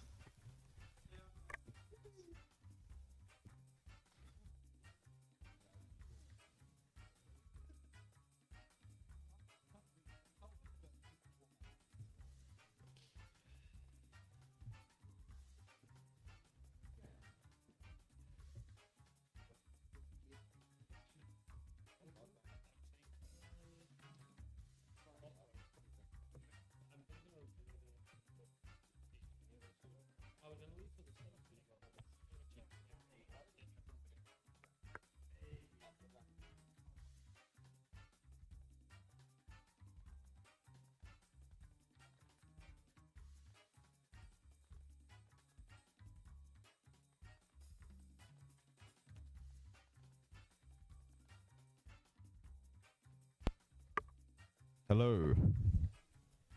Oh wait, this one mirrors to the room anyway. Just quickly, just wanted to thank everyone who's still hanging around. Again, very well done, Giggles. Congratulations on the W.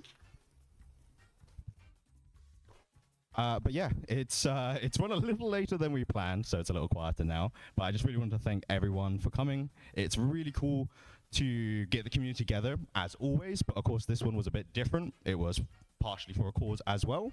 And that's been really awesome. I really love our community. I like to get us together for any reason. And to get us together for a cause, that was really cool. So going forward, I think a lot of the Mayhem, if not all the following Mayhem regionals, will have some sort of similar theme. We might hold votes like what sort of charities people would want to do for something like a charity tournament. But yeah, stay posted. We'll probably try and keep our late summer window like the Mega Series, but this time with a bit of a different spin. So yeah, thank you everyone. Yeah, it's been great. It's been awesome.